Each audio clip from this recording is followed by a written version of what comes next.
and welcome to day 2 of the FACEIT League Season 2 playoffs. Joining me today to cover the EMEA portion of our competition are none other than Mitch and Kevin. Kevin, we didn't get to chat yesterday, but I heard you were co-streaming. How did that go? Your initial thoughts on those Juno comps? Do we have a name for those comps yet? Please don't. No, I gotta give credit to Mitch because he came up with Junotes. I don't know if you stole that from somewhere else, man, but yeah, the way basically EMEA is playing a bunch of Junotes. Is Juno plus just Ram, and they're just running at each other. Junotes. You know, just full blocking annihilations. You know, all this is roads really what we're gonna EMEA settle lead on. back to goats. That's just. There's Junotes. Look, trust Europe as a region to just take the one comp and slam it into your brain time and time again. The same comp over and over. This is what they do. It's what they've done for years. This is their specialty. Why change the working system, Mitch? I hate change. Exactly. They're so efficient at it, by the way. Also, can I just say, bang a shirt from boy Big Kev over here, by the way. Yeah, I gotta imagine. I am vibing with the swoosh. I don't get to wear this normally because I usually have a green screen. You can see how that could be a problem. So, you know, gotta bring this one out. But then we would have like some floating maki and sashimi. I did that too. Yeah. Exactly. Yeah, I think we're loud here with our wardrobe. That's good though. I hope the games are matching our whatever we're dishing out. Also, a quick reminder to everyone watching: connect your FACEIT account to your Twitch account because you can get so many points over the course of these 3 days of playoffs. 500,000 points are up for grabs, and there's quite a few goodies in the FACEIT store, shop, whatever you want to call it. You can grab for that. Yeah, including some OWCS skins, by the way. There's an Echo and Baptiste skins in the FACEIT shop, so you can get on those. They're kind of clean, You can also get coins. People forget you can trade the FACEIT points for literal like in-game Overwatch premium coins. So that's pretty tight, you know, you want that. Also for our laptop. Mitch, you did the math, right? It's like a quarter of a laptop. It's like 40% of a laptop being given out here in points, so that's pretty cool. You can also, if you're really dedicated, you got a lot of FACEIT points. Yeah, you can exchange it for a little laptop. And those points really do exist. Kevin, you got some points yesterday, all right? Yeah, I actually got some drops. Like they'll add you the FACEIT bot or whatever in the chat will like tell you got drops. So I got 300 yesterday. That's pretty good. If you dear viewers want to get more involved than just getting drops by watching, you also can participate in the actual competition. The season 3 signups for the FACEIT League are open right now through I believe October the 2nd. So make sure to sign up for yourself and your team.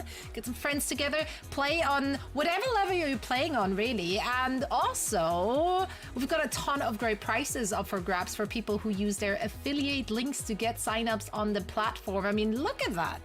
You can win signed jerseys. Who's going to sign them? We don't know, but they will be signed. Cash money, of course, is up there as well. Tons of FACEIT points and even an all-expense-paid trip to the OWCS World Finals. And that comes with a behind-the-scenes tour, which I just want to make the claim that Mr. X Morello will be giving you the tour. That's not confirmed. I mean, he'll have time. He can show you around the place. There's a bunch of stuff to see. Also, at the venue itself. I also I checked out the tickets there as well. They're like pretty reasonable as well. So if you don't win, you are in the area. You should come down anyway. It's like $80 for 3 days down there at DreamHack. So come join us. I'm personally looking to win. I'm trying to win with my affiliate link so that Matt can show me around. So that's the goal. Matt's tour is the goal for all of us, honestly. But yeah, to get started with your affiliate link, make sure to head on over to Discord and add Illuminati on Discord for your own affiliate link and more information and how to get started. I know this sounds like some scam we're trying to make sure you link your Phantom wallet and you also give your social. That's right, and your mother's maiden name. But then also make sure to grab a ticket to Stockholm. They're up for sale right now, and we can't wait to see you there. But first, let's dig into the action of the FACEIT League at hand. We are in the middle of the playoffs. This is day number 2. Let's take a look at our EMEA bracket. After 1 day of play, which was, quite frankly, a banger day. Man, did we have games yesterday. They, in fact, never ended. But it all led to this. Ence and Spacestation will be facing off against one another in the final, which is, of course, fantastic. Now, unfortunately, if we're looking at our lower bracket, Washington Hospice, they're unable to compete in their match today, which means that Ayoma moves on to the lower semifinals by default. Yeah, they signed a DNR. There's not much you can really do about it. I mean, a one-man army, though, will not actually have to take that game on, which would have been a very good game because I think Washington Hospice surprised us and themselves apparently with how well they played. They looked really good. So we're looking forward to seeing them, back in next season, of course, of EMEA Master. That's right. So apparently we heard through the grapevine that they didn't expect to even win their match, and that's why weekend plans, boys. Exactly, that weekend plans. They nearly beat Ence. It's like, what's going on? They nearly beat Ence, and then they just like, we're just not going to continue playing. Little Who Spice here doing the Super Shy strat and just bowing out. So. Yeah, what's with that? What's that trend? What's going on? Either way, let's focus on the match we are going to get. Virtus.pro will be going up against Ex Oblivione. They played a close match. Of course, I'm talking about Virtus.pro. Virtus.pro, they played a close match against a one-man army. Mostly Ram Brawl is what we saw. Sauna was in for basically all of it. Shockwave riding the bench, question mark? Shockwave fans? Yeah, Shockwave fans. Where you at? Make some noise in chat. But yeah, they also had a close bout versus SOG. So they played 2 great games yesterday. Back-to-back 5 mappers, Mitch. Yeah, actually, that was the 6 mapper, the second one, because they drew on King's Row against Spacestation. And I'm real with you. Spacestation are a little lucky that they got control for map number 6. They're definitely a better team there. I think they got a better feel for that. But man, Junkertown was extremely one-sided for VP. I mean, their road started up against a one-man army, which was like a game that was pretty compelling. Like we said, VP dragged that one out to 5 maps where they actually looked quite good on Lijiang Tower, and then I don't know, like they threw the game on Runa's RP. They just threw. I'm sorry, like they were so far ahead, and they got snowballed out of existence by a one-man army. But yeah, bounced back pretty well. New Junk City was a 5-point flashpoint map in the end as well. Like these guys just wanted to play like the maximum possible number of games. At the end of the day, I was just like yapping. I was just straight yapping, bro. There was just so much going on. Yeah, it felt like they're getting paid by the hour or by the minute. That's how far they dragged it out. Now, if we're looking at their opponents, though, Ex Oblivione, well, that was a quick one. They got swept by the Washington Hospice squad in a 3-0 fashion yesterday. And then they had the forfeited game against Super Shy. So, really, Kevin, we didn't learn an awful lot about this squad.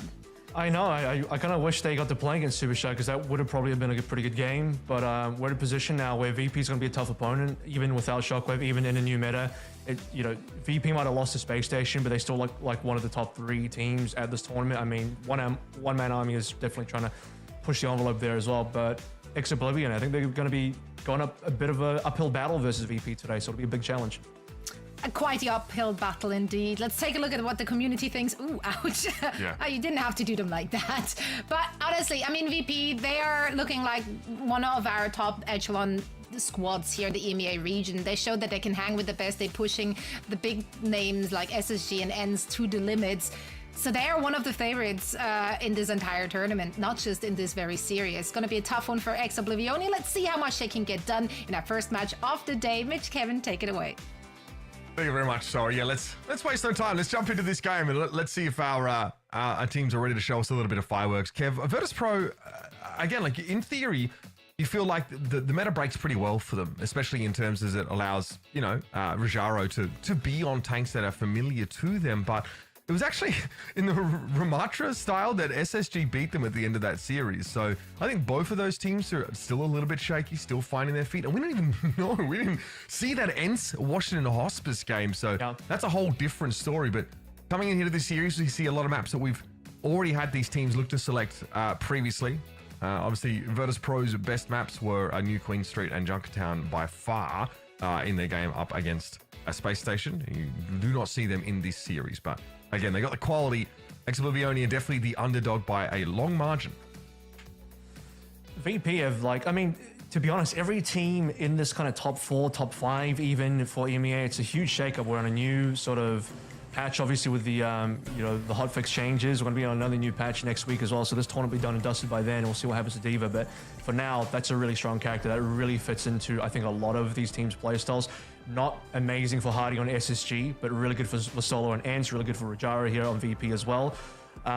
So even without TM in this tournament, I think this EME bracket is looking very, very competitive, and Ex Oblivione are going to have to really step up to be able to face the challenge there, because it's VP looking like one of the best out there. No doubt about it. And this is obviously Ex Oblivione advancing in the lower bracket due to a forfeit. So this will be a big challenge for them.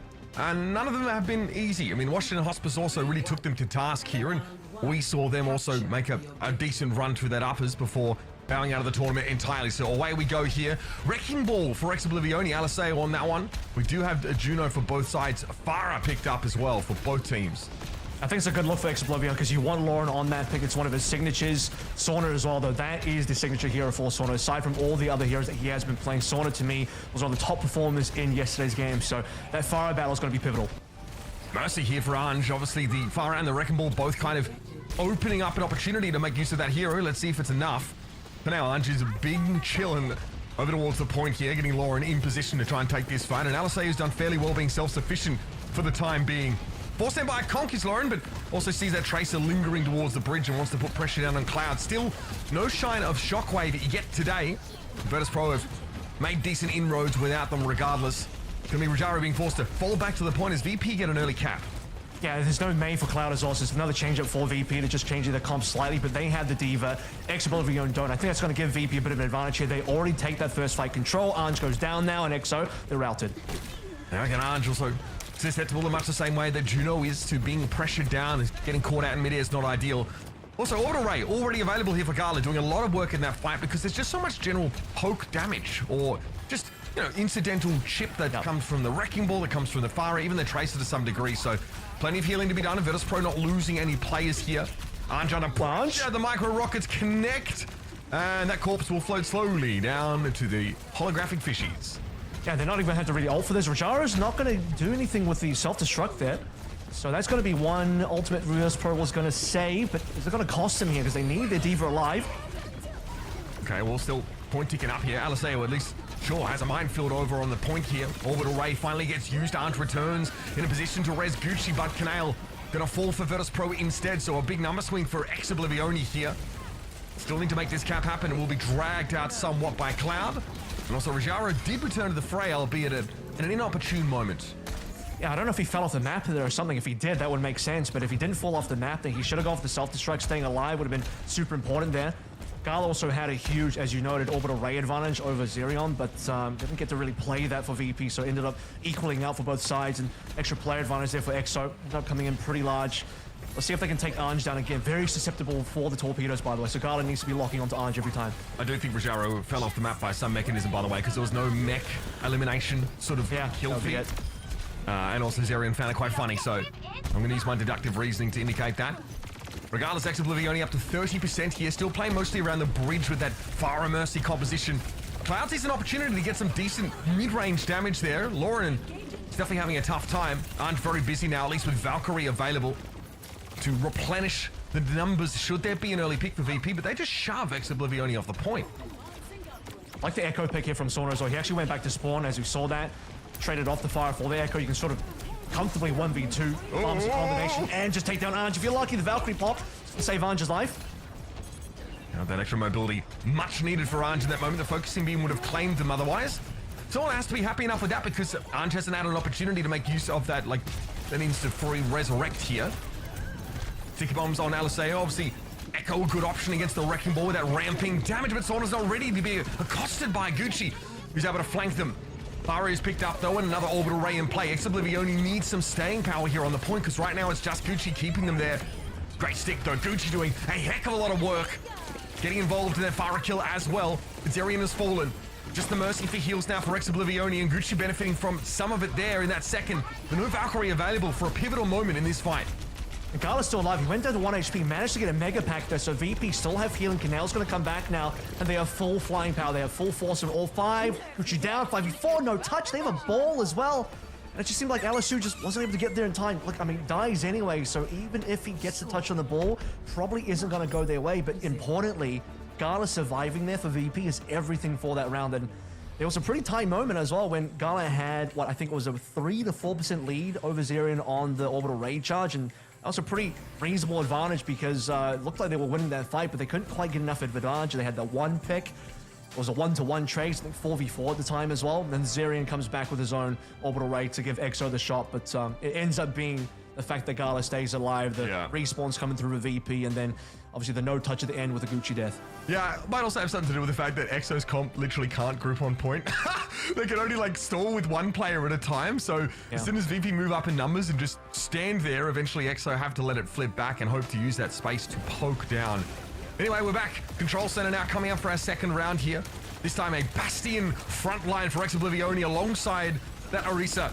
Definitely going to be a lot of threat on Rajaro here. Gala obviously has to pop those torpedoes off at every opportunity, but it is very, very hard to keep your front line hale and hardy under these circumstances. And Rajaro went deep to try and find a kill there. He's punished. Really nice opening wall from Gucci, so really coming up now for EXO to give them that advantage and a totally different look for EXO. I don't think we really saw this out of them yesterday. I mean, we only got the 3 maps, and this composition was not among them. It's a very different look indeed, and Orisa not something we see really across the board as far as Juno's concerned. I think I've seen Bernard pull this out a couple times with Zeta Division in Korea, but everyone else has just been playing only Diva and Rams, so EXO's going to be at least in the lead for now off the nice wall. This comp has the same susceptibilities as the Mauga composition up against Pharah, but I mean, getting value from your Pharah really requires you to be in control of the point on this map. Otherwise, it's a really marginal edge. I think you need to look for a potential swap here or something. You got to do something about this Bastion. The Ana's already there for Canal, so you're starting to look for a little bit more advantage to sort of just survive against this thing. But another pick from Gucci is going to make things so difficult. I mean, EXO's now serious in the lead in all regards. Canale's obviously far behind because the swap Gala's behind Zerion, but he's caught up now. It's going to be hard for someone to find this barrage play as well. There's so many things that can just sort of stop that. Watch for the spear from LSU as well. That could just instantly stop your barrage. Big anti damage from that Javelin at the moment. It sort of gets blown to smithereens. Yes, Orisa has been tweaked a little bit to make a hit to that much harder. Terra Surge, though, still as strong as it's always been. Rajaro at least is able to step out of it here. An orbital ray does get deployed. Virtus.pro see an opportunity here where Ex Oblivione overextended. So Annihilation gobbles up Gucci, and VP are back on the point. This will give Sauna a good opportunity to play through as well. I think it's really difficult and kind of annoying to retake as far on Control Center. You have to typically play Coast a lot. But now they have Control. They get to sort of do their own spawn camping. They get to play their own May walls. It's probably going to be a little bit more difficult for them to do that, though, because the Lauren has a bash, but huge anti-nade, though. And that's just poke. I mean, that was like Vortex from Rajaro, a little bit of damage there, and then Canale, yeah, just lobbing in a bio-nade from long range. Huge pick-off, though. Can't overstate that. Getting a May before they have a chance to ice block is just chef's kiss. Then with Lauren being picked up, this front line is buckling from EXO. I mean, that's what happened to Cloud multiple times, right? I mean, Gucci's been able to get their first pick on the Cloud, I think, twice so far on this Control Center, so a little bit of payback. Now, EXO are the ones that are a little bit behind. Artillery Strike is not going to be the best ultimate to play through here. That's the sad part about playing the Bastion. Okay, Nano for Rajaro definitely doesn't hurt, but even a Nano Ramatra struggles with this damage from the Bastion, so he at least withstands that alpha burst of damage. Here comes the Mortal Strike. Nobody from VP really affected by that, but Rajaro wants to back up. Needs to wait for those cooldowns here. Another Nemesis form. Wouldn't go astray as he builds towards another Annihilation. EXO want to push up. They have an orbital ray available here. They've taken a bunch of damage. They need it now. The May Wall will break, allows them to move up with this ray. They are in step with it. Rajaro is fighting on the back foot in a big way. The ray now out from Virtus.pro, and all of a sudden the tides have turned. Huge amounts of healing being beamed down to VP, and they're ready to push up with a barrage and a blizzard. This round is going to be a tough one for EXO. It's super tough as well for VP to have lost that point. I mean, it's really difficult for EXO given that they lost the fight, but they did get the cap. At least it's going to slow things down. Gala, I think, was about 2% off from getting the ultimate in time to sort of counter Zerion, so they had to back up really far. Rajaro nearly dies there. Didn't quite see Sauna on a bit of an angle to find a sneaky barrage, so he was mostly just kind of frontlining or playing front to back with the rest of his team. Now they're in a good spot again. Raj's ultimate. Maywall there. Rajaro is able to get back behind it. Oh, but he spends too long exposed to the Bastion's cannon. Nice wall in the end from Gucci. Just buys him a couple extra seconds to deal with the Ramatra. Sound barrier comes out there. Ansh, that was that was so brazen from Ansh. Barrage coming in and still goes for the beat. My goat. Ex Oblivione able to hold on here and have a chance to force a final 99-99 fight. I mean, that was really close, even with Rajdal. Consider it was a 5v4. And the fact that Sauna trades 1-1 with the barrage in a situation when you're up against Sound Barrier, that is kind of getting away with the murder there. So slowing things down considerably for EXO. It will be 99-99. Cloud lucky to not die. Oh, no, he's gone. Oh, my goodness, you can't have that. I mean, it's Canale's positioning. Like, he can't see any of his team. He can't give that healing up against the poke they're dealing with. Trying to find an off angle, I think, for a big bio-nade. Kev, but it's worked against him. And Canale just got put in the blender. Terra Surge slurps him up. Now the annihilation from Rajaro. He tries to run to the point. Look, it's a very strong ability, folks. Don't get me wrong. Not that good, though. Rajaro eventually has to go in an Nemesis form here. Orbital Ray would be a problem for anybody now who's facing that Orisa down. An ice block for Cloud means he can't be touching. Okay, VP. Ex Oblivione, fight back just when it matters.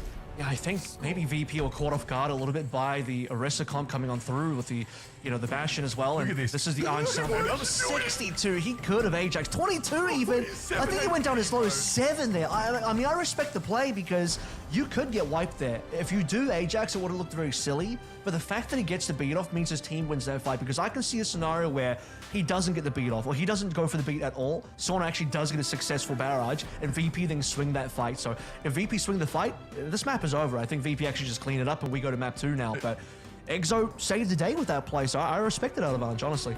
The line between hero and clown is just so thin in a moment like that. Just throws a beat down. It's so nasty. That's the Lucio life. That's actually just how it is so many times. I mean, it could be hero to zero and back to I'm telling you, Violet's a goat and a fraud at the same time. This is the life of Lucio. All right, Sauna there. Nice conk. Yep, Gucci was asking for that one. Playing close to the edge of the map and another super high value kill on a May. Otherwise, very hard to do. But Sauna's not ready for Lauren to just explode out of that side room and blows Farah up. That's 1-1. And another Bionet, and these Bionets from Kaneo are really on point. He was the MVP for me yesterday when Exo, or rather VP, were playing. And that just gives Rajaro the opportunity to fly around onto Lauren. This is what I wanted to see on the last map as well. Get Rajaro back on this D.Va, put a little bit more pressure on that Bastion.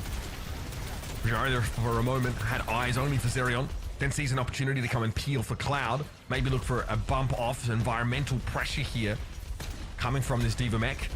So Ex Oblivione only forced away for a time. The poke damage is pretty good here for Farah because obviously these long sidelines allow her to do this kind of thing without being pressured whatsoever. And Exo don't have a great comp now to deal with this Farah, considering the map doesn't have a roof. The other thing is like, you don't have a lot of peel against this D.Va flying in. I mean, Anj almost has to consider going towards Brig now because you're just going up against Rajaro, who's constantly flying in. And it feels awful to play that against the Farah, though. God, every time that happens to me, I'm just like, wow, this is actually terrible. Yeah, they're full swap their comp now. This is now a Winston composition. We saw Exo play just a little bit yesterday as well. Lauren over towards the Echo to try and counter things out versus Sauna. Okay, Empo there he goes in. The beat from Anj this time, but Sauna has the barrage. Able to burst through that Winston overshield and health pretty quickly. And that basically takes all the wind out of Exo's sails. I would say that Orbital Ray helped to a degree. At least Exo have that ultimate available in the next fight, whereas VP do not. Orbital Ray just lasts longer. VP survived that comfortably. It's up to Lauren to be able to push up down Sauna, and just wasn't able to happen in that particular fight. This is definitely going to be an Orbital Ray fight for Zerion and Exo, but is it going to be enough? Because Nano D.Va is going to be super strong, and they use the speed ring very early as well. Just for rotation. Anj is topped up. Definitely going to have to be a Ray right here. Ex Oblivione popped that one up pretty quickly. Damage boost here is going to be pretty considerable. VP have to respect it. Rajaro here with their Nano now fighting very much within the eye of the storm. Has to double back. Good defense matrix there for Cloud. That's going to give them a bit of space. Blizzard also deployed for just that effect. And Alessio gets caught out by it. Sauna able to at least make it a 4 versus 4. Now with Lauren forced out of the fight, this is bad news for Ex Oblivione. He sort of spotted someone playing close to the edge, thought about a conk play. No, it'll be a blink, of course. He gets Gucci back in the fight. Pulse Bomb, they're at 1 HP. They drop it down. Canal actually eats that one up somehow. Sauna at least trades it, though. And VP have flipped the point. Once more, Exo are going to be running to try and get the touch here. And it's going to be Alessio first up to the plate. Rajaro has a mech refresh available here. But we've a duped mech for Lauren, obviously, on that Echo. Self-destruct, and you can see desperately as Alessio wants to get that baby D.Va, and he does! It's going to be Zerion that prevents Rajaro from getting back into the mech, and now Ex Oblivione have a real shot in this fight. Yeah, he's on the Primal here as well. That's what he needed. Now he can fight up against Orbital Ray. Obviously can't let go of this point, so it's up to Alessio. He has to be the one carrying him. There's no support stove, Exo. Gala looks like they'll be heading over the edge of the map there, but they were able to find that kill on Anj instead. And Sauna comes back in with that barrage. It'll be VP to flip back and take Lijiang Tower. All right, we've seen a couple of those interactions here with Orbital Ray that make us see how powerful it was. Did you see how quickly Alessio died with full sound barrier overshield to like a damage boosted barrage from Sauna? I was talking to Johnny on stream about this yesterday. It's like, when you look at the stats on Orbital Ray, forget the healing. The healing is 100 HP per second is really good. But you remember, everyone should remember Bongo from Orisa in Overwatch 1. That was a 50% damage boost to your team. This is a 35% damage boost to your team. It's still like really good. That's nearly 2/3 as good, right? As whatever maths to the Bongo that we used to have. So you can't underestimate how strong Orbital Ray is. That humongous 5-man damage boost is insane. Yeah, it's the combination, like I guess, of both, right? It's just it's a very big numbers ultimate that really turns the fight. And people, I guess, don't think too much about damage boost now because we do see Mercy. We're seeing it here, of course, from Aunt, and it doesn't go well. But again, because she's less commonly picked up, I think your breakpoints are. People are less aware of the breakpoints, I guess, and they maybe don't have a feel for what it feels like for large ultimates with that damage boost behind them. So inside the Orbital Ray, and definitely in fights where there are 2 Orbital Rays in play, the damage boost easily supersedes the healing increase that you receive, and then the fight becomes very volatile very quickly.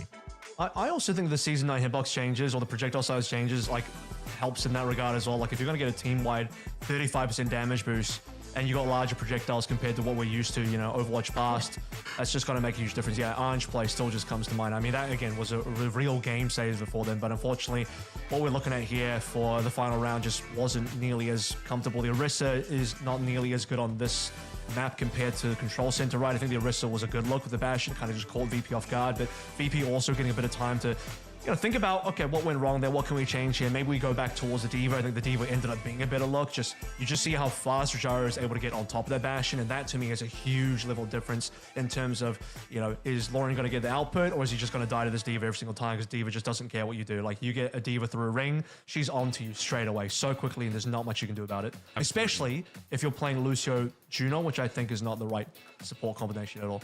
Yeah, not necessarily. We saw, of course, that the Ramatra frontline struggled against the Bastion, right? Which makes sense. There's a ton of, high damage, definitely in the front line when you're going up against the Orisa comp as well. The Mei walls are a big problem. Means it does mean that your Ramatra has to stand in front of the Bastion for sometimes 1 to 2 seconds longer. And so even though it doesn't fully trap him, just giving your Bastion that extra time to isolate down one of those targets, especially the Ramatra, is pretty big. So we saw that was difficult to play around for Virtus.pro on Control Center, which is fair enough because it features some more of those tropes. But once Sauna gets to play a little bit higher off the ground, gets to be well and truly out of that Bastion's effective range in general, it's like what Mei can right-click you and try and press you down, but outside of that, you're pretty self-sufficient. You're not suffering a lot of threat. You can get a ton of poke damage, and then you have this barrage that doesn't even care about sound barrier when you've got, a damage boost with it. To EXO's credit, I'll tell you what, if we get into a brawl matchup again, if it's going to be these kind of like ground-based Ram versus Ram, or in this case, potentially Ram versus Orisa, you look back over towards the Bastion, that could still be a winning matchup. You just don't want to do it on a map that's going to be really good for both Pharah and D.Va at the same time, so that's maybe the difficulty. But beyond that, I think Gucci on EXO has been super impressive on that first map so far. Like every single round that we saw, all 3 of them, on the Mei, on the Tracer, but you remember the Mei on that second round Control Center, he was able to just get these first picks onto Cloud, get these really impactful ice walls as well. Extremely good stuff, and then some magic on the Tracer, super pressured out, 1-man touching, and still lands a pulse bomb canal. Like, man, that's incredible. Yeah, and that was the whole round where basically Gucci's job is very hard because they have a Wrecking Ball comp with the Fire of Mercy, so the Tracer has to touch. The Tracer also has to cap. Forces Gucci in some situations where, they have to fight 1vx on occasion. So it was good looks. Now, of course, going back to a Orisa composition here still for Ex Oblivione. They do have an answer for something like a Pharah or Echo in the Ashe here. In general, it's a pretty scary front line with pick potential, catch potential with that Mei wall. So VP are cooking here. We've seen them obviously go with the Illari on defense on this map at times. It's not exactly the most tried and true setup, but one that's unique to them. On the attack, though, I don't know about the ball here. Yeah, it's just terrible. Nah, map for Wrecking Ball. Unless you got Chasm on your team, and unless you got some actual true ball one tricks, it's not gonna work for you. I'm afraid there's you're not Crazy Raccoon. There's no Jumbins in the lobby here, so I might just have to swap off that ball for everybody. But EXO playing a little bit more of a standard comp now, just trading out the Ram for the Orisa, which I think has actually been pretty unique and good for them. So don't mind that one. And the Ashe is gonna be safer. Now Ange over towards the Brig as well, which, as I mentioned, more standard than Lucio. Sort of hitting headshots, but that's armor on the Orisa. Very, very hard to break through. Plus that damage fall off means that VP want to close a little bit more. Huge damage on Sauna and Cloud there earlier. Aliseo seems absolutely unbothered right now. And Lauren's playing a pretty safe quarter here, just staying towards the back of the map. But look, there's the Speedy Diva that comes in. Oh my goodness, Rajaro hit the mark pretty quickly. Now can be annoying and play from this high ground while the cap begins. And Laura's the prime target as well, so you have to protect your Ashe. That's the guy that Rajaro wants, the easiest target to run down through the speed ring. Sauna, good angle here. Really nice angle for an attacking side. Essentially flip the map here. Has Sauna almost 2 ticks coming up now for Virtus.pro. Sauna in a spot where he can do a lot of work, but he does need to hit these shots. Gucci low perpetually doesn't have an ice block available this time, and Rajaro knew it. I think that's why they run them down, but aren't just able to get the trade. No tank up for VP here, but okay, Zerion's able to touch it. Alice got ult. It's going to be healing here for the May. It's going to be Sauna picked off by Lauren, okay? Yeah, Orbit Array comes through pretty quickly. Another quick build up there for Gala. And that will give Virtus.pro the edge they need. That's just tempo is so good there. 18% Gala was. Zerion not even in anywhere close to being able to challenge that. Speaking of challenging, okay, I think the Orisa is pretty solid, but the problem is once Sauna gets on that backside and gets the high ground, I mean, you talked about it, flip the map. Nothing on EXO challenges that. You don't have a diver. You don't have anybody that can quickly get up there. So Sauna is just unchallenged. You're playing an Orisa. Orisa can't fly through a ring to challenge that Ashe at all. So LSU's going to change now over to the Winston. But there's no Ana on his team. Both supports are close to ult, so you might want to see the swap a little bit later on. Ange going Ana. Rajari gets a nano here. Oh, spots the Juno. There's no way Zerion's getting away. He just doesn't have that level of mobility. And the Blizzard on Alaseo couldn't be much worse here for Ex Oblivione. And a couple of ultimates here expended for Virtus.pro, sure enough. But pretty cheaply one fight when you consider how hard it can be for defenders to win from this position. And that should be a winning fight for EXO as well, because Zerion has the, you know, saved, retained orbital ray from the last fight. So be careful, because if Gala was still alive here, he might have been able to land a decent bomb coming on through. Yeah, the rally comes out in response here. Ange definitely concerned about Sauna picking them off while they're sat in midair. So the Bobby's removed. Orbit array drawn out of EXO, as well as their rally, and Virtus.pro can just back up, regroup, and play from this low ground again. It's double support also. They're so expensive for EXO and the Barb, I believe, from Lauren. So Virtus.pro come away economically super favorably, and Paylo's still in a good spot as well. More pressure on the Lauren. At least he'll be able to get out. So no nano boost. I don't know if he went through a ring as well for Rajaro. But now there's a huge gap with VP, looking for Gala's ultimate, looking for orbital ray, and once that comes through, it's going to be pretty tough for EXO. They don't have a lot to defend against it. Alaseo is so low. You saw Zerion trying to heal them up, but obviously Juno's shots tend to spread quite a lot at that range. She needs to be a little closer in general. Gucci? This is... don't know about that one. There was some venom in this one.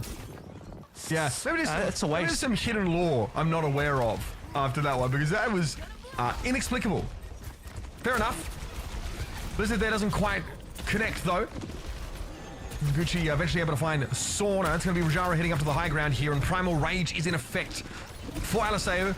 And here it is, the often used Winston counter. It's going to be a switch for a moment at least over towards the Reaper, but Sauna thinks better of it. Still wants to have that tracer to pressure someone like Lauren down. Probably a good idea. Scrappy fight here, but on their own, Gala cannot push the car any further. I mean, we have definitely seen, you know, Tracers and other players move over towards the Reaper just to deal with the Winston, but again, I don't agree with you here. I do agree with you in saying that probably not required for now, as EXO changed their comp again. Now they don't even have a Juno at all, as they're really struggling to get any ultimates. Paylo's nearly at the finish line here as well. Yeah, switch over towards the Kiriko, probably just to get them there for the fight. Suzu can be pretty handy in a situation like this, but Lauren has such a good angle. Yeah, virtually no pressure down, can also just, you know, take up Canale's time. Tax the band with a little bit of the back line of Virtus.pro. Nano boost available there, but I don't, Rajaro probably not in position to receive it. Definitely no follow-up there for it anyway, so it's another VP lost fight. They're going to have to back on this, and they probably need to clear this Ashe position before they get serious about pushing the card again. Well, they have been banking ultimates, so they're not in a bad spot there. Zerion has caught up a lot. I mean, that's a fresh swap, mind you, so he might have retained a little bit of ult charge from Juno, but he's done a lot on this Kiriko so far to find Kitsune Rush, and that could be a really good pick, especially now in terms of killing Sauna just out of nowhere. I mean, it's just been too many times, and we've seen this on Lijiang as well with VP. Just randomly have somebody die, Gucci drops the question mark, yeah, and now VP just, that's tempo lost, huge tempo lost. I think that was for Sauna. I think Sauna just died to a Kiriko right click, as Zerion's credited with a headshot kill. Happens sometimes. The Trace players happens more often than they care to admit. If you stand still for just that half a second too long, Kiriko will have you. Even though her headshot multiplier now is down to 2. We started at 3, remember? She's had a 3x headshot multiplier. It's now down all the way to 2, which does more base damage than she did before. That's what balances it out a little bit. Here's Sauna now. Saw the main ice block comes out from Gucci, makes him pretty vulnerable. They are going to throw a blizzard down. The Cloud gets one off first. It's Gucci frozen solid, and here's that orbital ray to get them across the line now. Bob also going to be thrown out by Lauren. Trying to make a little bit of space here, but the Ash eventually falls. Rajaro and Sauna able to combine to take her out of the fight, and Alceu had no chance to get back into the mech there, but finds a freebie on Cloud. Somehow the self-destruct kill affects the main. Clearly, no ice block available for them.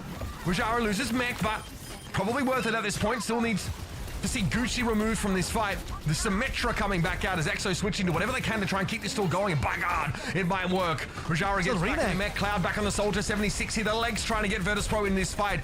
Alceu getting back into the fight long enough to stall things out is going to put us almost in overtime. By the time VP are in a position to end, they might not even be there. Zerion falling, though, is going to be tough for the defenders now. This gets a bit scary. Alceu out of mech once more, finally brought down, and baby Diva Form and VP do get the job done.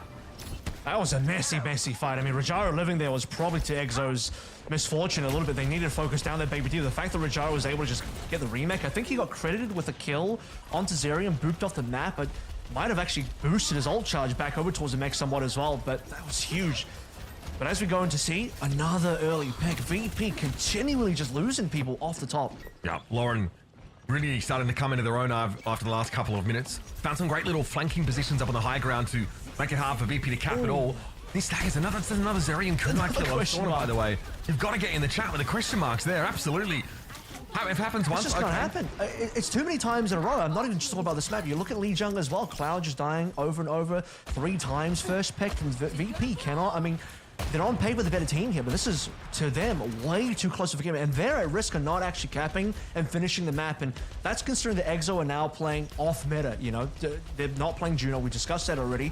But Katuna Rush has been pretty decent. Still a very good ultimate. And Zerion's been more than keeping up with Gala in terms of ultimates. Yeah, VP have a big round of ultimates, so this is going to be the push. This has to be the push. And once Gucci gets Blizzard, it might be problematic for VP. Great timing from Exo. They want to go first here. Orbital Ray at risk of getting ahead of Virtus.pro as they're pushed back by that early aggression from Exo. But eventually Exo will try and convalesce a little bit more on their side of the map. Self-destruct there, of course. Alceu fancies another mech, and Rajaro dives in. It's on a rally immediately going to be drawn out of Ange there. Nano Boost now expires on Virtus.pro's tank, and it's going to be a bob thrown out by Lauren. Good Bionade here on Alceu as Canal had switched over towards the Ana, but Rajaro is caught in a rock in a hard place. And they can't remech because of the bob behind them. They do get the bob eventually, but that's it. Virtus.pro are going to crumble here. They've entirely run out of time. Gala can try and touch for a second, but Alceu will quickly swat them aside and stop Virtus.pro in the last phase of the map. Yeah, Cloud didn't even get to use his Blizzard towards the end there, and Gucci was just so patient waiting to use the Blizzard. Didn't even use it until Rajaro died, so 0 risk of having it being eaten away, which would have been really critical. But the bob, I think, was the coup de grace there that Exo needed, just straight into the back line, having the off angle towards Diva. Rajaro not being able to remake because of that is absolutely gigantic, and the fact that VP never could try and get this Blizzard out of Gucci in the first place was truly problematic. I think they had a small window to try and get a clean fight in there where they had somewhat superior ultimates, but you know, once Gucci and Lauren got their ultimates together, it was basically over there. Respawn advantage, it's OT for VP as well. The payload isn't pushed up nearly enough, and a lot of this to me just comes back down to how messy the B offense was for Virtus.pro, because A was pretty clean, man. They got there pretty quickly. Sauna on towards the, you know, defender-sided high ground, can't really be attacked by anything, and then suddenly you're looking towards LSU, looking at the Orisa, not able to do too much, swapping over towards the Winston, and still being pretty average. I still think you need the Ana to pair with the Winston to make it worthwhile. You're still seeing teams even in Korea play Brig Ana with that Winston if you do want to play the Winston, although the Juno is probably fine. I think for Exo, once they move back over towards the Diva for LSU and just matching Rajaro, that was when things started to look a lot better for the team, and, you know, I was curious about the Zerion pick for the Kiriko, and that ended up being good as well. Absolutely. I thought it was really just to try and get to the cart and stall out, you know, with a swift step, get back in the fight quickly, but they stuck to it, and it looked pretty darn good. Let's have a listen to Ex Oblivione now as they come out on their offense. How cool it would look on stream if you get a pick right now. Bro, You're not peeking! Oh. Oh my god. They know. Oh my god. Yeah. Avenger, why did you tell them? Avenger, what the fuck? Focus up, focus up. Book up, breathe. I'll be playing on the right side, okay? I'm gonna work, guys. I'm gonna work. Slow. As one. Oh my god. Shoot Diva. No wall. No wall. There you go. We can walk up. Yeah. May out. Oh. Diva low. Diva low. Break one. Ash one. On break. I'm picking from the. Oh, leave on me. Oh, I've got poop in. I'm coming. I'm with you, baby. Yeah, I'm with you. just Yeah, when it's chill. Just heal up. Oh no! Okay. He's good. Oh no! I have that young guys. I'm taking from right. Come on. Yeah, peek Big right right. side. Peek Leave on me. right. Leave on trolling on me. Yeah. Let's go. Go. They burning. May one. Oh, I'm moved. Fuck. GG go next. Yeah, winnable. Wait, flank. Literally winnable. Diva left. The walk is hard. Come with D-Mac maybe. Oh, I'm going Winston here. Let's just play to pull them. I'm close rally already, guys. Yeah. There you go. It's funny, right? Sometimes we think so differently about the game to some of these pro players here, or these guys looking to ascend to professionalism. Let's say as soon as there's a DMAC, someone's like, GG, go next. That's just how important a DMAC is, Avril. I mean, you can just look at the start there. I think the vibes are really good on this team so far, so they're having a lot of fun. It's a one-to-one trade here, so that's actually pretty positive for EXO. They have the better respawn advantage, and they have ultimates coming online pretty quickly. At least that pick's going to force out some ultimates here. Gucci down, so it's going to struggle to get out of the clock tower there. Looks like their 11th hour came a little too early. Gala will be able to push up here and chase down. Yeah, the stagger on Lauren here would be good. It's worth pointing out that obviously the staggers are a little less effective here just because now the spawn waves, but Lauren actually starts a new wave of spawns, so they are properly staggered on that timing. And not only is it a new wave of spawns, but if you are solo staggered, you get the full respawn length, which I think is longer than it was before as well. So I believe it's 12 seconds. I could be wrong on that one, but I do know that if you don't catch a wave with somebody else and you're solo spawning, it does take you longer. So that is probably the most brutal stagger you can get, the solo stagger. Yeah, I think if it's like a second earlier, Lauren might join the spawn wave of the rest of their teammates. Either way, couple of seconds board. Those marches, though, can make a big difference at this level of play. She's frozen. From Cloud, thrown down. Yeah, Gucci never had a chance to deploy their Blizzard, but blown up very quickly. Cloud definitely feels to be getting the better of that matchup here. Like, what is the entry here? Unfortunately, like, you have Kitsune Rush, you have Bob, and those have been expended now. Primal Rage available, but there's no real good nano engage because you're not playing the Ana, you're playing Kiriko with the Brig, with the Winston. I just don't think it's a good look for EXO at all. As Zerion goes over towards the Juno, so at least the speed ring I think will be a little bit more effective, a lot more effective actually if you don't have the ultimate for the Kiriko. And as much as LSU wants to play the Winston, I think the Diva was just better. Let's see if the Primal works for him. Yeah, look, even a Spacestation are trying to force the Winston in situations like this right now, but Alisei is in a position to turn this Primal into a kill opportunity. Oh, Gucci, no! Rosaro hoovers up the snowball. That's rough. Okay. Gala brought down by Arms though at least. So some Juno on Juno violence here, and Alisei with that Primal, just ties Sorter up for a hell of a long time. Ex Oblivione, excuse me, able to lean into this fight with some of these big ultimates and turn the tides in their favor.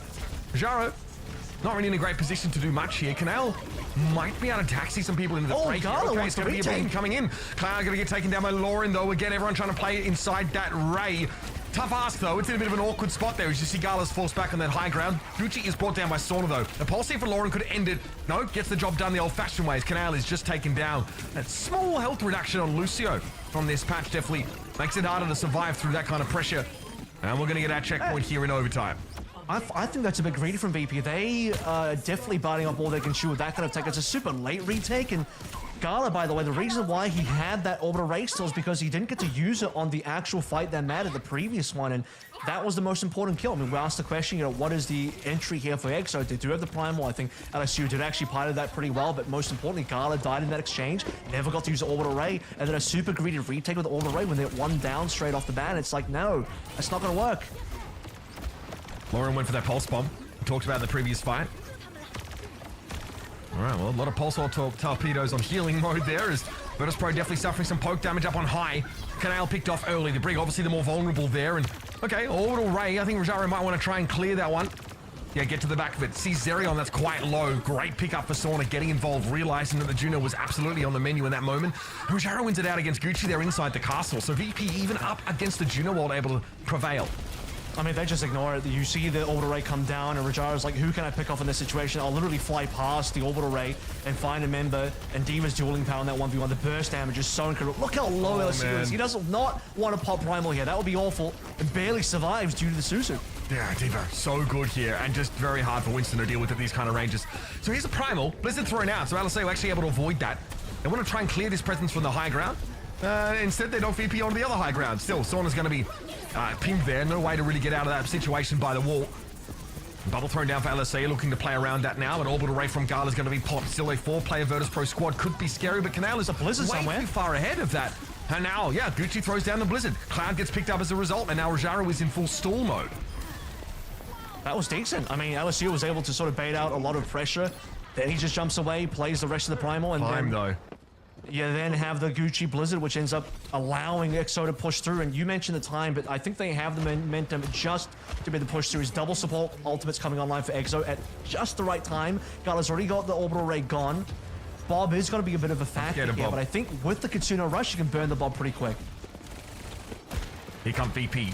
High ground first is going to give Sauna a lot of optionality about where this Bob goes, and yeah, Ex Oblivione with that momentum get the card now in striking distance of this checkpoint. It's going to be a rally from Ange here. Okay, ice wall thrown up. Lauren backs up as a pulse bomb does get deployed, but it looked like it was on the shield of Canal, and Sauna's Bob claims Lauren. I told you it was scary. Here's the Kitsune Rush coming down though.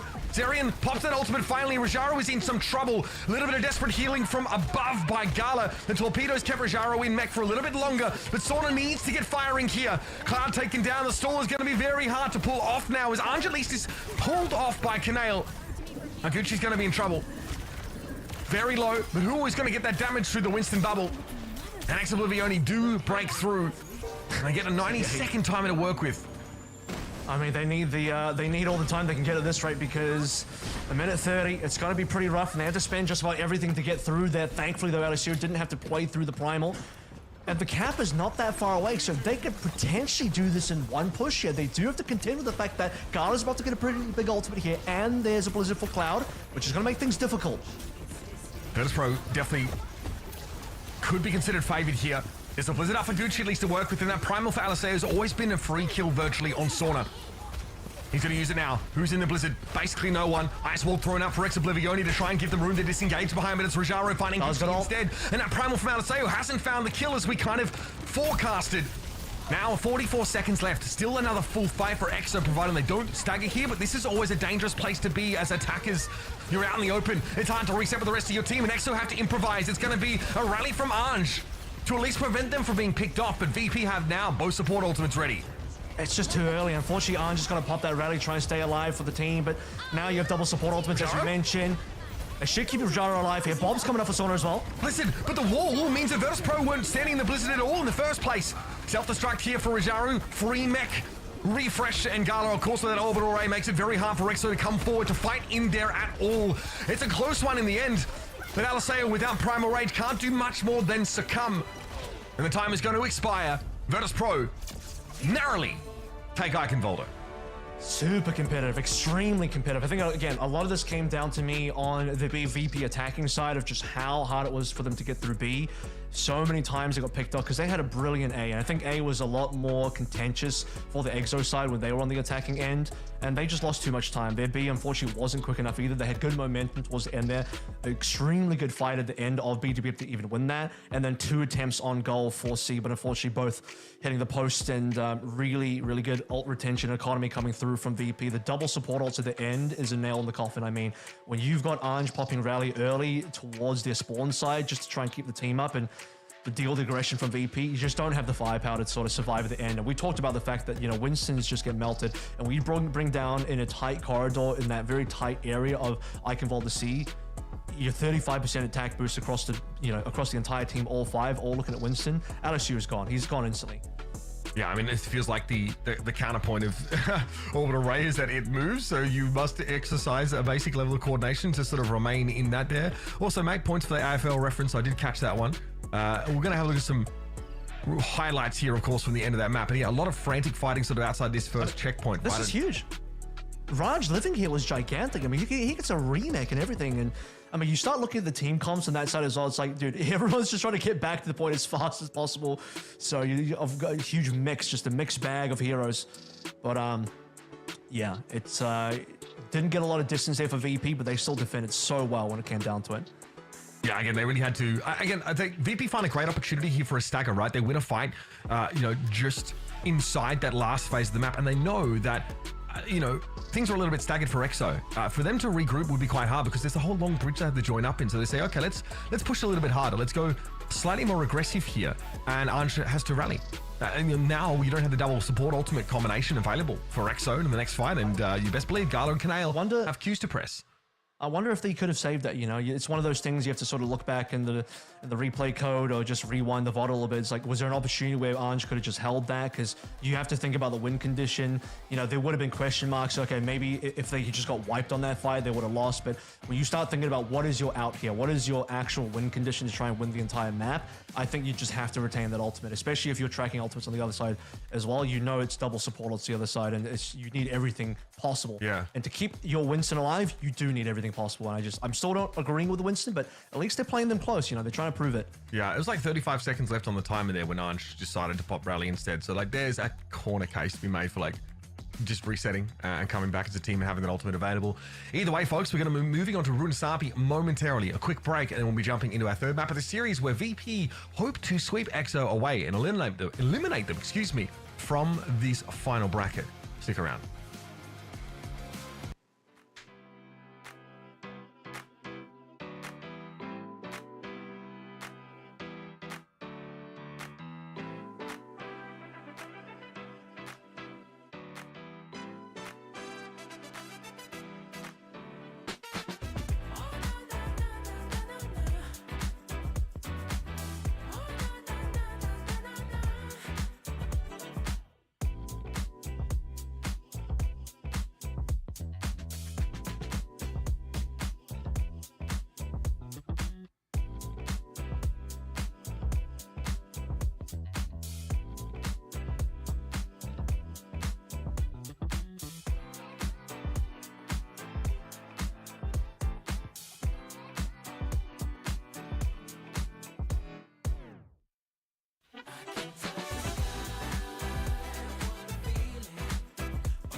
Back, folks, a competitive Akenvolder for our second map of the series here between Virtus.pro and Ex Oblivione results in another VP win. It was hard fought though, it was close, as Ex Oblivione are not about the diva so much, Kev. They want to put Aliseo on the Winston, and it was decent, but you could see the struggles that Aliseo had having to fight against Rojaro in the neutral. It's scary out there for our monkey scientist. If he doesn't want to play the Diva, I think Runesapi is a reasonable map to play towards the Ram or looking back over towards the Orisa. I think most teams have seen EMEA so far head over towards the Ram. So this actually is a good opportunity for EXO to maybe bring it back. And you said competitive Iconwall, I think both maps are competitive. I think Lijiang was super competitive as well, especially given how good that control center was for EXO. So they have a couple of good looks. I mean, I think the Orisa look still is good. They just need to sort of find a better opportunity to use it. And this could be the map where that better opportunity exists. There's always a sense that VP act as the VP and TM respectively can act as gatekeepers a little bit to that sort of higher echelon of play here, especially in a tournament like this EMEA Master, with VP falling to Spacestation, arguably looking like a third place team right now in terms of standings. But look, they've been put under pressure by a one-man army as well, and now Ex Oblivione to some degree. It just hasn't really resulted in any map wins for EXO, but hey, Runesapi presents a golden opportunity to get back in the series and get on the board. Still the Winston coming on through. Diva on for Rojaro as well. So I guess don't change what isn't broken so far, except on the EXO side. I mean, they're getting close, but they're not quite winning. And I don't know, it almost feels like they're being baited into this a little bit where it's like, this is kind of working, but it's not quite there. Punch under some pressure here. Rajaro instantly draws a beat on the Lucio, but they're able to slip away. And in the meantime, while Rajaro wasn't really peeling at all, Cloud gets battered by Aliseo. So a great opener again. The Mei picked off first is such a good sign for EXO. Low HP for VP, and finally someone's just going to go down. EXO, they're going to convert that further onwards. So this opening dive from Aliseo, I mean, he lived through all of that. He managed to get a kill as well. Now a stag onto Rajaro. And assuming he's a solo death here, that's going to take a long time for him to come back. Do you feel like Raj that's maybe a solo death for sure. Handled a little bit on Ange there to try and find the Lucio kill at the start of that fight? Possibly, and I think maybe you should tunnel on the Ashe instead. I think that's the far more impactful kill if available. And Lucio is still pretty tricky to lock down at the best of times. Yeah. But EXO need to be able to now convert this further into some sort of an ult lead, which Zeron isn't quite far enough ahead in. Ange is, however, quite far ahead, so you want to see that beat come through tempo-wise. Yeah, it turns out amping healing when you have a diva trying to break your face is pretty good for ult generation. Rajaro here as well, just trying to ward Gucci away from the point here, force those blinks out, then double back, sees Aliseo dive in. Rajaro still looking pretty healthy now and commanding much of the battlefield. Will at some point have to fold back and again deal with Gucci. The pressure's back on. Aliseo goes down though. Rajaro's able to find a fight against the Winston now in the open. Definitely where he's favored. And you just see Aliseo dying at 95%. Ange just barely off the sound barrier. I mean, if the timing was slightly better for EXO, this could have been their cap. He got it to go for the tempo beat. Aliseo then burns that into a primal rage, and things are starting to look a lot better. But VP will be able to contest now properly, get their own meterage on board. And support ult lead as well. Narrow as it is, does mean the next fight is going to be full of these abilities. Sound barrier for Ange. Definitely potential to be a difference maker now. Virtus.pro is still behind the 8 ball a fair bit. That first push went so badly for them now, they've still got a bit of catch up to do. Here's the orbital ray. Going to be thrown down towards Ange here, and all he wants to do is sort of stay alive for the time being, but the damage is scary. Zerion gets brought down first. Orbital ray no longer affecting EXO, but Virtus.pro could, in theory, play within its confines. Primal now for Aliseo. It's all about keeping the Ashe alive, but Bob is helping Sauna to a great degree. Definitely gives that coverage, and unfortunately, the bot from Lauren does nothing to slow VP down. They are getting close now to equalizing. I think Ange has retained a little too long there. The flip's going to come through here, as will the cap for VP. And by the time Ange got the sound barrier, I noticed that he was also on low HP because they instantly got on top of him, could have Ajaxed that one. Zerion was already dead, so it's a 4-man beat, and VP already have positioning. They're already pushing up. They don't have to spend more ultimates. Blizzard's still retained by Cloud and Exo. I think they could have still been at a better spot there. They just dropped too many members too quick. LSU just couldn't get much done with the primal. Yep, and then also all of a sudden finds himself surrounded by VP players with all of Exo pushed back up onto the high ground. Not in a great position to do much about it. Nice block there for Cloud. Aliseo, though, has to now find a way to get out of this alive. They are able to wait out their cooldown and get back to the fight. Rajaro, though, elsewhere just pounces on the back line. Yep, that's the level we've come to expect from Raj on the Diva. And EXO just get absolutely clapped. It's that impact that Diva can have on the dive that far outstrips Winston at times like this. He's piloting a T800 here. There's nothing on EXO that's stopping him. Rajaro can just get through the back line, clean 3 up, and this will be it right here. Ange, number 1, flies directly into Lauren. I mean, just understanding where Lauren was, even at medium range, cleaning up LSU, so impactful. Nice. This hero is so insanely strong. And great to get to see that from Rajaro's POV. Zerion is, well, flanking, I suppose. But at least can even the odds there, bring Sauna down. Lauren had fallen elsewhere, though. They are on a pilgrimage, virtually. Here they come. Triple digits now, by the way.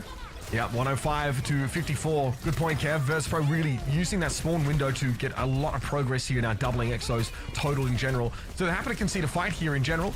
Let this one go. They're verging again on those double support ultimates in the next fight. Yeah. I'll tell you what, I mean, One Man Army did manage to make a comeback of this scale when they played up against VP on Rudasapi. So, you know, it is possible, but it's like you need to be able to do a lot to be able to get that done. And VP having this lead, let's see if they can hold it with a listen in. Primal and Clash Rally, I think. I will rally the primal. Jump behind. I'll rally down, run now. Jump. Out. I can make it too. Okay, need to go back in your node, It's there, it's monkey. Go point. Fuck off. Next time. I bombs. I dodged. Stay goes. I can mail this jump. They're speeding in. Above man. After me behind. Monkey person. Mark those. He's no heals. I'm taking point. Ash flank your left to trade. Ash Both supports on me. I'll fuck you, bro. Let's Ash on you. Ash in a spawn. Go back on. Yeah, walkman. Yeah, please. Fuck. Can you kill Go Ash? on. recap. Say one. But look, the rally there turns the fight in a big way. Virtus.pro actually able to get the freeze on Aliseo as they dived in. That was pretty big. But we are going to get back to Ex Oblivione with that checkpoint finally brought up there. Virtus.pro looked like it could have been a winning fight there, Kev, but Rojaro gets caught a little bit out in the open. That's a big pick, though. Ence falling a little cheaply. Rojaro announcing their return to the fray with a flourish. This is the problem because Lauren, I believe, went down for Exo, so they couldn't win that cleanly. They do get the cap, which is nice, but time is still getting away from them. Cap is only stage 1. You know, they have still double the distance basically to go if they want to be able to match or flip what VP has on board. Then Ange dying in the 4v5. I mean, it is a 4v5. You're not expecting too much there, but it just goes to show that on push, on any of these push maps, if you want to try and get these long distances, it's all about winning clean fights. If VP even get a single pick here, it's just not going to be realistic for Exo to get distance at all. VP are well equipped to do it. Lauren here playing at a very respectful distance. No Tracy here for Virtus.pro, so harder to put that pressure down on Lauren. We've seen them been able to make use of that leeway. But Aliseo just straight up gets caught on the bot. Dives in bubble. The bubble's there and he just still gets melted. I mean, what are you supposed to do to keep him alive? It's so tough. Yeah, that upfront damage is really scary. The hindrance of the May as well doesn't help, but now Ex Oblivione aren't able to disengage fast enough, and that May well makes it impossible. Zerian ulting is a big question mark there as well. I mean, they do get Canale's rally out. It's got to be in the chat, Rojaro. Yeah. Misclick. Yeah, well, that's going to cost you. I mean, okay. You have to play perfectly in the series. If you're Exo, you are the underdog, and unfortunately, the misclick is not going to help at all. They had 2 really close maps, and I'm afraid, Mitch, this third map has not been close at all. It's now more than double the distance for VP, and they got more tempo ults on board. The mistakes and issues are starting to compound for Ex Oblivione. They would really have liked to have had that Juno ultimate available, and Zerian says, okay, I'm going to try what I did on Eichenwalder, switch over to the Kiriko here. Again, it's good to pressure down enemy traces. There are none, though. That's the problem. VP. The Suzu will help Aliseo a little bit, because you know, the bubble is apparently not... You know when Winston's popping bubble and it's not keeping it alive, that's a problem. Yeah, I mean, when guys inside of his bubble, very concerning. That means a VP are running in numbers here. With the Juno's comp, you know what I mean? It's pretty scary. Aliseo at least turns a primarily into a kill once more on the Ashe, but it doesn't seem to bother VP at all. They are just going to take some extra progress. Yeah, well, the good news for Exo is I don't think VP fully cap out the map, but Sauna's coming back from spawn. The maximum staggered time there as well. It's going to take him a while to get up to speed.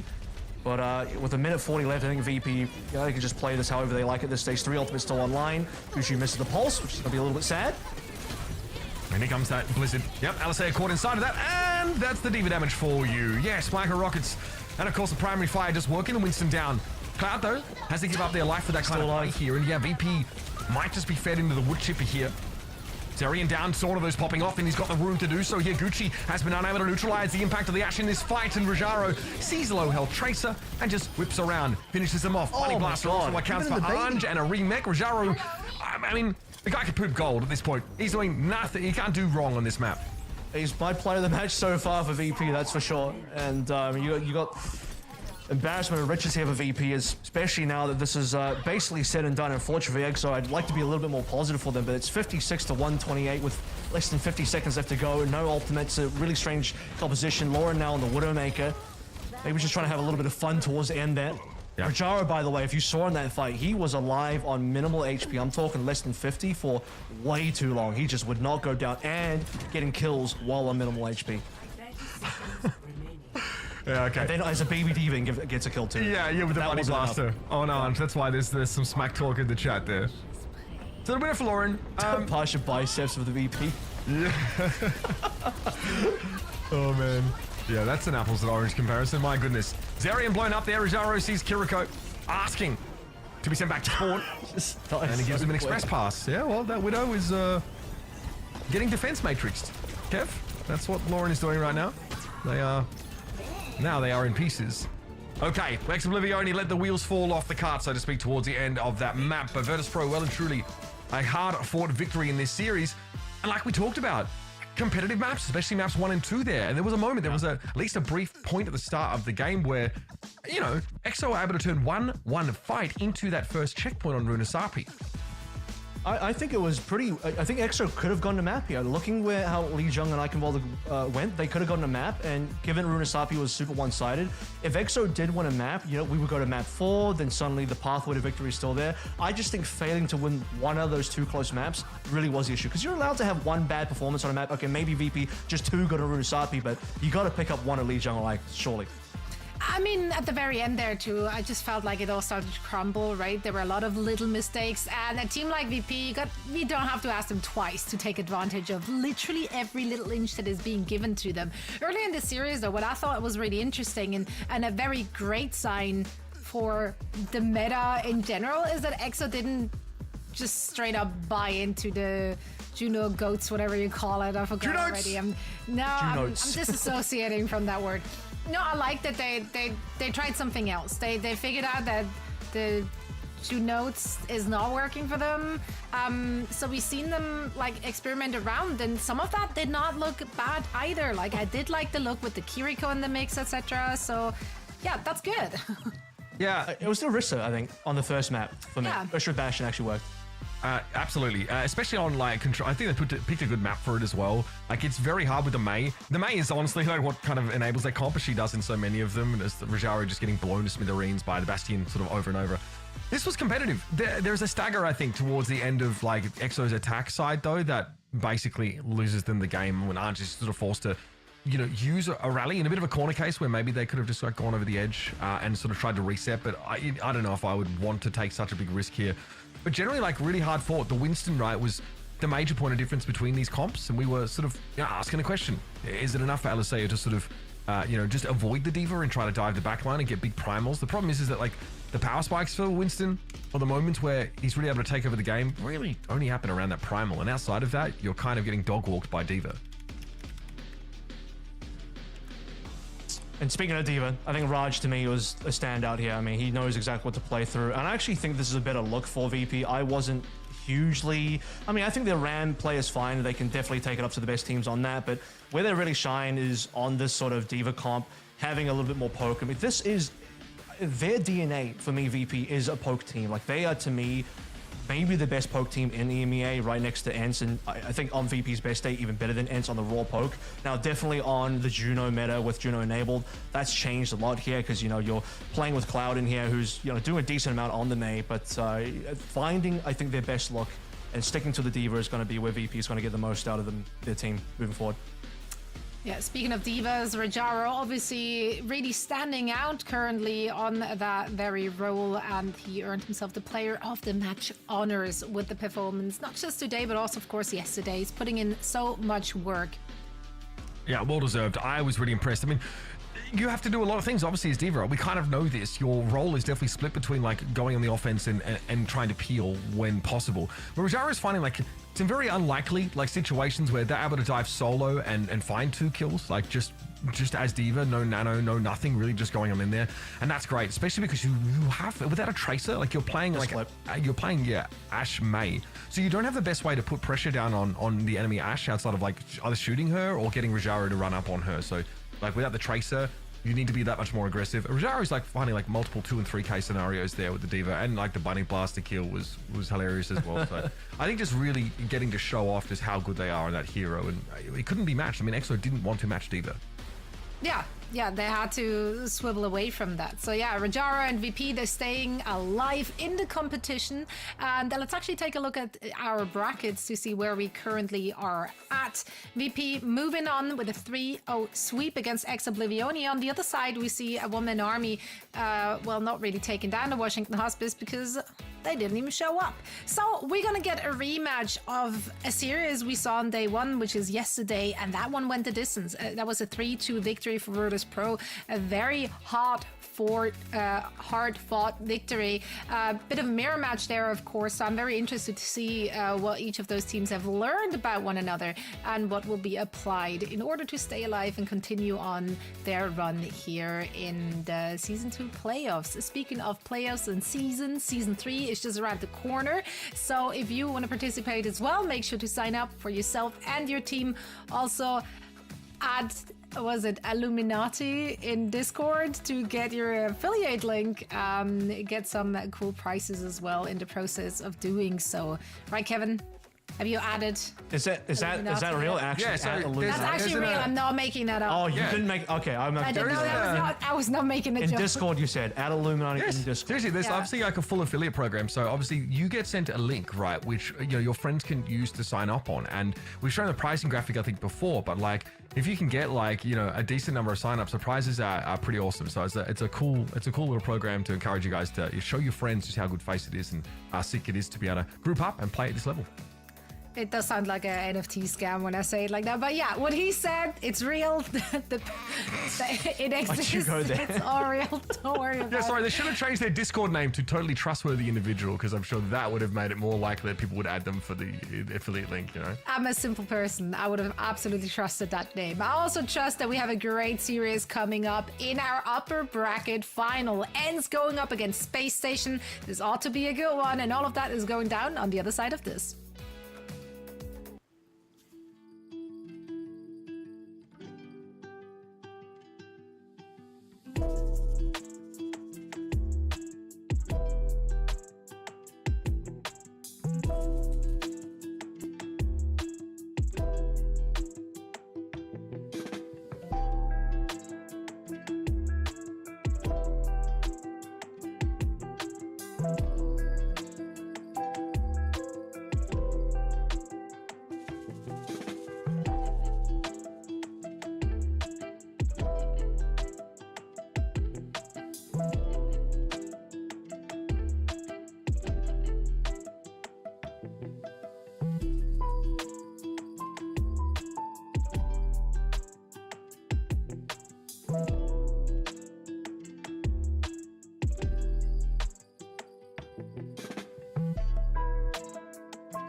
think I'm ready to go pro in Overwatch 2.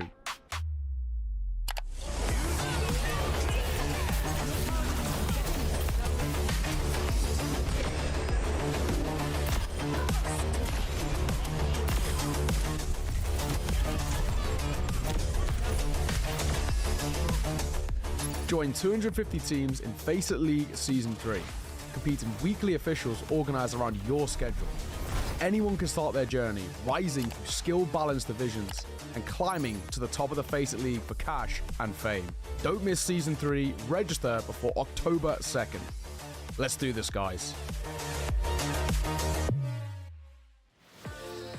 Welcome back, one and all. Welcome back, dear neighbors. Our second match of the day ought to be a good one. Spacestation Gaming going up against Ence, number 1 against the number 2 seed of the region from the regular season, going head to head.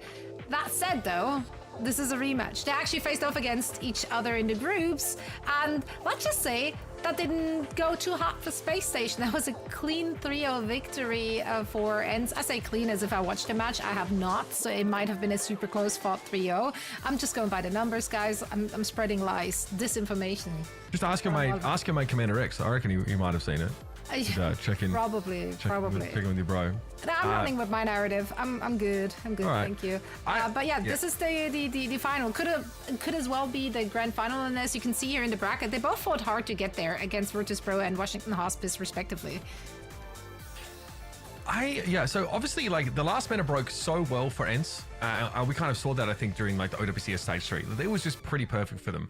One where, like, you know, they could keep Vasola in a lot of the time. They did rotate Chase in, you know, briefly, but it was not good. Like, it did not look like their best look. And they eventually, like, you know, won out there. But we didn't actually get to see these two teams play in OWCS, but we definitely felt like it was a worse meta for Spacestation. Now, though, things might be a little bit different. It depends what form of Junotes we're going to get, but we did see that the Spacestation were pushed yesterday against VP, very pushed, and were able to find success on those control maps. And they, you know, fortunately, we had a control map break for map 6, so we'll take that W. Ence, though, it struggled in their matchup against the Hospice.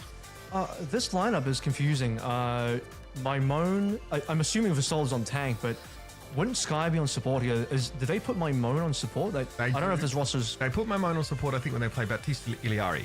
So the graphic might not be right there. Obviously, if you have Vistola in the lineup and you want to play Diva, you probably put Vistola on the Diva. Yeah. I'd be hard pressed to. No. Ence are actually they're just trolling us. They're not interested.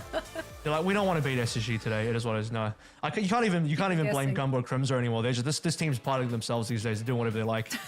No, I actually checked Wikipedia for the results because you mentioned an SSG Ence game in the regular season, and it was a 2-0 Samoa into a 3-2 Kings Row into a 139 versus 27 Coliseos. So 2 of those maps were not close at all. And here we go. This is the correct lineup here. Maimon in no Kai. Double flex. I mean, this looks correct. I mean, you want the double flex DPS online. You're probably unlikely to play a lot of hit scan, especially on your opening control. And then obviously your 2 supports there with Vasola. I'm not expecting Chase to come in at all because I just don't think Winston's at a great place. And Winston got nerfed, Diva didn't. Diva, as we saw from Rajaro, was unbelievably disgusting. And I expect Vasola to basically do the same as what Rajaro did and just carry. I'm in concurrence. Same. Well, if we're looking at the other side, though, SSG, they try to obviously avoid most of the dive stuff in the OWCS stunt very recently. The Winston did not look good. Honestly, the Diva didn't look great either. So, like, Hardy did not come to mind when you think of great Divas. Yesterday, though, I have to say I'm sold. I think Hardy more than held his own. The Diva look was good for them. Obviously, having Backbone in on May, you can't ever be upset if you're a Space Station and you get to have free range and just unleash the Backbone May.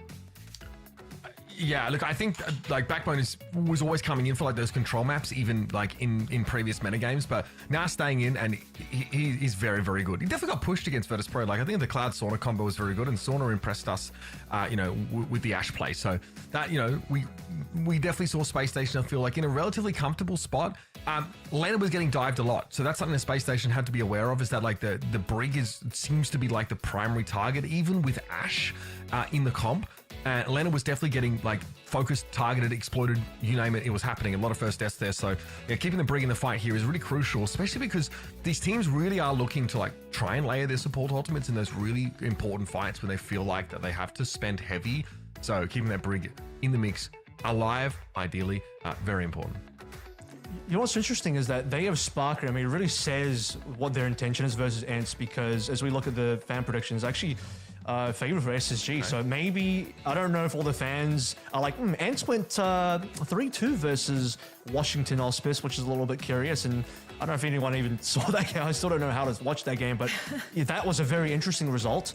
But I would still probably favor Ence. I just think if Vistola is definitely like the better D.Va player, that's a given. Hardy has been struggling on the D.Va, even on the last meta. But, you know, back to the Sparker point, this is a very different look because obviously Ence want to play double flex DPS, where Spacestation, like, we could play Psycho and Backbone, but we're going to keep Sparker in for the hit scan.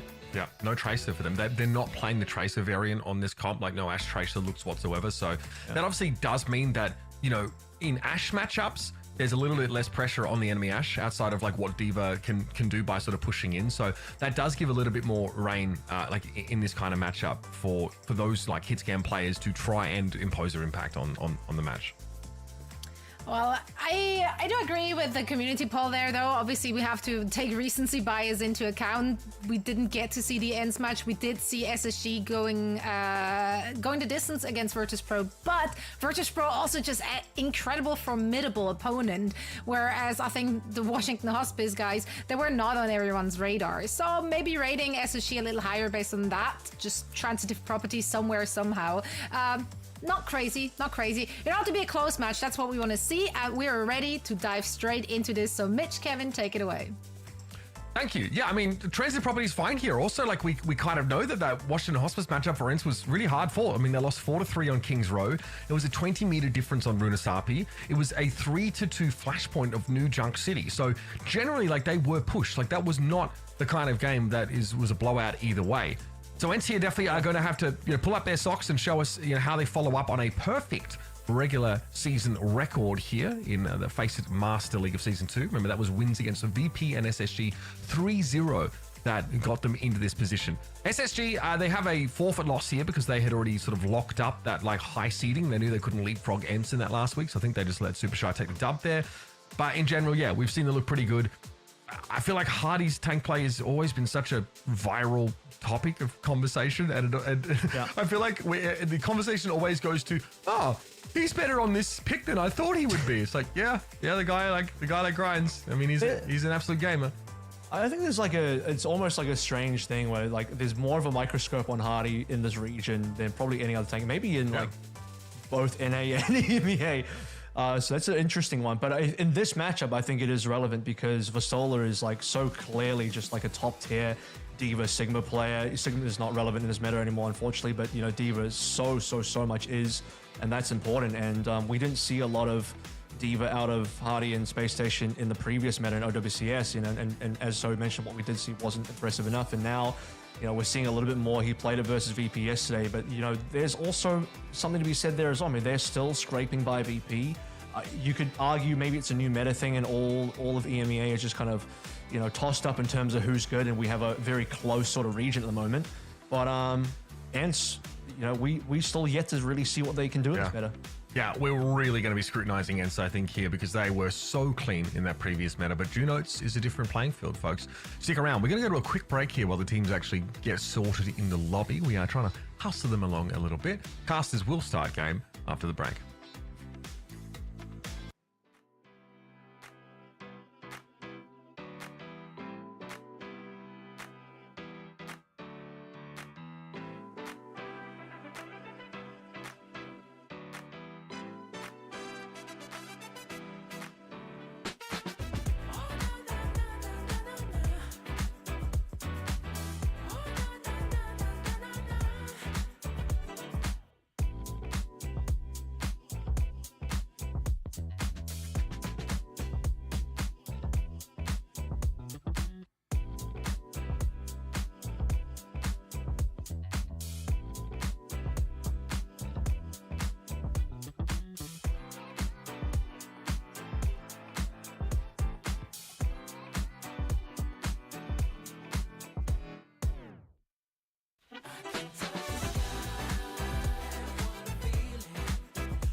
Strong words and a little bit of a cattle prod. We've managed to get Ence and SSG into the game, folks. That's right. They're ready to throw down for our viewing pleasure once more in this upper bracket final. The winner will advance to the grand final. The loser will drop down to take on the winner of a one-man army and VP.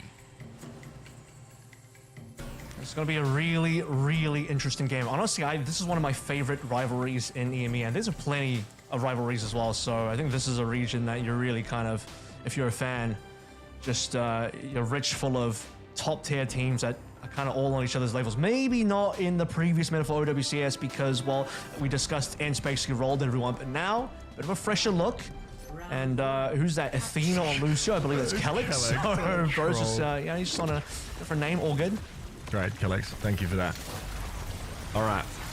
Here we come in the Symmetra-based composition. It will be Maimone on the Venture for Ence. Both from Archicons here, but the Sim in the front line go brrr, and that is more than Vistola can handle. Let's see if Ence change anything up here as well. Both teams actually went for the Venture. So it's an interesting read. I do think the Venture is pretty good on Control Center. We've also seen some Korean teams play some Venture as well. Not everywhere, but in certain maps, and this is certainly one of them. So what is going to be the comeback from Ence? Now, I think the Mei is going to make a pretty big difference as far as engaging, but Sparker having the TP, Spacestation, very good TP team. So Mackie B coming through. Looks to duck down after just getting a little bit of poke done. Maimone wants to push up and go for a full commit here for Ence, and Backbone's a little low. Hardy's able to get topped up briefly. Vistola heads to the high ground and Landon. Okay. Isolated, taken down. Didn't fall back in the same direction, or wasn't able to because of the Mei wall. Nicely placed there by Kevster. And here comes Maimone now to help clean up. Yeah, decent as well. Speaking of clean up, they got that pretty cleanly. Didn't end up having to cost them anything. No ultimates on board just yet. So two very fast neutral fights. And typically by now, an ult would come online, and Kevster's managed to do enough that he'll have the first ult maybe of the lobby, not even just his own team. And you know, we've known Kevster across the board for a different variety of heroes. Mei is going to be the important one for him as the flex DPS here. Backbone has to drop down there. Here's the emergence under Vistola. Okay, now starting to feel the burn from that Symmetra. Vistola has to give a bit of ground here. Annihilation going to be coming soon, but Space Station want to go up a gear. Hyper Ring thrown down, but it's a beautiful. That is a perfect Mei wall from Kevster. It splits them up to perfection. Sparker and Landon both go down there. Not a thing they could have done either. And up comes Maimone here to taunt and find some extra pressure on their arm. Hardy down here will be really rough as well because he's going to be getting the solo stagger. So that will take some time. Funny Asher also popped the orbital ray in that fight to no avail for Space Station, which is definitely going to be costly. It's going to make things a lot better for Ence. And discussing Kevster on this mate, instantly showing value. Brilliant pick off onto Sparker, and the 4v5 orbital ray from Space Station is just unfortunately quite wasteful. All right, charger from Maimone here. Create some spacing in between Hardy and the rest of his team. Vortex deployed by Hardy now. Of course, Annihilation available for both Ramatras, and that is a nice wall for a disengage. No split from that, though. Tectonic Shock expires. Backbone only really able to use it to push up with. Wants to pop up again. Wall going to be deployed here by Sparker on the point. Now Space Station are going to be really hard to shift for the time being. Vistola wants to jump on in there. Sim turret slowing him right up, and Hardy gets solo. That is it. They've managed to isolate the Ramatra. Great freeze from Kevster. God, his utility usage in general has been unbelievable this game. Both Ramatras are down, though. Sim turret for a reposition now, but it's being used back and forth. Sparker tries to get onto the point again to fight. Kevster quite accurate with those right clicks, but still has to respect the Sim's damage. The rest of Ence pile in and deal with the offending Sparker. Yeah, I mean, Vistola even dying there doesn't make a difference for Ence. They're just going to get the cleanup here anyway, 100-24. And aside from the first fight loss, they instantly came back. Second fight in the neutral, no ultimates required. They won that one cleanly. Into the third fight with a bit of a mini spawn camp there.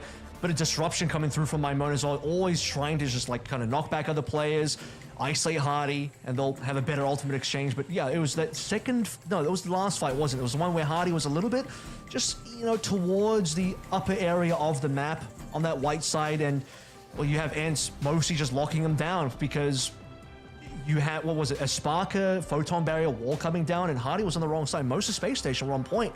Hardy was in the middle of nowhere. Vistola also was in the middle of nowhere, but Hardy going down first makes a huge difference.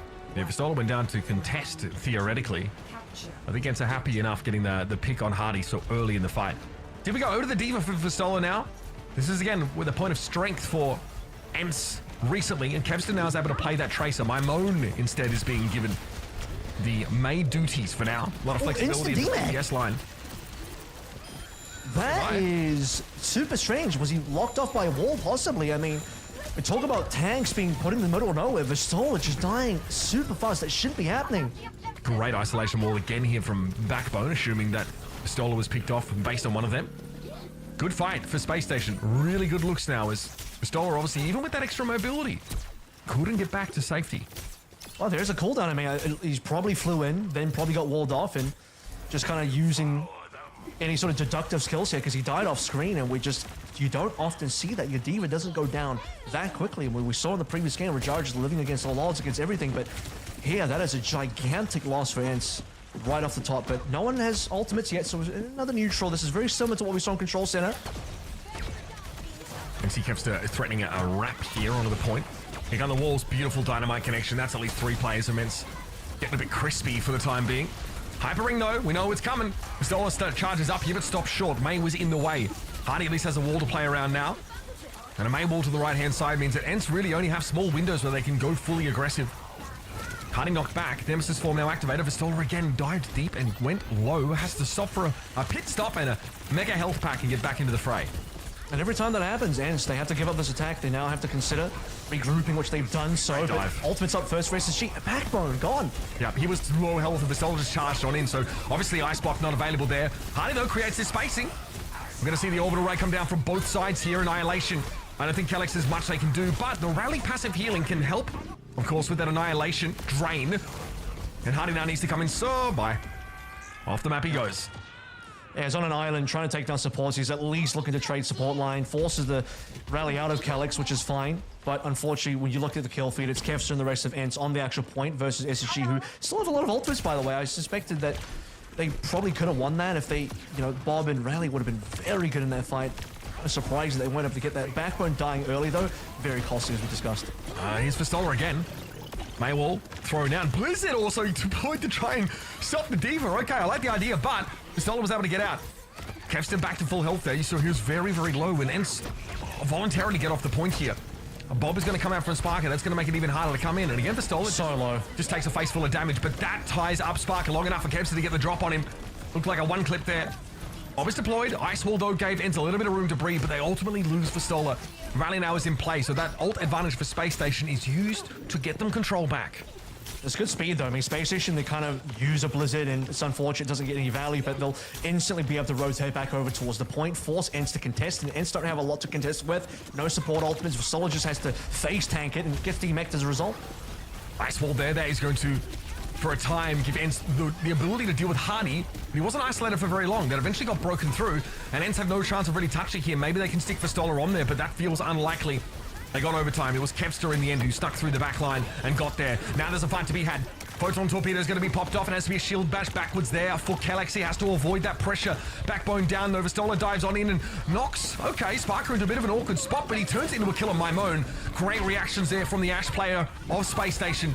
Lennon has fallen here, and Kevster's going to be a problem late into the fight. He was able to flip the point after taking that kill on the Ash. Yeah, really good for Kevster to be able to get that contest there. Obviously, you expect it out of the Tracer, and now Hardy, you're popping Annihilation. That's just so easy for Ence to back out, and I think Hardy doesn't want to die there, but you got so much advantage, 99 to 40 something there. Losing the ultimate here is going to really affect tempo. They need one good fight. Is Hardy maybe looking for a swap? Was going to go towards the Diva, maybe? That would make the most sense. So, that still feels bad, though. Annihilation could have been huge for the retake. Yeah, I think it has to be a switch because Mimone's come back on the Farah. Something that would really punish Space Station out in the open, especially because they don't hold the point presently. Kevster Pulse always feels like a sure thing, a deterministic result in a kill, and once again he delivers. Sparker goes down, Sky did fall elsewhere, though Funny Astro able to get the orbital ray. Sky out of sync in terms of those ultimates. The Space Station need to make good use of it. They get to the point and flip it. But they are going to have Kellex coming back in with a rally. This Backbone Blizzard has to be big. And here they come. Really not very subtle on the approach. It's Landon falling for that first push, but a double freeze from Backbone gives him at least a kill on Kellex. And Vistola's going to struggle to get away unscathed here. Defense Matrix used to its force, though. Look at the turn on the May. Backbone wasn't ready for that burst of speed coming out from Vistola, and he gets his mech back for free. Hardy also loses his mech to the self-destruct. That's devastating. Funny Astro at least picks the Farah off, but can't survive. Vistola trains in on him from long distance. And now it's just the soul of Sparker. Landon comes back into the fight, but really has no way to peer in. And Space Station have to give the point. if it wasn't for the flip, that would have been the map done and dusted. Ence would have cleaned up 2-0 on Lijiang, but because there was a flip, it's not quite 99 for Ence yet, but Heroics coming through from Vistola. Look at that, just getting so much work done. This self-destruct kill to Hardy was gigantic, though. Hardy can't afford to die to that. Yeah, now the Sombra annoying for Vistola, but the hack gets broken up by a little bit of damage. Backbone didn't have a sneaky angle to play from. And here comes the Pharah. Nice close at all. It's pretty scary to deal with. Here comes Hardy doing his job. Getting rid of my Moan is priority number 1 here. And the follow-up is good. The chase in from Spark is beautiful. Very mobile DPS lining from Spacestation, but Vistola gets landed yet again as the Brig falling once more. Careful with the pulse. Last one was perfect. This one goes into the Korean Future Dyson. Hardy eats it up. Sparker dashes up the point. Another torpedo elimination there for Funny Astro. And now no Kevster available for Ence, but the orbital ray is so powerful. They play inside of it for the most part, but are you kidding me? Space Station, no touch. Oh, the orbital ray is too threatening. I think they could have touched too. Backbone was right there. Was he? He just wasn't there in time, maybe. Bro, they have you literally the final frame. The final frame was Backbone as Sombra on the point. Like, oh my god, dude. If they touch, I think we go to a third round. I think we go to a third round if they touch. Genuinely. So that is heartbreaking. Kevster was taking a long time to respawn, and I think it might have been OT there. So no Kev and a 3-man orbital ray where it was looking dicey. I mean, you just got to survive against orbital ray for SSG and you're good to go. But yeah, Hardy got pushed out and there was no further touch once Hardy was gone, and that was it. That's all she wrote. That's heartbreaking. Really sad for SSG. Heartbreaking, that's for sure, yeah. Okay. All right, let's look at some highlights. Let's look back because obviously a very competitive Lijiang Tower starts, Kevin, on Control Center. From Kevin himself as well. From one Kevin to another, Kevster here on the Mei was absolutely flawless on the Control Center. And I'm actually it's a little bit unfortunate we didn't have Backbone start on the Mei here because it would have been a really tight deal, you know, Backbone versus Kev. Backbone has historically been the best Mei, maybe globally. So that would have been a pretty interesting battle. My Moan brought up the Mei in the second round here, but as I said, I really expected a third, and for all that's worth as well, Vistola really struggled a little bit on D.Va. He had a couple of good moments, but okay, now we see it. Yeah, so he was just really rushed down by the speed. He thought he had more time to get away, flies through the point, but look how fast Hardy ran over him. So that first death, I think, really set the precedent for SSG for the entire round. Yeah, that hypering was huge here. It was SSG at 99% for so much of the round. Pretty astonishing comeback, if you think about it. Kevster there did fantastically. This pulse here really is what put them within striking distance. There was the chase down eventually, but beautifully done. Vistola is living here through the blizzard and then just turning around and blowing Backbone up. Sometimes you don't have the window for the ice block, or you don't have it available. This Hardy kill was crazy. If Hardy doesn't die here, I actually think SSG win it right here if Hardy doesn't get DMX there. So I don't know how he got clipped, but that's really sad. And then the late death on the Funny Astro definitely hurts as well. But I think this is the final moment here. So the flip comes through. There's a touch. Hardy runs. There's a touch, but yeah, Backbone and oh my god, they're both just like Sparker and Backbone. Backbone was in stealth, right? That's the issue. He didn't come out of stealth. But Sparker was there too on Tracer. I think they both were basically there at the same time, but neither quite, because they just underestimated how long the OT went for and how fast that wick goes down once you've got an extended OT. Because Hardy's gone, and really, when you got a Tracer Sombra, it's like shouldn't be any excuse. But, yeah, I mean, no, just played an OT too long. You have a hyper-mobile composition, so obviously that's a really tough pill to swallow for SSG. And look, even if they do stall there, I think they're going to lose Hardy's mech, which is, they're contesting, of course, or they're contending rather with the orbital ray. So very powerful ability. Yeah, it's tough. It's a gut punch for SSG. They're molding. They're reeing. They're not happy.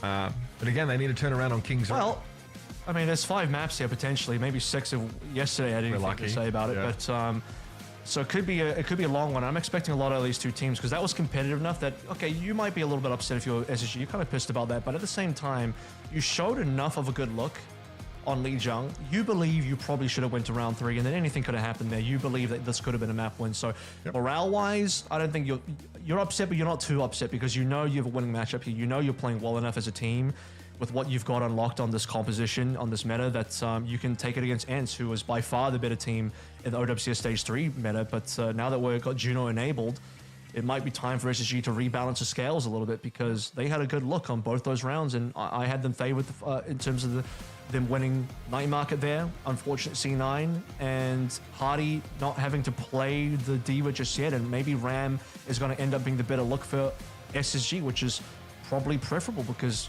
you know that SSG is a bit of a brawl identity type of team, and Ram fits right into there. So that's what I want to see more out of. And Hardy only switched to the D.Va on that previous map of Night Market when there was a Pharah. I think Mamone switched to Pharah in the end there to try and punish the ground-born composition of the Ramatra. So they got a lot of mileage out of playing that sort of brawl style. On a map like this, I mean, I guess traditionally, like we do see like D.Va mirrors here, but Hardy wants to come out on the Ramatra. So, you know, Spacestation definitely have an identity. We've been aware of that, despite their, you know, numerous identity crises as they've been dubbed. But they will, look to try and play this brawl style around the Ram. Ence can, I mean, they have attacker's advantage here, so they can always scout the defense. So whatever he runs, if Hardy's on a Ram, Pharah's going to be great for Maimon, which is what he's going to do here. If he's on a D.Va, then Maimon can go towards, you know, Mei or Tracer or like Kev. So I mean, the good thing about having double flex DPS on board for Ence is they can be really flexible what they want to play. I'm actually curious if Kevster's going to actually play this a Genji. He's going to open with the Widow, but he's not going to play the Widow for the round, I don't suspect. And you know, we actually just talked a little bit. Yeah, you're saying that you feel like Genji was pretty good right now. Secretly, I think secretly Genji might be a good pick, but you do need a really strong Genji player. Kevster is one of those, but Tracer is more standard. Tracer is the safer pick, which is also Kevster's specialty. So Tracer Pharah here. No Mei, no Ashe on all for Ence. Always happy to change it up and always happy to try and get value out of Pharah. I know what Kalix is doing. He's on the streamer mode. That's why he's got a different name every single I see. That map we get into. So funny. That is so funny. I love all the streamer mode names, by the way. Like, it's just like gamer names with the letters in there. I'd rather numbers as letters. It's such a throwback to like the early naming years, I feel. Yeah, look how many more members Ence just got. Who are these extra main supports they picked up recently? You know, oh man, that roster lock opening up. They're holding trials here. Yeah, exactly. Good start to that fight though for Spacestation. You see them sort of force Ence back. Even your boy Slipstream able to make the difference here. Kevster again has gotten embedded and likely will be looking for Sparker. There is a little bit to put pressure on the Ashe position, but it's a long trek for Vistola to sort of get to where the Ashe is standing. So it is up to Kevster to some degree. It's really important that you manage to push Sparker off any high ground though, and now Spacestation, they're kind of caught up in Elderworth Hotel. And that is going to be problematic because Maimon is getting a lot of splash damage in there. Has barrage basically available now. Yeah, and also denying that line from Sparker, right? If he has to play inside the hotel, he can't see really anything else. Funny Astro chomping at the bit here to try and keep those heals coming through. Sky's really far away as well on ult. So Funny Astro's got great timing here. There should be an opportunity when there's a full breakdown of the fight, but I think Ence looking for a pick here, not full engagement. Pulse. Yep, nothing from that one. Here's the barrage from Maimon, comes in, immediately traded out. Though Sparker finds a headshot, but Ence want to push forward. They do have an orbital ray to work with. No rally though. We see those ultimates laid up by Spacestation, and now they have a Bob, so defensively there's so much for SSG to work with. Yeah, they got a lot more damage done in those neutrals, and 2 minutes now burned off the clock. Look, you got a lot of ultimates out of Spacestation, 2 big ones in the support line. So Ence will have the opportunity now as they have to wait for the Bob. They could challenge it. They're not going to challenge, just, you know, getting more ultimates out of SSG. And eventually you got to get into a position where, okay, you have Kalix coming up with the rally. That's the only ult you have to use, which is a little unfortunate. But Vasola having a second life is also going to allow Ence to play a little bit more aggressively here. Again, this comp, like, Kevster is designed, or rather, it's designed for Kevster to follow up on the Pharah damage from Maimon here. That's the plan. But so far, there have been no targets low enough for the Tracer. Oh, the rally's gone. Wow. Yep, Slipstream. Out of the game. And we have the remake here, the second life at least, but that first one was lost so cheaply by Vistola. This one, though, much better. He buys the kill on Sparker. Backbone playing out in the open still, though, as we see Maimon is stuck in behind them. Could be threatening, but time is running low for Ence, and their comp takes a while to really get going. Hardy's Annihilation as well is going to force a disengage and probably buy time for that reinforcement of Sparker to get back into the fight. As soon as it expires, though, Ence go up a gear. They know they've got only a small window to try and exploit, and they've done so. Pulse this time connects. Landon blown to smithereens. And Ence finally get what they came for. Takes them over 3 minutes, but hey, job done either way. I mean, the time buy here is huge for Spacestation, but I think Spacestation would like to get a little bit more value out of the ultimates. Ence just don't commit onto anything there, where, you know, all these ultimates come through from SSG, Ence just back out. I don't think Backbone caught anyone on the Blizzard either. Hardy annihilates, which is pretty threatening, and instantly Ence just scattered. They just rotate around. They have the team to do that. They're a much faster team, you know, and ironically, Slipstream works here because you're playing a fast composition, you're running through a hyper ring, so you know that name definitely works for Ence. Yeah. They don't have to use Sky Ripper's ultimate, which is super important because I thought maybe he'd have to bring out the orbital ray, but 2 picks, 1 off the pulse bomb. I mean, no answer from SSG. That's clean. Ence do a complex thing where they have to disengage from a threatening ultimate from Hardy while still being aggressive. They wait like just until the annihilation expires, which is only a few seconds if you get out of his radius, and they immediately go. Great looks and ultimate still to hand. Keeps his pulse on the brig though of Landon was huge. And again, he's trying to push up here. Takes the mega, also denies that for a time. Bring down though, here comes the orbital ray. My moan inside that orbital ray is absolutely filth. Gets some good amount of passive healing from the ultimate as well as the active healing coming in from his own Juno. And able to drop 2, but as those rays are cleared off, here's my moan picked off by Backbone. Not a lot to really bring the Pharah down. Backbone, one of them, of course. Ash, obviously, a key part of that. Backbone still loses. They have no tag. They still lose this. They double support ulted, and Hardy was already gone. So Ence is still going to come out better off here. They have the better respawns as well. SSG know it, and they gonna have to just, you know, take the L on that one. And maybe a re-entry here. Backbone burns the wall fairly early. Still working on that Blizzard. Hardy nearly on annihilation, but we've talked about it. Ence can just back out. Ooh. Nicely done. Hardy gets one last punch in onto the Baby Diva to make sure that there was no remake possible. So it's a massive tempo loss here for Ence. Just as they were looking really threatening, Vistola uses that ultimate for nothing. That's the game changer right there, because now Ence can go and hold up towards the archway again. Unless Caps somehow gets a little bit of a cheeky back cap situation. No, the payload's moved back enough now. That's not going to be really possible. So a giant reset of tempo there. Oh, beautiful. Huge pick on a Sky Ripper. So another reset for Ence. That's hard to do, but Backbone just has that choke lined up. It is annoying to play into that sort of already established main position. And Backbone's done that for us on quite a few maps. And by the way, Spacestation have not had to use a single ultimate for the last 2 fights. It's singular picks, 1 kill to Vistola, and you burn the remake. 2nd kill coming through onto Sky. It's huge. Barrage? Yep, immediately blows up Landon. That's what he's looking for, but it always seems to be a 1-for-1. Sky, though, catches Backbone. He was low after the barrage came in, and the Pulsar torpedoes homed in on their target. Hardy here forced defensively to play through this annihilation. And then still really want to give him the room, so that ticks for quite some time, but eventually Hardy gets dragged on down.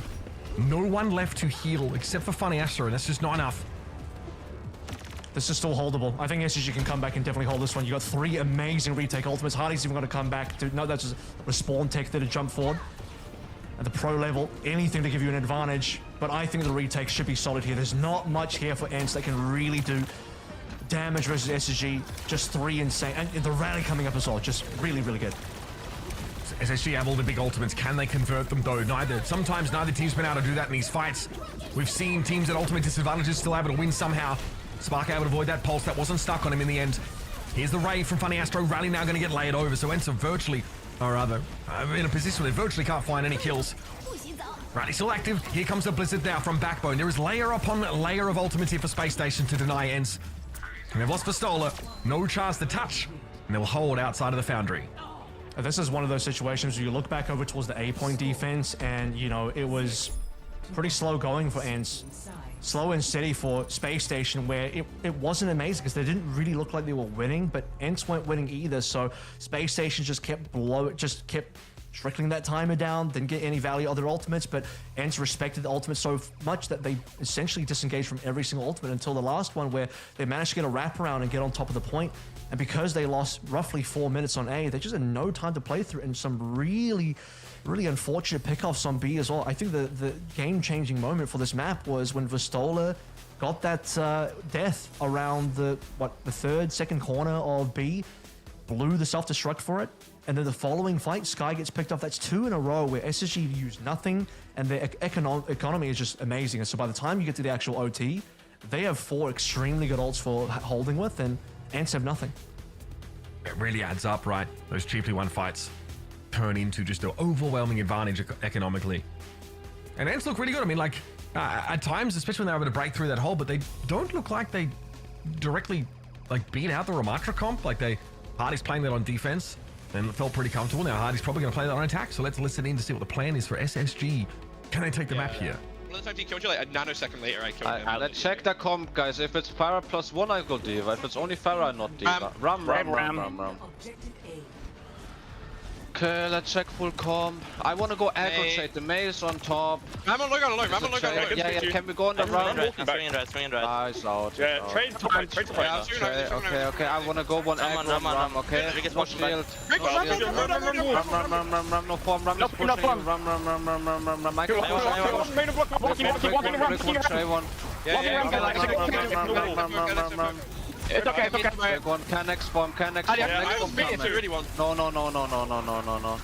I can push again. No shield, no shield. Peek with my shield. They don't have shield. I have 2. I have bomb and 2.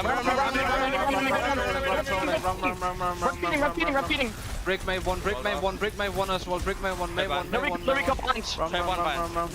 May left. I'm putting shield. No block. Can you speed on May? Speed. May no block. Run.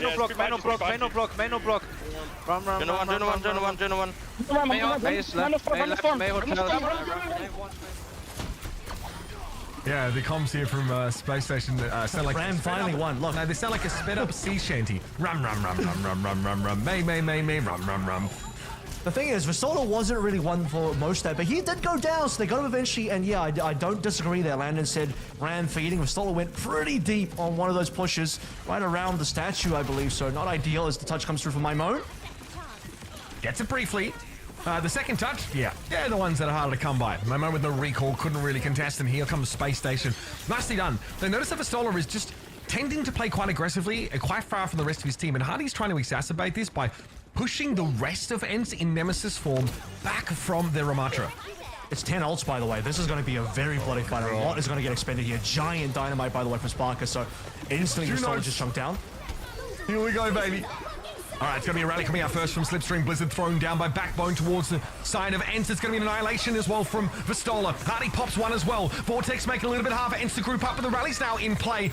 Here comes the Orbital Ray from Spacestation. They've thrown that in, layering their support ultimates a little bit later. Vistola's getting low. Still an annihilation, by the way. And Maimon will fall to the bob. 10 ultimates, baby. One winner. It's Spacestation who emerged victorious. Yeah, this is when you get to the final table, heads up, Mitch, and it's all in from both sides. And once that river hits, it is the Bob that gets it done for Sparker, saving a couple of important ultimates. SSG just a little bit safe there. Don't use everything straight up. Allow Ence to pull the trigger early, disengage ever so slightly, and then go for the slightly later ultimates. And the Bob, I think that was the coup de grace. That cleaned things up. Hardy able to push forward here. Good poke on Vistola. Kevster also taking a couple glancing hits there. They're trying to wrap Maimon around by the looks of things, and in he comes. Doesn't emerge on the cart. Would like to stall it ideally. Maywall going to be thrown up straight away. Over the top, though, goes the dynamite here. Sparker's in such a good position. Funny Astra able to finish off the venture here.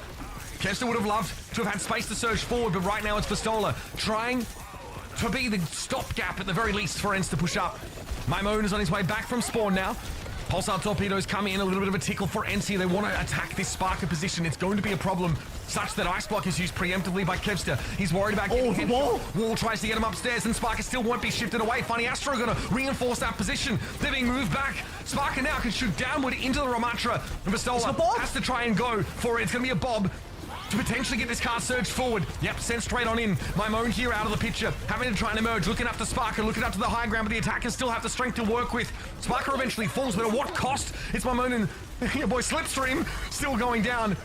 And Orbital Ray comes out for Ence here, buys him some room, but it's going to be Funny Astro coming in with a response. Wall thrown up, Hardy pressed against it, trying to get through. Annihilation definitely on the cards for him, but Vistola pops his and is frozen stiff regardless. Space Station, oh yeah, they're here to brawl. Definitely looking better in that composition mirror. And it's a comfortable take of Kings Row. Yeah, so much time remaining as well. They won way more fights here. Didn't get slowed down at any of those points, and a perfect finish in terms of putting the Sparker's Ash in the correct position. And how many resources did you see from Ence to try and get him down? And I think it was Coach Gun both times. The Maywall was creative. Remember, they don't have a Diva, no Flyers, no, Maimon Fire this time around. So they ice wall two members. The Coach Gun just blows them straight back to the ground. The Bob caused a lot of issues as well. And even Maimon on the venture trying to get a little bit creative to get onto the high ground still took about, 2 extra deaths on Ence. You see the trade and the kill feed. It's Maimon finally getting Sparker down, but 2 deaths on Ence. And then you finish off with double support ultimates. A perfect rally coming through from Landon. You thought Hardy was going to die there.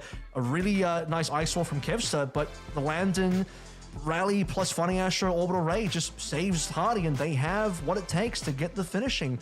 But it's this fight as well, Mitch. 10 ultimates. SSG won it. Yeah, I mean, Maimon, this was like earlier on. This is that barrage inside that orbital strike, right? Where Maimon just goes and sort of blows them up. And the fight gets dragged out a fair bit. I think ultimately, Space Station do end up losing this, even with a missed pulse from Kevster.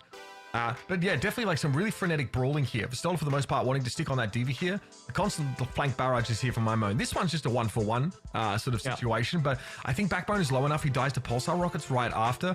The bobs were pretty huge. I'm not going to lie. I mean, this one here from Sparker is, quite crucial. Even with the Orbital Ray in play, look who's benefiting from it. No one. Vistola really like trying to play from it there, but it's quite far forward, and so much of this Ence squad are already on the back foot. Blizzard there just seals the deal for this defense. It's a really good call for SSG to sort of keep this lineup going for the second map. I mean, Lijiang, you're kind of like, well, double flex maybe is the preferred team lineup there in terms of the DPS side, but Sparker got so much work done in this map and was uncontested for a huge amount of it as well. But just generally speaking, the pace out of SSG, the economy out of SSG was huge. And I mentioned the 10 ult fight. I got baited a little bit. This is the actual 10 ult fight because now we're looking at the SSG offense. And when both teams sort of go all in here, the team that ends up losing this fight where 10 ults are being used, yeah, they're going to come out in a really rough spot because momentum is still on the attacking side. Bro, it's Goats. I'm telling you, that's Goats right there. Goats is 12 ultimates and no one dies for I think 10 out of those 12 ultimates, and then one person dies and this is just a full wipe. So exactly. that's old school Goats, but no. That happened in that fight too. No one died for like most of those 10 ults sort of being popped off here. It was like a lot of back and forth. That's what happens when you have powerful healing ults as well. Rally combined with Orbital Ray. If you try and watch that one in first person, you'll get an aneurysm. So yeah, happy about the top down on that because that would have been impossible to watch otherwise. People out there on Twitter like posting nostalgic still shots from like the Overwatch years, like 20 ults or 12 ults going on. Like we're going back. We are unbelievably back, folks. I do think that the Ramatra look for Ence looked a little bit weaker. Definitely felt like Vistola's positioning kind of put them at risk at times. And on the Diva, obviously, he's able to correct some of those issues or just play differently entirely. So it is an even series here between Ence and SSG. We're going to go to a break. When we come back, it'll be Runasapi on the menu.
Hi folks, do you like team fights with 10 ultimates, all thrown at roughly the same time, with dazzling effects on your screen to delight and inspire you? Then you've come to the right place, because SSG and Ence are locking in the Junotes comps and they are going at it hammer and tongs, Kev. We are one apiece here in this series, heading off to Rudasapi for our third map. This might be the final weekend to enjoy it as well, if you do enjoy a lot of that, because I wonder what the mid-season patch is going to do, as we did get notes about D.Va, and I don't know, maybe Juno get tweaked a little bit there as well. We'll see what happens. For now, though, it's Juno on board for everybody for the foreseeable rest of the tournament. Rudasapi. I don't think we're going to see too many changes here. Definitely not in the lineup. Expecting Sparker to still be coming through on towards the Ashe. I think you were totally right about Spacestation in terms of unlocking their composition. Hardy on the Ram seems to be what is working the best. And that's something we discussed in sort of the lead up into this game, where the D.Va just hasn't been the best look for Hardy so far. SSG's identity in the past has been mostly favored towards the Brawl, and Ram is kind of analogous to what they are doing the most and doing the best. We got big boy Kai subbing in here for Ence. Bring, of course, that hit scan pressure to bear. Be alongside Kevster this time around. And yes, Ramatra comps for both sides. We are Madrid, everybody, with Juno, Brigitte backlines. Not for go here on Rudasapi. Let's see how these front lines come clashing together, and keep an eye on Vistola's positioning on King's Row. He really wanted to go forward, and it was punishable. And that was true on Lee Jung as well. Remember, he got caught out on Night Market, kind of just flying a little bit too deep in the hyper ring from Spacestation, was able to punish. This time around, Vistola is a little bit caught. He was kind of caught by the ice wall. Yeah, he definitely isolated by Backbone's wall there, but he's pretty durable. The poke damage was very good for Space Station, though. There's a window with Ence, all of them are down to like 50%, but again, that is all healed up. Backbone finds Kevster, just a random pick there. As, by the way, he's got a very big burly man with large traps in his face. Beautifully done. And that now leaves Ence in a position where they need to just back away and try not to get staggered on this disengage. Honestly, Ence had better positioning there. It's unfortunate they got the first death, because Vistola kind of locked SSG into the side room. So Ence had free reign over the rest of the point and the rest of the midpoint of that map. And as we go over towards the first push here for SSG, looking towards the ultimate side, no giant lead. I think Funny Astro 10% over Sky could be pretty impactful. But it's Backbone actually above Kevster. Backbone looking towards first ultimate in lobby unless Spark can catch up. Still very low here. Another May wall that did leave him a little bit high and dry. Sky, though, the pick off here. Once again, Space Station just getting an early kill out of the neutral. And once again, don't have the resources. Yeah, they're going to give this up. That's 2 consecutive fights. Basically led off with 2 picks from the DPS. Backbone and Sparker are, they're firing. And it's another similar situation to what we saw, particularly on Lee Jung, where, 2 back-to-back neutrals. At least on Lee Jung, I think Ence were able to control center, win that second neutral here. 2 neutrals are gone. Space Station are holding all the cards once more. You're talking about 10 ultimates. We're nearly on 10 ultimates once again. Ence a little bit lagging, though. That's a very forward position for Backbone. He goes for an aggressive Blizzard that Vistola tries to opt out of very quickly, but is split from the team. That Blizzard, while it doesn't freeze anyone, it still isolates Vistola enough to make it an easy pick. If there's a stagger, this is triple digits. That'll be triple digits now. Absolutely. This is getting ugly very quickly for Ence. They have just not been able to have a look into this game. And while they've been able to build ultimates, that's all well and good. But Space Station have held on to most of theirs. So Blizzard obviously used to win that fight in general. 5 ult Ence. They have to stop this push here. 2 minutes and 30, Mitch, and it's already 112. That's disgusting in terms of a lead. Well, it's because they haven't won a fight. Kellex has to use the rally kind of prematurely here, just to keep him alive against the Bobs. Space Station are getting so much value out of their ultimates. Eventually, the Bobs are down. Sky able to throw some healing with the torpedoes here. Vistola has kind of always been below 20% HP for most of this round. Hardy out the Annihilation, frozen though inside the Blizzard. Oh, it's an orbital ray. He's chilling. He's absolutely bloody chilling. Gets a cold shower to wake him up out of cryogenesis and is ready to throw down again. Sky with the orbital ray here, though. This is in a good spot for Ence to make use of offensively as opposed to defensively. And finally, they find their teeth, sink him into Space Station. Yeah, it's costly though. It costs all the ultimates in the game, and this is better for Space Station than it is Ence, because why? I mean, Space Station kind of lost that in Ence territory, where now they can just defend for the rest of the game. And okay, 640 left is a reasonable amount of time, but Ence haven't gotten a single neutral yet, and they have to win like what, 4 fights in a row roughly now to be able to even equalize, and they got nothing to work through. So this neutral has to be clean. They got to get more. Kai just trying to stave Hardy off there. who would love nothing more than to force Ence out of that room. It's good cover for them. Oh, Vistola again! He's so ham! He's so deep! And Backbone turns him into a popsicle. Nice one there for Kevster. He's hoping for a kill here. Oh, I love that wall behind him. Kind of gives him a sidebar with the backline, but meanwhile, it's Space Station able to knock some heads together.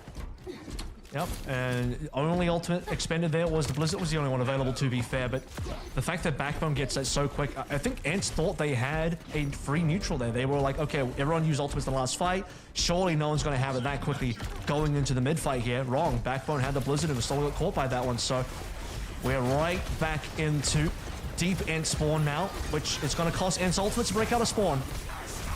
Solar swinging. Hardy down to the low ground. Rally here in play with the Blizzard. Yeah, that's a freaking perfect Blizzard. Nicely done by Kevster. Reminiscent of some of those Blizzards we saw from him on Lijiang Tower Control Center. That made it all too easy for Ence rather to roll SSG.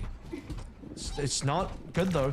I mean, yeah, they won. Great. 3 ultimates, by the way. They had to spend more ultimates in their own spawn just to get control of payload to push back towards mid. In fact, I don't even know if they're going to get to the mid because, no, they are, like, because SSG are right. They're going to get the forward spawns, and SSG, once again, have a much better economy because they're forcing ults out of Ence without having to spend much of their own. Yeah, and I think SSG are happy to play this way, right? Push up, win a fight, lose a fight, and then just play the pendulum game. Calyx so low, and yeah, Annihilation for Hardy this time. He's like more than happy to go with it. Sky lingers into line of sight of that Annihilation briefly, but it does get turned off. No targets available there for Hardy. And yeah, Orbital Ray.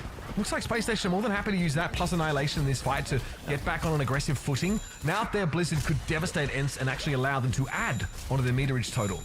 I think if Space Station saw that Ence were that split, they wouldn't even have used the Orbital Ray because you saw from our POV on the top down that Calyx and Sky were in no man's land. Vistola was right up because, well, he's trying to fight the enemy team, and somehow the supports of Ence got locked out from that fight, and Ence were, you know, the team was just nowhere together, and now this is going to be more distance. Because Kevster dies, and this is not an Ence fight win, you're threatening full cap of the map now. Yeah, we're back to just straight up winning the neutral here for Space Station. Kevster got headshot by both DPS in quick succession, by the way, so all the healing in the world is not going to save you there. Vistola dead. Good wall. Yeah, Vistola will be body blocked by Backbone if he had to be. So, second pick of the fight, and obviously the bot will continue to advance. Now we're over 120 meters. There's still 4 minutes to play in this game. The Space Station are taking no mercy and no prisoners. It's looking GG go next, I'm afraid, Mitch. And as I said, threatening the full cap here. It's not going to happen only because SSG don't want to push their luck. They want to play this as safely as possible. No, actually, they're just going to go. And Landon has ultimate, so why not push in? Yeah, looking for a big finish, Kev. I see why. Vistola stunned up briefly, has the Annihilation though, and the wall. This should be enough. Another good wall there from Kevster. Helps when he's alive and not picked at the start of the fight. Well, there it is. They're going to get something done there.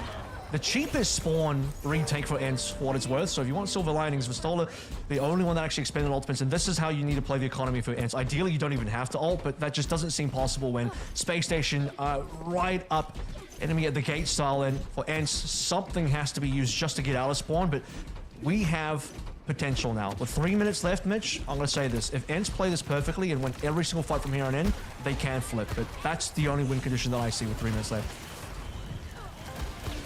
All right. Yeah, this fight. 2 minutes 40 left. Kevster thinks he has a catch on Backbone. He is correct. He'll remain out of the picture for Space Station. He'll continue to wrap around here and start to threaten the backline.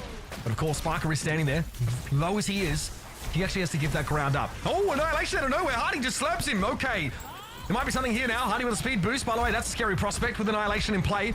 Bob was deployed by Kai defensively, and it will force Space Station to play from the periphery. Hardy steps up, though. Realizes Bob is still alive. Frustrating. And there's an orbital ray here for Funny Astro, but probably not a great chance to use it. Not now that he's split up, and it's a matter of keeping Hardy alive as he tries to back away sheepishly. Yeah, they're going to get the retake here with the auto ray. As soon as Hardy gets a little bit of HP, they can push back in. Space Station is hyper ring. Yeah. Funny Astro is saying, go.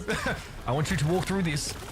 Okay, defensive walling. I think they're going to rotate. They're going to rotate back over towards the point because the payload's getting away from them while this is all happening. Yeah, slowly. I don't think Space Station mind getting walled off there. They don't have to deal with a fight that involves that Brig ultimate. Here they come now. Bob from Sparker. Vortex going to be deployed. Vistola also with that Annihilation. And all of Ence just trying to regroup here. It's so messy. And Vistola gets caught out. The positioning was pretty poor, all things considered. And we're nearly in position to get something good there. truly, I think for Ence, don't contest SSG while they're trying to retake. Just keep pushing payload, force the fight to be on the point itself, so that even if, you know, if you can ideally win, then you get to cap instantly. But they were kind of split between wanting to push payload to wanting to take the fight, and just not an ideal place.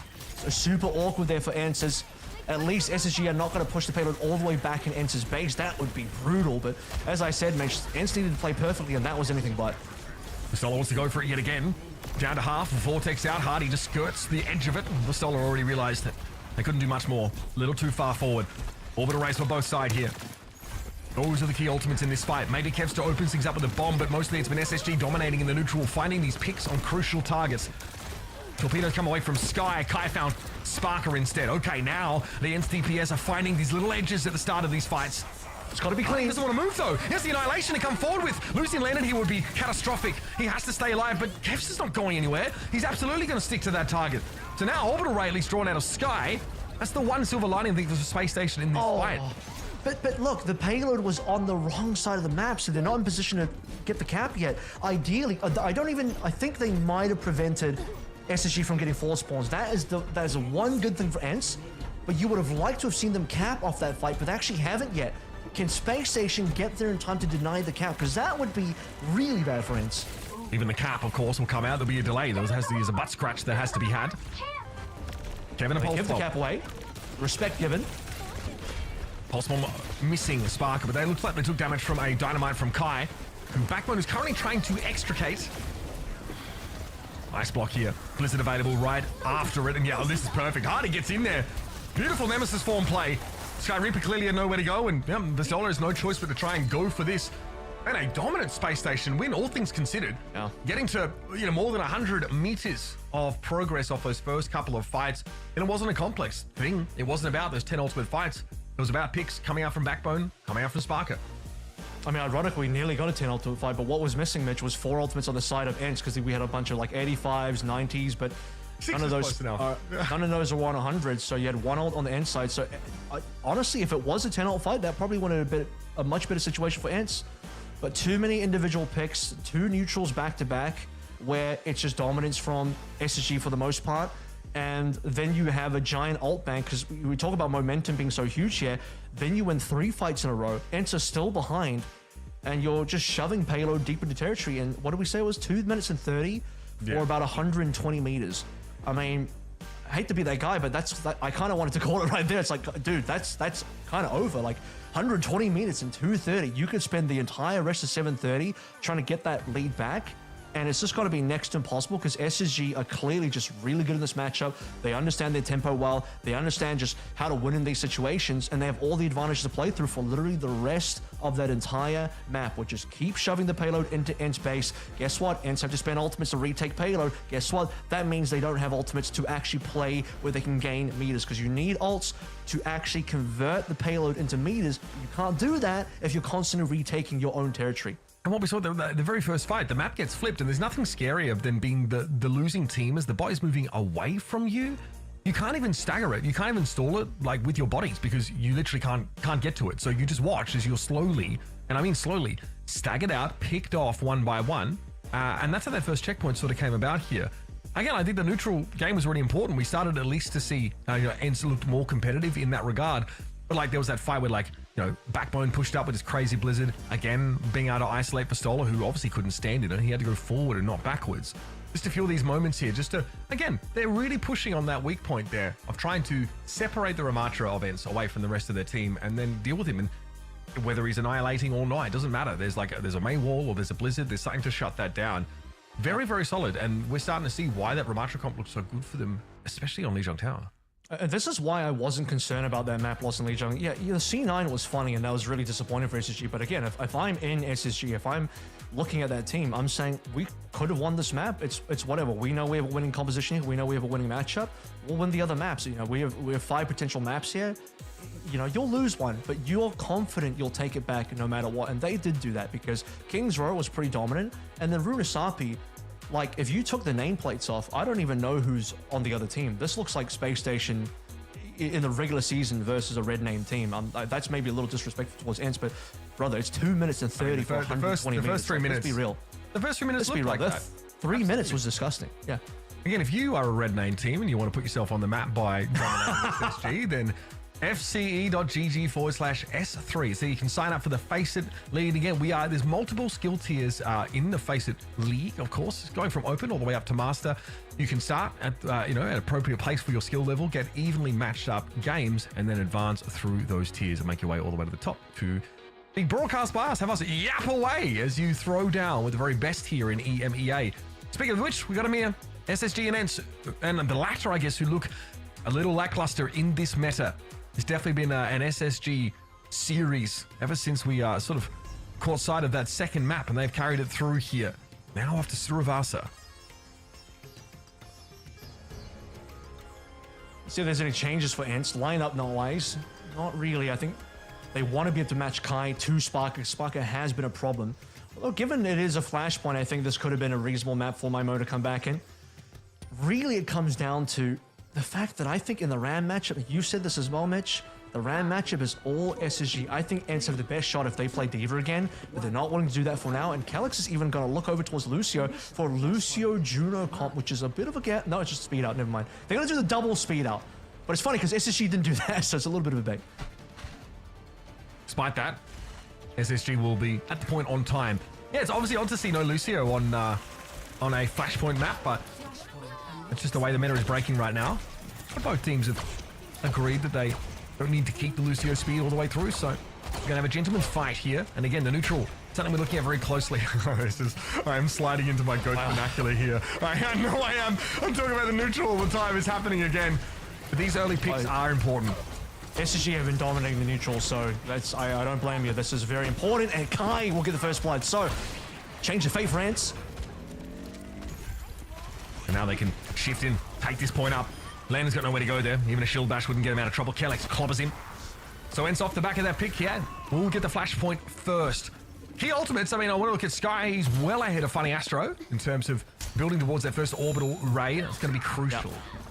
That's the most important one, because you're probably only going to get 2, maybe 3 tops really good fights here for Market. I think with the speed boost out of spawn, you can get slightly more done, but either way, first ultimate here. We talked about momentum on Runasapi. Let's talk about momentum here. Sky opening this out. Orbital ray from the Sky. That'll be Ence's opening that they need to win with. SSG have no response. Backbone here. Chunking Visola down somewhat. The wall has an isolating effect, but it's not something that's capitalized upon by Ence at all. Here comes the ray. And Ence, no, Space Station 1, none of it. Kev's still able to pick off Funny Astro at extreme range here. Great bounce back for Ence. Now, it could be a long stagger potentially on Backbone now as will eventually emerge. Okay, Annihilation being used. Hardy wants to fight again. Again, he finds his off timings to use this Ramatra ultimate. Oh. That was an ice block burnt by Kevster, but he's still able to take 2 kills. Well, I guess nothing ventured, nothing gained. Space Station's Gambit does give them a flip at the last second, which will be reclaimed. Oh, they really wanted that as well, SSG. They didn't want to give it up. Hardy goes for the Annihilation. He has this Mega Pack stolen as well by Kevster. Really slick play by Ence there. And the best part about it is, in terms of economy, this is so good for Ence now, because Sky uses ultimate hit way before Funny Astro, and with the extra kill into Funny Astro, it'll slow down his ult charge further. And beyond that, they got an extra ult out of Hardy, so Ence are looking in a good spot. This is what they've needed. Still going to be a 9 ult fight. The Annihilation is important, but not if the Blizzard comes in. It just negates that impact entirely. So still winnable for Space Station. The win condition is definitely going to be controlling Vistola. Blizzard comes out. Hardy steps clear of it, though. That was Ence's Blizzard. Backbone used his earlier on. Rally for Landon coming out now. Annihilation for Vistola. He goes down. Space Station found an opening. Still found a way to locally isolate Vistola away from the rest of Ence, and now Space Station can just pick up the point. The tank advantage is more than enough to give them an edge here. They want to fight and catch Hardy off here, but he's way too healthy. Vistola must have just been caught out by himself, and the rest of Ence weren't able to follow up properly. Kev spent way too long ice blocking, thinking he might have caught somebody in his trap, and unfortunately not the case. A Space Station were nowhere to be found when the Blizzard was dropped, so where were they? Killing Vistola on the side. Another point going the way of SSG in the opening. And we're in a situation where Sky is about to lap Funny Astro, because this is Funny Astro's first orbital ray, but still Funny Astro has it while SSG are hit on the point. And they won their win condition, right? Control that difference of Annihilation ultimates. Control Vistola. Torpedoes. A bit of extra damage on Calyx. Actually forced his rally out of him there by the looks of things. Here comes the raid. Thrown straight down. Immediately landed, basking in it just as well, because he would have crumbled instantly under the pressure from Vistola. So now the Ray comes out second from Ence. Kai was able to still build it up into this fight. And Sparker has a nice little off angle here, but he will be threatened basically instantly by Kai. Kevster gets rid of the Bob. That's a start here for Ence. They're still on the outside looking in. They still need to take this point. Kevster has the ice block though, and now things are looking a little bit ragged for Ence. But no one's looking at Kevster. As he comes down the block. Pistola down, Annihilation for Hardy. That is a big lead again. The Ramatra gap being felt. It echoes across the map. I mean, you saw from the top down there, Ence were just no target focus whatsoever. Vistola is trying to get Backbone down, who's in a corner, and honestly, Backbone probably should have died. The rest of Ence looking over towards Hardy, and there's just no situation where they're all looking at one character together and one play to try and get a lead. It's just a mess in terms of Ence's coordination. So, SSG, they're going to come out ahead. I mean, it was a really rough look for them in the opening market point on the first, but that second point was all SSG and super messy from Ence. Not what you want to see at all. No. Again, maybe it explains why they were like one of the least excited teams about allowing Juno here into MEA. I don't think they were particularly about it. But again, one must adapt. That is the game of Overwatch, folks. And has been the game for years. Here's Bob, but trundling on into the point. Kai sets him up in the corner. Sparker doesn't nearly have his available, so Ence have to respect this. Around the outside instead. Kevster was found by Landon, but it's going to be traded out pretty much straight away. The Blizzard here, a bit problematic, but obviously break line of sight from Snowball, and you're good. Pistola were able to rip Backbone limb from limb and look to take up the point. Yeah, this is looking much better now. Spacestation, unfortunately, couldn't get value of their ultimates. So first cap going the way to Ence. And Ence will have roughly better ultimates than SSG, but still Bob's going to be important against Sparker. I'm expecting big things, as that will be the retake tool on top of both orbital rays on both teams. Sky would do well to try and conserve his a little bit here. Wait for Running Usher to drop. Play the slightly later ultimate and see if you can get a retake. Here they come. Beam comes out straight away, but a neutral kill for Kevster this time means that Space Station without Sparker. Can they make use of their ultimate? No, Funny Astro had one of his own anyway. Annihilation for Vistola, and Ence putting it together. This has been a seesaw.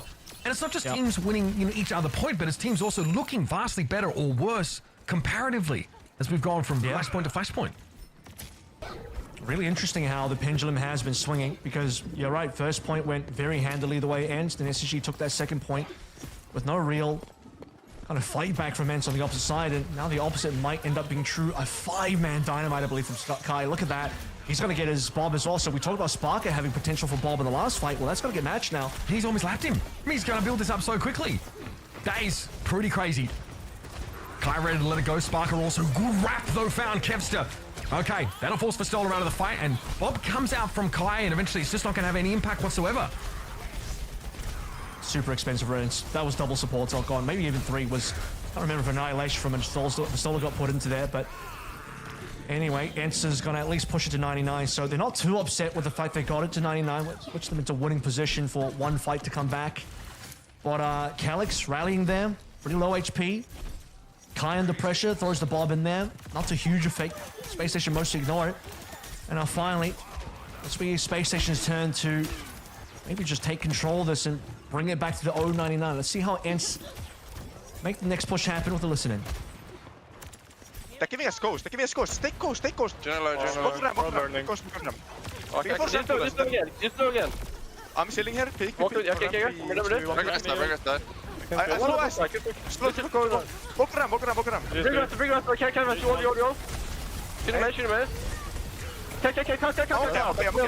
Shoot him, man. Okay. 8 ult. I slow. 2. Walk. 3, 2, 1. Big slow, Bane. Try. I wall bomb. Bring on. Mail to unit. We're better units. Careful. One unit to point. I use. I don't care. I don't turn big. Nice. Okay, unit Bob. Beautiful. Did they mail? Really too. Clever from Kevs to Kevin. He sees the orbital ray coming. There's a wall up, so he has a couple moments to react, and he throws a blizzard right in the direction the Space Station would have to come from. Basically just nullifies that ultimate entirely. Yeah, that's essentially what the Mei does in this composition, in this matchup. I mean, it causes problems for Divas as well. There's none in this particular game, but that's partially why Mei gets run in this meta. But also, you talked about the Blizzard into Orbital Ray. Also, a lot of problems for the team that wants to push up with the Orbital Ray, because, well, the Blizzard just stops it entirely. And then it gets ahead of Snowplow there for Space Station. Yeah, great disruption. Kai waiting here. Very tight angle that he's trying to exploit there against Sparker, who's set up on the point. So, our fourth flashpoint is now available. Ence take a huge win in the previous one. Very evenly matched now these two teams are, and they've gotten a feel for this Ramatra comp. It feels that way. Contest? Wall to separate for Solar. Blizzard as well. Perfect. Can't ask for much more than that. They have isolated once more the key piece of the puzzle for Ence. Good lurk there from Backbone. Yeah, unspotted. Ence had no idea. Vistola walks past and the trap is sprung as we are going to get a pause here, so it might be a bit of an issue for our players. We'll see what happens. Ence, to be honest with you, despite losing that one, just taking a final look at their ultimates there, still in a pretty good spot. They did lose the opening cap. It was, as mentioned, their uncontested match. So Vistola just wanted to run to the enemy team, and Backbone says thank you very much. Yeah, and it looked like they were almost trying to set up a bait, because on the low ground, I think Sparker was just sort of sitting there, just playing on the point. We saw him trying to duke it out with Kai, who was playing from one of the upper balconies. So nicely done. I mean, if Kai takes a wider angle and actually challenges that more, he might have actually seen Backbone sort of set up there on the high ground, but they have no idea what's coming. So, and that's the formula, right? Blizzard is so effective in a lot of different ways against this composition. We already saw it from Kevster, right? To basically shut down the orbital array in its entirety. There, it guarantees a catch on a Ramatra, and it's, you know, equally effective when Ramatra is in Annihilation as well. It shuts him down, shuts that ultimate down, allows you to take him out of the game. Very, very important. And when you can also get extra value in the neutral by finding these random picks with your right clicks, then you're really cooking. Especially if you're Backbone and you're just so deadly on the accuracy there. But, you know, importantly there, as discussed, is it's Vistola that got the disconnect. Now, that's unfortunate because he had Annihilation. So that was one of the ultimates that Ence had on board, and now they've lost that one. And it's just a stroke of poor luck. That is devastating. And they need everything they can get, because this is a tough series for Ence now. They're on the losing end. Yeah, and Space Station threatening to equalize on flashpoints here and to take the series away. Just took Ence a little bit too long to come alive, but yeah, no Annihilation. That is messed up, because the next time Vistola has it, my Backbone will have a Blizzard to shut it down potentially. All right, that was a Bob deployment from Kai there to contest the point. Vistola at least has a shield to play around now. Backbone's a little mindful of a potential flank here, but Rally going to be used for Kellex. Ence really want to commit to playing out in the open here. Hardy drops down and doesn't fully try and get involved in the fight until now. That's Annihilation, folks. That's something you have to respect. This is going to put Space Station in a position to win. Final fight. Yep, Hardy was hoping to get a little bit more duration out of that Annihilation, but Vistola gave him enough room to allow that to expire. Backbone's doing his thing. Just trying to fight. It's a straight up fight against Kai in the open. Basically got better ults here. Ence actually got the cap there, which is strange because Space Station could have contested the orbital array. I'm surprised they did not. Well, they do it now. Double support ultimates being popped in. Landon got something like a 3-man bash there, and that's all she wrote. Yeah, just a little bit better. I think Space Station knew they had such a buffer. 5-man bash is the call from Landon. Nice to get a little bit of catharsis in that form. And then 5-man stun. Pretty powerful. Don't have many of those abilities in the game. That is for sure. Mini Earth Shatter coming down for SSG.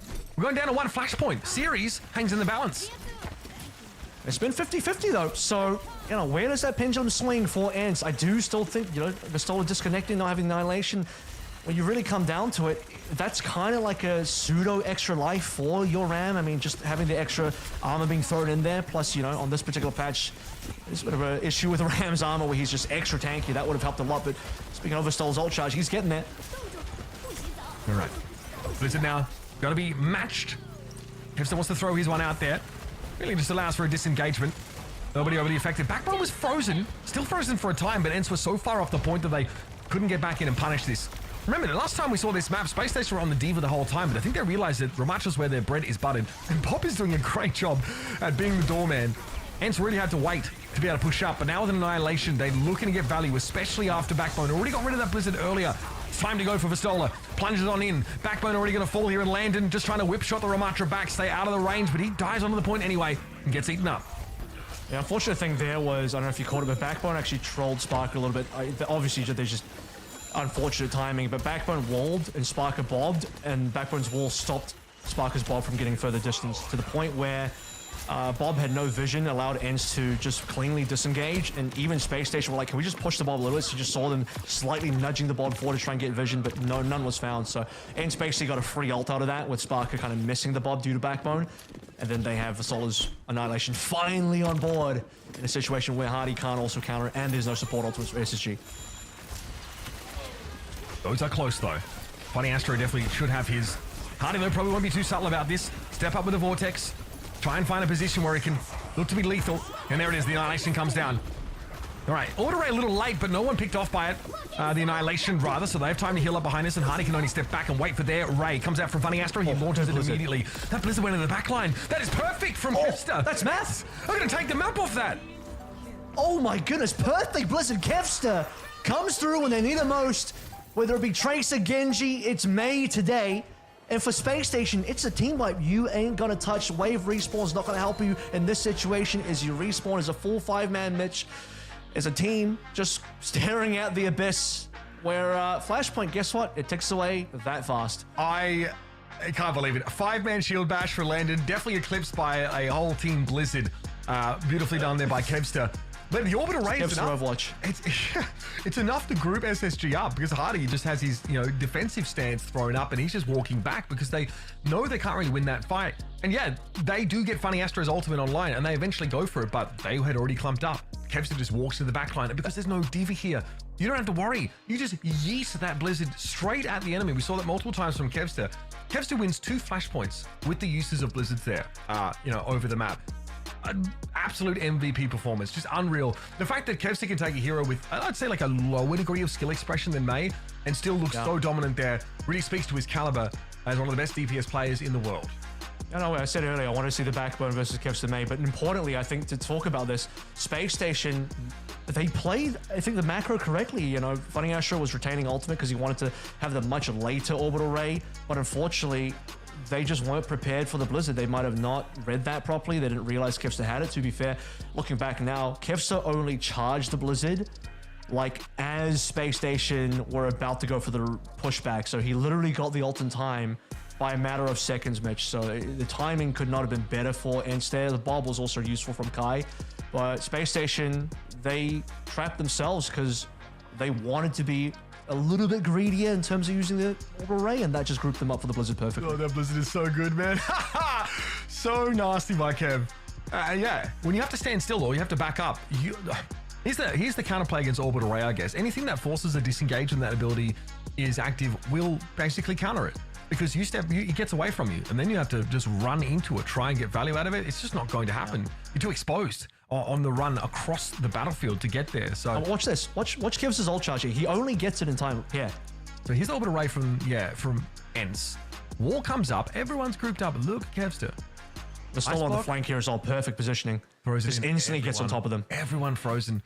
Absolutely devastating. And Ice Age brought about by Kevster there to give the map to Ence.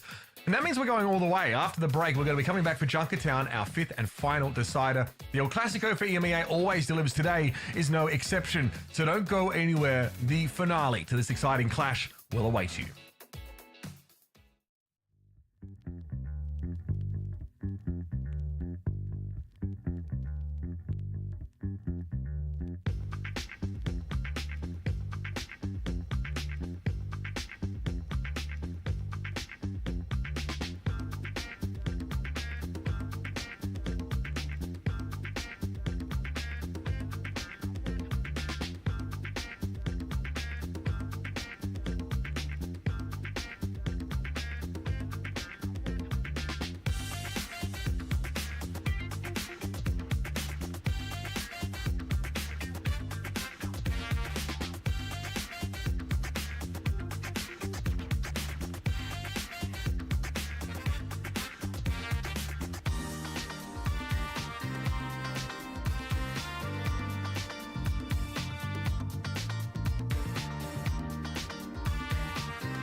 It's a decider match here between Ence and SSG, two teams who to each other need no introduction. And to us, this matchup also, no introduction required. That's right, it is an EMEA El Clasico.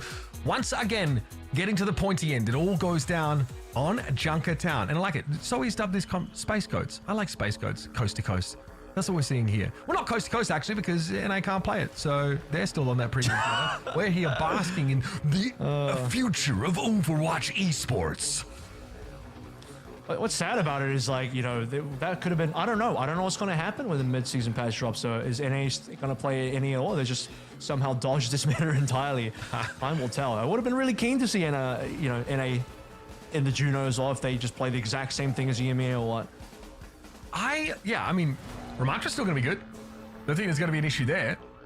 I don't know if Juno's going to be touched too much. I think there were tweaks, of course, that came in for her. I still think this comp might be powerful. I mean, I'm sure our friends over at Team 4 are watching with great interest to see the impact in about OWCS and FACEIT regions that she's having. Something I want to bring up real quickly is SSG played this really poorly versus VP yesterday. It was a 3-0 if you remember that one. Yes. The score on the map, full hold included. But back then it was Hardy still on Diva, so obviously he's not doing any of that today. This is going to be the RAM matchup, but they've been really lights out of the RAM matchup, so SSG hoping for a different result on Junkertown compared to before. Some good damn on the ram from Sparker, but Kai actually strikes first, and Backbone with the sheer bloody audacity to play Farah. Oh, Joe, I mean, that's like Link's level audacity. Okay. All right. Kai goes down though. Widow duel 1. And here we go. Back and right up. I can't believe I've just evoked the deep magic there. This goat's look is taking me way back. Vistola, he wants to play pretty close, but the wall is going to make that a little bit risky. Spacestation look to punish this, and Vistola will back away with the hyper ring.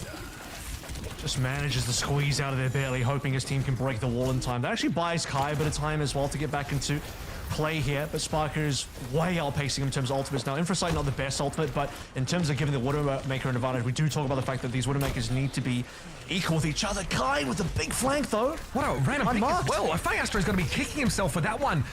Space Station in an aggressive stance, and they're actually playing in them one of the safest parts of this first point against Widow. Kai still able to extract his pound of flesh. Now play from the low ground, but Backbone's fallen here, and Ence have come alive. SSG back to the drawing board, folks.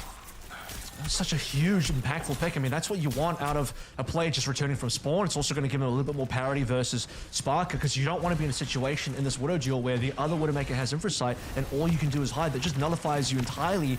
Gift says to be a little bit careful here. That might have been a Widow shot from Sparker, as he's going to have the ult now. So yeah, that was damage done for sure. Right, looking for a response. FACEIT have to be matched here. But Kai does not have one up, so he will be at the mercy of Sparker, who's looking for a wide flank here. He's got a window, Sparker, to really give his team the edge. Couple shots coming in. They've got to be calling the position of the Widowmaker. And Kai's not even opting in. He doesn't want to fight that at all. Hardy, though, has an annihilation, so another power play here for Space Station. Ence holding onto theirs, and now they have that orbital ray. Can they play around that? Kai got his FACEIT up now. Lander gets taken down. The ray just isn't there in time. Funny Astro also a big hit on him, and Backbone has to fight the Stoller in the man-to-man. That is a little scary. No Funny Astro, no party. Space Station again, fall apart. I mean, the difference there is Landon dies on 95. Calyx lives, pops the rally, so they get to keep the fight going. And Sparker, for all of that advantage that he had, the extra life over Kai as well, the extra damage onto Kevster to find the early FACEIT. He had the full flank. Kai doesn't want to challenge because you're not going to push into an FACEIT Widowmaker. It's just not going to happen at all. And Sparker had how many shots on goal there? He had about 3 clean shots on players, including supports, but just couldn't find anyone. That, though, is a great find. That's big. Solo had annihilation as well, Kev. Kevson, does he think about going for a Blizzard here? Yes, it's going to be risky, but it's going to buy him a little bit of breathing room now. Is it enough, though, to get him back into the fight? Hardy was frozen solid. He is that rally, though, that had been held onto by the enforced savings plan of dying by Landon. Touch. Kai gets there, just touches, point 2. Oh my giddy art, that's a nice shot, but there's too many players here. He's overwhelmed. Now Ence can find out, but it's just Kevster. Ice block. Ice block. Fans. Doesn't need it in the end. Annihilation comes out, and Ence just saved the day. And what a dirty play from Kai with their last second stall and a beautiful headshot to get them back in. And the other thing is, it was just ultimate advantage. Kevster had Blizzard, Backbone didn't. He's been dying a couple times here. Hardy doesn't have Annihilation. Vistola's got that second health or that second ability to live in case he gets in trouble, and it did get dicey there. They touched at, what, 0.25, so nearly a C9. That would have been pivotal, but Ence, they don't allow it to happen. They get the touch in there, and now final fight for SSG. Even if SSG win this one, they just have no time remaining. That's right. Tick-tock, gentlemen. Yeah, clock starts to strike the 11th hour. Cheeky wall, that's going to make things awkward for Space Station. They force through, but are they still grouped up properly? The answer's no. Hardy's a long way away, but the Annihilation is going to get him back in the fight. Vistola is frozen there by that backbone Blizzard. And Kevster throws up a cone of silence. Stays alive. Blizzard in response. Hardy brought down. Kevster now in that 2 versus 2 locally. Kai needs to find a shot on the Widow potentially, but Calix is threatening already. And it's going to be Sparker beaten senseless by a very angry young Swedish girl with a mace. It's going to be Orbital Ray. Calix able to play in that. Backing up slightly, though. Sky trying to keep him topped up. Kai is looking for point-blank headshots, and by God, he's finding them. What a finish there for Ence. And they hold Space Station on A. And he had the poor start as well. Remember, it was Kai that died early, and he had to come back in the respawn. He had the later infrasight, and he still manages to find the value. He still manages to get the picks in time. And just a slowdown in SSG when, you know, members getting picked off, and they just don't have ultimates in time. And the final fight was looking so good for the Space Station until it wasn't, because Kai is still on board. And you saw it as well in the match chat. Well, look at this 3K here, but you saw in the match that Sky says full held again. And that's the problem. SSG, they can't get past this first point versus either VP or Ence. And Hardy's just quoting Reinhardt, I think. Overconfidence is a flimsy shield, indeed. Well, Ence have every reason to feel good at the very least about how that. You know what else? Round went. What else? This is Ence's map choice as well. So Ence had 135, and so clearly done their homework. Kai is feeling hot on the hands in terms of the Widowmaker matchup. I do think it is slightly favorable defense, so maybe Spark will do better here, but getting a full hold, Mitch, is going to be a tough ask, and this just might be one of those bugbears for Space Station as a map. I mean, they got rolled on it versus VP, to be clear, and Ence are looking to do the same here. And if Ence do take it out 3-2, which is amazing for this tournament, by the way, the amount of 3-2s that we've had so far, then SSG might actually start feeling really bad about that Lee Jung C9 if we look back towards it. And falling down to the lower bracket to take on the winner of Ioma and Virtus.pro. It's also not going to be an easy box to Sombra? check. Question mark, Sombra? Yeah, Kev on the Sombra. Okay, who's the target here? Sparker's in trouble. Sparker's going to run straight at Sparker. Kill Sparker? Ooh, Sparker's lucky to be alive there. Just gets back behind the shield in time. Vortex thrown up by Hardy. Very long range to try and stop that. Kevster's going to neutralize the safe zone, I guess, of that room with a hack on that health pack. Virus doesn't connect. Juno slippery at the best of times, but she's vulnerable to getting hacked, I guess. Will always be a little floaty. So Vistola dropped to the low ground now. Kevster wants to pinch on this as well. The Virus is not hitting. Yeah. Okay. Well, his team's winning, so it doesn't matter. He's causing issues, and, well, Ence to win the fight regardless. And Kai doesn't care. Don't worry about it. This one is basically chalked, folks. Space Station here at the final hurdle look like they once again are going to be bested by Ence, a team that managed to dodge at least, through the OWCS. I mean, they didn't win. If they won more, they would have had to play them, but hey, that's beside the point. They have fallen short here on Junkertown. Now, one more chance to try and hold, but look at the position for Kai. He's set up. He's had a great game so far. Now, can't miss those ones, Kev. Love to see it. Sparker's now on Tracer because you're kind of in a position where sniping's impossible from here anyway, or it's not ideal, so Tracer can touch is what you want. Backs against the wall here versus G. Still 2 minutes 30 to defend. Man, there's so much time left. It is, but it's definitely within the realm of possibility. But losing Sparker there hurts. I mean, he just got caught out by Kai in the middle of it. The Vortex by Vistola will eventually drag Landon down to the depths. It's a Blizzard also. Coming in from Backbone. Can they capitalize here? The Annihilation, though, is just too much, and it's a wealth of ultimates for Ence, and they just throw them in. They know they've got the right recipe for success, and they're going to win this upper final and advance to our grand finals here in EMEA Master Season 2. The Krakens get it done. They'll be sailing further forward in the upper bracket. If you could give a player of the match for a single map performance, Kai would have it for Junkertown indeed, and what a map selection coming through from Ence. Tell you what, in future drafts, I think SSG need to ban Junkertown. This has got to be a permaban for them, because I'm not liking what they're doing on this map. They're probably not liking it either. VP took advantage of them, and so did Ence. A is an impregnable defense, and Space Station cannot cap.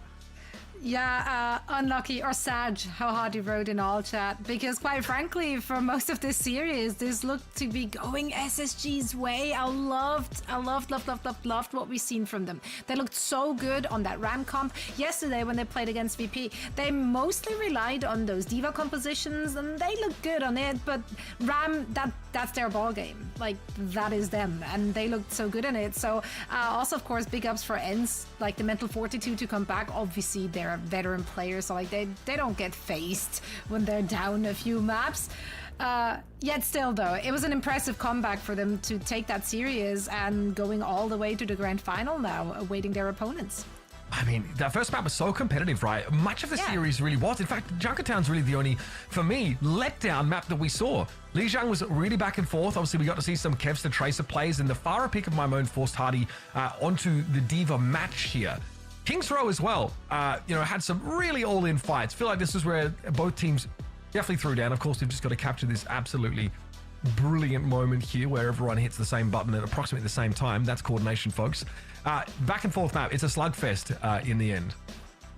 I think Runasapi was the other outlier, Mitch. Is just the one that just got away from Ence so fast, and we will mention again. What is it? 120 meters at 112 meters rather at 2 minutes and 30 in the game. It's just way too much for, I think, any team really to make a comeback. So SSG looked their best here, and they were in the lead. And we also have to kind of bring up the fact that I mentioned this on Junkertown match, but it's like in a 5-map series where you do have to go to Junkertown, you lose Junkertown, then you start looking back like, man, that C9 and Lijiang hurts a lot more. It didn't hurt at the beginning because like, okay, don't worry, we can bring it back in the later maps. But then the later maps, it's back and forth, 1-1, and at 5 couldn't go your way. Suravasa as well got away from SSG. This one hurts a little bit because it's a 2 and 3. I mean, Kevster farmed on Suravasa. I think the Blizzards to really shut down SSG kind of secured this one for them. And Junkertown, like you mentioned, was very much a Kai map. He opted out a lot of the 1-to-1 duels here to start with, but eventually when he got rolling, I mean, Backbone rolls out on the fire, like you're, asking for That's a confidence. Yeah, absolutely. And like Kai find that Juno pick is also what sets up this defense. The fact that he like grapples onto card here to stall it at 0.25 meters and then just finds a random kill on Sparker. Look at this. Where's Sparker? There's Sparker. Okay, bye. So clean. Stays alive. Like the reinforcements come in. He gets to reposition later on. This is obviously that overtime moment where he's uncontested. Like this, there was only a tracer really towards the end of the round here from SSG, and they just kind of backed themselves in the Widow mirror, which is one in which they have struggled on occasion. Sparker didn't even get to counter snipe, I think, on the opposite side because they lost the fight and he instantly had to go to tracers. So. Yep. I mean, he started off well, I guess, at the very beginning of it. Like, he got the first Widow battle right in the back, so that's probably like that Widow hubris. I don't know what to call it, where you're like, no, I got this, trust. Yeah, maybe. I mean, Kai is a formidable opponent, though. I said that word twice today, so now I'm hating myself because it's such a specific word. Why would I even use that? I mean, but Kai, yeah, player of the match. You know when you do that, like you use like such a dumb word and you use it more than once, and that's me when I open my mouth. Like, at any point. Which is a word today? Dude, I've been saying like the word pressure forever. Also, I'm saying orbit array a lot. You know how like words lose meaning when you say them a lot of times? Yeah, that's all of them right now. Actually, it's the goat's effects, man. It's got in your brains. The goat's brainworm has infected you, so. Kevin, yours today is coup de grace, by the way. You used it 3 times. Coup de grace? Oh, did I? Nice, there won't be a 4th. This is a vodka now? Little I'll just say coup next time. I won't add there. But no, like I said, it's like. I'm gonna drag you guys down with me if I'm noticing my shortcomings, you know. I mentioned, if Kai can get a player of the match off one map, it would be this, and we saw it here. So it's just like, I mean, it was such an insane performance that you just have to give it out to him. That was nuts. In a decided I'm happy about that. Yeah, I'm happy about that. Like, good Widow play. We got treated to so much of that during the OWCS Stage 3 main event, and we almost feared that we're not going to see much of it this time around in the FACEIT League, and quite frankly, it's not as much. But it's all the better when it does end up happening, and Kai, obviously a prime example of how to get it done. Ends now in our grand finals. If we're looking at our EMEA upper bracket, Spacestation will be falling down, and that means that they will be awaiting their opponent in the lower bracket, which could be either Virtus.pro or a one-man army. That one is also going to be a rematch, and in fact, the next match that we will be covering. I'm very excited for that. I'm also very excited to break it all down for all of you. But first, first, quick reminder. I had to quickly check the run-up show. I was like, yeah, sign-ups. If you too want to compete, make sure to sign up with your team. It goes through October 2nd. That's the cutoff, so make sure to get your team registered. And yeah, you might be in on all the action. Different brackets, of course, so you don't have to go up against the Kais of the world. You're safe, don't worry. No reason to be scared for now. Also for now, we're heading into a quick break, and on the other side, we're back to an elimination match. Virtus.pro taking on a one-man army. You don't want to miss it.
Hello and welcome back one more time here in our EMEA region as we're about to wrap up day number 2. Zoe here, joined by Mitch and Kevin, who will be bringing you all the action with endless amounts of waffling. Gents, we're ready to set imaginary stage for the last match of the day in this region. Here, once more, a look at the bracket. A one-man army and Virtus.pro will go at it again. And the first time around, it was a close one, honestly. VP, they got the edge in that RAM mirror we saw so much of already. More often than not, it was just them having a better ult economy. But I'm pretty sure those little mistakes should have been easy to identify for a one-man army, so I'm interested to see what adjustments they will be making heading into this match. Let's discuss what we've seen from both of these squads, starting with Virtus.pro and their performance thus far. Right, so obviously they're playing with Sauna. Shockwave nowhere to be seen here. They barely won against a one-man army. They went to a decider of Shambali Monastery where both teams had like a minute or so in the time bank, and it doesn't get any closer than that. They did have good ultimates and good ult economy sort of in the last stages of that round, but in general, like we've seen them mix a lot of the Pharah into their compositions, whereas their opponents here, this is what was this, EXO, I think they're playing against here. I mean, in general, like their opponents in this matchup tried to play a lot of Winston, right? They wanted to match Winston. We still had relatively close matches though, despite the sort of the way that the game broke in general. But we saw that Rajari's Diva looked amazing on a couple of maps, especially Runasapi. For me, that was like very definitive, to show that VP were the better team. I think the main difference we're going to see here today is the fact that you have Kanail, who's mostly been on Ana, so Juno Ana being the comp for VP as an identity, versus One Man Army like to play Dongan on the Brig. So their identity has been way more geared towards, by the way, if you want to know who the One Man Army is, it's Dongan. So Reinforced and I, Johnny and I, we discussed that yesterday on the co-stream. We identified that he is in fact the One Man Army. When this guy rallies, it's scary. Okay, it is I don't genuinely know. scary. How do you do top dragon like that? Yeah, it's No, actually, top it's dragon. actually top dragon He's on a ratio, May. honestly. That's He's on a May, and it's like, you know, it's harder to carry, but just Dongan's been crazy on the break so far. Speed ring, and you just run through that thing with a rally. It's disgusting. So that's I think you got to watch out for top dragon. Though when he goes towards the Echo, though, that's when things get really deadly. And Well, even on Farah yesterday, we saw him. Like, I mean, he's fragging out no matter what hero you actually put him on, and he's definitely one to shut down. You can't leave him unchecked. I think generally this roster has done so very well this season. We've seen them prior to that, prior to adding, you know, Top Dragon and Donghun, and I feel like both these additions, they've done a lot for the team. They're not the favorite to win this, so the viewer prediction, you know, keeping it real. But we have to remember the last bout was very, very closely fought. Like, that was a very close match. I think this is a little, you know, the fans are obviously going to go for the team that they know a little bit better here. One Man Army are definitely underdog in terms of their reputation, but based on what we saw in yesterday's game, I think it's going to be a close game. I wouldn't be surprised if it's a 5-mapper again or something close to that. Well, let's hope for a banger and get the show started. VP going up against a one-man army. Thank you very much. Yeah, look, One Man Army to me feel like next up in terms of attracting the attention of, you know, like a big organization to maybe jump into EMEA. They've looked very, very good, and they've also improved drastically. This map pool is slightly different, but we have Lijiang, Aikin Volda, and Runasapi as our first three. So that is the same as the last time these two teams played. I mean, I'll tell you what, the One Man Army is I think they're an org of their own right in some regards, because they actually have Dongan and Top Dragon in Europe somewhere, so they're playing on low ping. So these guys are not just in Korea on high ping, which is probably why you see Dongan and Top Dragon being able to do what they can do and carry where they need to be able to. And, you know, so he is right about Top Dragon, but the reason why I bring up the Echo is because Sauna is likely to play Fire at some point, and Top Dragon needs to be in a position to play the Echo against that, and that's what he's been able to do. Shut Sauna down. One other thing that's going to be interesting in this matchup is what is Rajaro going to do, because we discussed in the earlier game, even versus EXO, with things got a little bit tricky on the first two maps, Mitch. Rajaro looking much better on the Diva, and I think where these two teams got really close is in the Ram mirror, which Theomatic wants to play. So we'll see how many times Rajaro wants to get baited. I don't want to say, maybe not baited, but just wants to get forced in this Ram matchup. Control Center, though, Mitch, is where you do want to play Ram. Yeah, and we do get the Echo versus Farah head-to-head here. Ramacha definitely the flavor on this map. No two ways about it. Playing Diva here feels like a little bit of a throw at times. Good damage on Rajaro, though. Eventually, Theomatic, though, will be forced to give a little bit of ground back. That's Top Dragon playing for the very fringes of the map, hoping that he can maybe catch the Farah out in the open, but Sauna's playing with the rest of the team. He's literally just preventing Sauna. He's marking the coast because he knows Sauna on the fire wants to play coast. So he's just preventing good angles for Sauna. So this is a really great read from Top Dragon. Unfortunately, they all win, rather lose the neutral. Top Dragon, the only one alive because he wasn't really part of the fight. So he did his job, but Virtus.pro just say, regardless of where Sauna is, we're going to have our fireman ready to go. Now, unfortunately, that locally, the damage was way better for Virtus.pro. They had Sauna, you know, in their main sort of phalanx. Whereas Top Dragon couldn't, you know, blow cooldowns, get in, get assassinations. That wasn't his job there, but perhaps it should have been. One Man Army here again looking to group up. I mean, once he knows where Sauna is, he doesn't just have to play the coast anymore. He needs to be a defined position where he can look for that blow up. And speaking of which, Dongan just annihilated. Yeah, that was Rajaro finding him this time. Top Dragon also getting poked down from outside of the map. And Sauna says, I don't need to play out in the open. I don't need to play against the Echo. Oh, this could be a bad stagger, yeah. No Nemesis form cooldown for Theomatic, so he will be in the next wave. And now you have ultimate advantage here as well, so bad to worse, unfortunately. At least Top Dragon can be a little bit annoying on that coast side, but even then, he can't really flank. He's not able to really push it because VP are in position to maybe contest him as well.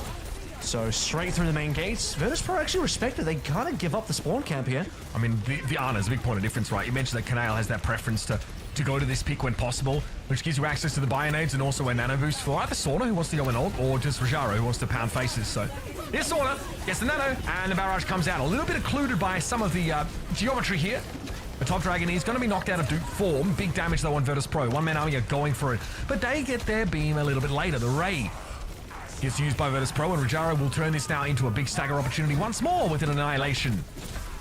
Which could be just the round win right here, because you're looking at percentage. It's nearly 90%. If he gets another kill, which he does not, that could be the map, but rather the round. And Ever's dead. That can't happen. That cannot happen. One Man Army. This is now the last fight, and you're down one. Avo was out towards coast there, I think, just got caught out, maybe hoping to sneak back behind, but you're May. You don't have a way to contest. Switch over towards the Tracer for Avo, and it makes sense. They need to try and keep this round going. They do get Top Dragon on the point, but instantly he just gets turned on by the remainders of Virtus.pro. And a Blizzard here will give a frosty reception to anyone from a one-man army trying to keep the round going. It's just going to be Thematic now. At least joined by the Juno, but the damage is good. Cloud connecting some of those ice spikes, and Gala is able to finish the job. Didn't quite escape, though, from the questing fists of a Thematic. But that's it. No one left for a one-man army. And a comfortable shutout for Virtus.pro. I mean, that's just really well played by Sauna. He's never actually trying to 1v1 Top Dragon because he knows that's a losing battle. You don't want to do that as a lone fire versus an Echo. So he gives up coast. He plays front line with the rest of his team. Full front to back gaming coming through from Virtus.pro. They just focus on the 5v4. And you notice in that first neutral, again, that Top Dragon never actually committed onto any fights. He was just long range spamming, you know, his left click and also the stickies. But that's just way worse neutral poke damage. And Sauna had way better poke damage throughout the entire round there, and once you get into a spawn camp situation, you're just spamming rockets through that small chokeway, that small door. You're not playing coast either. Top Dragon can't flank. He's not opting to flank, and one-man army were just stuck there for so long, and then the stagger onto Avo, that's what really just nailed it. It's one of those rounds where you feel like you're a spectator for most of the time. Nothing really going in favor of a one-man army at all. So now again, it will have Top Dragon on the Echo, so still airborne elements to both these comps that don't have divas, so expect Sauna and Top Dragon to look to continue to have a large effect, an outsized effect on these fights, and Top Dragon might need to shift gears or at least change that hierarchy of priority in terms of how they play. Interesting choice from Najara. He could have gone the Diva here. That would have been really good. It would help Sauna. It would put pressure on the Top Dragon. You also have to contend with the fact that you can't matrix the focusing being from Top Dragon's Echo, but that's one of the problems. That is such good damage. And Donglin again. I mean, like I mentioned before, playing Brig against Farah is absolutely bloody miserable. It is so unfun. You just can't do a whole lot, and frankly, she's getting always splash damage around your shield, especially in a moment like that where you're not even looking at her. You can't really interact with her at all as Brig, either way. Well, you need Top Dragon to be marking Sauna way better. Unfortunately, Sauna's playing super safe with his own team, so Top Dragon can only do so much. Donglin just needs to make sure he's not in a position where he's copping rockets, because it does take Sauna some type of flanking maneuver, as we did see, to kind of do that. What get that damage. Gala! Oh no, he wants to duel in Echo, and you lose. That is just a moment of rascality from Gala. And kind of a bit of a throw, if I'm honest with you. Virtus.pro still with 4 to work with, though. But again, they have no Juno. Yeah. Okay. Well, now we've learned. Top Dragon's still a threat in the 1v1. That's going to significantly put Gala behind. Okay, he gets his revenge, so that's nice. But he's still behind an alt charge unless Sauna just converts and one-man army are down to 3. Yeah, and there's just no world where the orbital ray just gets any value here. So now Gala can make up for that deficit. Well, at least for the most part. Alpha does a fair bit of healing on account of their team being turned into hamburgers. All of that early momentum from one-man army. And now Alpha is going to get Orbital Ray at about the same time Gala is. Gala has a little bit more work to do, but maybe another kill to Top Dragon will secure it. Remember, the Duplicator is also really strong. He got a lot of great options. Anna has typically been a fantastic option for as a dupe target at all times, but yeah, Ram and May are also fantastic here. All right, Diamatic out there keeping him in this game. Gala down again. Surely they weren't fighting this time. No, there's no way. I refuse to believe that happened again in exactly the same fashion. Doesn't make any sense. Sauna here pressing up. It was a nano from Kinale, but no way to use a bar.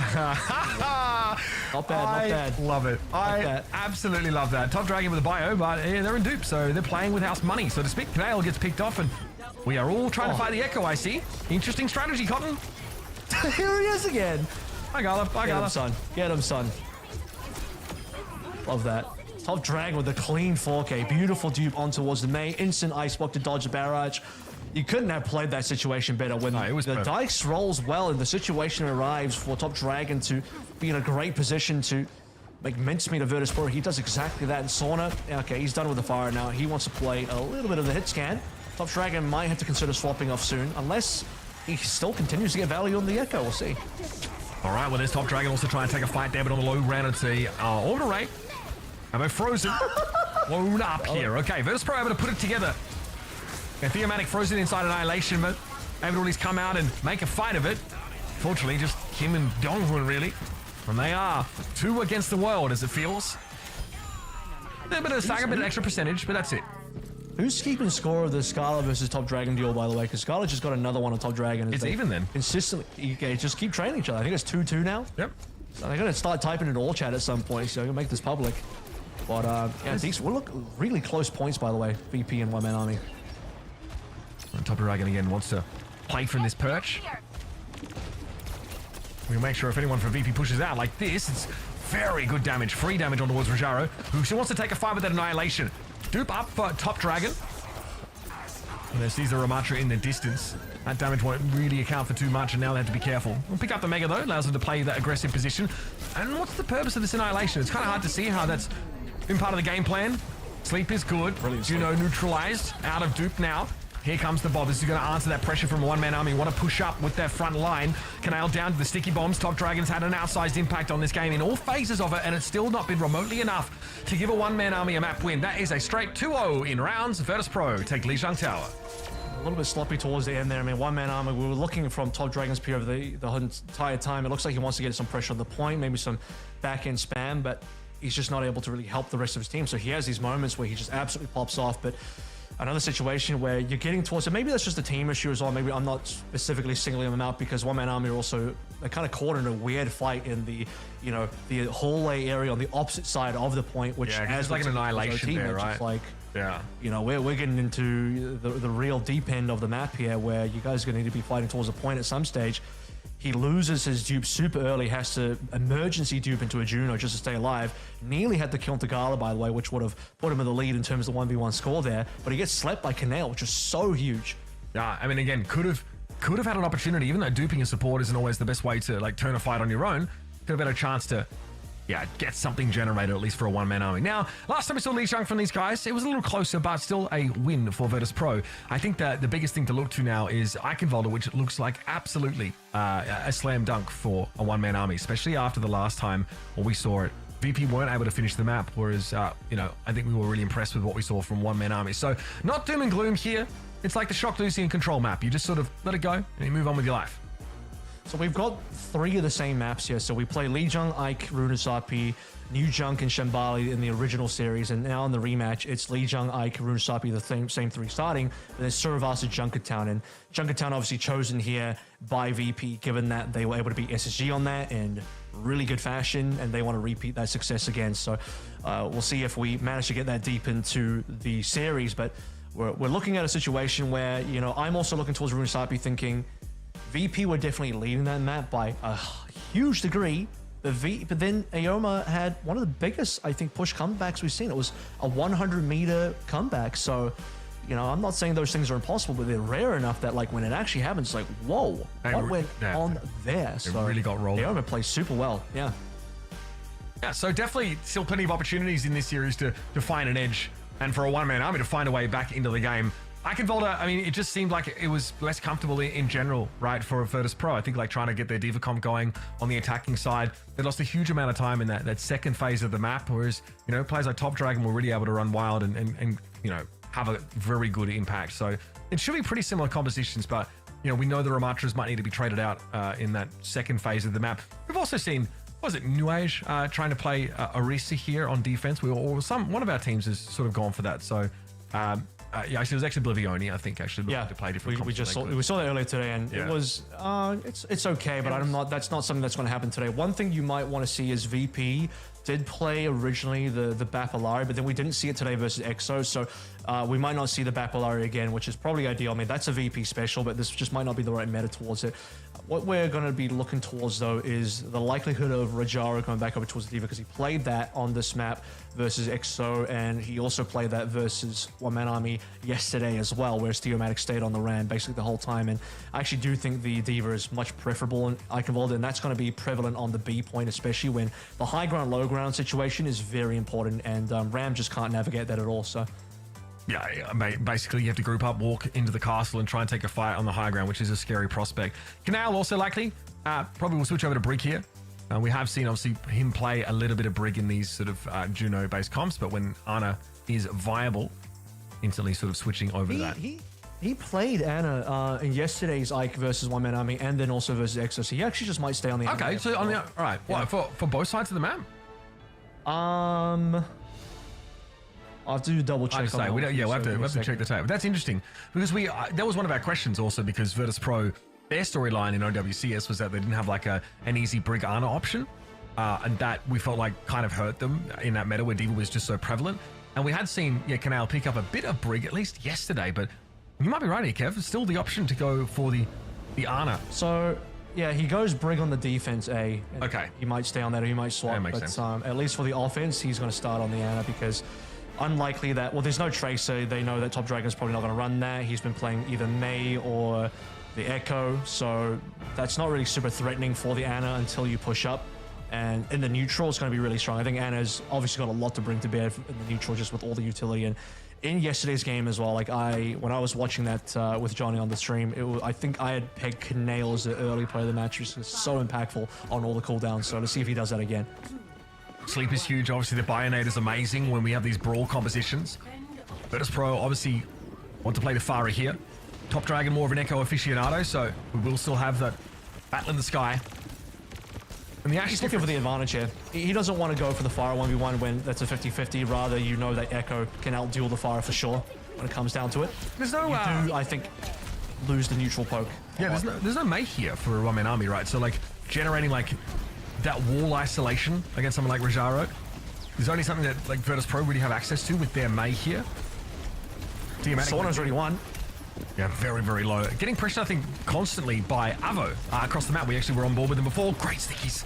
Okay, good connection. That's enough to leave Sauna low, enough for Donghun to donk him, send him off to jail. They didn't chase him either, so Top Dragon gets to fly back. Knows his cooldown timings perfectly. Now looking to push a little bit further forward as Sauna wants to match over towards the Ashe. So, again, not looking to play too heavily into Top Dragon's Echo, as this is not a front-to-back battle. Like, you can get flanked. We've seen Top Dragon just play over these rooftops, and you can get on top of Sauna's Pharah very easy. And now he's looking to just get on top of the supports as he did in that last fight. Yeah, I guess Gala is next up to sort of mark the position of Top Dragon. Obviously, the computer shop taken up by Virtus.pro here. Top Dragon opts to play from above. Jara is healing. Where's he going? Okay, he's far forward. Nemesis formula gave him that. Yeah, but look how far back the Ana is. This is such an easy assassination. Oh, the timing not quite there. I appreciate Canal for trying to predict it, but he was left on an absolute island. Still over the point of Virtus.pro, and they do get a tick, but this is bound to be short-lived without the healing of that Ana. Nemesis form, okay. We're seeing a dupe of a Ramatra here, so a one-man army are going to be a literal brick wall to try and get through. We do have an orbital ray from Gala. Throws it down. Alpha doesn't have theirs yet. Top Dragon gets a free annihilation. That's pretty good. But Rujara is able to find Donghun anyway. Top Dragon's good for one.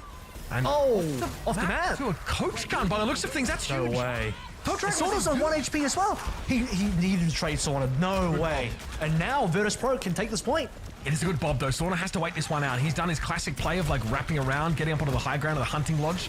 Can Rajaro hold out? Yes, with Annihilation he can. He has the durability to do so. Avo is tracing Sauna's position, apparently. He's now made his way up into that lodge, and they've got it. That is such a weird fight for Virtus.pro. Losing Top Dragon there is devastating.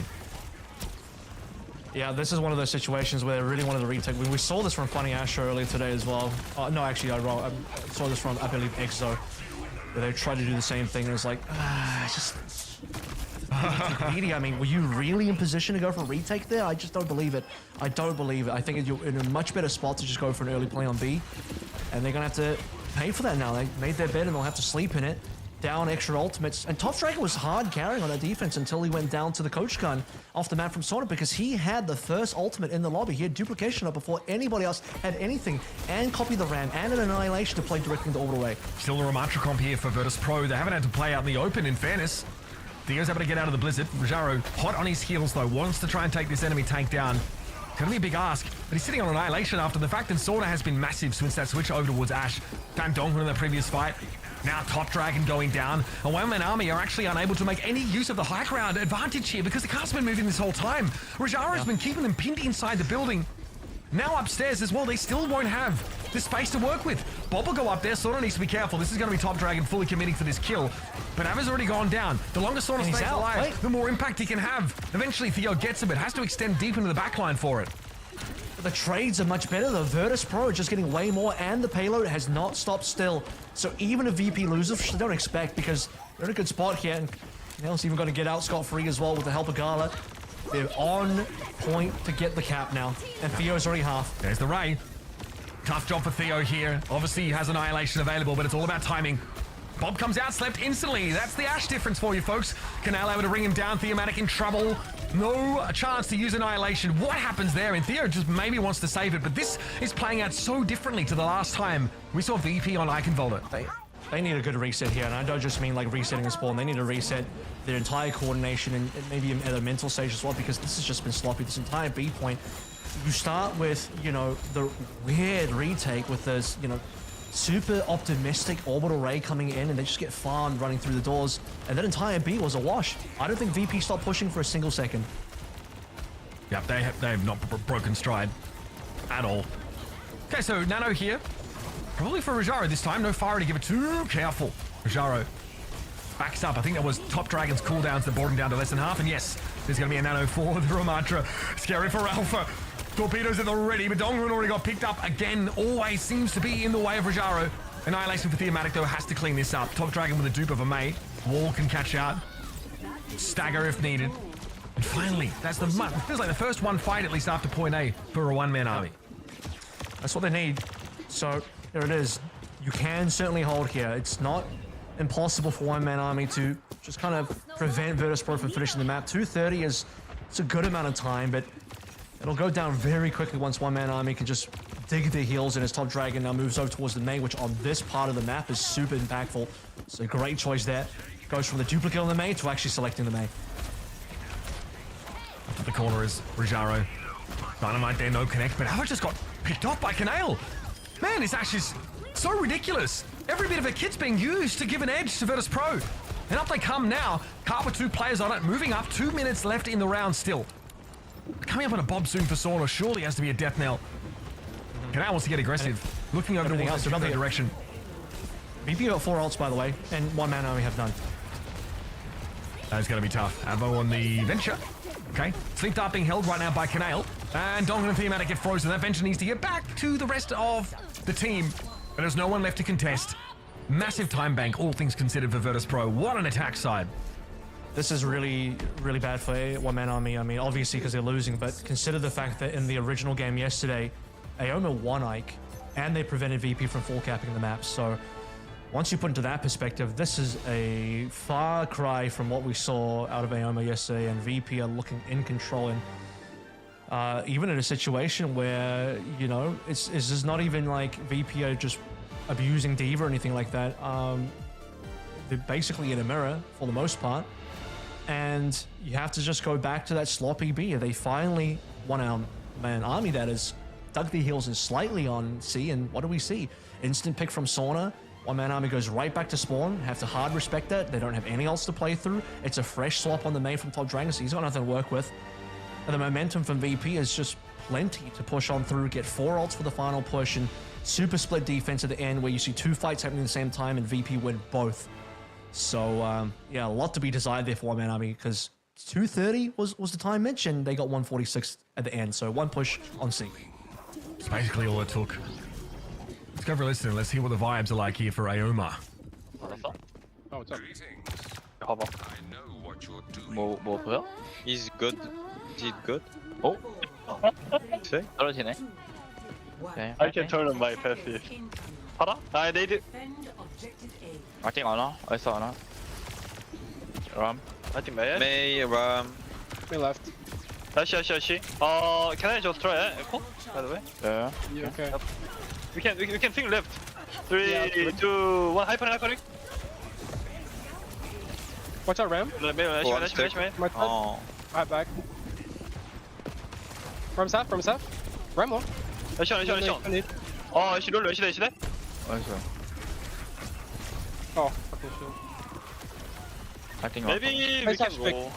Don't be stuck. Dead on Evash. I like Donghun doing the calling there. When he said swing left, he was the first out there with that shield bash. And that's what one-man army have to do, basically. Try and find a way, get into that computer store as a unit. But they are getting picked off by Sauna.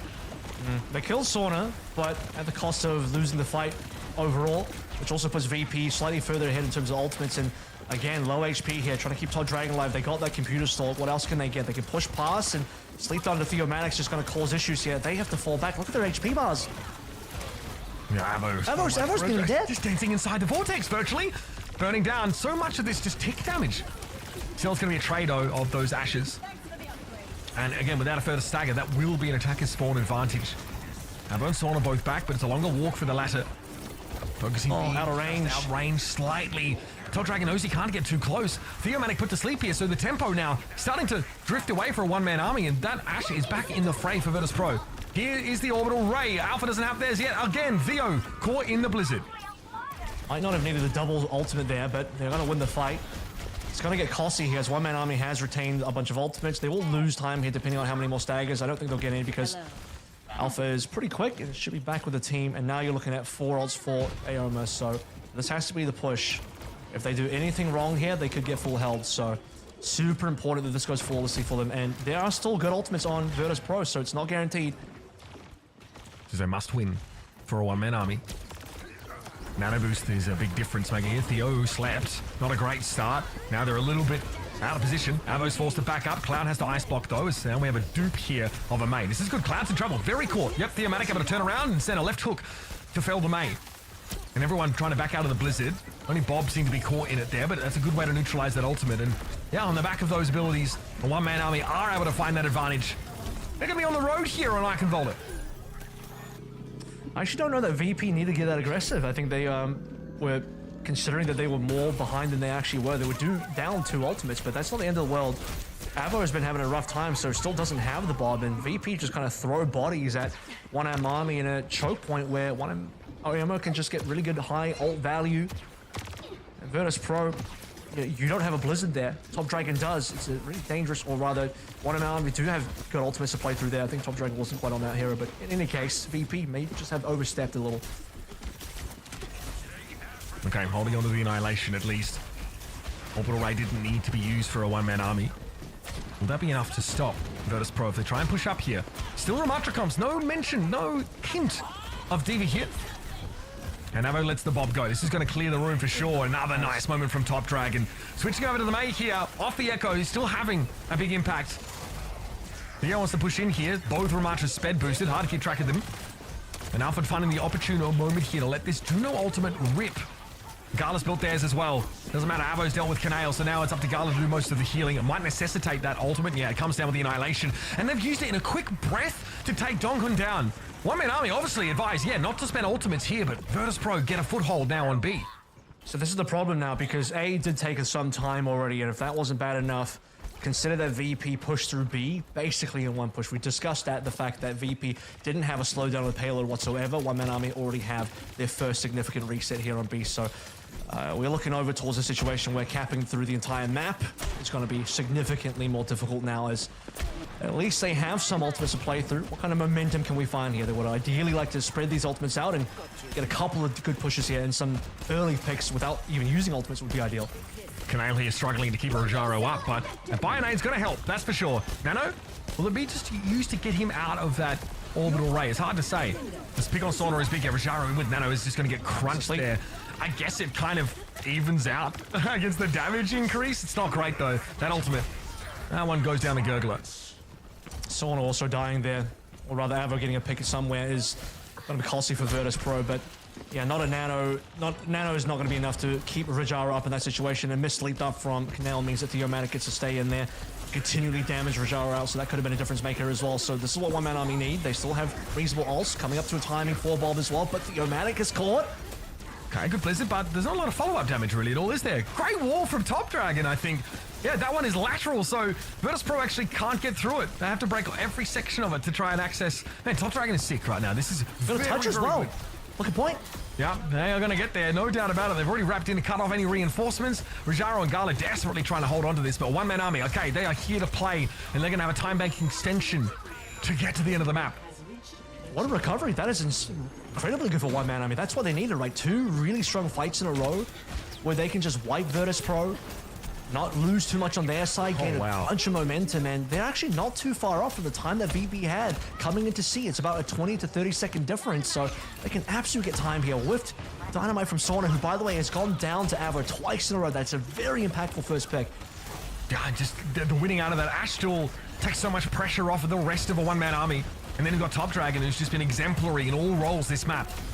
Juno, you've got to respect it. Arlo brings him down. Annihilation got used there. Thematic says, all right, I'll let this happen. Hold back up, go for a reset. They're going to have to down with Donghun out of the picture. Jari's not in a position to punish here. He needs to be careful. Extended pretty deep. Here comes the bomb. That's from Avo. Blizzard also going to get thrown there by Top Dragon. Is there a kill? Better believe it. It's Cloud. Frozen stiff amidst that field.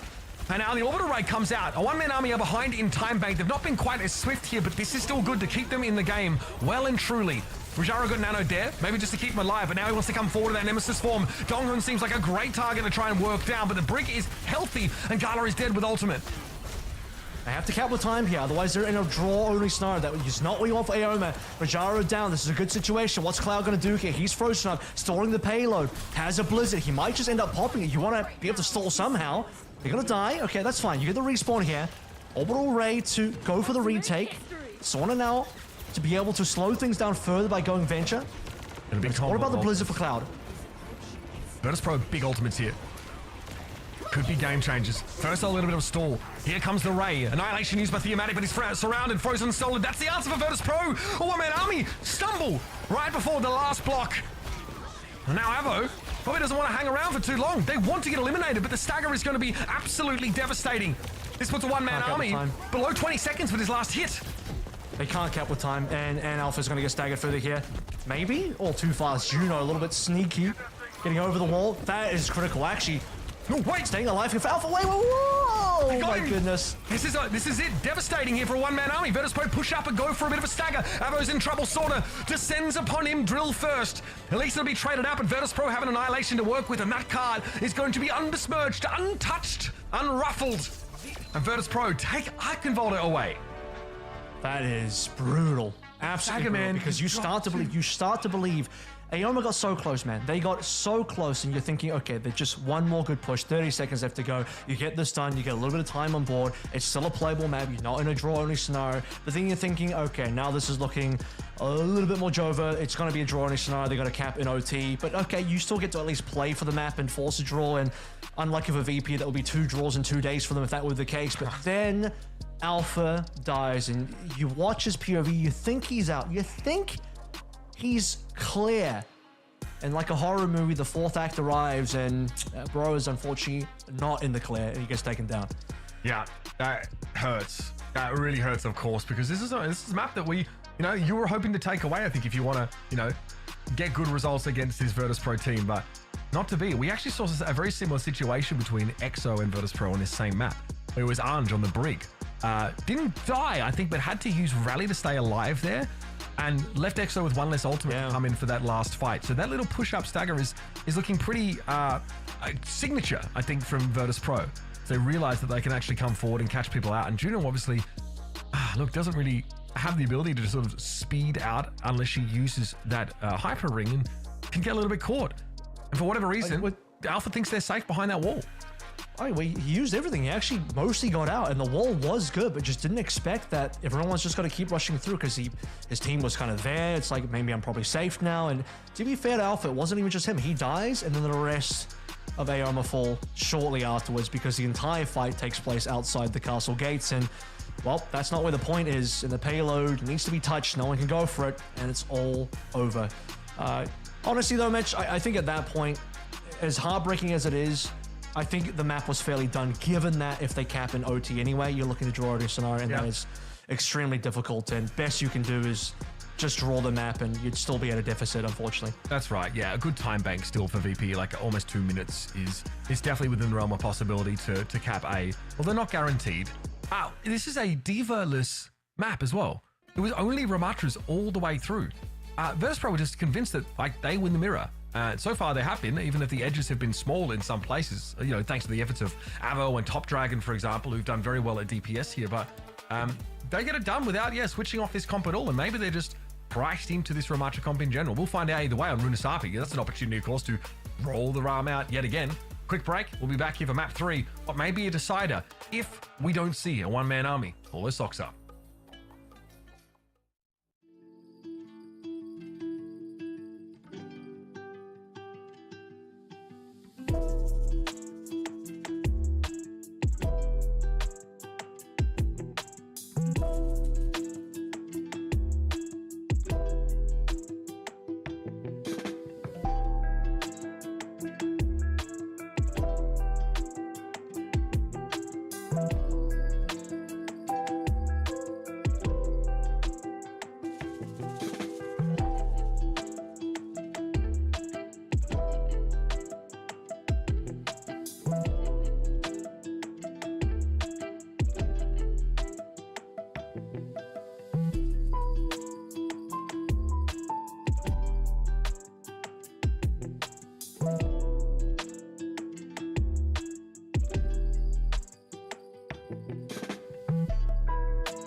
It's backs to the wall for a one-man army after their map pick ends in shambles.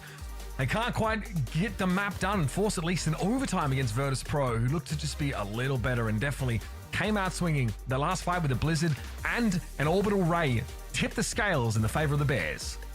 And now the one-man army needs to make lightning strike twice on Runasapi as miracles required here. They had a miracle last time. You saw yesterday it was a comeback, maybe one of the biggest comebacks we've seen on Push anywhere. It was a 3 meter to 112 meter gap at 3 minutes. So 3 minutes for, well, actually 254 if we're going to be clear, for VP to get about 112. Not quite the 230 that SSG got versus Ence, but it's in that realm. Ence couldn't make that comeback happen. One-man army actually did. So can they get on top of these neutrals on Runasapi? Because trying to get that comeback twice in a row is going to be a little bit too wild even for a one-man army. So ideally, they just don't allow VP to get that lead in the first place. Yeah, they look great. That bounce back was incredible, but it definitely felt like Virtus.pro took their foot off the gas. They really allow one-man army to get into the game. Avo was always all of a sudden taking these ridiculous flank angles and punishing them.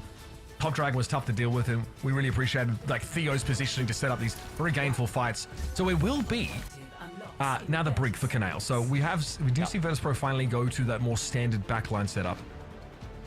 He did play this yesterday on Runasapi as well, so it's going to be the run back of this composition. I think this is just the favorite composition for most teams. I think basically every team will run something like this on Runasapi now. And no Diva yet for Vijara actually ever in the series. Top Dragon instantly has the ice block. God, a dynamite. Man, that was beautiful from Sauna. Torpedoes come in, but he shrugs them off. Because nothing's going to ruin his day after getting a big pick on an enemy Mei. Or at least being a big part of that elimination. Okay, great start here to Virtus.pro. Well, we saw this from the last time. The point is to keep this pressure on through the whole map. So the issue now is if one-man army allow another neutral to go Virtus.pro's way, then you're going to go to a third fight, which is ultimate advantage for VP, and then suddenly 112 in 3 minutes sounds like a very, very realistic situation for VP. And I don't think they'll want a comeback from one-man army again, not twice in 2 days. So I think this is a very important fight straight away for AMO to be able to take. And his big snowball potential. Still a fight that sees no ultimates here. That's why I've kept talking about the neutral here. Dynamite doesn't quite go where Soren would have liked it to. And the front lines are currently clashing together. Cloud trying to reposition a bit more back behind Rajaro. And we'll see the Duke out. Now it's a little bit scary. You're a little exposed here as you're backing up this high ground. A wall gets thrown up for Virtus.pro to try and protect it from the projectiles as they do so. Gala. Okay. Already the Ray you're going to get used. I mean, if you have an ultimate advantage in this first fight, go for it. Sauna, they might get caught here. One more spike. Oh, good strafing, but it's just not enough. And there's no help at all for Sauna on an absolute island. Now, can Virtus.pro find an advantage from that Ray? Not at all. The Blizzard actually comes up from Top Dragon after those heroics, and he can use that. Bob, if needed, which is just not. One-man army fight back before things get out of hand. Yeah, no cap to come on through. That's the most important part here. One-man army are able to slow that one down enough that despite it not going well for them early on, still a kill from Top Dragon onto Sauna. It just took him a very long time to find those right clicks. Very agile looking Ashe there from Sauna to be able to dodge most of those, but Gale having a super early orbital ray should have been the fight win for Virtus.pro. However, one-man army fight on. They got the Blizzard and they retained the rest of the ultimates, so no disasters here. Not DEFCON 5. 45 meters. It's super manageable. And as I mentioned, Mitch, no cap. Force back now to fight on this slope, though. Here's Bob. Sorta immediately wants to try and get out of Bob's purview. Does not want to take any of that extra damage. Good pressure on Donghun forces him back, and Avo's taken down by Rajaro. But someone's mad. Thematic heal with the Annihilation. Cloud trying to create that spacing. The wall was mostly ignored, and now they're going to be caught as Thematic returns to the fight itself. And this has got to be a checkpoint here for a one-man army, or at least very near to. Great comeback. 2-1 fights in a row. Yeah, they should get it now because it's going to be a long respawn plus the walkback time for VP. So at minimum flip, actually maybe not the cap for the checkpoint, but they'll get the flip, which is step 1. And VP touch though, there's no traces, no fast heroes. So if they don't, no, they're not going to get there in time. They could speed out. There's the wall. Blocked. Yep, no chance for Rajaro to touch there. Now Virtus.pro still have to fight. Okay, well they have a lot to use and they use most of it. Blizzard comes out, Orbital Ray also committed. And one-man army try and fall back off this as quickly as they can. Sauna wants to try and cut them off here. So that's manageable. Only Theo down. You're waiting on one player. Now reset the mech now all the way back to mid, but they got the job done. They got the cap. That's the important part now. They don't have to deal with the butt scratch later on. They can just sort of roll through once they get the advantage, and ultimates are coming online. Blizzard for top dragon. It's going to be very important. And there's no ult advantage for Virtus.pro to speak of. They have to fight they have to fight this annihilation into Blizzard, really. Blizzard instantly used anti-great effect. Rajaro caught before he can even ult. Surely he doesn't think of going for it now, not with 4 players up. Ice Wall used? Okay, perhaps. Top Dragon took a lot of damage there and has to go for that defensive utility. Gala's able to catch him out before we can do anything, and yes, Theomatic can't get away from the enemy Ramatra. So this will be a checkpoint now for Virtus.pro. Yep, and some late staggers here as well, so it'll make it very difficult to contest in a future fight. It'll just mean a decent amount of push, so we're expecting like, what, 80 meters out of VP. That's all done for... Do we have to wait a little bit? Okay, actually, you know, one-man army should be able to get back in time to contest nice and early. I don't think there's any huge lurks from VP that they can do with positioning. No big ultimates. Not like going to catch somebody with a stray blizzard here. Rajari just trying to catch someone too far forward. Timing that was just a little bit early. Now he's dealing with a very disgruntled Theomatic. And we'll be able to push him back off this high ground. They do manage to get the 80, so they do get that underway because Rajaro got a little bit aggressive and did not get punished there. He's a bit isolated though. He's stuck in the side though. Okay, here comes Bob, trying to save the day for Sauna. Yeah, Rajaro gets out of that little hidey hole pretty comfortably. Top Dragon too far forward and ice blocked while the rest of his team, frankly, just left him alone. And here we go, look at it now, triple digits for Virtus.pro. Yep. Upsetting because one-man army were close to nearly 5 ultimates here. And they wanted more. They wanted to see who else is available. And Theo could be in the open. But a friendly Hyper Ring from Alpha is going to be able to get their tank back in towards spawn, and now the 5-man is alive. But as you said, Mitch, triple digits on board. 112 will certainly be there. This time taking 3 more minutes for VP to get than before. One-man army has a much better chance of making the comeback happen, although it will still be a pretty significant comeback. These ults need to be rationed, though. They need to be careful about them. That could have been an insta-pick there, but Rajaro gives up on chasing Avo down. Perhaps to his detriment. Ice Wall thrown up and gets Cloud at least away from Theomatic. Only one ultimate drawn out of a one-man army though, and the fight's still going. Here's the Ray. Can he turn this into anything? No Blizzard for Rajaro. There's no way he's getting out of that. He's very dead. Blizzard from Cloud though. Stops any follow-up on Rajaro. Orbital Ray comes out though from a one-man army as they are trying to defend this. Pushing up with it. Rajaro with the Annihilation. That could have been a little bit too much to commit here. Can he survive it? Theomatic's going to have one of his own now, and the rally for Donghun feels like a difference maker there. But a one-man army do have to give up everything they built. I was going to say, it took them a while to do any damage to Rajaro. They just had 3 members there looking at him, didn't really shoot him. But it works out for the better because it's a slower death for Rajaro, plus you got the Annihilation out at the cost of also playing the rally. And you mentioned this, Mitch, you'd like it to be cheaper for one-man army. And I'm going to say here for VP, I think they come out of that one ahead because they are leading massively, about 70-ish meters. And one-man army have to use a bunch of ults just to get out of spawn. Rajaro just ignored Theomatic there, excuse me, coming with that speed boost. That really split the fight up instantly. He was able to wrap around and hit Top Dragon from the side. And Canal, the one credited with that elimination, but what an important pick to find against the Mei going down first. And Theomatic not long after. This means that Virtus.pro will very quickly be back on an offensive footing. Yep. You're not seeing the fumbling that VP had on this map versus Aoma yesterday, so you do need some of that as well if you're Aoma.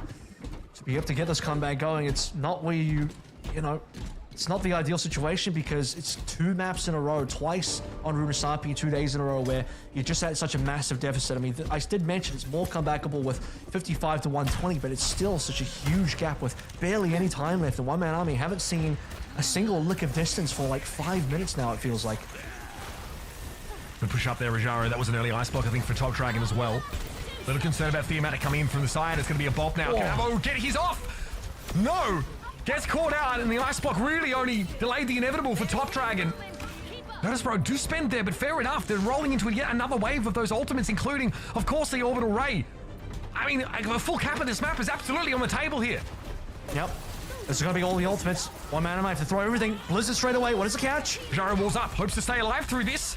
No one's looking at him. They're trying to get the bot away. Eventually, he will emerge, but what can he do from here? Very much isolated with Bob in his face. No, a one-man army can steal this away. And this is where the comeback needs to begin. We are talking multiple 1 fights consecutively. They need Gala. Can he get out of this? Need Gala down. Donghun wants it. Oh, can't quite catch him. He's a Brig versus a Juno, and the Juno is obviously going to be too slippery. That would have been a huge dagger. But unfortunately, that means now Virtus.pro get all 5 alive. And as I mentioned too much, every ult that Aoma had, they had to spend in spawn. And that's been the story for this map so far. They've just never been able to use them aggressively. Here's one, though, at least. They can turn around with this. Orbital Ray comes down from a one-man army, but the Annihilation from Rajaro is there, and both teams match the Rays. Once again, it's Ioma coming off second best. Heartily so. And this will put them under 1 minute, having to fight out with multiple fight wins and no ultimates to bail them out of this entrapment. 60 seconds. And to sort of, you know, compare this to the game yesterday, by this time for one-man army, despite being behind on Rusapi, they were deep into VP territory, threatening the win. And right now, today, the opposite is completely true. I mean, you're about 2 meters away from VP finishing the map. They're not going to, they don't have to. Avo's even got to go to Widowmaker here. That's just a clear motion of desperation. It didn't look too bad, actually, last time he tried for it, but hard to see how it's going to save them. There's a lot to block line of sight here. Rajaro, though, goes maybe a little bit too far there. Top Dragon, with the help of Theo, was able to get rid of him. Still, we're bereft of ultimates for the most part here. Next one will be the Bob. But I don't think Virtus.pro are in a position to fight for it. They'll take a win in overtime if they can get it by the looks. However, Wanus shaky hands donked by Canale. By time, stall things out to overtime. Cloud and Canale versus 3 now. With rally and play, they've turned a 2v4 into a 2 versus 2. That is ridiculous. They can't believe it. W-Lange comes out in the chat here. God, the catch and strays. That's brutal stuff. But now in the overtime, the reinforcements have arrived.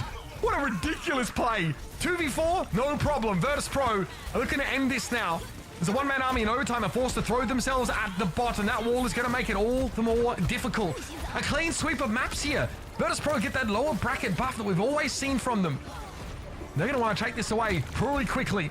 Top Dragon, all we can do is draw a little bit of blood, but we're getting close to a full cap anyway. 3-0 drubbing for Virtus.pro. They want it more. The only thing VP don't get there is they get everything else, is they didn't finish the entire map because, well, as soon as the contest stops, the overtime wick just disappears and the map is done. But you saw the GGs being called out 10 seconds prior to the map actually ending because everyone knows it was basically done for. And a map that's all about momentum is another situation where VP gets away with all the gold. At least Aoma put up a much better fight on Runasapi, but it ends the same way. Well, actually, it doesn't end the same way. Not this time. It does not end the same way. It ends the way that VP wanted to end yesterday. They got what they wanted this time instead. That's right. Yeah, I'm sad that this is not a repeat performance of what we've seen from their previous match, but at the same time, it's obviously great to see VP performing on the level they are doing right now. They're eager to, you know, claw their way back into the finals. Let's take a look at some of the highlights of this match, which ended up being a clean 3-0. And quite frankly, VP just played it so well. They have such a good understanding of this composition and their win conditions. They're looking vastly better than they did yesterday. I think that is the biggest take home here. And again, they're sticking to the Ramatra style. I think they've definitely been sort of converted to that school of thought, which I don't think takes much convincing for Rajaro. He's more than happy to sort of play this.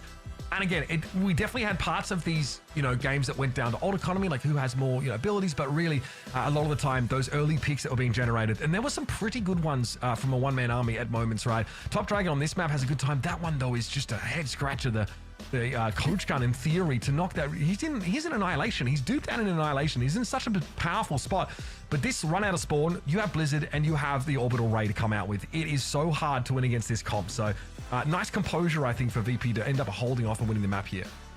Yeah, they won every map. All the maps that they got today were in much more one-sided fashion than yesterday anyway, if we talk about even how they won. So that was just super important. And we go back to the moment here as well, where just a push out of spawn, push into the open territory, obviously catching Aoma off guard, and then of course ending on Runasapi, where Aoma was really hoping to capture lightning in a bottle again, but it just slips through their fingers because, well, VP is so good on this map. They've got such a good understanding of this Ram matchup as well, and the thing that really proves it is the fact that we now also see them being able to play both Diva and Ram, and having the flexibility to move between a couple different styles and have Sauna go between the Pharah and also the Ashe. This is a very flexible team as far as the Juno meta goes. I mean, they're the team that are playing more picks than what we're seeing out of most other teams, and picks that actually make sense as well, because, you know, we're not talking about strange things that EXO did.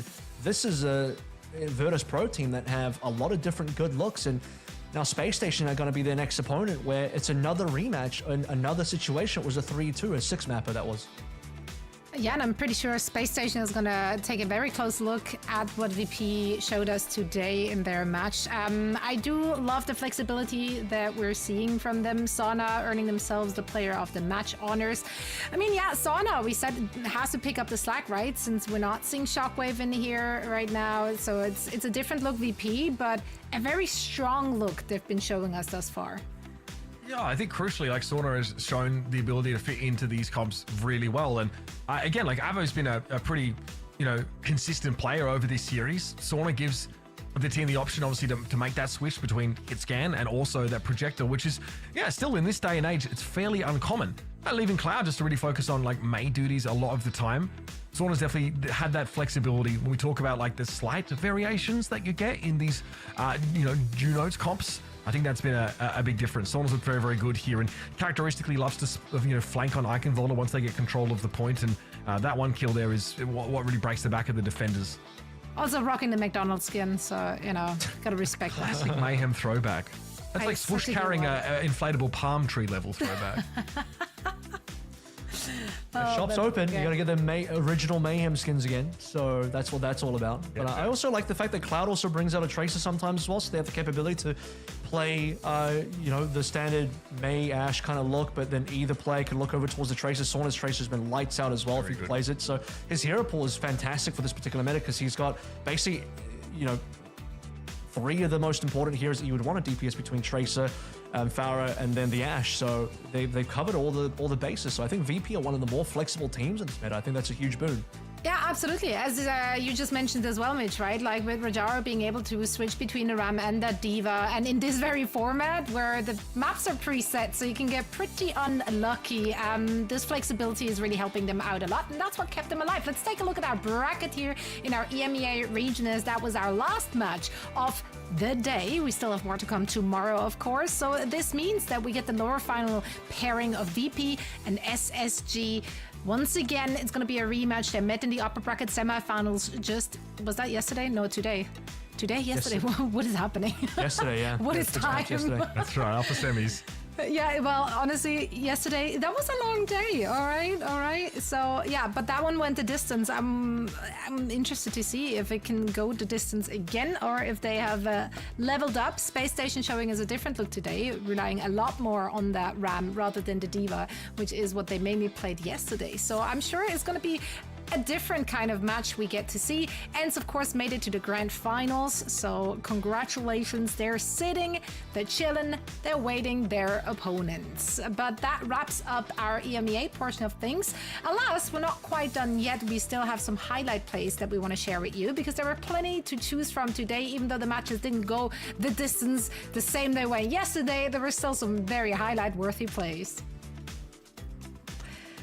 Let's starting roll out. It is, of course, Rajaro just lives. He lives, gets killed, the baby Diva gets the remake. It's 2 bunny blasts. Yeah, man, it was disgusting. I mean, this was, and how many Rajaro clips do we actually, we had so many because he had made so many huge plays in that match. Yeah, like Rudisapi as well, like going upstairs, just getting 2 frags. And there's like one where like again, he kills like a Brig in baby Diva form after finding another kill, gets a remake, goes and slaps him silly yet again. Look at this. I mean, you guys have been knocked off the map. Breaks the ankles of Alisu is there as well. Actually, Like, bro, the Diva should have actually just killed him, but he just dodged it. Yeah, this one, for all you new viewers, this is Overwatch. Yeah, have fun. This is peak Overwatch. This is peak Overwatch. Absolute cinema. Yeah, this will be a great illustration for Johnny. Love to see break that one down. Break that one down. I mean, to be fair, the breakdown really is that SSG kind of just were a little bit more reserved in their ultimates, and they had a couple left at the end. Sparker staying alive here, and I think I said it live in the broadcast. It was the super late Bob that cleaned everything up once every ultimate was used and no one died. It's that Hardy spacing as well. Like, he has gotten in between Vistola and the whole rest of his backline there. I think he threw a vortex and then ran into it, which is really nice. Kai was the savior on this map. Yeah, no, well, they are kids, because they're Overwatch gamers. Yeah, so they are kids. Even worse. Certainly not a problem. I mean, this was awesome. And Kai was like not taking the duels aggressively against Sparker, but man, when push came to shove and when the chips were down, he like grapple to card, find a kill. It's like stops around from ending like with 2.5 meters or something, or 0.25 meters or something like that, and then just is able to find a huge kill on the enemy Widow while standing out in the open. That's sick, and that's Kai for you. He gives you those moments like that. It's not always. There are some maps where he just goes off the boil entirely. It's how the guy's feeling on a given day apparently. But when he's on, yeah, he's a weapon. Yeah, that was also the moment where the friendship ended between SSG and Junkertown for good this time. So yeah, that one's that. That's a permaban in future, I think. Yeah, get rid of it. Yeah, especially versus VP tomorrow, who also full held them. So might have to be excluded from the map pool in the future drafting. Of course, teams actually draft the maps. So yeah, there's no map banning, I believe, here in the FACEIT League either. So that was rough. You just take it. You just take it. Well, again, as you said, I think they might be banning. I don't know. I'm pretty sure. I think they're just picking. They're not banning. Okay, we'll have to. Who are we to know? We'll get confirmation on that. Exactly. We get confirmation. For now, though, that is a wrap on our EMEA portion of the day. So, Mitch, Kevin, thank you both so much for covering all the action, and we will see the conclusion of it all tomorrow. So make sure to tune back in for that. However, we're not done here just yet. We, of course, have the FACEIT League Season 2 playoffs NA starting. After a quick break, we see you on the other side.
think I'm ready to go pro in Overwatch 2.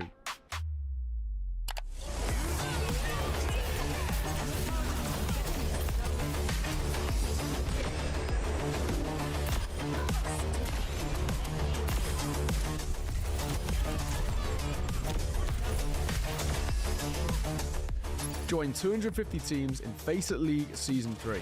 Compete in weekly officials organised around your schedule. Anyone can start their journey, rising through skill-balanced divisions and climbing to the top of the FACEIT League for cash and fame. Don't miss Season 3. Register before October 2nd. Let's do this, guys. Welcome back, everyone. Day 2 of the FACEIT League Season 2 NA playoffs is upon us, and once more, I got my besties on the mics for this one. It's Jack and Jake. What's good? I'm excited. Let's go, gamers. Wait, what was the outro of the thing? Let's go, gamers, or something. I can't remember. I've already forgotten it. Memorable sentence in that case. Yeah, I was like, I'm ready for this. Let's do this, guys. Yeah, I think that's the one. Yeah, let's do this. Let's do this. I was really mean to Jake like 2 seconds before we went live, and I'm still feeling bad about it. No, it was funny. It was funny. That's my official apology for something that no one heard but you. But the apology stands. Can I make it better if I interest you in some drops? Yes, that would help. Guilt. Do it. I'm glad. So I'm not actually giving you drops, though, because you have to put in some work. You have to connect your FACEIT account to your Twitch account and rake up those FACEIT points while you watch. But of course, you've already done that, Jake. No doubt. You know, I stay locked in with the drops. Every show, I got it open on my phone. You know, stay connected. We gotta farm those points. It's true. And 500,000 points is a lot, Jack. Yeah, it's a ton. A lot of prizes on there. A lot of sweet goodies. I think there's some in-game stuff as well. So yeah, make sure you link your account right now. Cross-game stuff as well, so you're not just having to focus on all your Overwatch goodies, which I'm sure everyone watching is already earning like the entire, or owning the entire Overwatch store. Anyway, brackets. Let's take a look at it. Let's take a look at the games we have today, because there ought to be some good ones. Yippee, indeed. Here's the upper NA bracket. TSM and Timeless will find themselves in the finals for this one. However, we're gonna start off with Tears and Blood and Sweat in the lower bracket. I am very excited for this one. Team Z and FluffyDreamland will be the game we're covering. Of course, we have other games happening simultaneously, and we will make sure to keep you up to date on the results of that one as well. And I mean, yesterday, you even got some bonus matches in our EMEA region as we just jumped straight into this. Yeah, can't remember which match it was. There were a lot of matches yesterday. We did do the thing yesterday. That for sure happened. So you got a bonus match, which is always a good time. But for now, let's focus on our first one. Elimination match between FluffyDreamland and Team Z. Last time they played one another was an official in July 31st. So it's been a hot minute, you know. It was a 3-0, not a complete stomp. FluffyDreamland won that bout. What have we learned about this team so far in the playoffs? You know, from my perspective, it's been Haven and Chime who have really shined, and it's a meta where they've been able to find a lot of success with Haven on the hard hit scan and Chime, you know, filling out wherever the team needs. The Mei in particular looked like a real strength for them. And I think this style of comp is actually pretty good right now. Even without Juno in, there's quite a few maps where teams are running this Mei, Ramatra, and, you know, maybe scrimming a bit of Juno, playing that comp we see in EMEA and feeling, hey, we can make this work even without the Juno. As well, of course, Winston seeing a lot more play in NA on these vertical maps, which is something FluffyDreamland are really confident on as well with Chime's Tracer. Yeah, like this was the map specifically that Chime popped off. Like on the Echo, ended up switching to Tracer later on.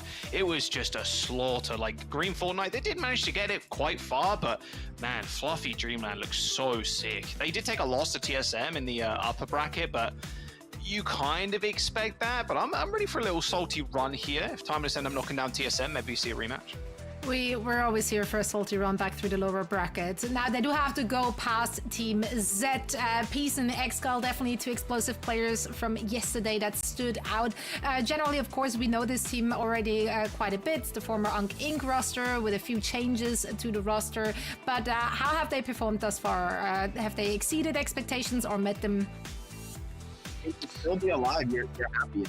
right? Like, not be the first teams going home. And, you know, if you can win this match, I think you're really going to be feeling pretty good about the tournament overall for Team Z. I mean, Excal, Peace, and Painkiller, when they came together on the Junker Queen comp with Peace's Genji, or here on King's Row with Peace's Pharah, really able to get a lot done. Excal flexing beautifully onto this Sojourn. Len, as well, to me, it was impressive on the Brig and played a lot of Lucio in the series based on the team's comps, but had good moments on the Brig. So if you go to those on a Brig maps, you can feel confident in the backline as well. I think this is actually a pretty evenly matched series. Maybe I'd give it's hard to say, actually, who I give the edge to. I think this is pretty much 50-50. Well, let's see. The community completely disagrees with you. No 50-50s. It's the logo, man. It's the fluffy logo. It is an insane logo. That is true. That is true. The fan support is gonna go crazy. It's like the Hangzhou Spark vibes, you know, like cute and cuddly, but we're actually secretly deadly. I mean, imagine that logo as like a holo sticker. Just saying that, making bank. There we go. Merch idea. Also, of course, another thing that sells a lot of stickers and jerseys and all the good stuff is victories. And they are bound to happen. Let's get the show going. Let's get our first match of the NA region on its merry way. Let's go. I am ready. Yesterday, Jake, it was a long day. It was a long one. Everybody, and Zoe especially, putting in the hours, putting in the work. It was a ridiculous one. But day number 2 here in the playoffs. Here's the map pool on your screen. We'll see if FluffyDreamland has done their homework, because Team Z, especially on that push map, which will be played guaranteed in this series, Aruna Sapi, 144 meter completion. Like, disgusting amount of progress. They looked dominant on that Queen comp. Yeah, the Queen Genji Sojourn, such an explosive comp, right? Played in previous Overwatch League playoff seasons. But, you know, finding presence here on a few maps, it is going to be NQS. So dodging it for now, but you know, I think it's an interesting map pool. There's a lot of these like you know, 2 close range maps picked relatively by Team Z. FluffyDreamland going for a little bit more range with the New Queen Street and Circuit Royale maps 3 and 5. Seems like they maybe have a preference for making this about the hit scan duel, which could make sense for them based on, you know, how well they've done protecting Haven as that core backliner and just holding a strong front line with on a Brig. I mean, in general, I think FluffyDreamland have done great with their ultimate economy in a lot of games I've watched. It's just been impressive. They're holding on to ultimates for the fights that aren't really important strategically, and they're winning the fights that really count at the end of checkpoints. They're making those holds with the good old bank. So see if they can continue to pull that out against Team Z. Yeah, I think a good example of that was that Paradiso game versus Green Fortnite. Yeah. So cognizant of how they want to use their ults and their win conditions too, where Green Fortnite was throwing a lot of ults in to try and win fights. Green Fortnite winning them, but then FluffyDreamland like, okay, that's fine, use 4, we can use 2 here, and then we have 3 for the next, and then we just kind of take over the game. So look what comps they're going to run though. So we go to Control Center, a lot more Orisa recently, and do I spot one of my favorite heroes of all time? The Torb. The Torb. Haven Chime on Torb May, of all things. This is a really bad matchup for FluffyDreamland, though. If they can win this fight, it'd be super impressive. Pharah is going to be basically free, trying to run down an Orisa. Is separated, though. Yeah, that's been separated, and actually just, booped into that server room. Painkiller instantly taken out. And you see Excal basically doing no damage in that fight. Only 17% towards that ult already. Nice little wall. Actually traps the Kiriko between the wall and the actual ice wall itself. Would have been nice to get them on the other side of it to get a free kill, but they will suffice for the point. As far once again trying to take an off angle, you can see Peace just trying to chunk people down, but it's actually Excal that goes down first. Wow. Yeah, the comp with much less poke is getting all the poke first kill. They're playing it really well right now, and these, you know, 1-by-1 pickoffs are starting to add up. Team Z is kind of falling apart here. Excal's gonna make the swap over to the Hanzo, maybe a little bit more spam against the Tor, but I'm not sure the comp's your issue. You're just kind of getting run down at the start of these engagements. Need a more clinical approach, but another pick. I mean, they're kind of falling apart already, Jack. My goat, double kill with the Torv, back-to-back pickoffs. I love it. Excal over to the Hanzo now. Not so great at taking down Torv, to be fair. Decent at spam though, just Junkie Orisa forcing cooldowns, of course, as server control is going to be the name of the game here for Team Z. Going to be running into a Windows sound barrier and maybe even a Blizzard too. They're going to have to be careful just flooding out here. You can see Proto kind of setting up for it, but Len's already dead. In fact, made that 2 kills. Time with the double on the May. Easy wall, easy kills, and an easy team wipe in their near future, I would imagine. Only 1 ult required. Team Z Jake, seemingly no answers for FluffyDreamland squad. They're just getting rolled. They are being owned. There's no other word for that. This is a destruction. And that might have been the first kill of the round for Team Z. I think it was. And going into the spawn with a big spin. Insult to injury. A nice little rocket barrage though, and a return Orisa ultimate just to make sure Astro pays for the sins of trying to touch that spawn door. Haven also ends up falling over, but FluffyDreamland, they still have, what, 3 ults for this next fight? And they've almost got 99%. I don't mind the BAP in general in this matchup, but it's going to be scary because Chime has Blizzard, right? So you're taking away that crucial cleanse. Sure, you could beat the Blizzard, but I guess you're going to have to just be careful and not get frozen because really no one's going to survive a full duration Blizzard, especially with the classic fire and ice combo from Haven and Chime. Ex, get out of there. Oh, it's too late. They traded though. Use Proto on the rotation though, so decent trade. And with Haven going down too, FluffyDreamland, not sure how long they're going to want to stay in this fight, but they've already made their rotation. You can see Astro on the high ground. Good spear, but it's instantly eaten. Good heads-up play there from the Orisa. Looks like Painkiller wants a little bit more of this smoke, though. He's got the spear in a couple of seconds, yeah. Does land the stun, but that's about it. Looks like Team Z are going to happy with the small little rotation, although Peace didn't get the memo. Peace is going for it. No, they're good. Astro is going to get body blocked. Sound barrier comes in, though. Boops on the horizon. Oh, nice double boop. Oh, my word. Grapes gets the boop onto Hanbei, and Astro gets a nice little spear kill. Double boop off the map. Environmentals on control center. You love to see it. Oh, man, we're having a fight outside. Another boop. Oh, Grapes gets another. A double kill for Grapes. Sound barrier comes in as the Molten Core's put on the point. Len speared into that wall. Forced to use the sound barrier too. Peace has got the barrage in a couple of seconds, but OT is swiftly tickling down.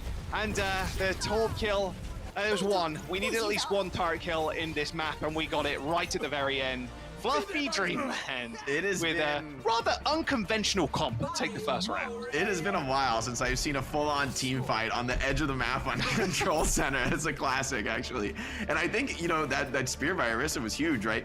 With the tank changes and not being booped so far, one boop is not enough to get them off, but boop into the spear is like the finishing blow there on the enemy Orisa. That's a huge fight by Grapes and Astro, you know, holding it down outside. I feel Team Z, if they had been a little bit more decisive and maybe instantly run at that Orisa before the spawners came up, maybe they actually could have killed her out there, but the split focus, you know, Peace goes for it and then is dying, so everyone else has to come for it. You know, it just looks so awkward and uncoordinated. And on the other side, FluffyDreamland, well, I mean, when they move together, and it looks like a huge strength for them here, especially on a game type like Control. Okay, sadly no Torb though. This is so sad. Can we get a like? We're going over to Ash now, the more boring hero, if you ask me. Peace is going to jump into the Echo, so a lot more dive from the Team Z. Oh, I mean, my goodness, Chime with the body shot on the chart. Okay, and you're off the edge, and you're done. Nice little teleport away though from Hanbei, but it's tricky. They might end up going tricky down. Moves. Ooh, tricky and slippery moves, but yeah, just icicle at the very end.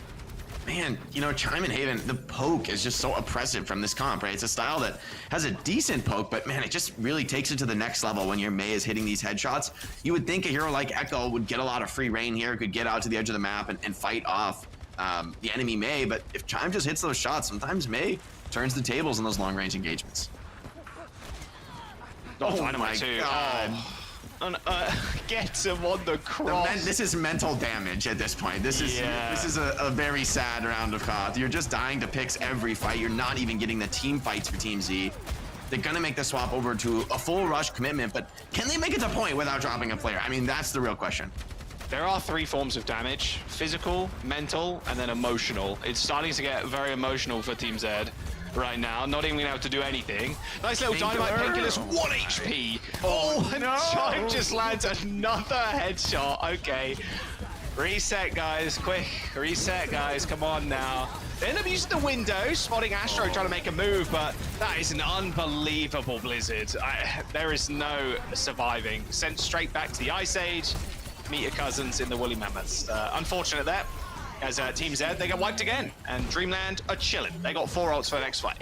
All right, FluffyDreamland are turbo running through them. I don't know why I thought this would be close. This is like there's no way to, if you bring the series back after map 1, after this, I would be shocked. Team Z, they are getting just rolled in smoke. Every time they walk up, somebody is getting a kill. It's just the death match from FluffyDreamland. They're not even needing to execute as a team because their individuals are basically ending fights before they start.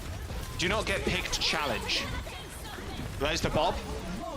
And the Orisa ult as well. Terror Surge is pretty big. Len hits the sound barrier just in time though, but a later beat coming through for FluffyDreamland.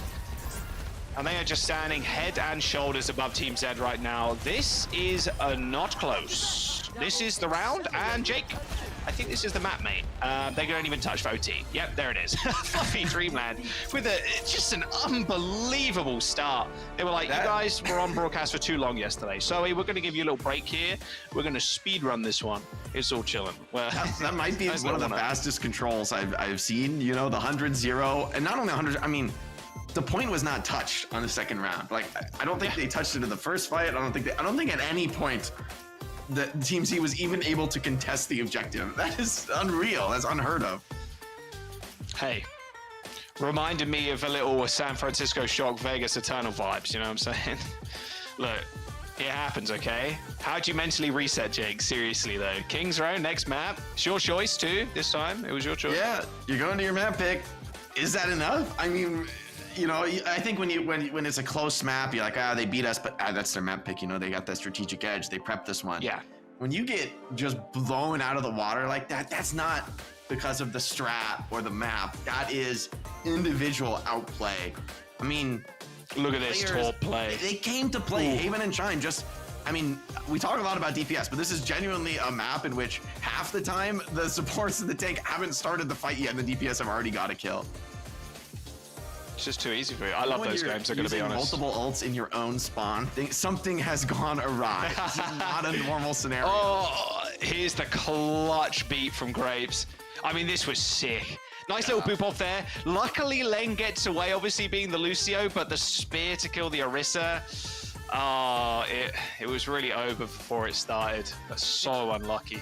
It's kind of wild. Like this Mei Torb comp, I would think Pharah should be really good against the Mei Torb. Right, yeah. But a Painkiller just gets caught in a small room where Torb and Mei can really get their work done. And Control Center was a great example of FluffyDreamland. Like they know the edge their comp has and they play to the win con.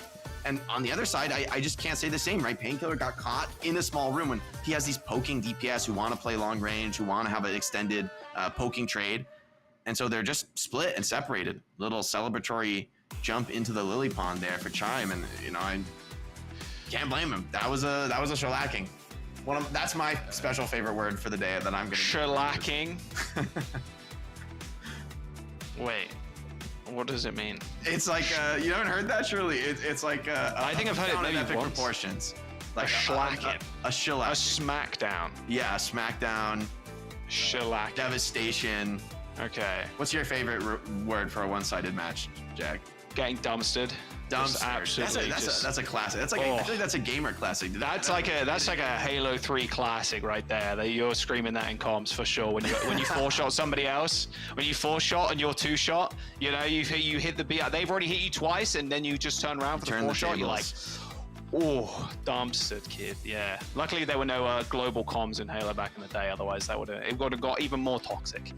King's Row up next. Imagine if there were global comms in Overwatch at the very end. Imagine this. At the very end of the match, it's like everybody's comms like come on, like as a whole lobby. Low key, that would go crazy. That would be fun. You can smack talk the enemy team. Like during the play of the game, you know, that would be owned. You got owned. Yeah, during the play of the game. Yeah, you got get owned. That would be sick. People would not join voice. How do you People don't join voice up, now. though, as Team Z? I mean, maybe you can just play a full dive comp. You can say, okay, we lost the rush matchup, and we can go to dive. And if you think about it, the rest of the series, I mean, there's sort of also a pretty solid rush map, but the rest of the series is pretty much you could force dive on easily King's Row and New Queen Street, and then Circuit. You could play poke. You know, you could keep the meta away from this rush style where FluffyDreamland just look really solid when they're so grouped up. I mean, the scary thing is that I think they're also really good at the Winston comp. So I'm not sure you're going to get a free lunch getting away from the rush, but clearly you don't want that smoke on the Lucio mirror when it comes to what we just saw on Lijiang Tower. You got to be staying away from that for the rest of the series if you're Team C. They had a decent game, Team Z, yesterday against Shikigami. They played King's Row. They didn't end up capping all 3 points. They didn't even let Shikigami get second. So you are feeling confident coming into this. They ended up losing their hybrid map against Citrus the other day. That was in the first round of the upper bracket. We'll see if King's Row's the big difference, but again, you can just run this Mei style if you want, if you're FluffyDreamland. I mean, we've seen what Chime can play, which is pretty much everything. Haven, kind of the same, although you just stick them on Ashe and then they just dominate. So yeah, I don't know, man. This is looking real tough for Team Z right now. Especially after the first round. Look, Control sometimes a fraudulent game mode. That did not look fraudulent at all. That was yeah. There's small margins you can explain away with excuses, but I mean, right now, I almost called them Chaven. Chime and Haven are that's good. That's a good duo name. Chaven, is that are we at that era where we have to begin making the celebrity couple duo name? Chaven, yeah, that sounds good. But they're just played really well. They're going to be hot. They're going to be feeling themselves. And so honestly, if I'm going into Kings Row, FluffyDreamland, hey, what do you guys feel like? What are you playing? What are you feeling like you want to play on Kings Row? Just play confident, play your comfort zone. I think you can probably get pretty far ahead in this match just off that confidence and pace that they brought on Lijiang. And then, you know, strategically, sure, you could adapt if there's any problems thrown your way. But for now, this looks like a one-sided romp for FluffyDreamland. Make sure you sign up for Season 3 of the FACEIT League as well. Link down there, fce.gg/S3.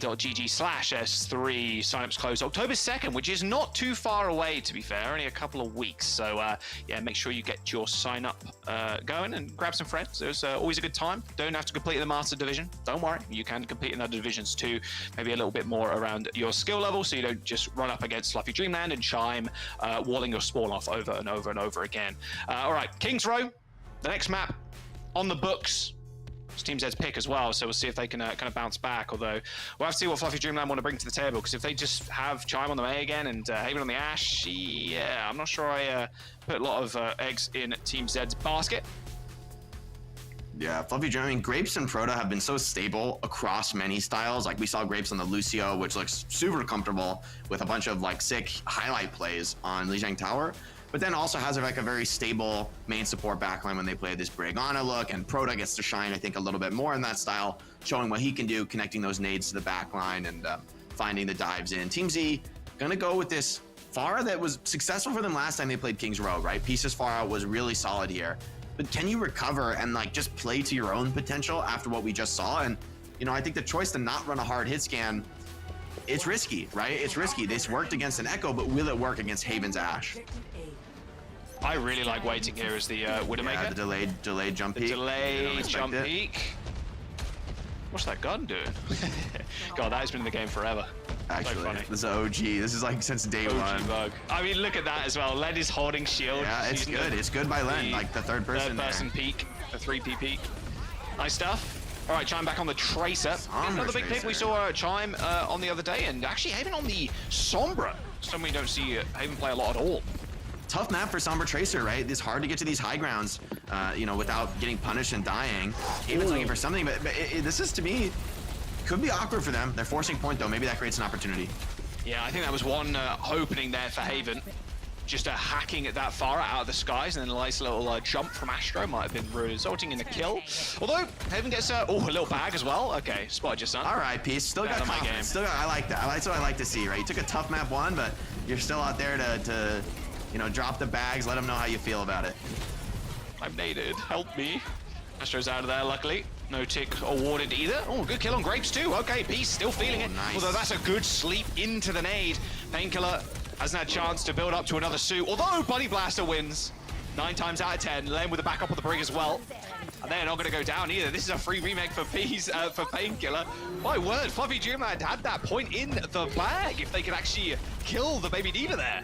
Yeah, Sombra not working out so far. I think this is a kind of a questionable spot to play Sombra. Okay, yeah, they are going to go over to the Ashe. I think this will maybe force Team Z to be a little bit more aggressive, right? Force them to make a play, and now FluffyDreamland can be in their comfort zone and just defend the Ashe, create space for Haven to work a pick. And nade come in, beautiful block though by Grapes. Oh, Excal, I'm sure was hoping they earned the pulse bomb there. Haven't got a recall anymore, so let's play a little bit more safe, especially with Haven on the Ashe. Checkmark coming in. There it is, 33% already. Nano onto the Pharah. Barrage available too. One rocket landed, but beautiful sleep. But Proto naded in the back line. Pulse bomb connects to Haven as well. Excal taking over the game with the triple. Even with Chime getting the pulse onto Peace, not going to matter. The hold is going to be there. 1:30 as well on the clock still, Jake. FluffyDreamland only a single tick. This is Team Z just really showing up to their map pick. Genji, you know, I don't mind the Genji on King's Row first, you know, it's just Tracer sometimes struggles to connect to the high ground, and Genji doesn't have that problem, right? So we'll see if he can maybe contest this backline, put some pressure on him. Is worried about that flank coming in from Excal, who is waiting in the wings here to go on the backline. All right, they're about to get another one too. They're just letting these go for free. Waiting for the perfect time to engage. Rally available in 10% from Grapes, and Protoss got that nano boost, so can apply to the Brig if they really need it. Looks like a dash and a deflect. Oh, Chime just takes Excal to the cleaners there. Nice little right click to the dome. Here comes the rally. Chime is in a little bit of trouble though. Yeah, just completely isolated alone on the point. Up on the high ground, sorry. That rally from Lens looking great, but dives down, goes super low, tries to get the shield bash stun onto Grapes, but unsuccessfully does it. As FluffyDreamland eventually get the payload moving. 3 minutes into the time bank, even losing Astro there, not the worst. Even can't quite see the Tracer there either. Sad stuff. Don't get any crazy sacked. Yeah, Peace and Excal staying alive here. It's going to be a little bit nice. Maybe make it just a little bit more awkward for Haven to take all the map control. Painkiller back as well. No, conked in. Maybe they can catch him. Oh, saves are there. Nah, you got the Brig. You're chilling. They've already used thrusters as well to get around the corner. Even with the Bob now, I mean, this is going to be a difficult fight. Maybe this Nano Far, though, one more time. I think if he just doesn't barrage, just kind of flies around, Nano Far can get a ton done in this type of a fight, especially with D.Va and Tracer following up. Yeah, Nano Boost available. Nano Farah straight into the back line. No barrage, doesn't need it though. Little one tap on to Prota. There you go, the fight is as quick. Oh, I mean, sure. Sure, nice. Why not, Peace? It's really send a message with like, that. It was actually crucial because, you know, like that Brig, it takes a few more seconds to kill her without the barrage. Suddenly that Winston Tracer get a few more picks. But this baby, I mean, this is going to be a major liability. If they don't give him any spam, FluffyDreamland should just be able to start the fight by insta-killing the pilot D.Va. Very awkward situation for Team Z. Like, do you even want to fight without your D.Va, or maybe just try and stall it out? Oh, there you go. Damage. A couple of nice headshots there. That will get them back. There it is. Remake comes in. Don't lose too much here. A little bit of space around this corner, but they're still vibing. FluffyDreamland with 3 ults, 2 coming in. This pulse one from Excal is going to have to go huge. Ideally goes on to Haven again. See if her Painkiller can set up some space. Looks like he's going to have to get to the backline. His ball has been deployed. Hanbei as well, succumbing to the primal rage from Astro, just separating the supports, even stealing that mega health back away as well to sustain himself in the fight. With only 20 seconds to go too, this fight isn't exactly decisive here, although Peace is completely caught out. Nice right click from the Winston, ends up missing. Peace, get out of there. He might be able to, he's been super tricky about it. But no, Chime around the side streets, picks up the Farah. And a minute to go with Team Z not looking like they want to recontest. Yeah, and Astro's going in deep, wants to chase these spawners out. Maybe a little bit risky, but even if he dies for this, should be still getting the cap secured. And Astro just held so much aggro in that team fight. Not only killing the Ana with the Primal, but also just keeping the team's attention on him for minutes. And I mean, that just makes all the space in the world for the backline of FluffyDreamland and just kind of clear the map, take all the control they want. And yeah, Astro's Primal Chime with the follow-up. I mean, just fantastic dive. This Winston Ana Brig is starting to really work out beautifully on King's Row. Nanoboost onto Haven. We saw this a lot yesterday, Jake. I mean, if you're hitting the shots on the Ashe as well, you can just be absolutely devastating to the front line of Team Zeds. Painkiller almost desuited there as Chime sadly whiffs the pulse bomb. 2 minutes to go, still 2 ults in the bank for FluffyDreamland, but they're running into a rally and Nano and a self-destruct and a barrage from Team Z. Up until battle, that's to be said. Team Z do have a great chance to stabilize if they can get the ultimate connections here. Nice sleep, though. By Prota, gets him the control in space. There's the Nano Boost. Perfect time there on the Nano Boost piece, almost going down. Barrage available, insta-killing Prota. No chance to react. Not a chance to react at the best of times. And a nice direct 2 onto Chime. 1 tap in that Tracer. All right, they're going to hold. Yeah, the Farah definitely an off-meta pick here, but Peace showing that the comfort is really valuable, right? They're executing every time the Nano comes to them. They're really consistently getting value, opening up the fight. And running the D.Va means, you know, not so worried about not nanoing the tank. For FluffyDreamland, they have a little bit more of a difficult decision to make, as now, see if Astro can do it again with the Primal. It's going to be so tough coming up against Lens Rally. I mean, there's almost no way this gets any effect. Ideally, you get the rally and Brig, right? You get them off the map or something, but good luck. It's just not happening. With the amount of peel and close quarters damage, and even Peace, like, you know, put those rockets in on Winston, message jumps up, Conk as well. Oh, onto Grapes. Oh, this is a reset. Reset over, yeah. Yeah, Astro ideally just jumps off the map here. Yeah. He's gonna try and get out. Everyone's gonna die. Oh. They're going to try and get out. All right. You end up getting a pick at least, but Peace is so close to the bat. It's far, right? The new Pharah comes out of spawn so quick. Like, she's one of the fastest rollouts in the game. Even just flying with your gas makes you move a little bit faster. So, yeah, no issues for Team Z. And FluffyDreamland, see if they can run the gauntlet here, as they have very little time to get to this card. Yeah, Nano Barrage is coming up as well for Team Z. Yeah, Hanbei is like farming this out. But we can see the Nano Pharah just initiate the fight right now. FluffyDreamland really have no map control. XCal on the high ground there, peppering away at Astro. Another nice nade. Still has that Primal Rage, though. There you go. Ends up ripping it. XCal just transitioning to different high grounds, but a good sleep, a good bash, too. This Winston's in trouble. Ends up trying to get XCal off the high ground, but it's not to be. Nano Barrage hits, and it lands. Grape's dead without the shield back from Len. Peace is still going in as well with 2 HP. Does a considerable amount of damage to Prota. This is where this fight is going to end. This payload is slowly but surely making a halt. There it is. I mean, the Bob's on point, sure, but yeah, the D.Va could just tank it and eat it. It's all good. Even a nice little boop there, just to make sure FluffyDreamland can't get the regroup. And what was an extremely good defense from Team Z on first. They ended up transitioning very well and stopping FluffyDreamland getting a full completion. Yeah, something I noticed yesterday for Team Z was that like Len looked a lot more solid on the Brig, and maybe this style with Len and Hanbei able to play, they're maybe a little bit more comfortable characters for them. They're having a ton of impact in these team fights, right? The nanos to Peace and Len able to stabilize these situations. FluffyDreamland was much less effective here in the Winston dive mirror, showing that, okay, Team Z has a comp matchup where they can really take it to them. They can make this competitive. Still, you got to close out, right? Like, this is a setup where you should be maybe 80% favored to win for Team Z, like 75. Yeah. It's a really solid defense. But this is the type of map, if you let this slip away, you know, this is the mental damage that can continue. And to be honest, FluffyDreamland should have a much easier time on defense. The real challenge is the attack typically. But then again, if you keep running this Astro Winston, I'm a little worried for them. I think up against Nano Pharah, I really would love to see a D.Va swap come out just to make that Nano Pharah much less effective. Like, you can imagine, you know, just Nano Pharah comes in, she goes for Barrage, and the whole thing can just be mitigated, makes it very comfortable for Prota to find the sleep dart. But the choice to run Winston, you're giving Peace that option. You're putting a lot of confidence in Prota to hit those sleeps. Well, Peace is rocking out with the Widowmaker for the time being. Probably just going to go for a jump shot. We'll see what their plan is. Let's go for a quick Team Z listen. No, let's just play what we practice, I think. We're good at this. Brig, they know I'm here. Where's Maki? I'm send it to me, Maki. I'm sending it to me. You guys go? Yeah. Hold on. Alright. Okay, I can go. 3, 2, 1. I missed. Okay, Maki, here. Oh, man. Fuck, bro. The fucking Ash swung on me. Alright, just get out then. Bring the badge. I gotta remember that. Brick's up too. You need to live. Yeah, I'm fine. Wait, far. I built the one on 5. Where's Maki at? I'm not gonna look you up right. I can't even go in mid. You just look to go on backline right now. I can't clear this guy out. Yeah, keep going backline in 3, 2, you wanna sing it backline? Throw out. Monkey's Maki. Okay, I got you in one piece. I'm okay. Oh, I don't have Mega in here.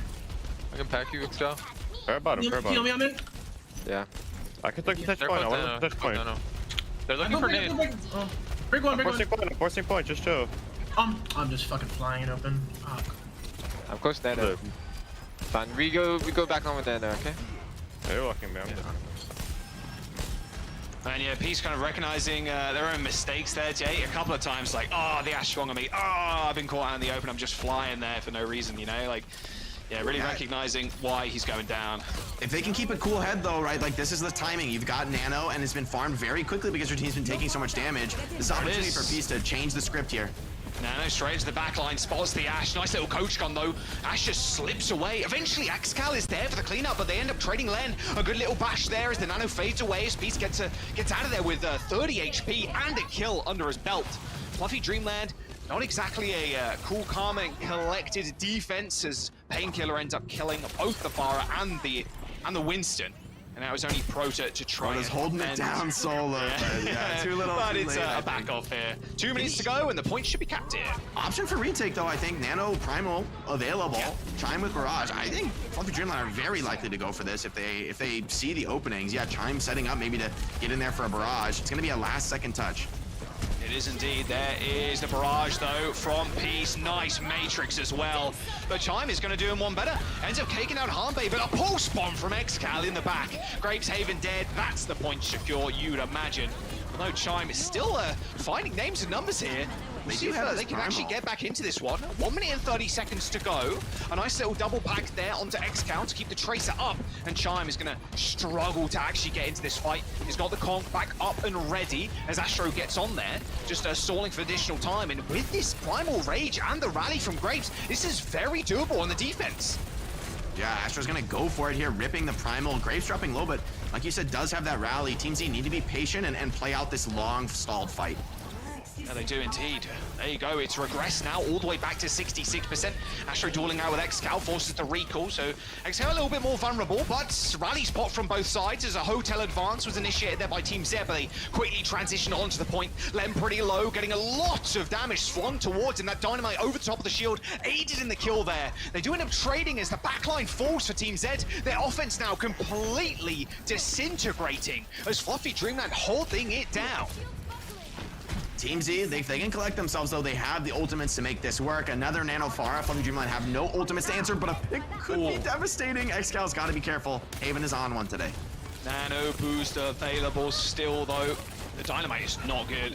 Needs some immediate assistance. Nano Barrage not available, but Peace don't need it. Haven already dead. Turns his sights towards the brig. Graves getting booped in by Painkiller. Astro still ends up going for these big trades. Same with Chime, but they don't get back to the point in time. Again, another scrappy fight, Jake, as both Forest directing each other and sending each other to the grave there.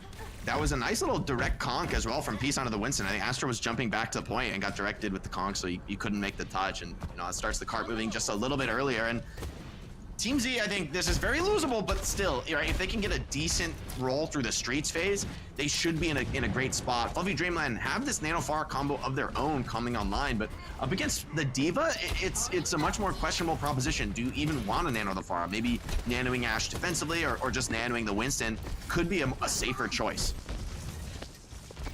Horse one for Xcal, hiding out in the bar right now. Yeah, they know he's there. And a boost on Proto 2. Easy setup, they've done it time and time again, just nano the Pharah. Nice nade. Oh, better stick though.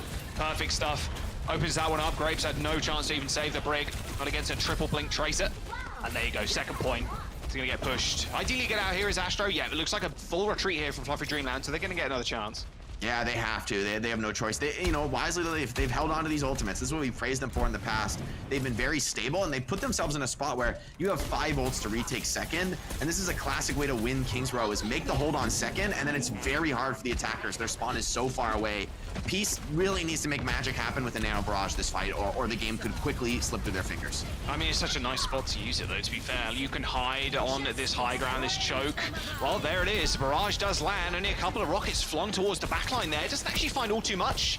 Sleep going a little bit wide. Xcal is chilling in the backline, just harassing the supports. Armbait and Len end up falling to both Astro and Chime with 40 seconds to go as well. FluffyDreamland's defense looking good, and Xcal is in an odd spot. He's in the spawn of FluffyDreamland right now, and they know it.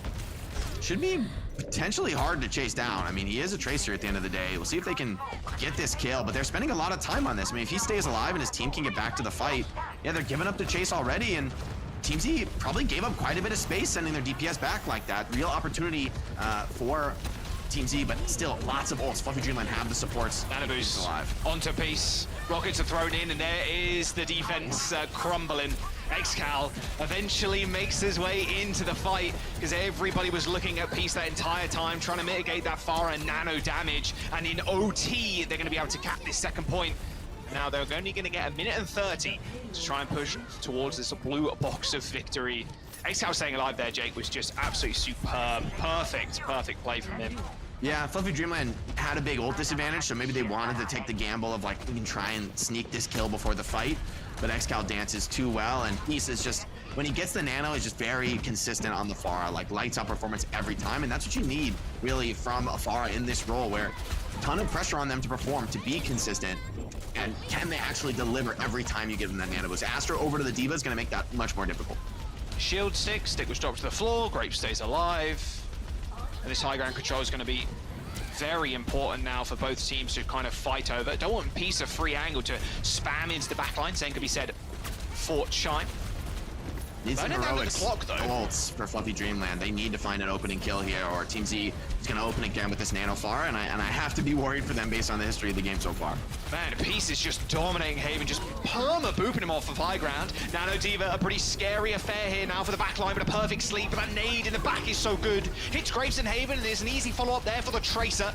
Self-destruct still available for Painkiller too, as he just bars himself on the point. FluffyDreamland, no ults to be had, apart from this barrage, but getting it past the Diva at the best of times is quite difficult, although they're focusing down the spec pretty well. Within 10 seconds to go and only 1.73 meters as well. This is Team Z just staring down the barrel of victory here, but they still need to get past this Farah.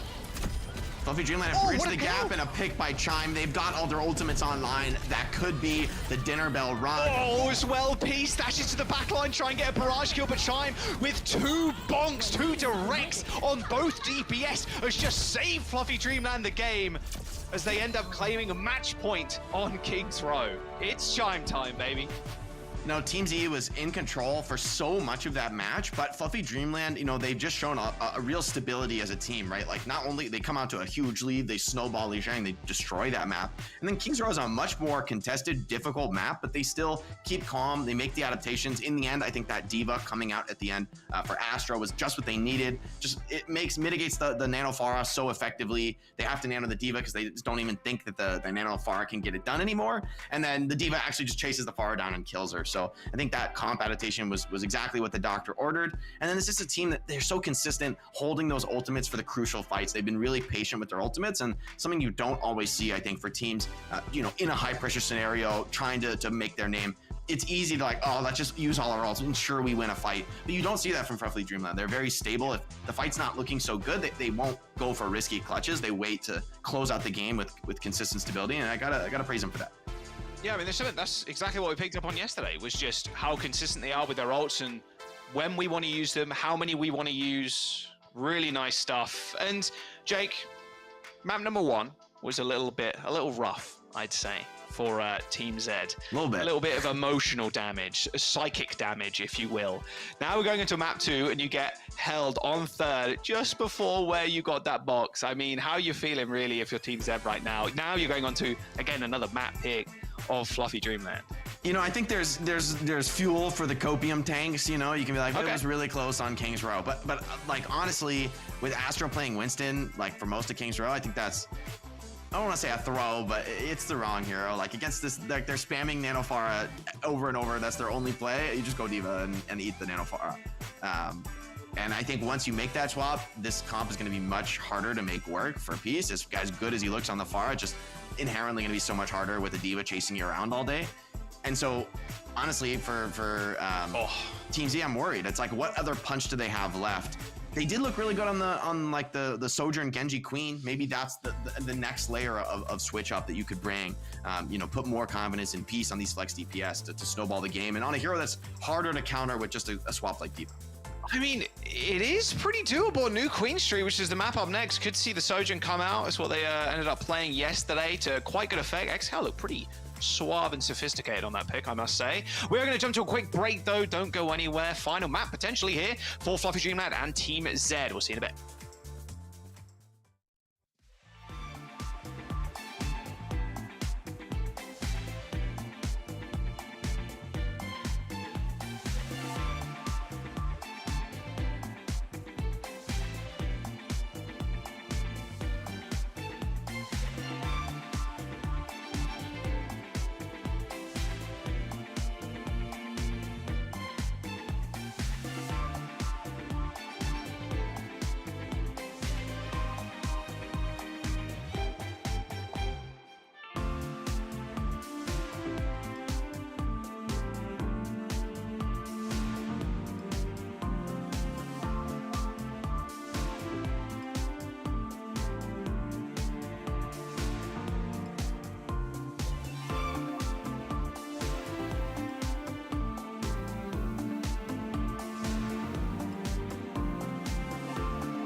Welcome back.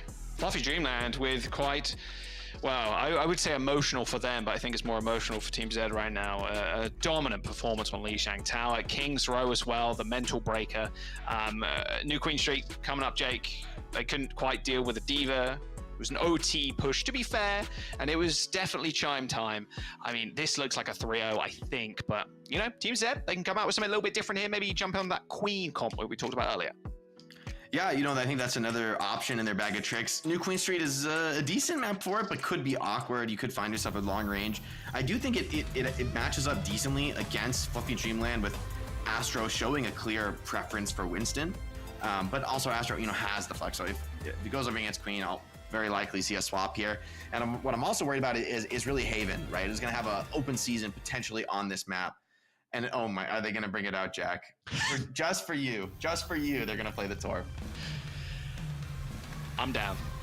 I know. Torb with the Orisa. You're never not down for the Torb. I know, it's great, man. You know what's a better day? Jack is the #1 Torb fan. When you have the summons comp. When you have the Torb and the Alari, and maybe even a little Sim as well, the summons. They got summon TPs. So, yeah, the builders, exactly. And they're doing it as well. Haven's doing another Torb. I love it, man. With this Orisa comp, they got a Proto on the Kiriko, Chime on the Tracer. Oh, and they're running into a full dive. Uncontested on Echo in this comp. Yes. But it can be deceptively hard to find kills against a lot of these characters. Oh yeah, look at him go. He's hammer in the turret. You love to see it. My Torb player. Oh, it's dead. Oh, it's dead. You know what's crazy as well? The Lucio buff kind of rolls Torb's turret too. Oh yeah. Lucio's so good at taking down Torb turret now. It's so sad. The Torb is looking mighty silly here as Team Z kind of have all the space on the map and they're just pushing the cart. Bumpy have to do something, but they're just not threatening enough on this high ground without a core head scan. One of the Cheetos will hit eventually. It will hit someone's head and they will die, hopefully. You're manifesting it. I'm manifesting. Oh, he's dead. Okay, well, the Torb's dead. I will bet you $100 he swaps Torb. $100. Let's have a look. I'm waiting for it. You didn't say yes or no yet. Oh, there it is. I was hoping to take your lunch money there, but absolutely. $100 lunch. What am I, Johnny? Jeez, $100. Have some Hamoni Berico for lunch on Jack. Not today though. He didn't take the bet wisely. Haven comes out on the Ashe, but not a big lead right for Team Z. It's not very straightforward necessarily. And over to the Sombra. Ooh, I'm not a huge enjoyer of the Sombra against the Diva. Maybe if FluffyDreamland can make this high pace work, but Diva is just dealing so well with all of their aggression, and now Peace is the Orisa. Oh yeah, Peace on the dupe on the Orisa. That's a free Terror Surge if I ever did see one. Grabs everybody in. Nice little Suzu though, stopping that initial damage coming through, but that sound barrier from Grapes quickly fading away. Might add another one. What? Oh, not quite. That would have been funny. Nice little laser beam though to kill Grapes. This is the turnaround you wanted to see if you're a Team Z fan. I know that a lot of the chat were in the FluffyDreamland camp, and I'm not too surprised after those first couple of maps, but this is going to be checkpoint here for Team Z. 0 meters on the board for FluffyDreamland. I don't mind that beat at all from Len, right? Secures the fight, keeps people alive, is going to get them more snowball progress. And FluffyDreamland are going to continue the swap into a full Winston comp. Now this makes a lot more sense to me, right? This has like, you got the Brig, you got better answers to this Diva. But in trying to fight it out for so long, you've given up a pretty huge lead. So Team Z, with a major strategic edge on the map, we'll see if this comp swap can do it. I do think this is a much better matchup for FluffyDreamland, right? I think this Ana Brig, the Winston as well, are going to be able to move through the map pretty confidently due to the lack of anti-heal from Team Z. Chime now trying to traverse to this high ground, but has got a Diva in his way. All good though. I mean, with the Sombra too, just the threat of the hack might be too much for Painkin to even stay here. Here comes the dive. Astro planting down that bubble as it looks like Team Z are going to rotate to that payload, and Chime's already found an avenue to get in there. Shot the tree there a couple of times, but all good. Got the aim back on track. Lucio in a little bit of trouble. Scary support duo to fight though, right? They can He's fighting it. Chime does not care. Maybe he should have done a little bit. Painkiller with a nice kill, but the bot has been stolen right under the feet of Team Z. Oh, Astro trades onto Excal as well. Could be decent. Painkiller without much HP. FluffyDreamland fighting really well, and Tracer's going to be back soon. Yeah, he's going super low. Luckily got some healing offered her there, but now Haven's got this EMP. Perfect place to use it as well on the streets. Looking for that Lucio. EMP. Oh, he whiffs! No. Oh, no. No. Oy vey. Oh, dear. Happy Winston from Peace. So good against the Rally Brig. Yeah, Rally Brig dead. Prota's gone. All right. Well, that's fight over. And a sad look on Haven's face. No player cams, unfortunately, but I wish we had them. Dear, no, at that moment. you are there. There's only like a surprise Pikachu in that moment. He I love it. He stood still for a moment. Yeah, he knew. Like, oh crap! Like he had a moment of just pain. Okay. Okay, no play. And that's a painful one, right? Rally and EMP are two of your best ultimates, and you just lost the fight and are giving up more progress to Team Z, who can now beat aggressively should they so desire. Yeah, Pokemon in the hands of Vexhal as well to take care of a Brig or an Ana. Oh, what a stick that went to piece. Looked like he hit the wall there for a second, but a nice connection. This mech going pretty low as well on Painkiller's side. Still, though, you're happy for Team Z right now. Just getting that pulse bomb out, although it's more of a throwaway ultimate more than anything. Oh, still getting 80 meters. Yeah, Primal Rage, okay. You still got checkpoint as well, so a quick regroup here as the wave spawns come in pretty clutch. I'm not mad at this at all. Team Z, I think they did a great job strategically, right? Like giving up the fight after the pulse connection comes in, getting the Primal out as well.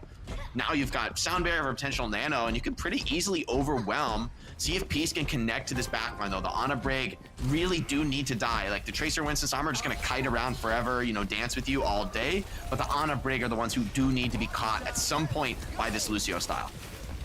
Okay, Haven. Now you're going to see an EMP for us in a moment. Oh, nice Nano on the Brig. Yeah, Brig nanoed. Oh, that's a lot of damage. Oh, just survived though. Got a little bit of armor left as well. A couple of packs thrown out. No more packs left, sadly. 37 HP left on the shield. Want to make sure you can save that. Always want to save at least 1 HP so you can use the bash to get away. If it breaks, you're in Frowny Town. Haven in very Frowny Town. Just ends up dying to Hanbei. They're taking the bot, Jake, but with no checkpoint here, FluffyDreamland, this game is slipping away from them. They got EMP for this next fight, though. They got some pretty solid progress, though, right? Like, with that super aggressive dive onto the backline, I think someone was just pushing the bot the whole time. So, you know, their road to making the comeback, I think, has been shortened significantly by that fight. In the end, the Nano on the Brig, the durability of that really was super valuable. It bought all the time for Chaim and Hyven. Here we go. Help me. Here we go. Surely. Oh, they know. EMP. You won't miss that one. Woo. Okay, so they got 2 EMPs, 2 hacks. We won't count how many you got last. On average. On average, there you go. Oh, nice little virus connection there onto Len too. Now Haven just trying to farm the backline. Hanbei ends up going down. Nice little manual hack there onto the D.Va 2. Should be a free win here, and the payload has been pushing this whole time, Jake. So this is Team Z losing a lot of progress here. Forward spawns are going to get lost, so Painkiller, Hanbei, and Len will not get those forwards. Oh, the cheeky pills hack, so XCal can't eat it. That's so sad. I love that Sombra, I will be real. I'm a silly hero specialist at the best of times, Jake. Sombra's one of them. If I get too mad at the tank player. Love the Winston swap from Painkiller, right? It's going to be a lot easier to put damage down through that Brig shield. Whole spawn in the hands of Chaim. Okay, now is a full reset, full fight. If they win this fight, though, in the mid, I mean, FluffyDreamland, they get massive progress. Duplication to start this one off, though. Double Winston dive for Team Z. Looking at the backline, but they're standing tall here, standing strong. Graves and Prota just getting into that mini health pack room and now out-rotating the duplicated Echo. Is Astro on the other side of the map, rips the Primal Rage. Len out of the fight. That means Team Z's beat is nowhere to be found. And he's going to take the skies, too. A double kill for the Winston. Almost a triple, but there's the backline finally crumbling. Grace and Prota met their demise at the hands of Painkiller, dishing out some mean medicine. 2.5 minutes to go. This fight a little bit scrappy, Jake, but FluffyDreamland still might be able to get a couple of meters off this. Yeah, you'd love to clean this up, but it seems like it's not really decisive one way or the other, which Team Z, being in the lead, are going to be pretty happy with, right? They're going to get a decent regroup here. But big ultimates for FluffyDreamland. This is the big fight for Team Z to navigate. Even if they lose and give up the checkpoint, they just need to kind of retain some strength in this ultimate economy game, drain FluffyDreamland of their resources. Oh, they know? Yes, they do. Nice little triple blink there on to that health pack. Keeping themselves alive. EMP available. Oh, he hits it. Oh, Sound Barrier comes in just in time, though. Perfect from Len. Hanbei's going to be able to stay up, swift step away, but the bot is still moving far away from Team Z's. That rush is going to give them some decent firepower in that small room. A connection with the pulse bomb onto the Winston, but they can't actually execute the kill, at least not initially there, as the Suzu came in just in time. It's a really good fight for FluffyDreamland, though. They deploy that Nano. They're going to take control of the bot, and it's been constantly on their side of the map in which they need to push. Checkpoint unlocked. This gap, this lead that Team Z had a little bit earlier on is slowly dwindling away. With only 1 minute and 30 to go, though, they're still playing on a knife's edge. Yeah, hanging on to the lead is the name of the game here, but 1:30 on the clock is pretty painful, right? We're gonna probably see another cycle of that EMP from Haven, opportunity for redemption as far as getting a big game-winning EMP, and Team Z would love to sort of put the bot on the other side of the map and put the pressure back onto FluffyDreamland, but ever since these comp swaps came out, the Ana Brig has been dominating. Grapes and Proto with fantastic rotations and proving just too difficult to pick off by these dives. It's their series lives and their tournament lives as well, hanging in the balance of this next 60 seconds. Well, the Primal Rage has been ripped already from Astro. Does end up booping away the Echo. At least someone actually forces the duplication. Now he's got his sights set on the back line. The Kiriko, not sure they're going to survive all too long, but I think Peace and Hanbei have done enough damage already. This rally useless now to FluffyDreamland as Peace with a copied Primal Rage boops scrapes away from Prota. Astro also succumbing to Excal. And with only 30 seconds to go, Jake, one fight remaining here for FluffyDreamland. Yeah, it's a big fight. Painkiller gonna primal, but Excal's already down. There's gonna be damage lacking in this dive. Yeah, Painkiller just has to try and run away, but he can't quite get out the window. The tides are really turning against Team Z after what looked like a great start to the engagement off of Peace's copied Winston into the primal. And now FluffyDreamland, 80% to EMP. Nano Boost essentially online here. I mean, they have all the tools they could need. Team Z need a clutch. They need a hero. Len, 23% to the sound barrier, but it feels miles away. OT hitting. Prota knows the advantages that they've got. You can just play in this small little room here. This pulse bomb from Excal is going to have to be the game-winning pulse. They're going to have to hit the back line, but it's already been checked by Chime, holding this mini health pack room. There's the rush, used actually pretty early. This might be a good time for Haven to use EMP. It lands as well. Painkiller and Peace in a whole lot of trouble. Same with Len, who instantly gets eliminated. 4% towards that beach as well. And Ana Boost onto the Tracer, but Peace and Excal have already come up with kills. And there is Painkiller separating the heals from the backline. FluffyDreamland support didn't have a good line of sight on the fronts. They're going to keep themselves alive in this series. That EMP not hitting an A. You don't need the B. We just got the Winston in the front line. Painkiller doing a whole lot of work there, and they keep themselves in it. Jack, I got to give you a cold hard truth right now. You know, I don't want to say this, but it's just that as a friend, they lost because they played Torb. No. No, surely not. Definitively. It was only for the first two fights, Jake. No, it was only for the first two fights. Yeah, but they which lost they 8 gave meters up off the first two fights. 95% of the progress that the other team made in the map. Okay, maybe the Torb wasn't a good idea. But it was funny and silly and epic. And so, you know what? I'm a supporter. Funny, silly, and epic. It's perfect. That's Overwatch. Now they're going to another map pick for them, the Suravasa. And most teams, I wouldn't suggest this, but with what they've played so far, Peace on the Flora could come out here, right? Like, I think this is actually a pretty solid Flora map. The style that Team Z ran, they barely lost King's Row, but maybe they want to run it back. Another option could be the JQ style. So I think they've got good options, good looks to potentially force a game 5. FluffyDreamland, they're in the driver's seat the whole series, right? But starting to potentially slip away from them after a map loss. Man, I'm so glad the first highlight there was Haven whiffing the EMP. Oh, it was hard to watch. He's, you know, it's a classic. Oh, I'm ready. EMP 3, 2. Oh, crap. Sorry, my bad. Anyway, guys, my bad. Anyway, the next target, please call target. Thank you. Highlights coming through here. Yeah, I mean, Suravasa would make a lot of sense, honestly, to run out on the Pharah again, or even the Echo, to be fair. Pieces, duplications on the Winstons, doing a whole lot of work for them. That EMP was huge too. I mean, man, that was really the fight winner because they removed Len instantly. As soon as you remove Len, like, they haven't got beat. Surely that's a win, and you're thinking it if you're Haven, but yeah, unfortunate. Team Z coming back quite strong. Get the map pack now. It is Suravasa. What do you think we're going to see from FluffyDreamland here? You know, I think they have different options. I don't really want to see the Winston just because I think what Team Z like to play the most, whether it's the Queen or this like Diva Pharah style, as good as the Winston is in general, I think it's just not a great matchup for him into those comps. So maybe a Rush style, right? Like something built around a Ramatra or an Orisa, even a Diva, and just playing that faster tempo. It is Flashpoint at the end of the day, right? So, you know, on New Queen Street, people can like run away from you all day and they can like slow play you into your Tor. But maybe if you do want to run maybe an Ashe instead of a Torb, but a Rush style nonetheless. Chime's May has been lights out every time he brings it out. I think that could be a big strength here. Yeah. Sure, also a little bit more difficult though than New Junk City to make that work.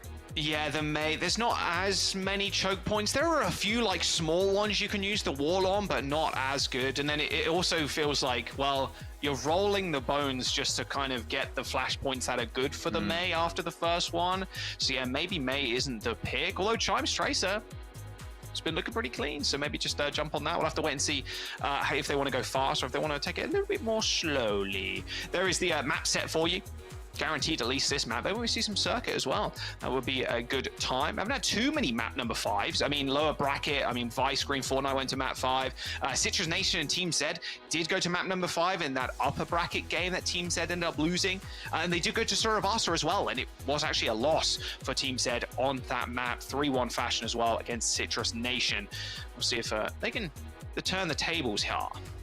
You can't learn anything from looking at a team's results against Citrus Nation. It's just a different game that's being played against the Wrecking Ball. So we'll see what they can do in a more conventional matchup. As I don't think FluffyDreamland are going to play Wrecking Ball. If they did, that would be cool as hell, Jack, to use the parlance of our times. But I don't suspect the ball will come out here. We're so back to Suravasa. Every single time.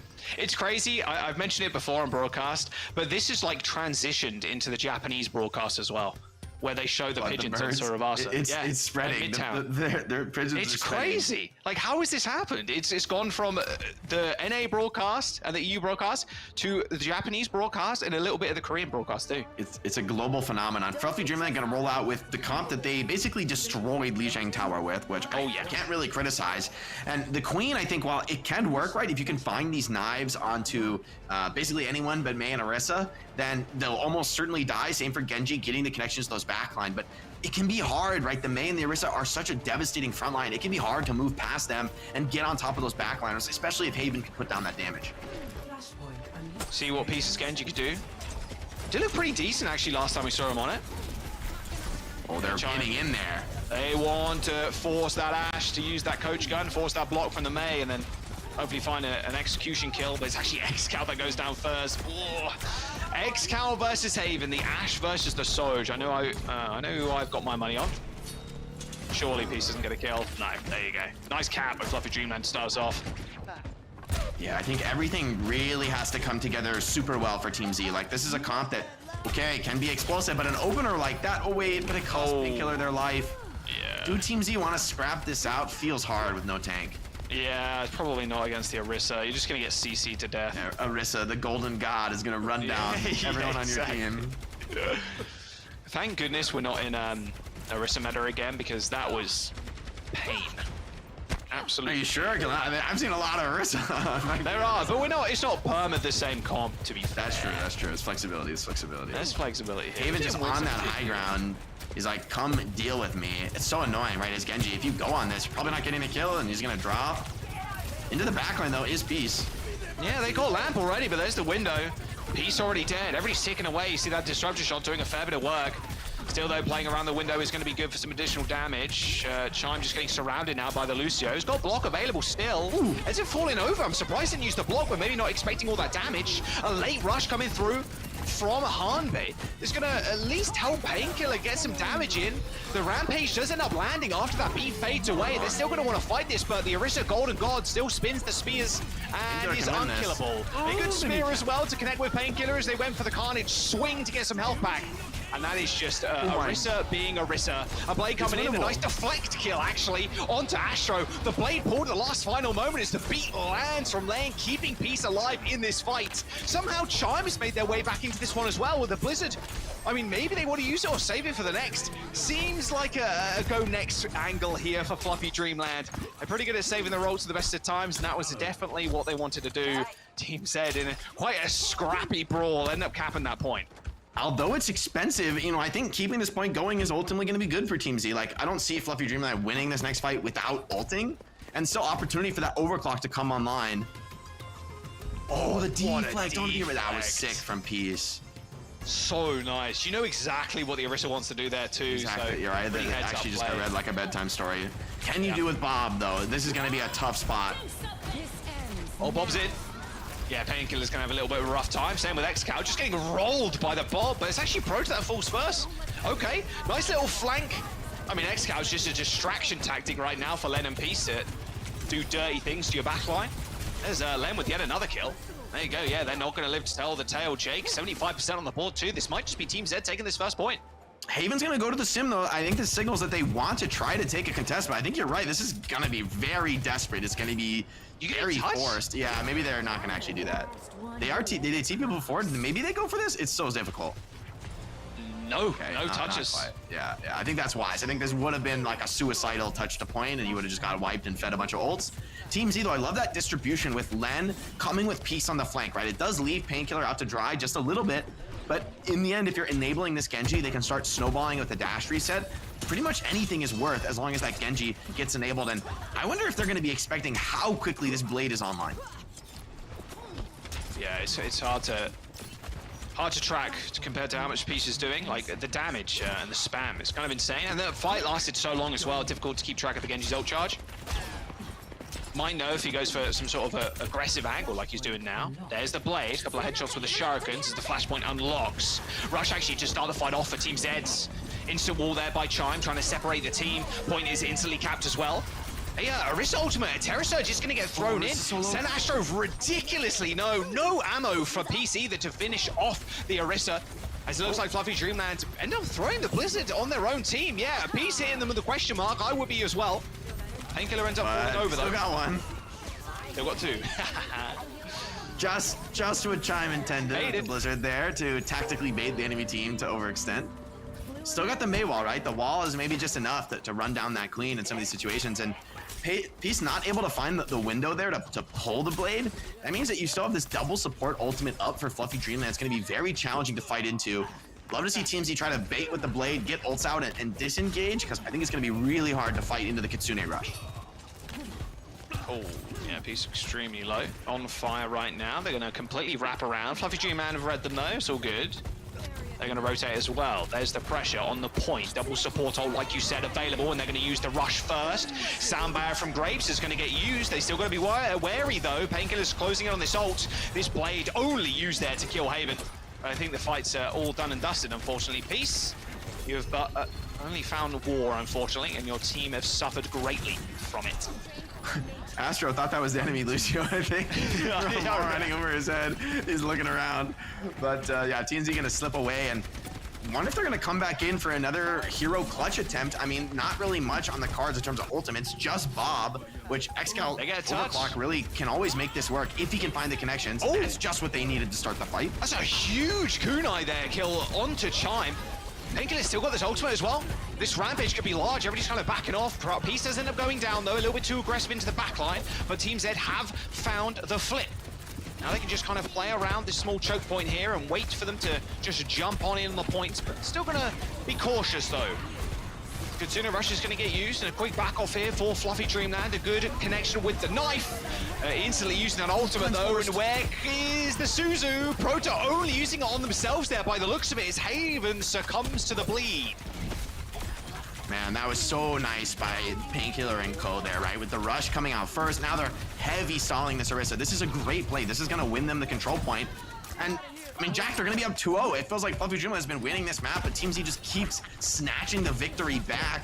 No opportunity for a final contest here due to the tank stall. And I mean, that was just fantastic. Getting the Kiriko cleanse out, and you see as soon as that goes down, he rips his Queen ult, gets absolutely everybody. And Haven going to swap over to the Cassidy, maybe feeling some of that overwhelming backline pressure. But Cassidy can really struggle against Sojourn, in especially a point like this is very open. There's not really a clear answer for Xcal. Should have a pretty uncontested overclock this fight. Yeah, really only got to worry about the wall and the spear spin, I suppose, from Astro, eating up a lot of that damage. Ooh, the pull almost. Good Gracie. All good, though. Still had the roll. Good Gracie. I love that. Goodness gracious. Goodness it's a good Gracie. All right, point unlocked. Xcal now ideally getting a big angle. Looks like they're going to see the rotation from Astro onto the point to try and cap and use that as an opportunity to get on high ground. There's the wall, like I was talking about. Flip, though. Flip comes in. Yeah, FluffyDreamland. They've still got control. They put Astro on the point. Now the Blizzard could set them up for success.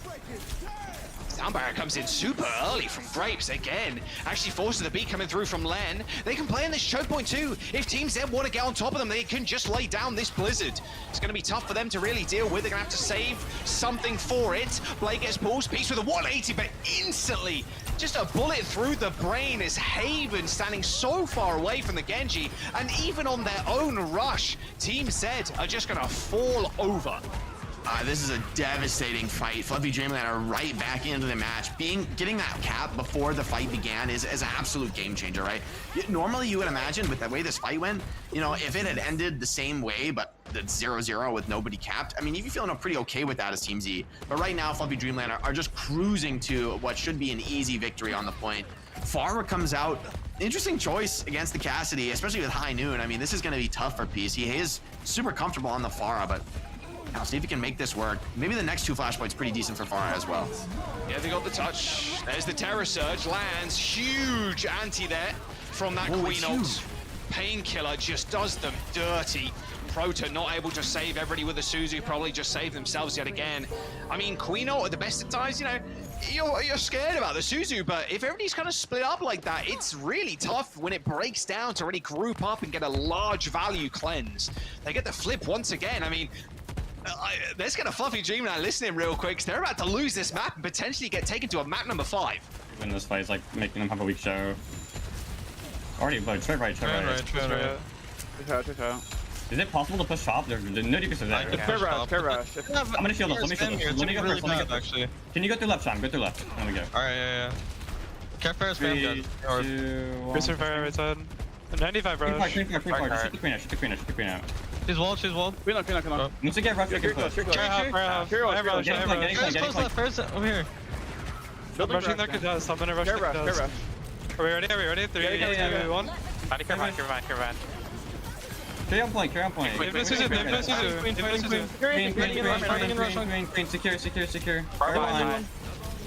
Chris, no recall. Help me. Yeah, I'm okay, yeah. Help me. Carry one. Carry fire left. Fire's 1 HP left. This one. Either behind us or Behind us, probably. What do they have? Go walk this one. They're gonna be. Wanna let them in freeze. They still have rush. Still in the comms? Nowhere in the comms. Not anymore. Is Jake and Jules in your comm? I'm gonna start calling. How you feeling? Push. Oh. Can you imagine? That'd be insane. Start saying help me and somebody's gone. Yeah, help, please. That was so troll. All right, there's the rush engage. That's how Blizzard's gonna make it awkward though to actually use. This barrage, fairly deadly from Peace, although getting chunked out all the time by Haven. Sound barrier engaged there from Grapes is going to get matched by Len. That barrage straight on top of the head of Astro. Good angle as well from Peace there. Just playing it on the corner, so a lot of that impact damage landed straight on top of Astro. It was tougher for Haven to get an angle on the Pharah. Good stuff. Good fight from Team Z. They're going to claim the point. And this Tracer Pharah from Excal and Peace, right? A different shell built around it based on the Queen comp rather than the Winston, but still it's clearly a style they're very comfortable and confident on. I mean, from Haven's POV in that last fight, just felt a lot of pressure from the Pharah. Really difficult for this hit scan to get in as he walks in and just eats spam from every direction. Like, look at that, conked around. Wait, hold on. Maybe you don't want to bounce this guy in. He's got hands. Do not test Haven on the hit scan. All right, there comes the push. They see Peace in the back line. Still got to be careful, though. Peace a little bit out of position. Use those thrusters to get over this high ground, though. It's a Nemesis form, and the Annihilation just kind of ripping and roaring right now through Team Z. A nice rampage, though. Does hit Astro in the front lines. Unable to get cleansed as he was playing so far up. Painkiller trying to stay up there. Hit a couple of crazy shots. Got that adrenaline going, but eventually goes down to Grapes of all people. And FluffyDreamland just using that rush at the very end, just an overwhelming amount of damage and healing. They find the team kill. They get the point cap, and 30% now in building. Team Z on their last limbs as they try and regroup. Yeah, Peace thinking about the hero pick. Gonna go with the Echo as the D.Va swap as well. I love this. Now Cassidy is gonna be on the menu. Should see a very aggressive dive into that backline. But Grapes close to the beat, and maybe High Noon could keep him alive just long enough. This could be a potentially challenging dive. High Noon sped up as well. Oh, the cleanse from on base saves the team there. But didn't end up connecting, and yeah, that cleanse was sick. Perfectly timed. And now Haven a little bit too far up in the front line, methinks. Easy kill onto Protor as well. FluffyDreamland with what, 80+%, Jake? It might be 90 by the time they actually end up capping, but Team Z, they're in one fight territory right now. 65 on Flashpoint is going to put FluffyDreamland between this point and a map number 5. Looks like they want to push a little bit early here too, get some desperation sim, trying to just get back to the point a little bit quicker for the squad. That means Cassidy's going to be very late. It's kind of an awkward pick here in this scenario. See if they can get in. I mean, Team Z, great presence of mind to make this swap so late in the game. Hard for Haven to find the swap, but D.Va really should be able to run over Cassidy in this spot. Well, there's going to be a touch at the very least. Sound barrier comes in, late to beat from Len as Chime is going for the cap here. Do Team Z end up turning around? They end up killing Haven, and there's Excal. Yes, perfectly done. Don't let the cap go through and just demolish the 5v4 in the front line. Team Z are going to take us to a map number 5, a 3-1 victory over FluffyDreamland on Suravasa. First map 5 today as well, Jake. Let's get it. I mean, hey, the first 2 maps, a little bit of a mental crumble, a mental breaker, but they are cool, calm, and collected going into this map number 5 in Circuit. After Lijiang, I was ready to call it, man. I was like, I thought these teams were closely matched, but I was wrong. You got absolutely destroyed on Lijiang. But Team Z have been resilient, right? To take a brutal L like that and to strike back hard, not only making King's Row incredibly competitive, but now winning 2 in a row, forcing a game 5 on Circuit.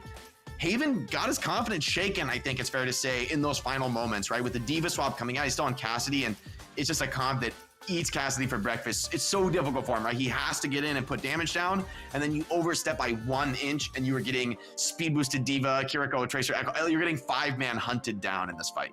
Oh, that deflect from Peace was sick. This first fight as well was just... To clutch, right? To clutch down. I mean, I don't know if I would have called, maybe we don't fight this, guys, but they believe in themselves, they clutch, and that was a huge momentum shift after it was 99-0. I mean, FluffyDreamland, first 2 points have an enormous lead, right? It looks like they're going to come up 2-0, and both times they get clutched on. And a huge shout out to Painkiller. I mean, we talked a lot about Peace and Excal in this Queen comp, but it is all built around the Queen, you know, and hitting these knives, hitting big connections, finding the window to slip the ult through. Sometimes even when Cleanse is still available, this is fantastic Junker Queen play from Painkiller, and I think a huge reason they're able to take Flashpoint. Well, I mean, Junker Queen's definitely not going to be played next, Jake. I hate to break it to you, Chief. I mean, we're looking at Circuit Royale. Unless you want to go faster. Although, to be fair, actually, I have seen that. Actually, I have seen Junker Queen, Genji into Sigma, but we've seen it recently. different comms that are not just perma Sigma, to be fair. A lot of Rush is being played, especially in like EU. Not too much of a surprise there, but... I think Rush does definitely work on Circuit, even like the Rhine Sim May, but that one is, you know, if you're not experts, you probably don't pull that one out. It's really interesting now because I think Circuit used to be a map where it was like permanent 24/7 Sigma mirrors, and we may still see that. I mean, if anything, that's probably the most likely strat to come out. Yeah. But there is the opportunity to play for a fast Genji, and with how Peace has been playing, I really would love to see Peace on a Genji here, like a Sigma Brig Genji, where you have that strong poke, but there is the potential for explosiveness, right? If anybody drops low, Genji dashes into the back line and just eats, you know, farms you all up. So I think real opportunity for him to continue to shine here on map 5. Well, map number 5 on your screen in just a moment. Just gonna give the players a couple of minutes just to rest up and regain focus as we head on in. We'll see you in a bit.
Welcome back. Map number 5. You're reading that correct. I know, it's insane. After Lee Shang and King's Row, FluffyDreamland, it really did feel like they had it in the bag. Like I said it off stream when we were in that little break. I was like, yeah, they got this.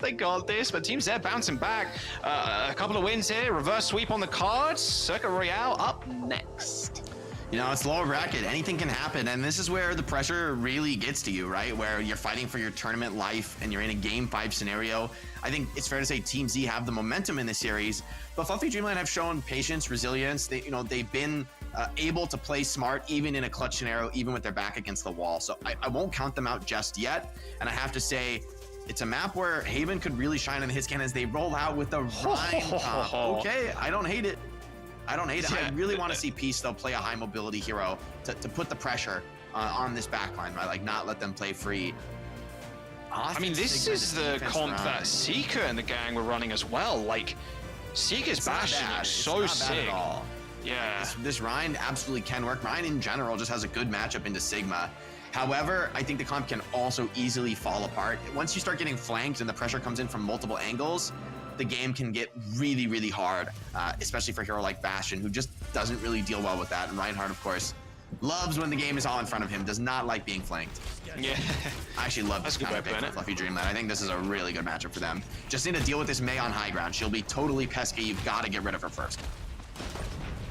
They're going to try and roll out, trying to counteract the small little flank here. Oh, boy. Okay. Excal caught lacking a little bit there. But they are on the wrong side of the map currently, although Painkiller is definitely feeling some of his name right now.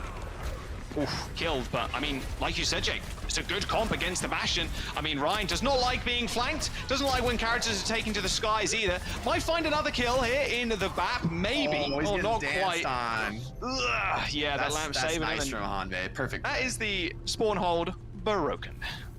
I mean, it's the power of this comp, right? Pharah, Hanzo, like, sure, you might get a kill on somebody with a Bastion or like with a Ryan pin, but there's just so much damage coming in, and Hanzo and Pharah can both deal it from long range and unconventional angles, and that can be a real challenge as a Reinhardt trying to get in. And Ramattra as well, so durable, one of the only tanks who can really tolerate the entire duration of this Bastion form. Yeah, that armor is pretty good. It's pretty awesome. Now they're on a bit more of a harder point here. Chime holding the statue down. Oh, is that a boop off? No, not quite.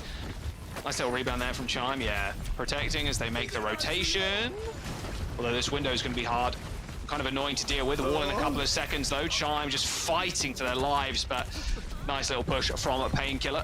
Sorts them out. And here comes another turret form, and now they just have to wait this one. Although saying that, Hanbei is a little bit low, ends up backing up, and Peace is taken down by Haven, but that's all they're going to get. This push from Team Z looking good, Jake. FluffyDreamland, they got a lot of ults. They're probably not going to swap. Yeah, you know, I feel like you kind of committed at this point. Maybe you got to just go for it. I wouldn't mind seeing Haven just get off the Bastion, just bring out something like an Ashe, you know, and just be a little bit more stable in terms of your ability to fight back against this Pharah and Hanzo. But the Bastion ult, you know, maybe they can make magic happen. DPS ults for Team Z are super scary, though. Barrage and Dragon Strike both devastating against the grouped up style that FluffyDreamland is bringing. It says there's there from Chime. It's got the Blizzards. Just ambitious. Just throws it out. Yeah, they got like 2 ticks of damage, I think, but it has split the team off, luckily. The hammer does hit the floor, and so does Hanbei, but unfortunately, Astro had to deal with Painkiller, who is right behind him.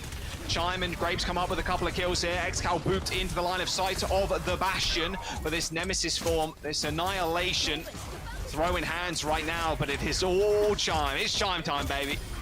On the Mei. 1v5. No, he cannot. Even Ramattra with the ultimate. Excal over to the Ashe himself, maybe valuing some of that dynamite over the shield, similar to that AoE value, but this is a spot where it's not so easy, I think, for Pharah, right? There's no obvious flank angle. There's no different way you can really approach from. And so this is an opportunity, especially, I think, for Proda to really stabilize with this Baptiste in the backline, keeping everybody alive. I could see the clock running down pretty bad on Team Z here if they don't find some kind of opening kill. Still waiting for this Bastion, though.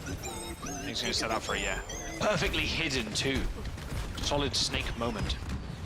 Boom, boom, boom. Doesn't do the Seeker thing where he waits on that last shot. I mean, a speculative, making the enemy team back up for a couple seconds, about as good as you're going to get on Passional in this matchup. You didn't think when you saw the ult the first time that it was going to be the best ult in the game, Jake? That's crazy. No. That is crazy. Damn. Stunning all the speed yourself boost in the is game. usually not good. Well, there's the sound barrier. Maybe predicting Peace is going to go for a nice little cheeky angle. Barrage available too, straight on top of the shield of the Reinhardts. Oh, that window so clutch there from Prota. Len's sound barrier just not doing enough. Team Z, I mean, unfortunately, they're going to collapse in front of the damage coming through from the window. They're not going to get staggered here, I don't think. No, they're going to make it out alive. And we see Team Z now switching up. He's jumping over from the Pharah to the Mei. Yeah, more of a conventional style here from Team Z as well, FluffyDreamland. See if they can continue to leverage this Bastion. Window aggressive. Oh, they still lose one. They still lose Excal. That's a lot of damage too. And yeah, Army with no angle to heal Painkiller. I mean, FluffyDreamland, they're sticking on this comp, Jay, making it work, and with only 2 minutes to go, Team Z struggling to come up with answers on the second point. The spawn hold? They are in the spawn. They are in the spawn. They're gonna attempt it. It's so risky. Proto's super low. But if it works out, it's gonna pay off big time. Oh no, don't kill him in the spawn. Chime's 1 HP. Oh, the dynamite. No. Chime is good. Blizzard thrown out. This is a messy. What is happening? Okay, Peace. You saw Peace and Painkiller kind of move up that high ground, trying to rotate on them and try and get the payload, but I mean, Peace is just left alone. Team Z gonna go to the carry now? I'm not sure this is the answer. Another window up for Prota, about to be super aggro. Oh, goodbye. Oh, he's going in! Astro wants a blood. He wants to use that new mythic skin, bro. That's what he wants. I mean, you're so pressured by this amplification matrix and the Bastion's turret form. You have to just hide in this corner, and it's super easy for Astro to punish you. Team Z, I think, coming to a comp that is actually not so good against the Rhine Bastion, right? They're really lacking damage to ever break something like the Rhine shield, and he knows it. I mean, he's just pinning in. He's pinning in. He might die. Okay. A little too much. He pinned his last pin. But, I mean, the payload has regressed quite a considerable amount, Jake. Like, there's going to be a good recontest here from FluffyDreamland. There he is, but honestly, that's a pretty bad throw because I think this position where you're able to like hold this U-turn for the payload is actually the best spot for Reinhardt, and whereas like coming out at the end of second point is, I think, decidedly more difficult to make work. Excal's gonna go Tracer here. I'm not sure why, but maybe they'll be able to make it work. Dodge the Shatter, perhaps, is Painkiller with the Annihilation. I think a lot of pressure on him to get big value from the ultimate. And this is exactly where they want to fight, right, Team Z? They want to fight in these small choke points. This Blizzard coming up in about 5%. Shatter hits the ground. It's going to get blocked. One person on their back right now. All two, in fact. Len 1 HP. No sound barrier used anymore. That's Team Z hitting what could be the worst ultimate. That Shatter landing on the back line was really just a nail in the coffin. Moto is going to go down, though, as Painkiller finds the Annihilation kill onto the Baptiste. That Nemesis form taking care of Astro as well. They're still in this fight. Grapes and Chime need to be able to stay alive here. You can see Grapes just trying to get away. The Vortex not quite enough to save them. Proto's going to come up, and this might be the checkpoint take here as well. It is. Grape tried to get that final touch. Same with Chime, but just unable to do so. Apparently, you don't even need Len Sound Barrier. All right, okay. Painkiller just took over the game there with that Annihilation. Yeah, and Excal able to stay alive deep into the fight. I think, honestly, the fact that Peace React blocks the Shatter with the Cryo Freeze is critical. If he goes down there, he's almost certainly going to get pinned and finished. But instead, he's able to dance around it and just pull a lot more resources, which enables Painkiller to hit that clutch with the help of Hanbei's Kitsune Rush.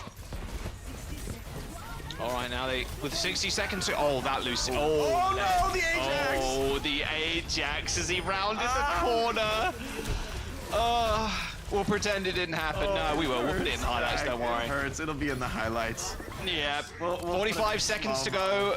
No sound barrier. I mean, Len App is a typical that is a bad breaking Ajax. You needed that. Oh, and the pulse misses.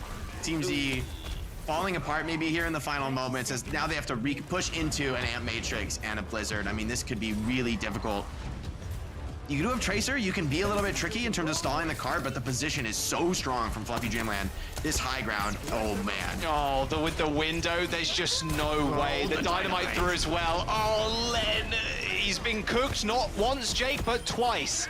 Put in the fridge, put out again, put it in the air fryer. My guy has been cooked several times over. 5 seconds to go. Chime? Okay, sure. Just shatter the wall. I think he expected the wall to get dropped there, but whatever. Whatever. They're going to get blocked in the doorway. The block is at least going to land on the point there, so Peace keeping this fight alive for a couple more seconds, but it's a painful couple of seconds.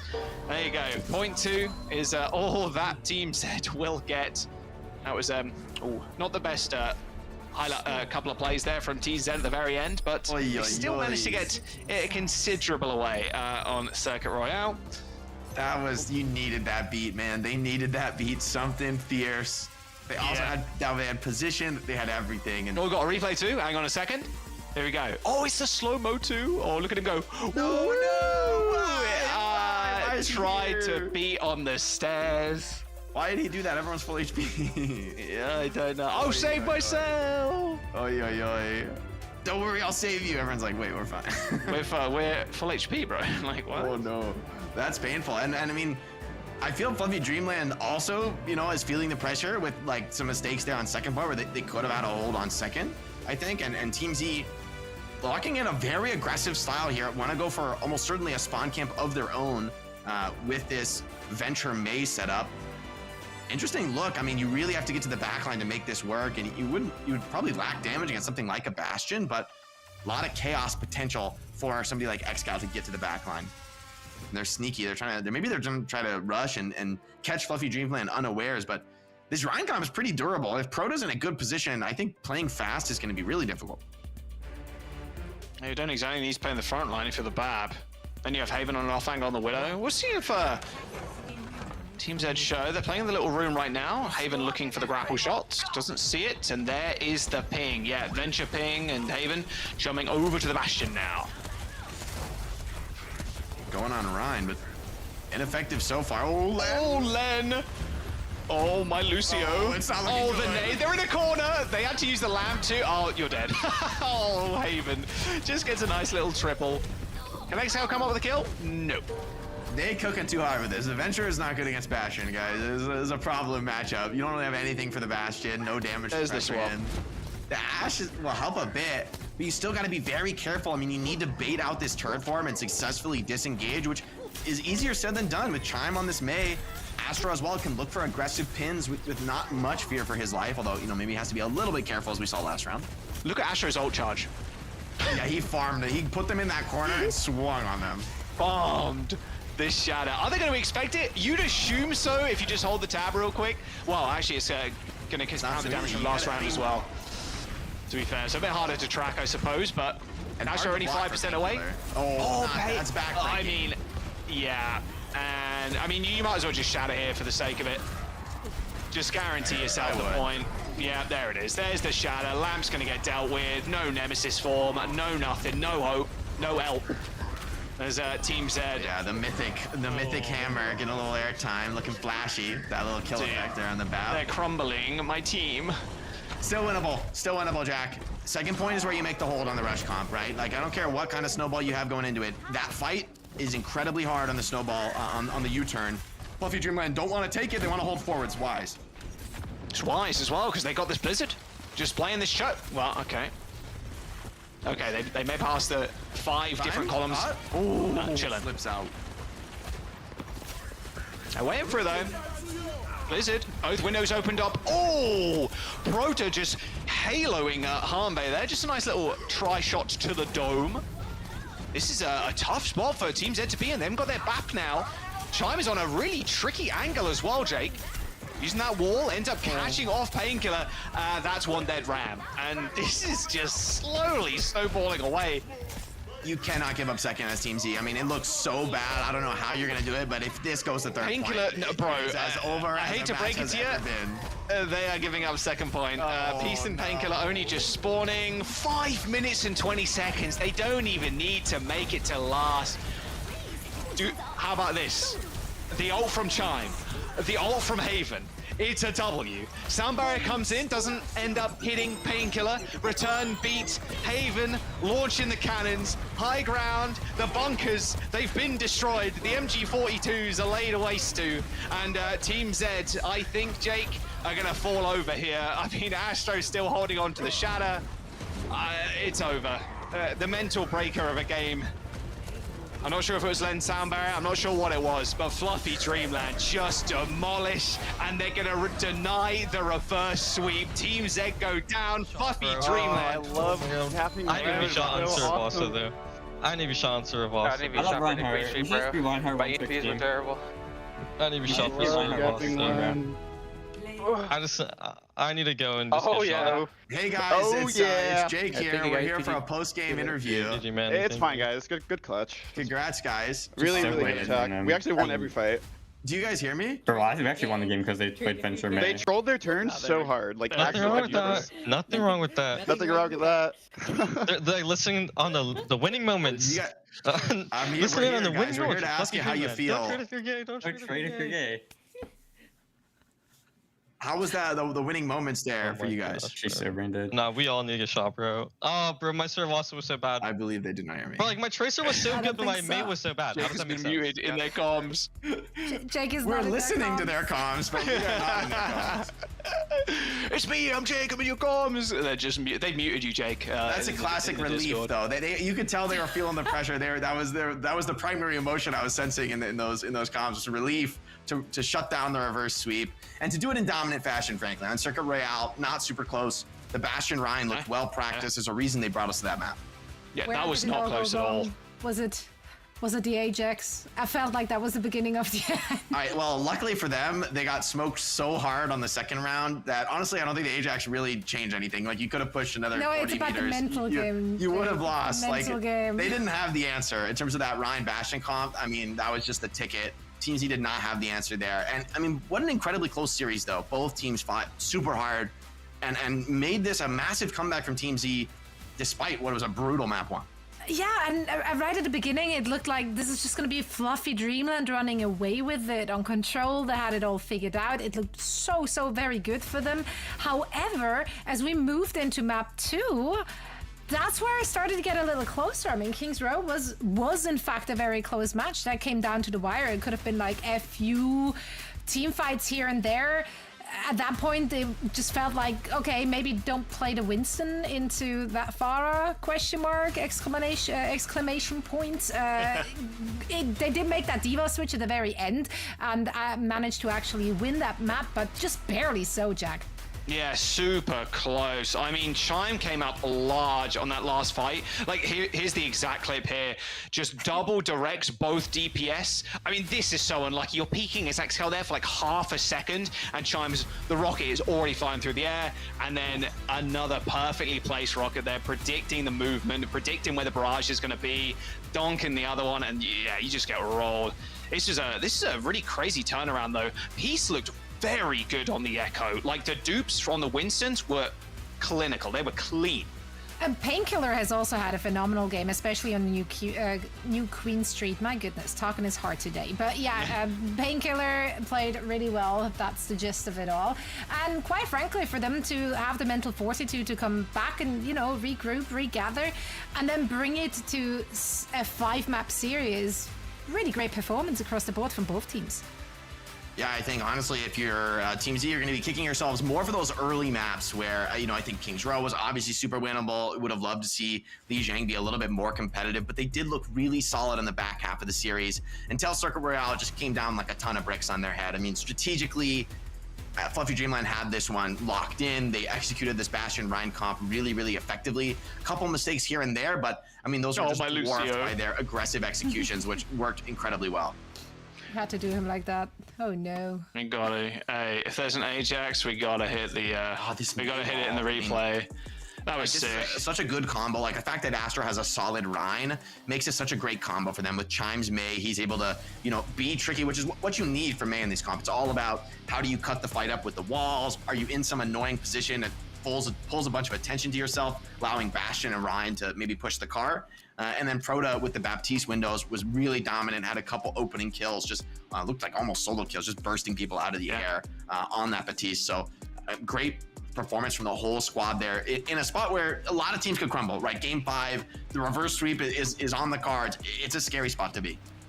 Yeah, Chime is getting themselves a player of the match honors. I mean, it's Chime time. It was Chime time all the way through. It's been phenomenal to see him really, you know, taking that next step in his career and popping off. I feel like Chime is one of those players who, through these kind of open competitions, has really put themselves on everyone's radar.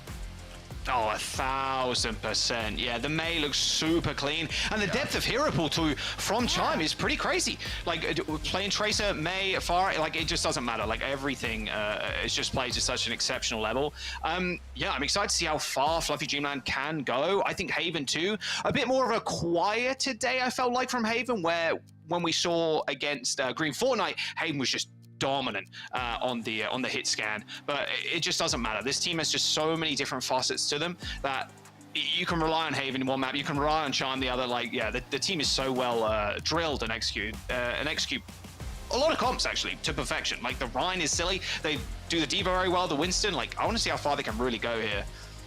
Well, we'll hopefully find out soon, as they're staying alive here in the lower bracket and are now awaiting the next opponent. It's going to be either Vice or Citrus. Oh yeah. Found out just in time. We actually have a quick chat now, a quick interview set up, audio only, with Chime, the men of the hour. Chime, I hope you can hear us. I can hear you just fine. Sounds great. Yeah. Can you hear me? Perfect. Yes, we can hear you. You sound incredible. You played incredible. Let's chat. Let's talk about this. I mean, you know, it started off very dominant from FluffyDreamland. However, Kings Row played it close, and then Team Z, they just like started to really come back. What was going on in the comms? How did you regroup? Honestly, well, we kind of just like, I feel like we kind of got like in our own heads. I think it was pretty much like nerves, but I think the biggest like reason it was so close there at the end was because as the series went on, we kind of got into more maps that we weren't familiar with, like New Queen Street. This might be a leak to the other teams, guys, but I don't really care. We don't really play that map ever. But also, we didn't really get like a warm-up at all because like the schedule was like accelerated. So we never even got to like play a single map in the warm-up, which definitely made it rough because we've never played versus Queen Comp like ever, not once. So yeah, it was a lot harder for us, I think, on our feet. But we ended up coming in clutch at the end with Reinhardt. Optimus Prime really saved us there. Finally, Optimus Prime saves the day again. It's funny because we spoke about on the broadcast, like that was the comp like Seeker and everybody else were kind of running on there. Do you think that's one of the strongest comps right now on that point on that map? Because it's mainly Sigma, or it has been for like I don't know, since the map came out. Is that the go-to comp at this point? That's the go-to comp for North America, I think. I don't know. It's just been bred into us at this point. I don't know what happened. One day, Astronex came in the VC and was like, guys, Nightmare's playing this comp. Can we just do it too? And we're like, okay, man, like, sure, why not? Because like every match day that happens, like people just end up going Brawl. Like you never practice Brawl on that map. But like every match day, you're like, let's just go Brawl. It's not working out, let's just go Brawl. So, I mean, why not start practicing it, I guess. And I'm curious, as far as the composition selection for you guys goes, when we've seen you play a lot of different styles, from, you know, like the Ana, Brig, dives, into like the more really rush heavy Orisa or Reinhardt style. Are you guys just comfortable across the board? I mean, we didn't see too much poke from you, but is there a style that you think is like your team's, you know, definitive look that, you know, like what do you want to bring it to when it comes to, let's say, a game 5 scenario? Is it the Reinhardt? Oh, I think our bread and butter is the Fire and Ice, for those who know. Anytime we can play Mei and like Orisa, like the moment we can play Mei Orisa, I think it's like perfect for us. We have a small weakness in like the double flex DPS, like the standard stuff that you see going on like in Korea, but like we definitely can like pull it out and like play just fine. I feel like it's just not our like super strong, like comfortable. A lot of people are on like Haven's on Tracer, he doesn't really play that. Asher's on D.Va, he doesn't really play that. But like we're still good at it. Like we can still play it just fine. It's just like, if we could play Orisa Mei, we want to play Orisa Mei. That's our strength, for sure. Well, whatever looks we've seen from you and the team so far have impressed us a lot. Chime, thank you so much for joining us for a quick chat, and best of luck in your next match. Thank you very much. And that was Chime from FluffyDreamland. They're keeping alive. Let's take a look at the bracket to see where they are currently standing, as we are, of course, in the lower bracket here. So everything is do or die. FluffyDreamland did not die today. Team Z, unfortunately, we had to say goodbye to them, but they played it close. They played it well, and we're very excited to see more of them, hopefully, in Season 3. Oh yeah, I hope so. I mean, their team has looked super good. That match against Citrus as well. Hey, you would have had to say Citrus probably again in the semifinals, even if you won this match. So it would have been a tough opposition for sure. But man, the TSM timeless. I'm getting ahead of myself here. But the TSM timeless game is going to go crazy after the break. That's the announcements we make before it's a 3-0 sweep. Oh, please, no. I'm not speaking it into existence. I'm just saying. Please. However, if you think you can do better than a 3-0, then why don't you try it yourself? Sign up with your team for Season 3 and, you know, get your share perhaps of the $50,000 prize pool. October 2nd is the cutoff, so make sure to sign up right now because we're giving you an opportunity to do so as we're heading into a quick break, and then we are back with that winner bracket final, Timeless versus TSM. You do not want to miss that.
Welcome back, one and all. Season 2 playoffs day 2 is in full swing, and we're working our way through our double elimination bracket as we speak. Jack and Jake joining me for all the action here in the NA region. Let's look at the bracket actually first to set up our next match. It's the finals in the upper bracket. TSM going up against Timeless. Both sharing the first place actually in the regular season standings. Timeless with a slightly better map differential, but overall quite the same, actually. They've not actually played against one another at all during the regular season, so we don't know exactly how they will be stacking up. Let's take a look at the rosters here and discuss Timeless. I mean, they were feeling themselves yesterday. At the end of their match versus Citrus, Vision rolled out on the Widowmaker. Like, I dreamt about it. I can't. Got the nano boost here and there. I know. Got the nano as well, yeah. They were feeling it, okay? That is the confidence I want to see on the server today. It turned a little silly there, but they still, they still took it serious. They didn't drop it, but they definitely ended their day yesterday on a high note.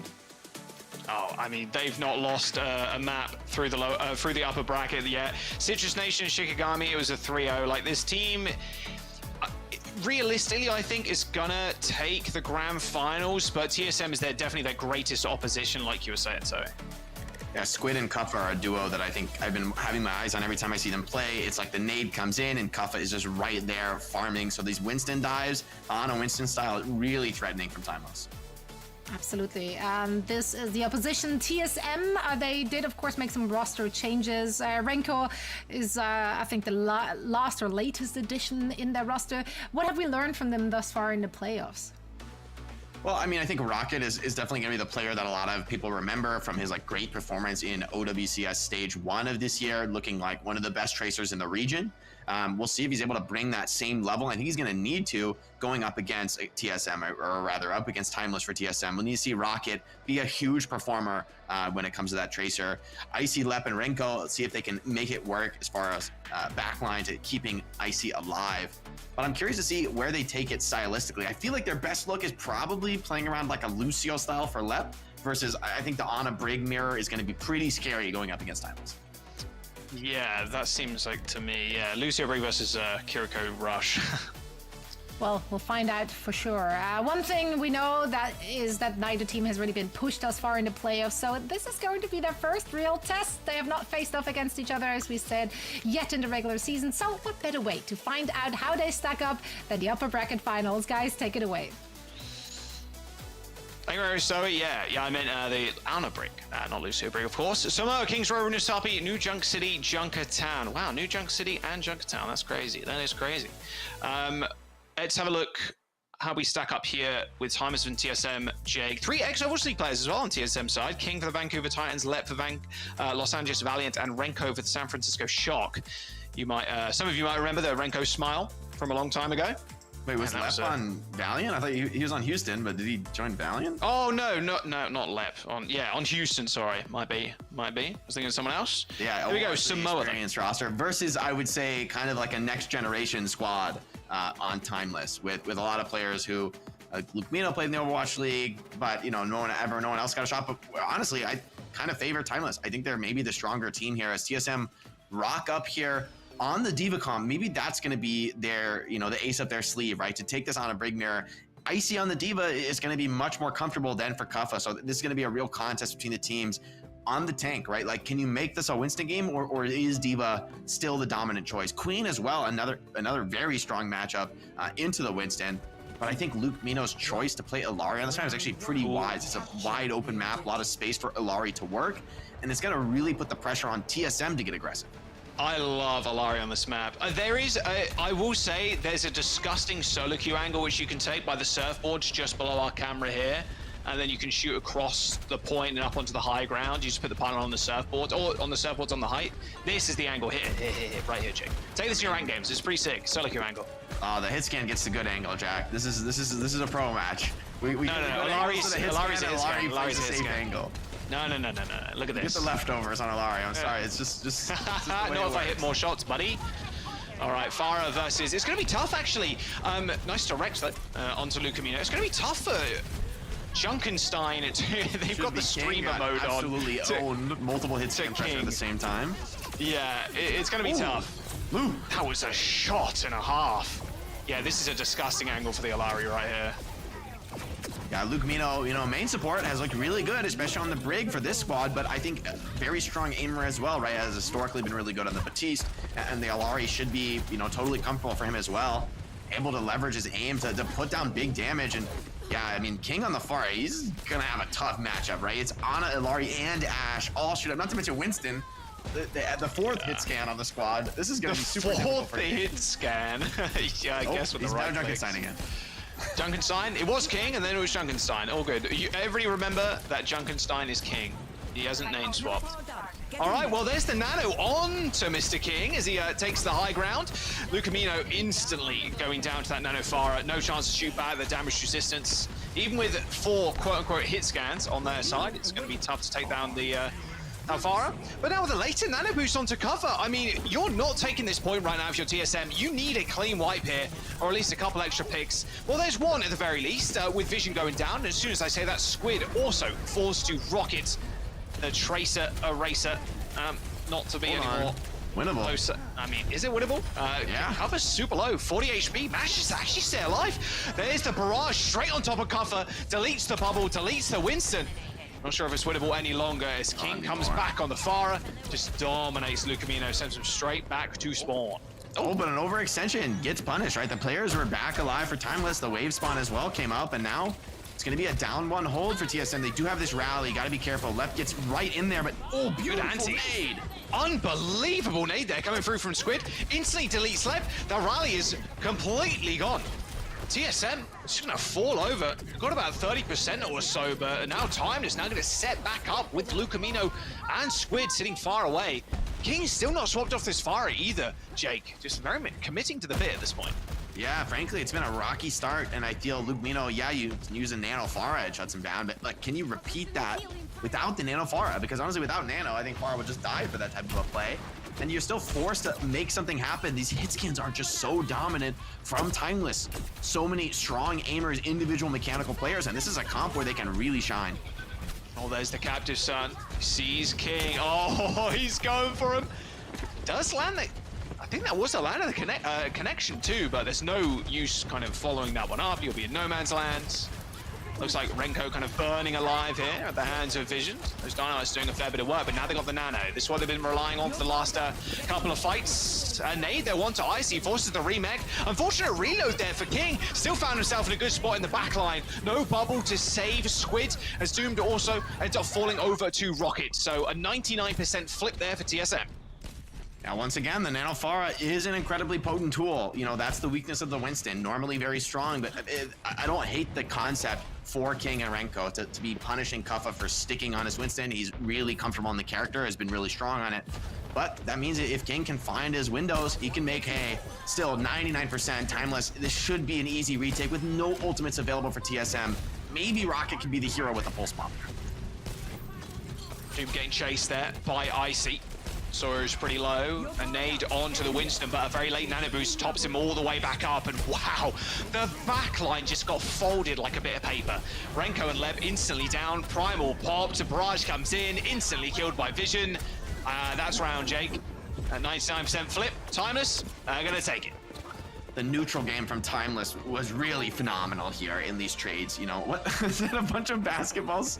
Mr. Coconuts, you never seen that before? Oh, I haven't seen that. Yeah, when you win, it's... No, it happens on low graphics too, I think. Oh, does it? Yeah, I don't know. Anyway, yeah, it was Coconuts, not basketball. I just fall asleep when the game ends. I know. Oh, really? Wow. Maybe that's surprising. I've never seen that, I guess. You get bored of losing, I assume. Nah, yeah, I just think I never win, so I'm dead at the respawn. Yeah. Timeless gonna keep with a Winston. On this map, you are cooking to play Winston. Okay, yeah. Oh, there we go, yeah. I'll go. Yeah, there's no way. TSM, though, I think this is actually a comfort zone comp for them. They have looked strong historically. This allows them to go back to the Lucio, and it should be potentially a spot where they can equalize. On the flip side, though, if Timeless can win this, they're gonna be feeling very confident in the series.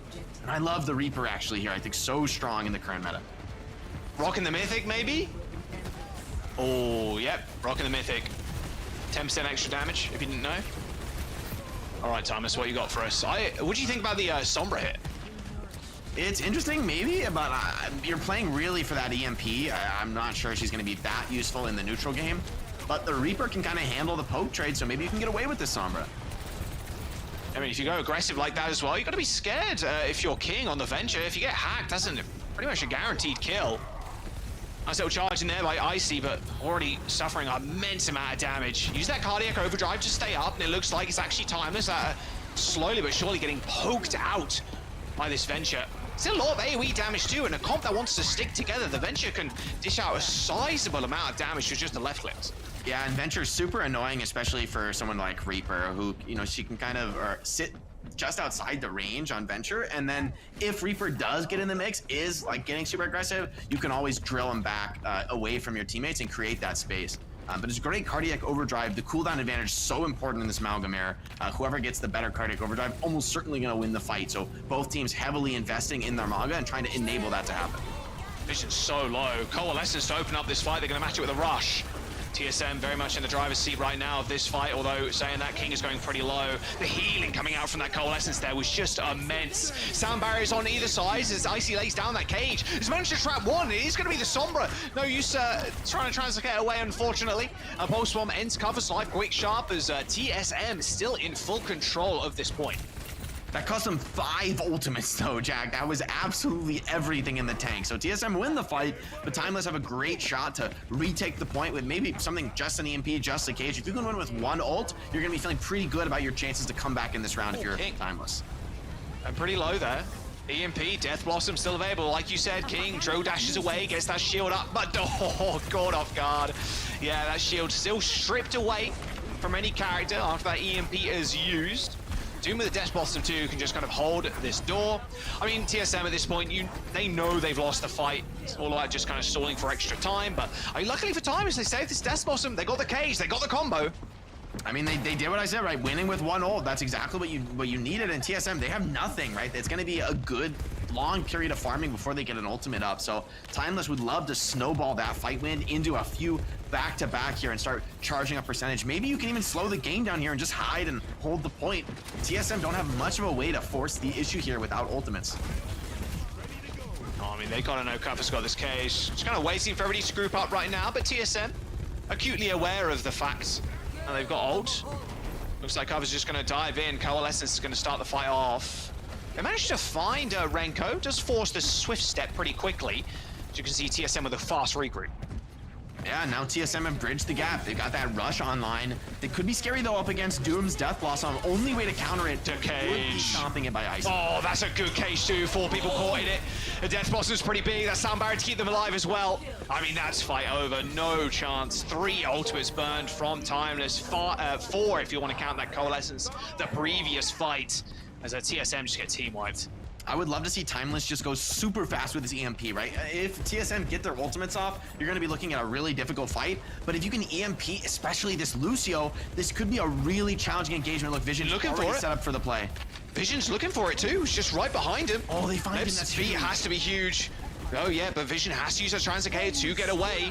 Sound barrier comes in from Leb super early to try and win this fight, and they track him down. They track down Vision and kill him. No EMP available from Timeless. They're 1 win condition in that fight. They got no survivability, no staying power either, as Lucamino and Squid used their support ultimates in the last one. And now TSM are going to try and push the spawn doors, put Timeless in an awkward spot where they have to touch. Yeah, Doom's gonna go over to the Venture, maybe get the recontest, but it's tough. It's a long way to the point. 95% on the cards. You've got to force it as Timeless. Cage available. Tectonic shock as well. This is rough. They do end up getting this touch though, Jake. Most importantly, and they can maybe bait TSM in. They got this EMP. They've been holding on to this whole time. EMP lands. It hits Renko. Icy lays down the cage though, and here comes the shock, just rippling through TSM. Oh, it's just too much damage. There's no way you sustain through this. And then Rocket has a pulse bomb to top it off if they really needed it as well. TSM in a comp that they very much call home managed to win that round. It's a big round by King's Venture, right? Like able to find big impact not only in the first fight, but clutching out there, and well played by the team to find that spy check onto Vision. I think Vision would have loved EMP early, but when he gets decloaked, has to back out, has to retreat, and they're able to, keep the pressure on, not allow the Summer to reset their position. Wonderfully done by TSM, and that's a comp. Maybe they're not going to be able to play the whole series, very map-dependent style, but it's a shows what TSM can do on a Lucio comp where I think they're going to be most comfortable, most confident in this series as it continues. Let's see what they end up playing here then. I mean, King just chilling on the far, just more than happy to play this. A bit more of a fast style as well this round, right? Not as much a Alari play, so only 1 target, maybe, 2 with Squid, I suppose. That's going to be chunking you. So it's going to be tough. I mean, Kuffa should have no trouble just holding this point down. Renko, I think, on the Ana is going to be the linchpin. Needs to find big nades on the backline. First one does not connect. Okay, King taking permanent fire. See if Renko can land some big biotic grenades. King going super low. Point unlocked now.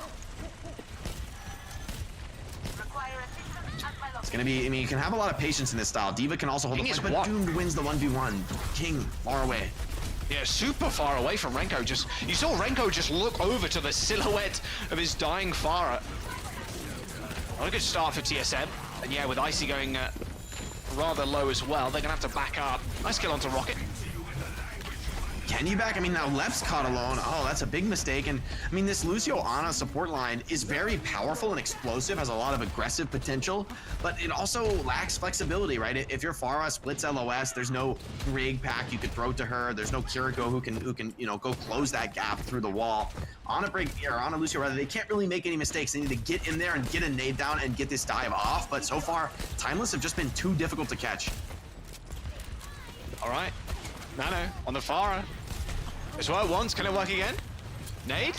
Through the center? Does hit 1, I think. It looked like it landed at the very least. I think, recalled.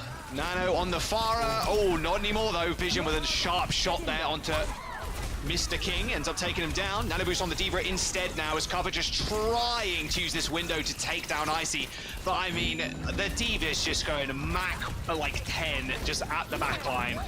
Nice triple kill from Icy after receiving the Nano Boost. Oh, a perfect pulse bomb from Doom though. Just denies the remake, and they're going to be able to get into this fight. They're still contesting, of course, and they're still racking up percent. I mean, Lucio and Tracer are such elusive characters, great for the stall. Doom needs to live now, though. Oh my goodness! What a recall! Before his eyes on actual Neo moment, like Matrix, like dash straight under that. That was clean from Doom. Good pulse bomb on. Yeah, onto the Ash, I believe that was. Yeah, but they're good. Lamb from Squid saves their life. Bob comes in, joins the fight as the beat comes through from TSM. He's going to match with Lucamino as they end up just pulling back here. Just keeping themselves alive. King with a barrage in about 8% or so, and there's the push. Nothing Vision can do there, just fully bathed in his defense matrix as King hits a nasty direct on Squid. Bit of revenge there, you gotta be said. Annihilation, Jake, they're just gonna keep this fight going. They still control the point here as Timeless have been they've done a fantastic job of just stalling out as much and eking out as much percent as humanly possible. Yeah, and Kuffa has so much HP here, not much support behind him, but he's able to stay alive and continue battling. You don't need all that. The fact that they're in control is just so powerful for Timeless, right? They're able to play these long, scrappy fights, and they're just slowly winning the game, turning into quickly winning the game now as TSM has one more chance and 0 ultimates to work with.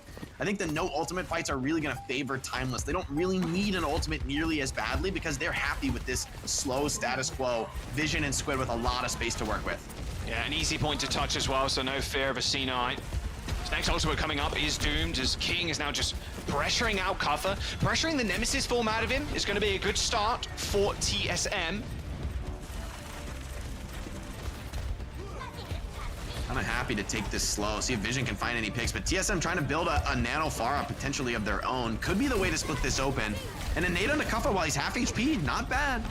Not bad at all. Another pulse one from Doomed. He's looking for a target. Oh, he's DC'd. Doomed is definitely DC'd there. Yeah, Lucamino calling for the pause. It's gonna have to come in pretty quick. The window's gonna get used here to try and keep Kuffa alive. Nano. Oh, you see Icy?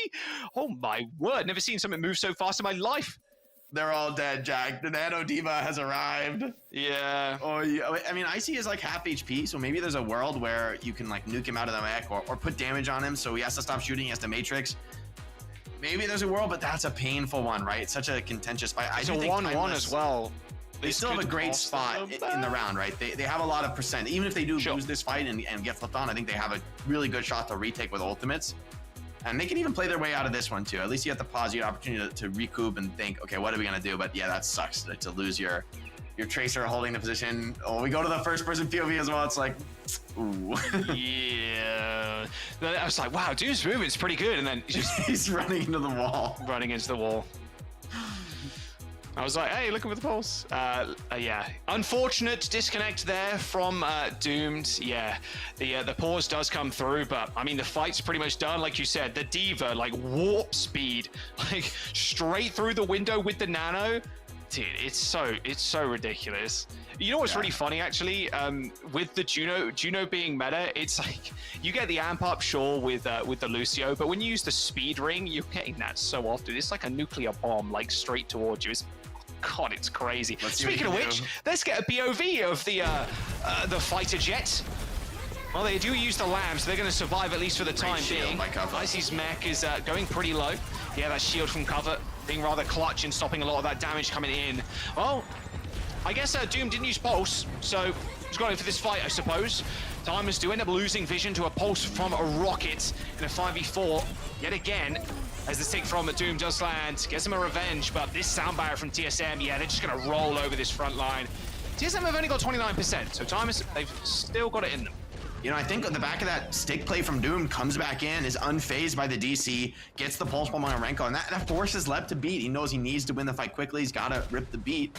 Now Timeless with some pretty solid ults for the retake, right? I think Vision's Bob is one that I have my eye on here. Would have been really powerful, I think, to just help them pressure the point and force to get TSM out of this position where they're just kind of sitting back and healing up Icy. All right, Salmire advantage for Lucamino as well. You're feeling pretty good if you're Timeless right now. You got Bob Annihilation coming up, and TSM, their front line's going so low. Icy's already desuited, and he might end up going down too. Look at Doom just peeking this corner. Yeah, an easy kill onto the Pilot Diva. So little health from the backline from TSM. King is also going to fall, and despite that disconnect, Jake, Timeless are going to be able to take this map. Oh, that's a rare environmental kill on that side of the map. They got ultra spare. They had Bob and the Annihilation. Timeless end up taking this first map.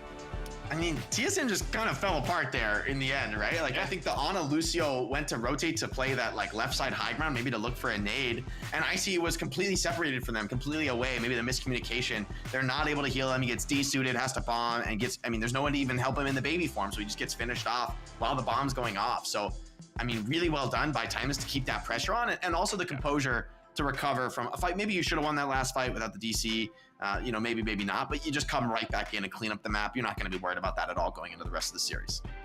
Yeah, Mental completely unfazed. Kings Row, the map up next. TSM getting that first, getting the second round, sorry, with that Mauga comp. Rather unsuccessful against Lucamino and Vision, kind of dominating King in the skies on the first round. We'll see what the game plan is for TSM going into the next one, because you can't, we're not thankfully in the Mauga meta anymore, so you can't perma-play that pick. Do you expect them to maybe try it though? It's, you know, it's an odd choice, I think, to go for Kings Row, because for me, Kings Row is kind of an on a brig dive map. Maybe you believe in this Diva. I mean, we could see that, like, maybe that Diva Pharah look come out again. I don't think that's actually a bad idea at all. Maybe that's their vision for Kings Row. But to be honest, the Ana Brig matchup is a place where, in general, I like Timeless. I think they just look super strong on it. Squid's Ana is lights out, so consistent, finding the enemy backline. And Lucamino really offers that stability on main sport, especially on the Brig. Yeah, they're looking good, and they are the favorites to win the whole thing. Of course, making it here, going what, 6-0, Shikigami and Citrus Nation. They didn't lose a map to either team. They come out kind of joint first place with TSM. In the group stages, both 10-1. They had a bit better of a time. TSM ended up playing more maps. They went to more map 5s. Time is a little bit cleaner in that regard. Plus 22 and a plus 24 for TSM respectively. Yeah, I mean, fairly evenly matched teams on paper, but Timeless, I think, feels like they're just a little bit more ahead of the game, and their backline too. The Brig and Ana is just such, it feels like a comfort comp for them, but then they can also double flex. They can go to the Alari, they can play the Squid BAP, and they can play the Lucio as well. So looking good for Timeless right now as we head into Kings Row. You know, I think TSM really are gambling here on a no-hit scan strategy, right? With King and Rocket in the lineup, it seems like they want to play double flex DPS, a modern style that I don't think is bad at all. But I do think it's a real challenge in executing against, especially a hit scan as good as Vision, who, you know, if you make any slip-ups, if your rotation is slow, you know, anything goes awry under the pressure of people like Doomed and Kuffa, then Vision's gonna find these kills. So for TSM, they need to be clean. You know, when it comes to something like a Nano Pharah, it has to work, right? They're relying on breaking the game open with these big ultimate power spikes, where Timeless is going to be pretty happy just trading, being scrappy, allowing individuals like Doomed and Kuffa to just make space for this incredibly threatening backline that Timeless has to offer. That's better. All right, there's King back over to the Pharah. Renko rocking the Brig and the Ana, and no surprise there to see Timeless doing the same thing. Yeah, you know, strategically, I actually like TSM's comp. I think the Pharah should be really good against Winston, should force Kuffa to potentially play the Diva, or at least put him on the back foot if he does stay Winston. So, I can understand why going to Kings Row makes sense. You knew Timeless was going to play the Winston here, and you wanted to punish it, but will it actually pay off? In the end, this is a skill match. Kuffa's won! What a nade from Squid. Saving Kuffa at the last moment there before he got just destroyed. This is such a powerful position too, as an Ana. It feels so good to be up here. Nice kill onto Rocket. See if they can find any more. Probably not though. Yeah, nade miss from Renko there, so Kuffa's gonna be able to keep his HP high and hold on to this high ground. And I mean, TSM did a great job clearing out Kuffa last time. You can see he's just right back to this position and just forcing a response, forcing him to be cleared again. TSM maybe just gonna go straight for the backline, but really scary with Kuffa in this spot. Yeah, Kuffa pops down the bubble. Nano boost onto the D.Va is anti, shouldn't mean all too much, but a good sleep and a good whip shot. I mean, that Nano meant absolutely nothing there. Maybe a little bit of space, but that's about it. Kaffa does end up succumbing to Icy in the very end, even without that Nano damage. Still, a lot was flung towards him, couldn't get out there alive, and now the Pharah is going to have such an easy time, Jake. There's no high ground control for Timeless anymore. Looks like TSM, they're going to attempt to just take this one for free. And with Timeless, their numbers slowly dwindling, with Vision dead. Looks almost inevitable, but they're still going to try this. A Nano onto the Tracer. Now going for it. Kaffa has been slept. A barrage from King, though, just decimates Lucamino and Squid. Yeah, there's the point.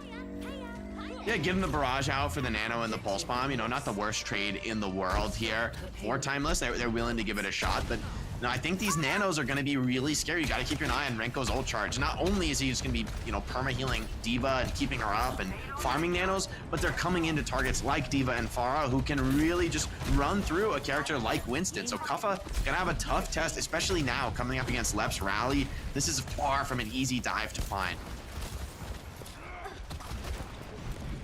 It's a lot, yeah, like you said, a lot of ultimates. Oh, good nade! Rocket takes care of Dooms in the Tracer duel. Lucamino had to get out of there, and yeah, Timeless are on the run. Yeah, so far TSM executing really well, doing exactly what they have to. Vision not able to find these kills that, frankly, he kind of needs to find because you're playing on a clock against this Nano Pharah. Oh, Lucamino narrowly escaping with their life. I mean, Kaffa jumping back there. I think Icy knew they didn't have long to stay in that engagement. Now Timeless looking to set up for a bomb, but Vision cognizantly aware. He was very aware of Rocket on the sidelines. Nano boost on the Pharah though. El Clasico, it feels like at this moment in time in North America. Squid just blown up. King just struggling to keep himself up here, and actually Kaffa's just gonna pull the Primal Rage to just smash Renko around. Same with King, just escorting Renko to his own backline. But this rally from Lep keeping the Ana alive and well in the front. The bashes, the packs, and even that overhealth, making sure Renko is not eliminated in that fight. 3 minutes to go as TSM now looking at second point. A capture on the horizon. Yeah, great work by Lep to keep Renko alive through the whole Primal, and Kaffa as well, not forcing it, not overextending, is going to get a retake, but so difficult. I mean, look at the map control right now from TSM. They are in such a dominant spot. Yeah, the barrage just quickly dealing with that bubble and that defense matrix. Yeah, it's pretty good for D.Va and it's pretty good for Pharah as well. Stopping any heals, any sleep darts, any projectiles of any kind landing on the Pharah. A free barrage, a free kill, and a free checkpoint as well. 4 minutes in the time bank for TSM. Yeah, and Rocket is really coming alive here on King's Row, right? Winning some of these Tracer duels to open things up. Lucamino gonna make the swap over to the Liari, which I don't hate here on the last point to make a final hold, but it's gonna need to be big. It's gonna need to be pickoffs coming in thick and fast because Timeless really need to get the time bank down. You cannot let TSM cap with 3 minutes. What a stick. But that is not the way to start the defense. Rocket is so good on Tracer. It is kind of gross. All right, does get taken pretty low. No recall, but that's got the mega health pack to play off of if he wants to. Decides against it in the end after receiving a couple of packs from Lep. As the Nano engaged from Kaffa, splitting off the backline. At least a little bit, but Lep actually gets out of there alive, at least for the time being. Self-destruct's gonna isolate Kaffa, who hasn't got Primal Rage, but Doom starts this fight off with a kill. Lep down means a retreat for TSM. I love that from Kaffa. On his way out, jumps on the D.Va's head, monkeying around, jumps out of there. And now a little bit of space granted for Timeless, opportunity to take the positions they'd like to hold from. This is where the Iliari can actually start to look really scary, right? When, you know, you're relying on an all-in Nano Pharah dive. Wait, Lucamino's so far out. Almost so far up. Bursted from Pogue. Yeah, doing a little too much there. They really want to keep this forward aggression, but I think it'll be punished. TSM clearing the map out nicely. I mean, Outburst is a decent ability to get away, but as soon as you use that, you are on an island. I mean, you see how far Renko's kind of playing back right now? Oh, Icy's going to try and take this high ground. I could use that nade for himself. Nano available, he's looking for it. There's the Nano on the Pharah. Barrage available from King. Bob on the point's going to be a little annoying, but oh, the barrage of the Primal Winston. Yeah, even with the Nano boost, Kaffa's able to get out of there, and Icy is demeched and de-lifed as Icy ends up going down to Dooms.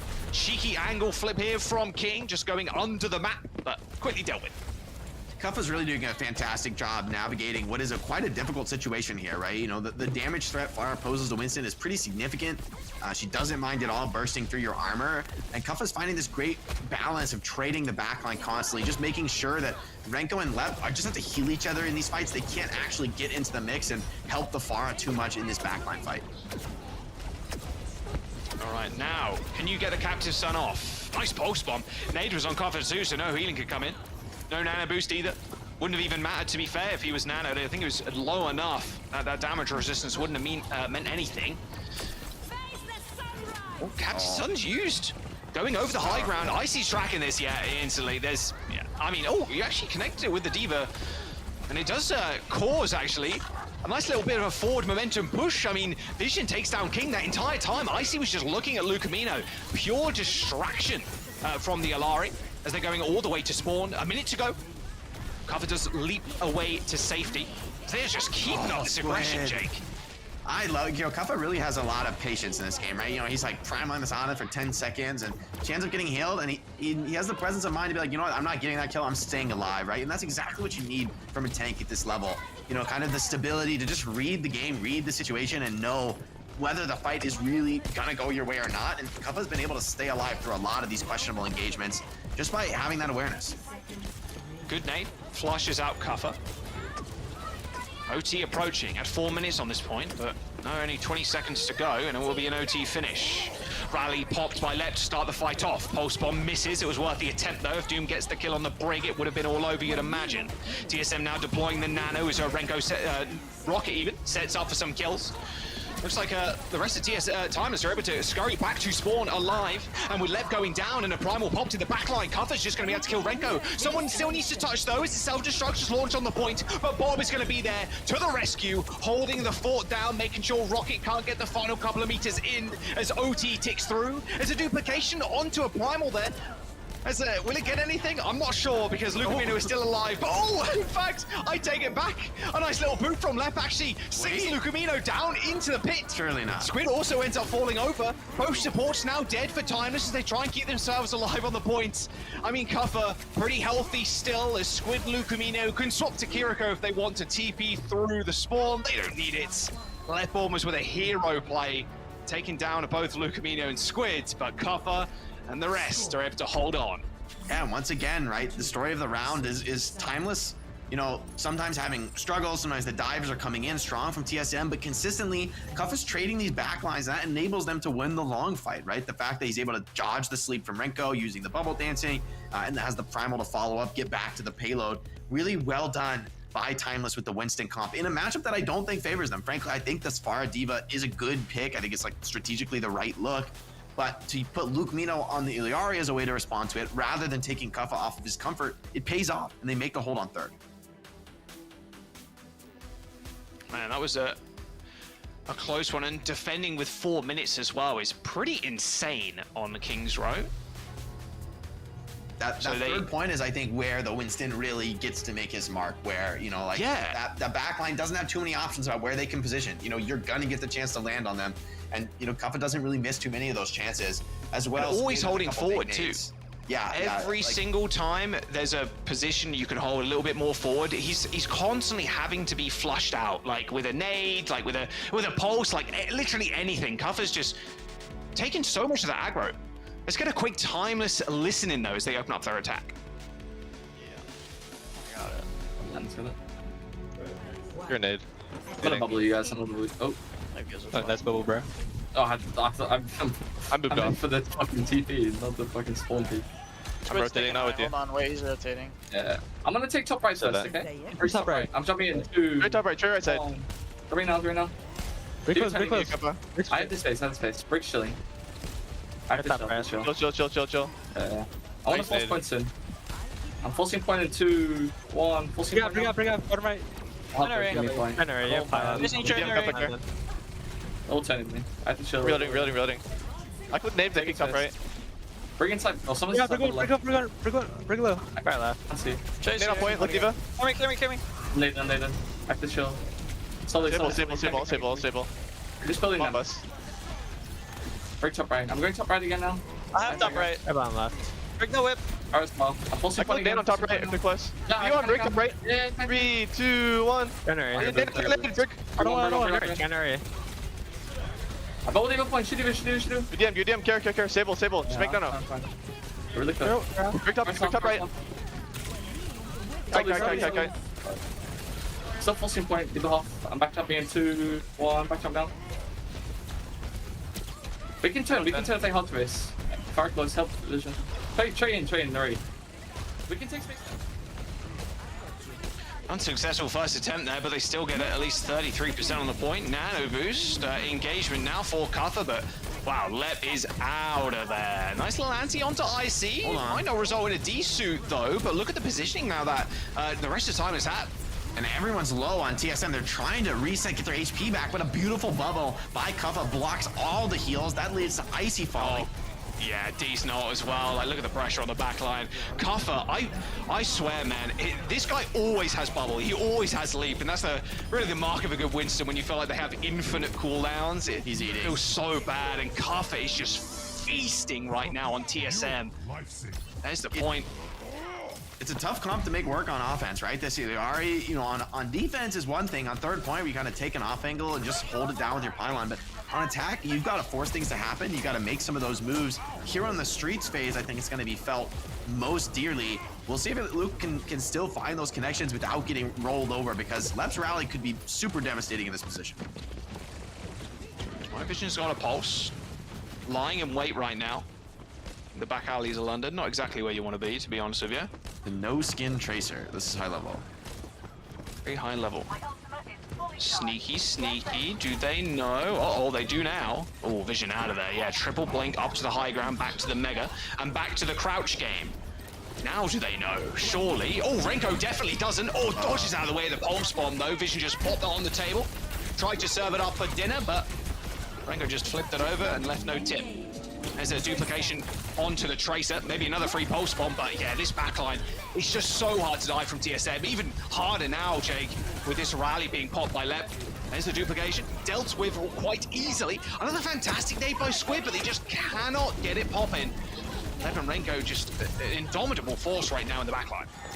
Yeah, I mean, I think this grouping from TSM with the IC and the Ana Brig is just really difficult to push through. Luke Mino can't really take an angle here. Not sure how he's gonna get purchase on this Iliarius. TSM are kind of happy to just stall out fights and wait for something to happen. It's looking good for them in the patient game. They need another summoner, Jake, is what they need. Oh, that's good. All right. Oh, the sticky damage. A little bit OP there from Doom. That was an insta-kill on King.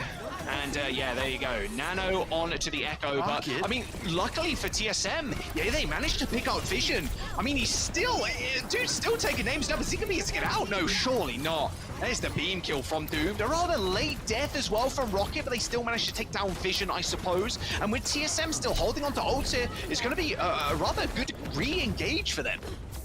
Yeah, the stagger kills are painful. Now Iliari has quite a bit more space to work with. Icy, we'll see if we can eat this captive sun. Lupino would love to get a connection on a backliner, but so difficult to find the way through that Diva matrix. I love this high ground start though. They're gonna be able to poke so effectively from this angle. Such a powerful spot.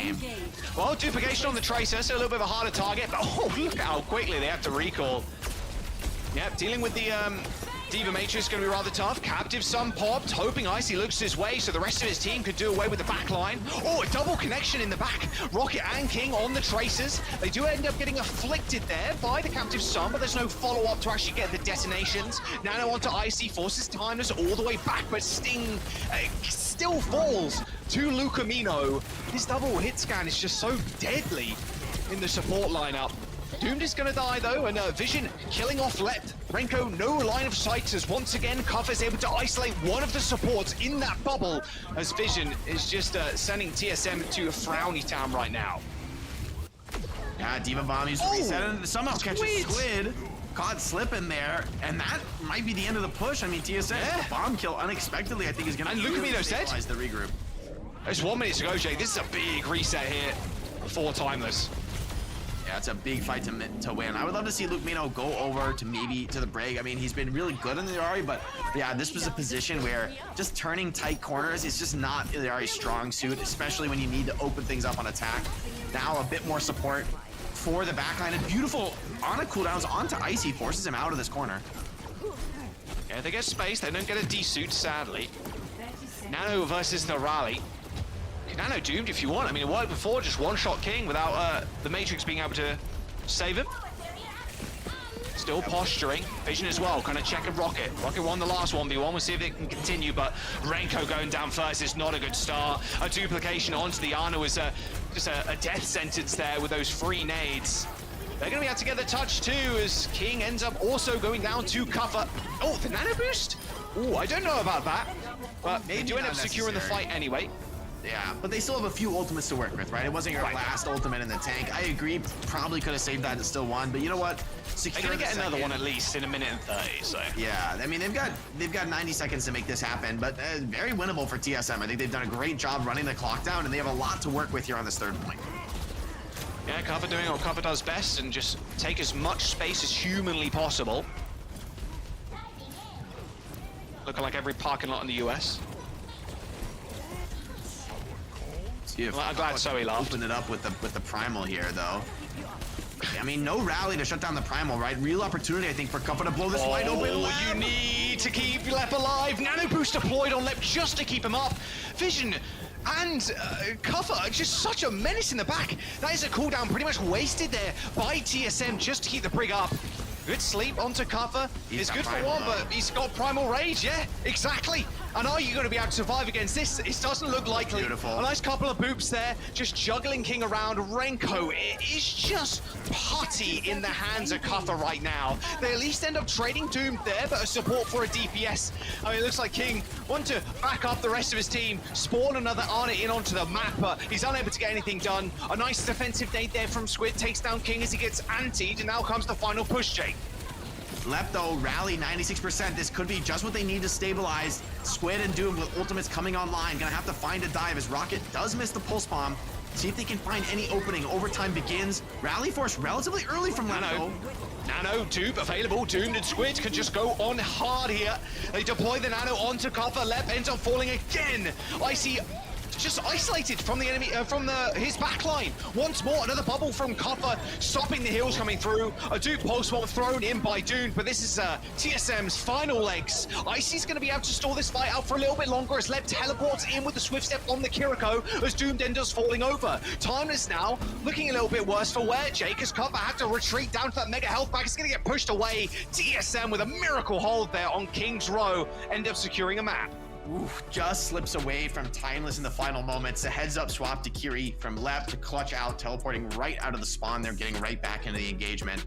But a hotly contested King's Row. It may have been TSM's map pick. They do get the win, but wow, both teams really showing what they can do here on the dive comps. And I think TSM, frankly, working with a strategic edge there with the D.Va and the Pharah, and the Echo swapped a little bit later, punishing Cuffa's Winston. But Cuffa's still able to get a lot done on the Winston. Still, I think, a huge threat in this series, especially as we go towards map picks by Timeless that allow them to play the Winston, that make that the dominant comp. Those are going to be tough maps to play.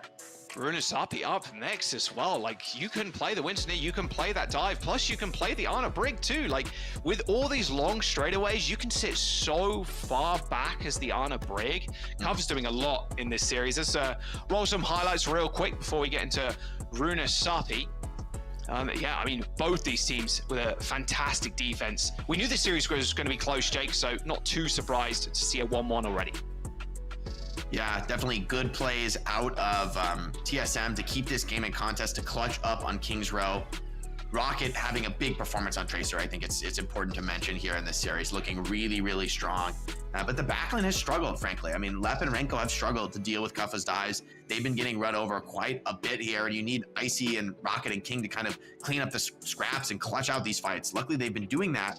But will you be able to repeat it on Runasapi, where, yes, Ana is super strong on Runasapi, but more importantly, I think Vision has a lot of space to play hit scan. I mean, this is a map where the double flex DPS, you could continue to force it, but to me, Runasapi is a hit scan map. I mean, it, like, those big, long, open sight lines, it's kind of Ash's dream. A lot of great placements for Bob. Just a great Ash map where you know Vision is going to be super confident and comfortable. Wonder if we'll see any roster changes, maybe Chopper coming in, or if TSM are just going to stay confident in this double flex look. Maybe like a somber Tracer to punish the hit scan could work.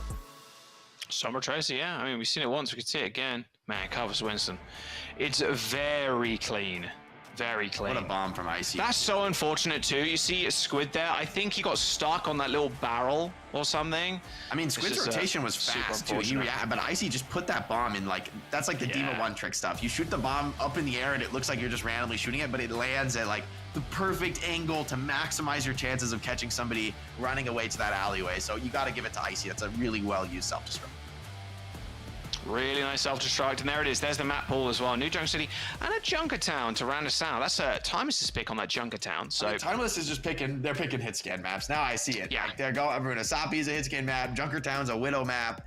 I think they know that TSM wants to play this double flex style, cutting the hit scan entirely from their roster. Well, not cutting them, but like I'm not looking for those styles at all. Just trying to play fast and punish hit scan heroes, which can work on a lot of maps. New Junker City is a great map to punish hit scan. But will it work on Runasapi? Will they even try it? I mean, this is one of the better long-range maps in the game right now.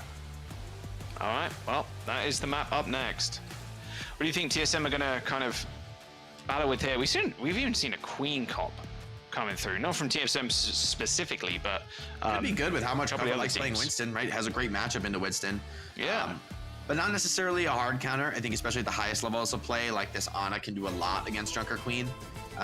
I think it's kind of a question of, do you bring it? If you don't bring in Chopper, I guess your looks are like, you know, Rocket's going to be on Tracer, and then for King, it's the Venture, it's the Sombra, it's the Echo, it's these like high-paced flex heroes that just land on top of the hit scan, kill it first, and then snowball the game from there and win off of those, you know, big aggressive plays. But Diva is also, I think, a lot harder to execute on a map that's just much longer range, right? There's longer sight lines you need to cross. Winston has no problem with that, with these, you know, fast leaps. Diva, as fast as she is with a speed boost, you know, super long range, it's just a little bit awkward, a little bit forced when the enemy can see you coming as you fly at them from long distance. All right, see what they want to rock out with. Vision hovering the Summer right now, so yeah, no hit scan Reaper here. comes out. Oh boy. The King Reaper. All right, okay. Alpha's got his work cut out for him now. Uh-oh. I mean, Reaper, definitely an unconventional choice here. We'll see if it actually works. I mean, Tracer Sombra can kind of dance away from you and kite you around the map, which is what I think Timeless needs to do to win. If King gets a connection into that backline, this is going to be really threatening, right? The Winston just cannot stand toe-to-toe with Reaper.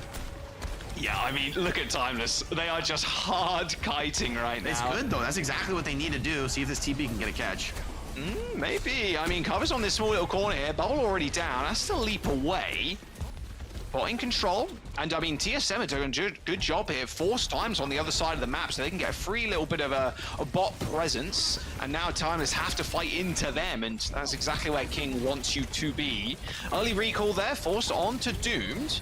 So he goes pretty low as Rocket is kind of doing him dirty. A little bit of getting worked in the neutral somewhat as the bot is just slowly moving away from Timeless. Still, this EMP coming online very soon could really change the tempo. Yeah, he's just farming. He's just, you know, playing the lip Sombra here. Mid-game hit scanning. There's EMP. EMP into the rush, though. Kind of a hard place to use it. Yeah, wisely doesn't. I like that. There's the sound barrier. Tries to get her up in a couple of seconds. EMP lands, hits 4, but the overhealth there from TSM are going to help keep them alive and take down Vision. Pulse Bomb looking for Doom, sticks somebody, but doesn't actually land a kill. Icy eventually gets followed up there with the amount of damage necessary to get it, but are they going to be able to get the... No, they can't recontest for that checkpoint. That is rather unfortunate for Timeless. I saw Suzu there on the front line, still trying to kite away from the Reaper. Good boob coming in from Lucamino. They're still going, Jake. This bot has moved far past the checkpoint. His Lep and King are still alive, and they're getting reinforcements. I mean, this type of a fight is exactly what you need for TSM, right? You've secured yourself a solid lead on the map. Heck, if you wanted to go to a Tracer Sombra mirror, you easily could, and you still have a major strategic edge, but so far, King is doing a great job pushing the limits on this Reaper without getting punished. And I think you got to give Rocket a lot of credit, too, for really making these flanks a scary place to be for Timeless. That's where they need to dominate, is on the flanks, but you've got to contend with Rocket when you reach that location. All right, Primal Rage valid for Icy, same with Cup. We'll see what both Winstons can do. One can outdo the other. Recall force onto Rocket. Now's Doom's time to strike, but Cover's still coming up with kills with the Primal. It's almost a guarantee, I feel like, as soon as Cover gets that Primal Rage, it's a team fight win. He's going to isolate one of the supports, and there is the team kill. I will say, as much as it's a great start for TSM, this is, for me, by far the most comebackable push map. If that's a real word, I'm going to use it. It's a real word, you know what I mean? But it's just a map you can definitely make these comebacks happen, right? The push, yes, it's nice to start for TSM, but they need to do more to really convert. And they're coming up against another potential EMP. Reaper is strong, but it's kind of a one-note hero. See if Timeless can react well to it. Yeah, Vision looking for a little manual hack there on Reaper. Perfectly timed. No Wraith form available. Even hit the Virus too. A lot of damage thrown on top. They do end up trading Lucamino as they were fighting in the rush the whole time. So 1-for-1. No speed available now for Timeless. So chasing down TSM is a no-go. They're going to try and look for a small little flank here, but TSM very aware of the fact that no Lucio means times are pretty slow. Not so much anymore though, with this rush being popped on their side of the map. A Primal Rage from Icy to get him out of there. Saves the Winston's life for the time being. But a scrappy fight around this spot is going to be good for TSM. Just burning this time down. I know. Double pulse from Rocket too. Is there anything this man can't do on the Tracer? I'm not sure. That's so huge, right? Because if Timeless get the regroup there, they've got the EMP. That's still, like, I think, a very winnable fight. But Rocket slams the door on any possibility of a turnaround. Let's get a replay real quick. Here it is. I mean, this guy makes magic with okay, and this guy, Primal Punch. Nice. Yeah, the Primal stood still. He did what he could, you know. Eesh. Stop moving there. Did the right thing, but yeah, the Primal, too much. Holding his hands up, caught. Doomed on the Reaper. Reaper is the meta. Okay, they're running into this EMP though. Oh, waiting for the teleport first, waiting for this big engagement. EMP lands, hits two key targets as well. As Sound Barrier from Leb quickly burnt through. Yeah, that is fight. Hey, I actually really like this adjustment to go to the Mirror Reaper. You know, Reaper is giving you some trouble, but the Sombra is giving undeniable value. Finding pickoffs, EMP is so huge. So maybe the Reaper Mirror is going to allow you to, like, let's take it to Icy, who not nearly as comfortable on Winston as Kuffa. I think this kind of puts the game back in Timeless's favor. I have to think they've got a good chance to make this comeback with Kuffa's better experience on the Winston. I love the Reaper playstyle, just kind of wait. Wait, you come to me, I shoot you in the face. Simple hero at the best of times, but in the right hands can be a thing of beauty. Primal Rage from Cover. Nice hack again onto King. Vision, the manual hacks have been so on point. Taking care of the Reaper there so they can't Wraith away or even teleport away. And here's the bot in control of Timeless for the time being at least. Another pick. Oh, good Suzu. Yeah, Cleanse's Force, you know, gets more progress here for Timeless. So yes, you get out on TSM, you get a quick reset, but this is a critical fight. Now you're sort of fighting for your advantage. Icy, let's see if you can make it work with the Primal, but it's not an easy place to Primal. We'll see if he's got it like that. Kuffa found good value. Oh, we're looking for an attachment here with a stick. Get the Primal. Yeah. No, didn't even get it. 99%. Head in hands for Icy. And this is going to be checkpoint here for Timeless. Dominance. As soon as the Reaper comes out, I mean, it's a hard matchup to navigate, but now I feel Kuffa is really starting to shine, right? Both Winstons with, as you know, same level of pressure on them, and I think Kuffa is just a much more experienced player. I think he's going to do a lot better in this situation. So really, I like this from Doomed. Very unconventional to play Reaper, maybe even more unconventional to mirror it, but I like it in this situation. I think it's the right read. Oh, EMP Death Blossom, a classic combo online. Yeah, well, Vision's in a good spot to use it. Quickly detected, EMP lands, only hits one. Pulse Bomb connects with Cover too. Vision instantly taken care of. As it felt like TSM were almost ready for it there. Everybody's splitting up and taking cover. As soon as that EMP, as soon as you see the little glimmer of the Sombra, you know it's coming. Only hit Icy, and Icy survived that entire fight. And they managed to get a couple themselves and take the forward spawn again. Yeah, maybe Timeless, a little bit too much tunnel vision on the EMP, not fighting well enough before it comes off, and then when it does, it's a little bit lackluster, and you know, TSM aren't scared to continue that engagement, especially with that big cleanse from Renko. I mean, Renko's got this rush disadvantage for Timeless right now. B comes in for Lucamino, a return one, and there comes Doomed. Nice little bit of damage there onto Lev, but they end up trading squids. Not a good trade at all, as in fact Lucamino also ends up going down. Another spin to win from King. Not sure they really needed it. Kuffa's Primal Rage has to be the deciding factor in this fight, as the backline is non-existent for Timeless, as Kuffa can't quite secure a kill, as TSM are now moving on forward. Still, I don't mind the promo from Kuffa, right? It means that TSM don't get any further advantage in the map. They're not able to make any barrier progress. So you kind of slowed things down. What could have been a really rough fight, now quite stable. Icy still really hasn't found the window to primal. He's been holding on to this ultimate for quite a while. Maybe now's the moment. Maybe now it is. There it is. Perfectly cool, Jake. Wow, look at that. All right, a couple of little boosts there from Lucamino to keep Icy in check. Sub 100 HP just gets chased down by Kuffa. A rush was also utilized there by Squid, but TSM are doing a good job of stalling out this spot. They've brought it back to their side and are going to put themselves in forward spawn position, so Icy's going to be able to come back pretty quickly. Any pickoffs here as well for TSM, and they're going to be golden.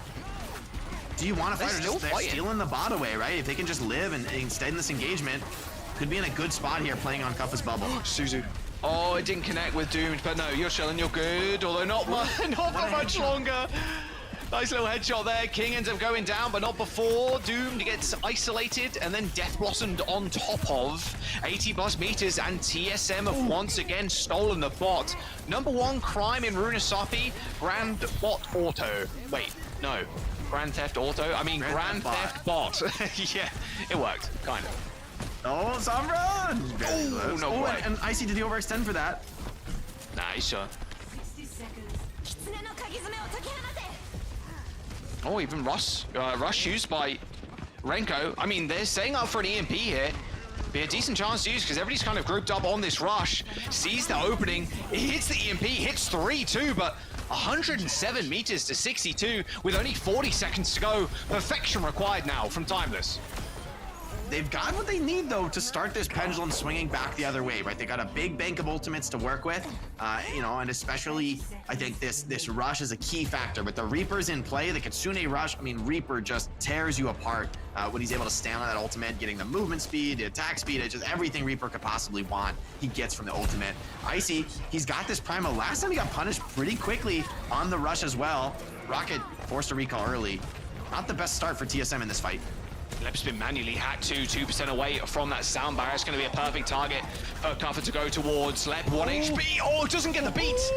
Oh, nice sound barrier from Lucamino, giving everybody in the fight as well. Lep just hounded down. Timers with a perfect call on who they want to focus. They do end up expending yet another ultimate, so an expensive fight, but an expense that you're going to have to bear if you're Timeless. You're in OT and you still need to gain 45 meters or so. That's really big from TSM that they get the rush out. I think Squid would have loved to hold on to that, but at the same time, you can't really afford to lose players in this spot. You've got to keep everyone alive and ready to fight. Doomed, can he find a Death Blossom here? I mean, it's a tall order for the Reaper up against Lucio's Sound Barrier, typically a much stronger tool, especially in the overtime scenario. You cannot back away from the Sound Barrier unless you have somebody hold the car. All right, Doom's gonna have to go crazy here. He pops the Death Blossom, but here comes the Sound Barrier. Oh, and Lep with a double. That's gonna be it. TSM are gonna halt Timeless's push on Runasapi. A Timeless map pick as well, Jake. As TSM, they gain that early lead and just continue to pile on the pressure. TSM in a map point scenario now against Timeless. And another map where, you know, you create this huge advantage for TSM playing heroes that just really punish Kuffa's Winston. Like, he's so good at Winston, he's having phenomenal games, even into the counters. But at the same time, you are playing Winston in a Reaper, you are playing Winston in a Pharah, and that's enabling, you know, players like King, I think, to really shine in this series, that his counter picks are putting them on the back foot. Vision on the Sombra was solid, but I don't think they ever saw the Reaper coming on this map. I mean, I think for sure TSM had that one in the bank, and they executed really well, never straying from that composition, with full confidence that they could make the win against the Sombra. And now they're on their map pick as well in New Junk City. Are they going to still put the pressure on King to overperform on the Winston against comps that designed basically to stop the Winston from doing anything? We'll have to wait and see. Jump into some highlights real quick before we get into that next one. Yeah, it looks good. Every single time he's got a primal, he's getting kills, but Reaper, yeah, it's a tough matchup. For sure. Yeah. I want to point out Vision as well. They did end up losing this map, but a lot of crucial hacks on King, on Lep at the right times. I think the Sombra Tracer has looked good from Timeless. Yeah, I think it is a big threat. I mean, a lot of weaker teams have crumbled against it. I think Rocket's Tracer is a really crucial factor here, though, right? Able to take tons of these fights on the flank and look really good doing it. you know, most teams that Timeless plays, I just don't think they have a tracer like Rocket. You know, Doomed is just like running over the flank and the wins are coming easily. And with Rocket on the field, it's just a much more difficult prospect. Beautiful cleanse by Renko that blocks the hack onto both supports. And then, of course, Rocket with another pulse bomb. He's hitting those. He's giving them out like candy on Halloween. And, you know, it's he's like the nice family who have the king-size candy bars. He gives it to everybody. The king size. Nice. I like that. He's been cooking these for a little while. All right. New Junk City. Do you expect maybe Timeless go to a hit scan? Because that's what we initially discussed, Jake. Like, going into this map, well, Vision can just play hit scan. We can play cast. We can play Ash. We can play long range. Like, we can play slow. It's not really the hit scan map. I mean, honestly, I give credit to Timeless, or rather to TSM's coaching, because this is great map selection. Like, probably the worst hit scan map in the game. You know, New Junk City, certainly the worst flashpoint map for it. So Vision, will he try to make like something like a Cassidy work, or will it be more of a dive look? Regardless, I think TSM are in a great spot to maybe close out here with a Malga double flex DPS style. Well, TSM about to knock Timeless, potentially the tournament favorites too, down to the lower bracket. New Junk City up next after this break. Don't go anywhere. This is not one you're gonna want to miss.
Welcome back. New Junk City up next. TSM about to run away with this series as Timeless looking pretty damn good on Samoa. Let's be real about ourselves here. With Timeless only, TSM only taking one round. King's Row, pretty close to fair. But Runasapi, on the other hand, TSM way more in control. Kind of surprising, Jake, honestly. We discussed a lot about kind of compositions, how Timeless are going to play against TSM on those kind of maps.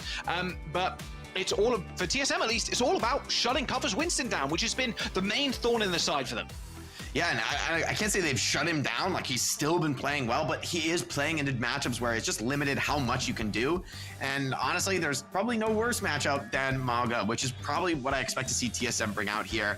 They look great on Volcano. We look back to Samoa. Yes, Timeless won that map pretty dominantly. The 2 rounds they won were pretty one-sided. They looked really good on the dive comps.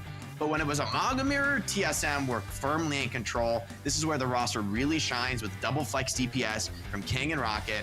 And Icy just looks great. Kava is going to take the mirror, but sort of a weird look. I mean, Timeless, I think they're still kind of figuring out. I think they know the Malga's coming. They're trying to figure out what's their approach going to be in the mirror. Looks like their approach is Squid on the app. And then I don't mind Vision. Hard map for it, though. Not much space to work with. You need to be clean. You need to kill off these flanking DPS very quickly. Yeah, and flank they will be doing. I mean, Rocket and King on the perfect flank heroes. Yeah, instantly kind of Lucamino there, popping the head around the corner, just spotting out one of the DPS. And remember, this is the comp that TSM ended up winning with on that control on Samoa. So they're very happy going in this 1v1. Although saying that, though. Little overextension there by Lep. And as long as Vision, ideally, Jake, is protected, and he will be with the Baptiste, I mean, he could take him to Pound Town. Like, this could be a rough game, because that Hindenade against the Avenger and the Tracer, it's very tough to come back from that. You get hit by that, you're dead. Yeah, seriously, it's like this almost like an ultimate on a cooldown when you're a Venture or Tracer in this comp. Also, to be honest, I think Tracer is really bad in the Amalgam Mirror. Like, just does not do enough damage, especially when it comes down to like cage fight and just unload on each other. Tracer does not want to be in that cage, cannot use recall or blinks in the enemy Maga cage, which is just devastating, obviously, for this character. So honestly, I think Rocket, very, very good on Tracer, but he's in a tough scenario, not really going to be enabled to succeed. Has to force his will to make this happen. Yeah, he's not really participating in these fights either right now. Just on the point, permanently contesting, at least drawing some eyes from Timeless, but cardiac overdrives from both sides. Everybody's rather healthy. There's the flip, actually, so it does end up coming through. Rocket putting enough pressure in, but is it really enough? A nice direct there on to Lep. Suzu comes in just to save Lep's life. Same with Icy, who now is in a 1v1 versus Doomed. I mean, you got the point flip, sure, but it's 70%. I mean, if Timeless find any more stagger kills here, TSM are going to have a rough time getting back into this one. Oh, and there it is. Rocket dead. At least as a Tracer, right? Probably the one hero who is going to be able to get back in time. They're hunting for more. Surely they don't find anything. Doomed. You should be careful here. Okay, the Squid is around to stabilize the situation, but Timeless, with this, vastly higher DPS in the backline from Cassidy and Fire, they're happy to play these engagements super slow and just grind out TSM's resources. Touches. Oh, just the in window. time. This position for the window is so devastating. Well, Renko at least carrying in this small room. Can heal up Icy. Icy too, just being able to hide behind this massive robot in the middle. There's the barrage. Lamp's going to save them. Oh, good kill on the Lamp by Rocket. Connects with Doom, who's stationary in the skies. Still, though, Timeless in a good spot. 99% on this point. They're going to have another fight. And now they're running into the cage, the sound barrier. But saying that, they've got a cage of their own. I mean, that was a fight that should have been a lot more difficult for TSM. Maybe Timeless overplaying a little bit, forcing that barrage in onto Almaga, who's just, life-stealing 10 million, cannot be damaged. So well done by Icy to stabilize through that and clutch it out. Timeless, though, still have a big advantage, still opportunity to win this one out here. They are going up against Cage and Tectonic Shock. Cage Shock, yeah, pretty scary. I'm not sure we came up with a name for it just yet. Well, there's the cage from both sides. High Noon too. He's gonna have to make his way through both those barriers first, though. Ends up getting one kill, but not before Cover ends up falling over. Sound barrier for Lucamino keeps Vision alive in the fight as they just run over Icy. Doomed as well with the final rocket onto Rocket. Ends up ending his life as TSM are team killed and Timeless take the point. King Jake unable to get that Tectonic Shock off, which would have just eviscerated Timeless. I like this swap from Icy, frankly. Like, I think if you're gonna run the Tracer, you're gonna be in a big disadvantage in the Maga Mirror. So Icy gonna go over to the Diva, try and just commit to a more of an aggressive diving style. But now I think Squid and Vision are gonna be very hard targets standing behind a Maga. They're gonna be able to stand and deliver. Maybe King can break open that formation with Tectonic Shock. We'll have to see. But this is a tough situation for TSM. They really don't have much poke at all. They've got to get kills quickly. They do indeed. The longer this fight goes, the more time it gives Vision just to find a kill. Post-Mortman Shock available though, Jake, and there you go. As soon as they peek around this corner, Cardiac Overdrive in response, and no one really wants to peek this, knowing how much you can heal, just after a couple of little shots. TSM end up capping the point first, however, and here comes the engagement on the high ground. Rush also used as King, now trying to find a good angle, but, oh yeah, don't want to peek that either. That window is pretty deadly, although a nice little dive into the backline is going to isolate Squid. Lamp's already been used too, so an easy kill on the Baptiste they found. Same with Vision, also ends up going down as the fight breaks through. I mean, look, King isolating one person at a time. It's so easy to pick off people with that drill dash, forcing them into positions where they don't want to be. TSM still winning this fight. It's only the Tracers to take down now as they hold the point firm. 50% now and building as an expensive fight from both sides, but Timeless now trying to get back into this one. If Timeless are careful about this Diva spam from Icy, he might not have the mech suit as we start this next engagement. Could be a nice little boon for Timeless as they start the initiation, but getting the poke damage now on Diva, they've got to keep her up. She needs to get back in the suit. 1%. Oh, that was close. an aggressive peek there from Squid. It might actually cost Squid's life here, and it does. They're just running him over. I mean, you have to take those risks, though, to be fair. TSM are going to be able to cap this point, and now the rotations, the next one begins. So far, Diva Swap seems like a good adaptation, right? In the end, it's still a pretty tough map for Hitscan, you know? Vision pretty committed, I think, to the characters at this point. I don't even think Sombra really is a better answer here. So we'll see. Vision, he's got to find some more of these like crucial kills on the flankers. It all comes down, I think, to getting those connections on Flashbang. But it's so hard with Diva, right? You could just throw it out in the perfect moment, and then it's eaten up or cleansed off even by Renko. So TSM have good counterplay available to the Cassid. Yeah, TSM already taking this high ground, which is going to be pretty nice for them, especially with Squid and Vision, although Vision's playing on low ground right now as the point unlocks. Now, who makes the first move? And imagine it's going to need to be TSM. I think Timeless are happy to sit back and make space, but the rush is going to be overwhelming straight to the back line. Sound barrier, though, is going to be instantly popped as well as that cage. Just a nice little pulse bomb on the back of the head of the Mauga, but I mean, it's Mauga. Come on, he's going to shrug it off. Instantly healed all the way up to full as soon as that cardiac overdrive is pulled. And TSM, they get the heads up play there, Jake, throwing both support ultimates, just try and isolate Vision, but the sound barrier and the lamp keep the Cass alive, and Timeless cap the point. I mean, Cage fight, devastating ultimate here. Yeah, TSM, though, they're going to have to re-engage in this one. They're just going to have a quick listening for this next fight. There's no one, there's no one. Cast poop. Yeah, Cast one. Nice. Slow. They're only weak on his window. Okay? You guys, can we pop up when you're ready? Together. Marga, shoot Marga when he touches. Yeah, shoot Marga. Shoot Marga. He's DM. Kill him. Marga. Really weak. How's the pin out? Shoot, what's touching? Just spray a little bit. Facing tray left. Just a little bit. Face how? Chill. Okay, Other window. They still have window. I want to hold close. Yeah, look at me. I'm gonna flash in, maybe. I'm gonna hold behind them. Actually, Cass is baiting. Let me know where they are. Faces on ping. Alright, King in a nasty little spot here. There's Tectonic Shock. Surely they see the outline. Oh, maybe not. Forces the recall, actually, onto Dude. Was not ready for King holding the off angle. Yeah, and Kuffa's gonna bring out the Ramatra. I think just a little bit of a better matchup against the Diva can punch through that Matrix. But King is about to hit the flank with Tectonic Shock. This is a scary place to be. Lamb's gonna at least save them for the time being, but I think the damage has already been done. Actually, a window's been used by Squid there, so there's no use for TSM fighting in that small corridor. They will get blown up by Vision.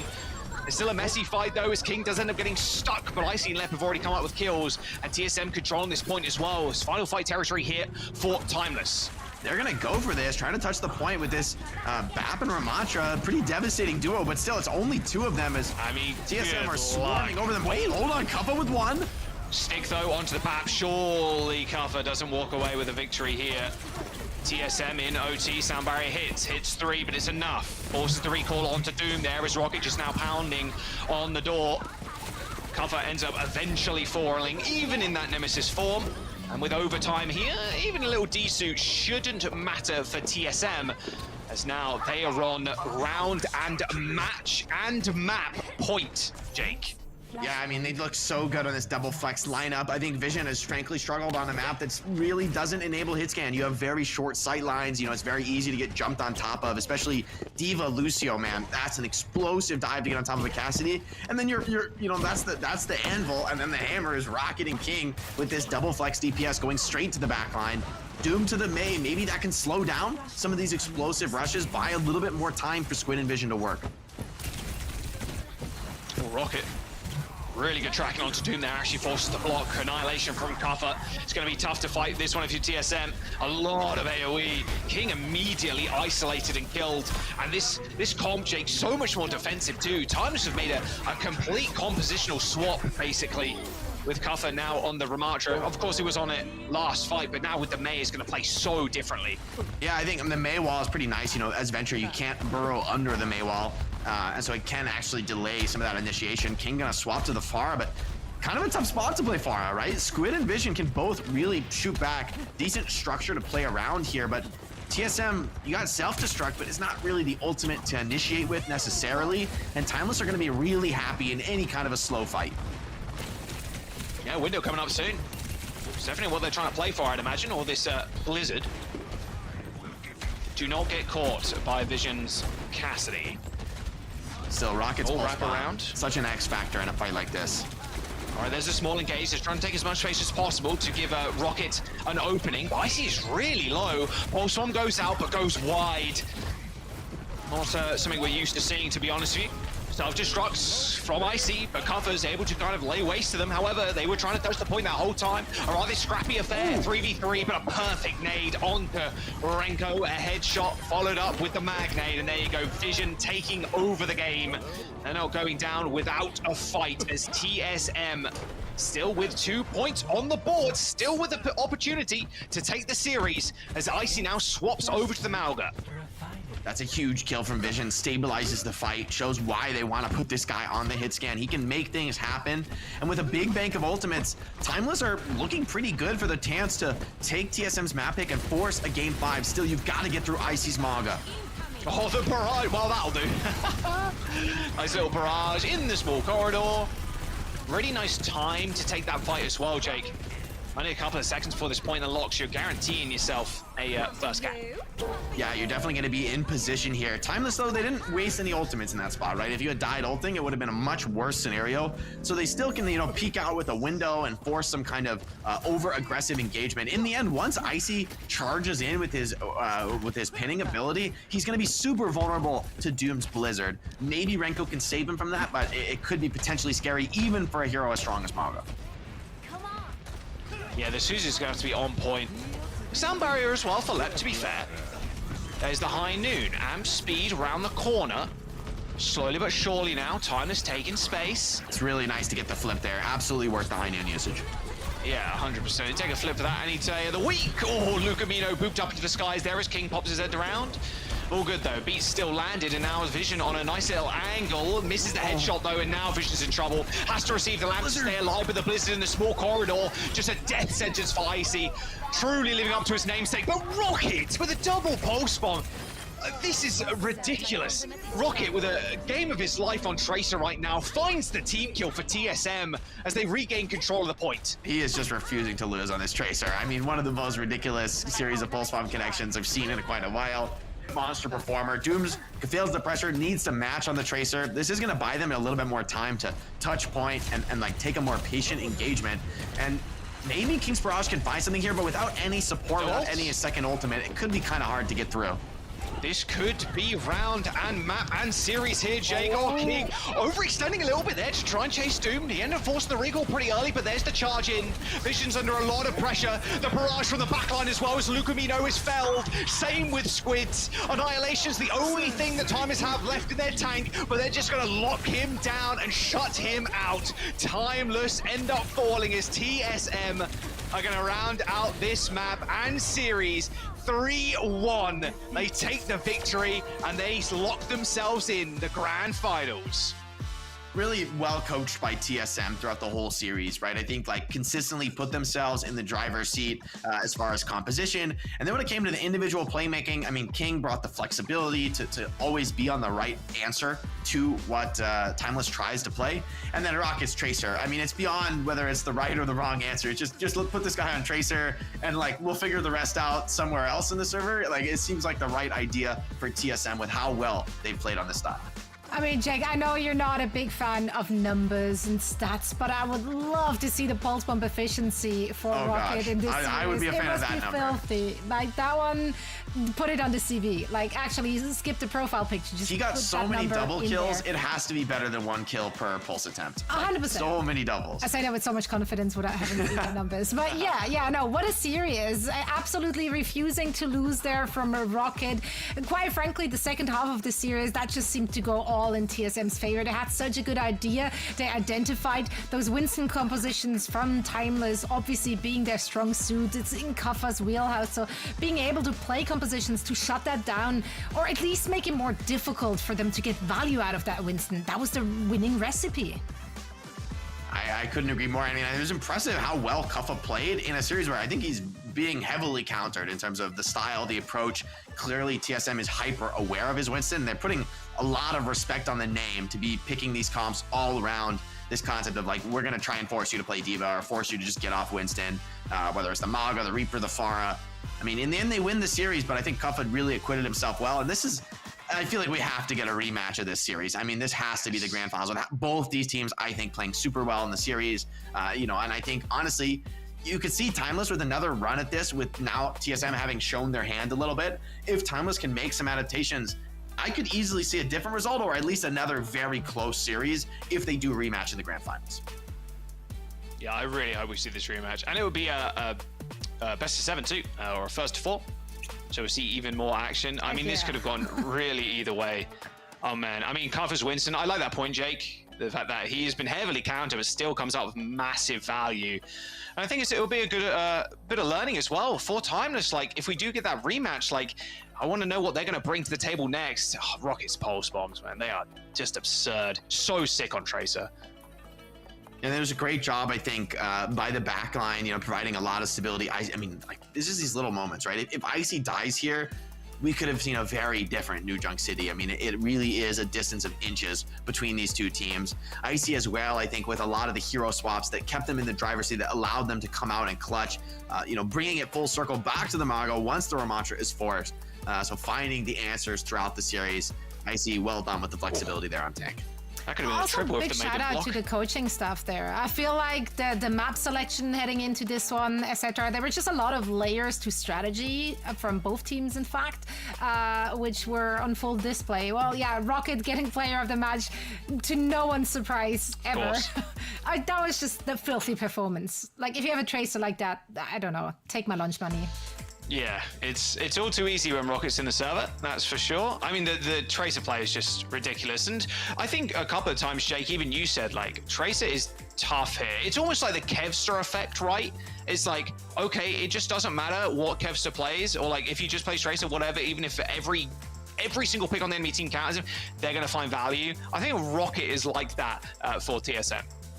I'm thinking more like Ons or something. He's like, I'm just going to play my hero no matter what. Okay, sure, yeah. Kevster will not play Tracer in this spot, right? Kevster will go Genji, because it's just a better matchup. He's Ons is going to play Widow, and he's going to kill 5. It's more like I don't care what you do, I am going to play my best hero and roll you. And Tracer is that hero where, like, even if it's a tough matchup, if you're just sticking every pulse bomb, it's like, well, you're not supposed to be doing well, but if you just keep hitting pulses, keeps opening up team fights for your squad, I mean, I can understand why TSM play Tracer. Well, speaking of Rocket and his Tracer, he's actually going to join us for a quick chat for a winner's interview. So let's bring Rocket, the man of the hour, in after just watching the highlight reel there as the player of the match. Rocket, thank you so much for joining us. Congratulations on the dub. How are you feeling right now? You just had a monstrous performance on your Tracer. Thank you so much. I mean, it feels really, really good to, finally take out, these upper echelon teams after, it felt like such a long time of, definitely underperforming as a team. I think I lost a lot of what, I kind of lost track of what made me special. And I kind of, just lost my identity for a long period of time, but I think I've regained it. And, these guys are good, these guys, the enemy team, like they're a really good team, but today, like, I think as a team, we were way better. Is there a team you think you're going to see in the finals? Do you think it's going to be Timeless again, or is there another team that maybe sticks out to you? Definitely Timeless. I don't think anyone else in the tourney is capable. Obviously, we had an upset to Citrus and OWBCS, but I think with a little bit more prep time, especially against that ball comp, I don't think ball's as good if you're not Junbin. So, just a little more prep time, I think will be fun. So I'm curious, for you guys, this is a big win, like you said, to beat a top team over after a long period of it's fair to say you guys not really performing to your potential, to your best self. Is this like a big wind in the sails? What's the emotion like, I guess, getting this win? And how were you looking at the match going into it? Did you feel like you were the favorites, or were you a little worried at all? Oh, totally. I felt like we were the favorites for sure. Like I said, like reconnecting with my individual identity, and I think a lot of that was being capable of leading a team no matter who I have. And not just, not talking, trying to 1v9 on Trey, like kind of how I was approaching it before. I think when I really, try and lead and, make sure everyone understands everything, hours before the match, prepping the enemy, studying their VODs. When we have that prep time and I'm in the game, in the server as a leader, I think there's no one we can't beat, especially in this tourney. Well, I mean, the preparation was on full display. You guys were phenomenal today, and we hope to see a repeat performance, of course, in the grand finals, for which you now qualified. Rocket, thank you so much for joining us, and best of luck. Thank you so much, guys. Always great to hear it from Rocket. That actually was a lot more emotional than I... so it wasn't ready for it. Right? I mean, they've been in the doldrums, right? I think like this is it's important to recognize emotionally as a team. You know, you have this great performance at the start of the year in stage 1, and then you've been kind of falling off from there, having okay performances, but really not to that same caliber. It's hard not to lose faith, right? It's hard not to go into this, like you said, the 1v9 mentality, but to stay, you know, connected as a team, to have that trust in each other, so important, I think. Especially to play against these top teams. You can't do it alone, no matter who you are, no matter how, even if you're Rocket on Tracer, you know, it's his individual impact on Tracer, but it's also the team cohesion, the coordination, the experience. I'm really glad he highlighted that. I think that's a difference maker at this level. Yeah, and the synergy was obviously on full display today. So was the preparation coming into the series as well. They had such a good idea of what they want to do and how to execute that. And that's how they find themselves in the grand finals. Quite frankly, I'm just loving this particular playoffs. I love Toronto Defiant, like love them. But it's great to see other teams like that dominating as well. You know, usually when we see Toronto Defiant rocking up to any kind of competition, we're just like, oh yeah, and they will come first. So everyone is just like, you know, duking it out for second place at that point. Not this time around. So I is excite, as the kids say. Right? So true. Jake? That sounds like a... Yes, Zoe. Yes. Jake's gonna know. As a kid, as a fellow kid, that is what the kids say. I am excited. I was excited. Right. Sounds like a Can I Has Cheeseburger meme from like 2008. I is excited. It's just a cat grinning or something. Back then. Yeah, back then. Back when I was a child. Back when I was a kid, we didn't have opportunities such as this one, that is signing up for season 3 of the FACEIT League. You can gather your friends or your foes or your family. I don't know. Get the whole family involved. Get the whole family together. The family 5-stack. That would Honestly, go crazy. I'd love that. I need eels. Would your parents be down? Siblings? I don't think my dad cousins? has ever played a video game in his whole life. Yeah, there's no chance. My brother, sure, but yeah, there's no chance my mum or dad, no. Sadly. My brother would own. But our family is very small, so that's where it ends. So you have to get subs in. Yeah, we got to get them subs in. That's right. For now, we're heading into a quick break, and then we come back with our last match of the day. It will be a lower bracket match between Citrus and FluffyDreamland. You don't want to miss it. See you on the other side. No lamp. All slammed, no lamp. Bap one, bap dead. Cast inside. Any heal point. Cast one. I can. Play cage, ram, backshot, king, just play low ground. Trade. Trade. Fucking go, bro. Fucking go, club. Let's fucking go. Buddy, let's go. We're so back. We're back. Nice. Oh, I'm lightheaded. Oh my god, I'm about to pass out. Oh.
We're back. Whoa.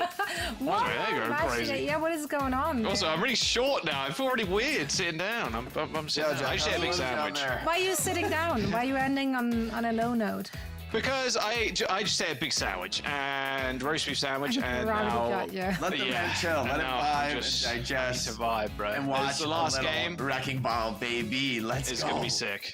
I mean, yeah, that's what's to be expected, right? If we're looking at this next matchup, let's start with the bracket so we know exactly where we're currently at. It's our last match of the day here in day 2 of the FACEIT League Season 2 Playoffs NA Edition. FluffyDreamland and Citrus will have to go at each other for the honor, the unfortunate pleasure of going up against Timeless. Now, of course, we're looking at both of these teams, right? Both FluffyDreamland and Citrus are... they've had some tough games actually thus far in the playoffs. They had some very, very close series, especially if we're looking at the Fluffy roster here first. They just played a really, really close game against Team Z. It was a 5-map banger that really nearly slipped through their fingers. All right, and we heard it from Chime at in the post-game interview there as well, that he feels that part of the reason why it was so close was because they weren't warmed up. Now that's a great excuse. And also, they played against compositions like the Jungle Queen or on maps, like I believe New Queen Street is what he mentioned there, that they just don't have any reps on. Jake's giving me faces. New Queen Street is a very good ball map. That's all I'm saying. That's all I'm saying. It's actually a very, very strong ball map. And honestly, you talk can't about veto maps in this format. Unconventional picks. I mean, there's nothing more unconventional than Citrus. This is a team that plays ball, and I think that look they have with Zomba and Tap-In is like, this is a seriously scary lineup. Like, this DPS duo with Strider is like terrifying to me. Could be one of the strongest DPS duos in the tournament.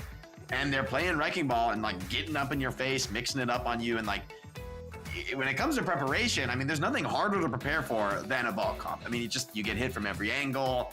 You got to know what the ball is going to do. I do think like on a Brig played perfectly is the counter. If you just execute super well, you shouldn't die. You should be able to stabilize and clutch, but coulda, shoulda, woulda against the Strider ball is not going to be good enough. You need to execute.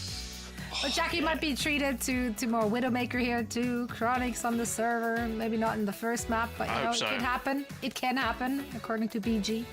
I mean, we've seen it, to be fair, when it's like not really a Widow map. Like, oh, you can run Widow here, not optimal. That doesn't matter. We'll just play it. We'll just play our game. We'll play our... Oh, we know the vibes. Like, yeah, it's always fun to see Citrus, and they're just a fun team to spectate. I mean, FluffyDreamland, I would say, not lucky to make it here, but my word, that game was close. They almost got reverse sweep between teams against Team Z. Like, at least now they are warmed up, right? They're ready, surely. Yeah. One excuse out the window, the other one may remain. We'll see if they can make it work and which maps we're gonna head into as well. So Jake, take it away. Thank you very much, Zoe. Yes, let's get into this, Jake. Citrus versus FluffyDreamland. Lijiang Tower, Kings Row, Runasabi, New Junk City, and Shambali Monastery is the maps for today. Citrus choosing Kings Row and New Junk City here. Interesting. I mean, I think there's an option to bring out Zeb if you want to take on, like, I mean, we know FluffyDreamland loves to play that Orisa May. I think Citrus could opt to, like, take the mirror with Zeb in. I'm curious to see how they preference this in terms of, is it going to be Strider, or are they going to go for the ball look and try and play that throughout the series? I mean, Controls is probably better for ball, but in the end, I mean, we'll see. Citrus, or rather, looks like we have the team name swapped here. It's in fact Citrus on the right, FluffyDreamland on the left. But so far the Queen, I mean, some teams have tried this against the ball. I think it can work, but Strider is so good at ball. I just don't think the Queen works too well against him. I mean, he's so tricky, and he can like play his way out of those pulls really, really nicely. And in the end, without a Brig, without an Ana, you're gonna be lacking a little bit of control here. Yeah, that is what worries me, honestly. Like, the main way, like, Timeless, for example, were able to kind of shut that down was the Brig and the Ana. Obviously, your backline is exceptional, don't get me wrong, for Timeless, but the Brig is just such a thorn in the side. The bash, the whip shot, just like stopping the ball's momentum, basically. Also, a bit of a scary place to actually play if you're FluffyDreamland as well, on the edge of this map here. Strider does land a nice little slam, but look looking for some boops, and then instantly rolling away. Oh, well, the pull did not slows him down, getting to the mega. Chime gets time to pick off Jacob, and with tap low, that should be the fight over. Oh, good little boop there. You see boop from Grapes stopping Strider, setting up for a big roll through, insta hack, insta virus, and that is the first point. Being capped by FluffyDreamland there, so they'll be getting some percentage. And looks like Citrus are going to change up their comp here. Looks like Tap now on the Pharah. Yeah, wants a little bit more spam pressure. With FluffyDreamland not really having anything to pressure him, I don't mind getting a little bit greedy and just putting that damage down onto the Queen to force her back, maybe helping the ball get some of these boops off the map. Chime's very low in the flank, though. This is already getting scrappy. Yeah, I think Tap hit close to a direct there onto Chime. In fact, NG just goes down to Zomba, just on the side. Chime unable to find a health back, unable to get back to the rest of their team. Now it's a 4-on-5 on point, and you still have to deal with this wrecking ball. But that's a decent start, though. Neutral down to a kunai. Strider hits a good slam there, interrupts that hack. But now Haven is going to be enemy number 1 for Strider. Jacob is there to collect the bounty, but still the ball's staying power, especially against the Queen, Jake, is just not present. Yeah, but I mean, this is a really bad ball map. Strider is doing his best to make it work, but this is just not the map for Wrecking Ball. There's not, the boops off the map are just, they're a little bit too telegraphed. And with all the mobility on FluffyDreamland, almost everyone can save themselves from a boop off. Don't worry, I've got the mines in 10. Surely the mines will help.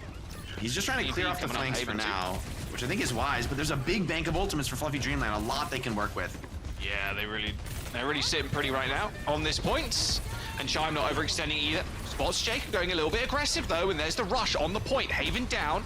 Didn't have the EMP anyway, and with overtime approaching, FluffyDreamland continues to be in a decent spot. Chime takes care of the 1v1 in Zomba.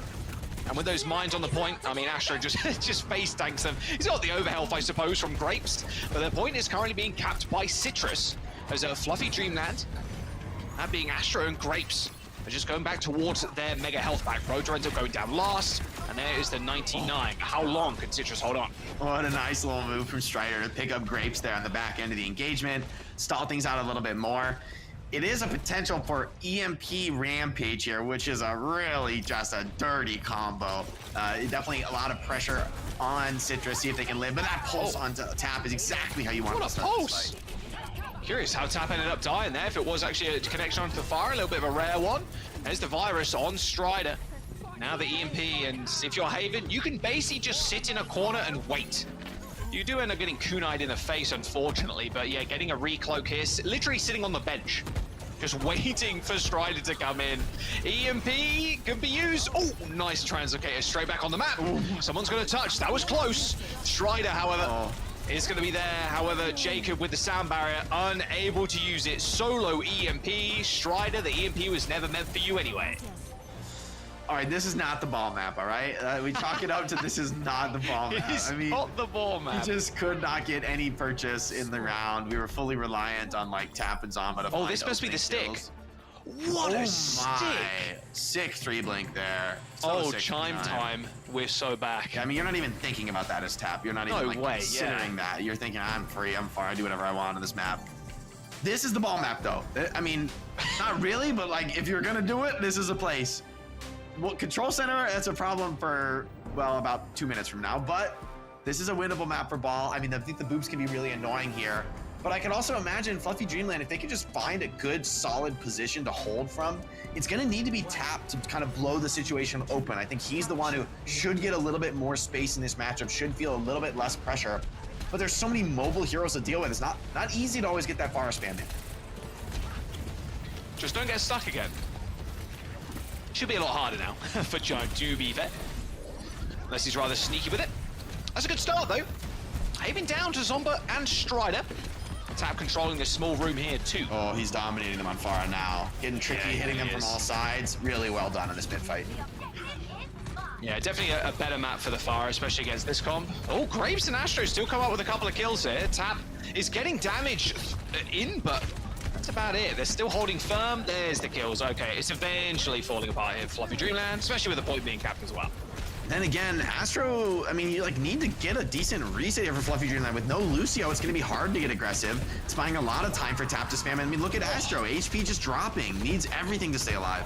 Yeah, and well, unfortunately, Jake, I hate to break it to you, with Protra dead, that's nothing for Astro to stay alive. Absolutely no help there.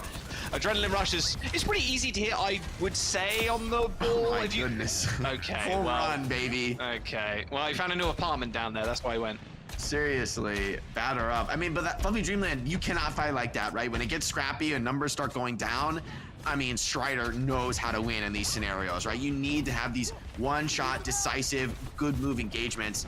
But now with Citrus in control of the point, they'll be kind of happy to slow things down and mess with your rush. Astro, it's far from obvious to me where he's supposed to go to initiate this fight. Wow. Maybe Chime should be the opener. I don't think know he's coming. In the skybox. Waiting in the smoke. Oh, no, so unlucky actually. The timing. That is so unlucky. They're like, Tap, you shift, you got a dash. Oh my word, Astro almost getting rolled there by Zomba and the rest of the gang. Strider did have to deploy the minefield to stop the rest of the squad, but I mean, you're pretty psyched to be getting up close to that 99% Citrus, and it's far from an easy retake for FluffyDreamland. Very hard to just deploy ultimates. You can't really force the fight against this ball. He's doing it again. Chime's going in again for an assassination. Sound barrier used to stop that rocket barrage doing much. Nice kill from Chime. Takes down Tap in the skies on the point. But still, Citrus Jake, they're on 90%.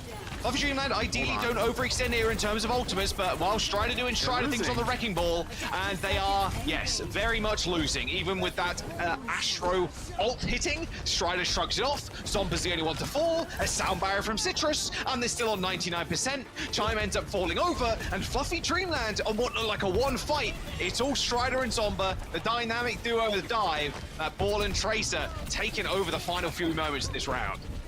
Yeah, this is the ball map, all right? But this is the ball Jack, map. this leads us to an obvious third question, which is, can you play Wrecking Ball on Control Center?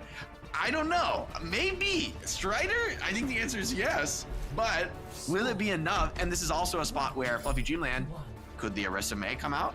Possibly. I think it's strong here. Maybe not so good against ball, but who knows? Jake, every map. This is the ball map. This is the... No. All right, the last map was the ball map. You can't deny it. He dominated them. I mean, he did dominate. The fast rollouts, the boops, the stalling the point. I mean, ball just has so much utility there. This, I think, is actually possible to play a high mobility dive style on Control Center, but it's crucially you've got to get this outside mega pack control for your backline so that they can stay alive while Strider and Zomba work their magic and try and pick off backliners. For FluffyDreamland, you got to punish these dives, right? You really aren't going to get too many chances before Tap starts grinding you out. All right, I also want to look at his Strider right now and where he's setting up and where the grapple positions are. He's using this little third-person peek here to look around and make sure he knows exactly where everybody is. Ideally gets like a bowl onto Prota and then puts him in an awkward spot. There's the roll. Grapes get slammed. Same with the BAP. Still got the mega health pack to run to. Oh, Haven was around the corner. Hello, didn't see Haven there. And Strider's dead. Strider's dead. Astro, that get out of there. Maybe? Astro doesn't have time. Okay, they traded tanks. Who has main control over the point here? I mean, I take the team with the controls, with the server room control, that is for sure. There's the camp for FluffyDreamland. Astro switching over, off the Orisa, onto the D.Va. Nice little slam from Strider, gonna keep this fight going. So Prota ends up going down. Yeah, Zomba and Strider. Just every single opportunity to spot someone out of position, an insta-kill onto the back. I've never even seen that before. He did the wall jump on the maze ice block to slam her. Like, this guy's a walking ball highlight reel. This is actually great for the ball players at home. Like, you got to just lock in on this POV. Like, it is so, look at this. Who would expect to get slammed here? That is ridiculous. I would not clear this corner if I were FluffyDreamland. Yeah, there's no way. Shot. And I mean, if you slam on the BAP Lucio, Zomba following up, Tap getting in the mix with some spam, you got to be very cautious. If FluffyDreamland take the wrong path, they're going to have a bad time.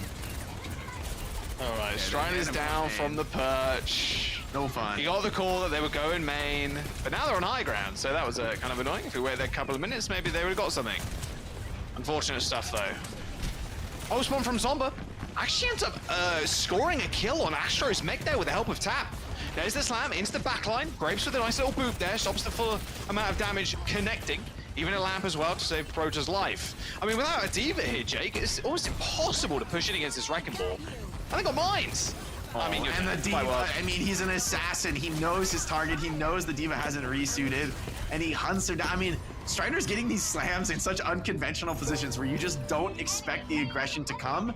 He's there. He's all the way to the back line. And Zombra, I mean, what a dynamic duo on the Tracer. One of the best, maybe the second best Tracer after Rocket in this tournament. But I really think Zomba, you might not have seen his name before, but is just like a ranked dominator. Very impressive player on the Tracer. A very scary combo for Strider's dives. Yeah, look at this window position as well. So nice over the point. You're happy with yourself if you're Haven right now, but you still need to click some heads. Eventually, Strider does end up falling. Nice little defensive lamp there around the corner so it can't get shot out by Tap.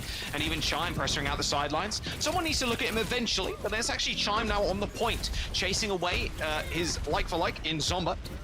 And eventually, Neutral also falls. So this Citrus control of this high ground, it's really good. But the problem is, when Haven and Proto are just sitting on the opposite side, you take the hit scan duel any day of the week, especially when there's no ball to interrupt you. I will say Strider is feeling a lot of pressure. FluffyDreamland really putting the damage on ball and even getting quite a few kills on him. So, I mean, he's got to find that balance of continuing to be aggressive, but maybe not right now. No balance needed. You just killed the BAP. This is go time. Pulse bomb. Can Shime get a pulse bomb connection here? Sound barrier launched in by FluffyDreamland straight to the back line. The target is the Lucio, but already that over health proving quite annoying to get around. Nice little turn into the ball there by Strider. Pulse bomb connected, but doesn't result in a kill. Rarely does on the Wrecking Ball, of course. Zomba's now got a pulse bomb of his own, and this could be a messy fight for FluffyDreamland. Just trying to stall out for as long as possible. With Citrus at 85%, it's going to be a scrappy final fight if they can even make it back. Yeah, I think they're maybe going to have one touch, but it might be an awkward one. Maybe Chime has to come in and start the overtime, use recall. But you don't want to be getting drained of resources, especially when you're up against a Kitsune Rush. There's the recall already forced by Zomba. Yeah, and it's triple blink too, and Tap's waiting around the corner. Oh, Grapes, no! Oh, they do manage to get the touch anyway. I thought Grapes was there for the touch. She ends up going down to Zomba, but now you got a rush on the point. Oh, and a pulse on your back line and a barrage in your front line. Ah, it's over. This is a Citrus map here, Jake. This is the ball map. As FluffyDreamland and we're going down. Look at him go. Look at him go. Look at him go, dude. Oh, Citrus. No, oh, Citrus, sorry. Just Citrus Nation this time around. End up taking the first map, Lijiang Tower, at the hands of Strider's ball. Okay. Lijiang Tower is now a Wrecking Ball map. What will fall next? What is the next map to join the group of, quote, Wrecking Ball maps where Citrus can win? I mean, FluffyDreamland, they had some thoughts there about how to approach this matchup, but it's one of those things where, yeah, you can have all the plans in the world, but it all goes out the window when you get booped and slammed by Wrecking Ball. However, the first round was one-sided in their favor, so maybe, you know, on the right map, they can find the win in this series. They can find the answers. Zomba's starting to heat up, though. That's a worrying sign. I think that's maybe one of the biggest threats on the squad. Dude, it's so annoying. Going against a good Wrecking Ball player is so annoying. As a support player, it's like, I love standing in this position, it's great. I'm in a really good spot right now. It would be a pity if someone rolled through me and hit a double boop and I'm instantly dead to a slam. Yeah, it's so annoying. Look how fast he's going too. It's ridiculous. It's like he's playing, you know what he's playing, Jake? Trackmania is what Strider's playing. Yeah, you can break out the controller, get those smooth angles in. I mean, 100%.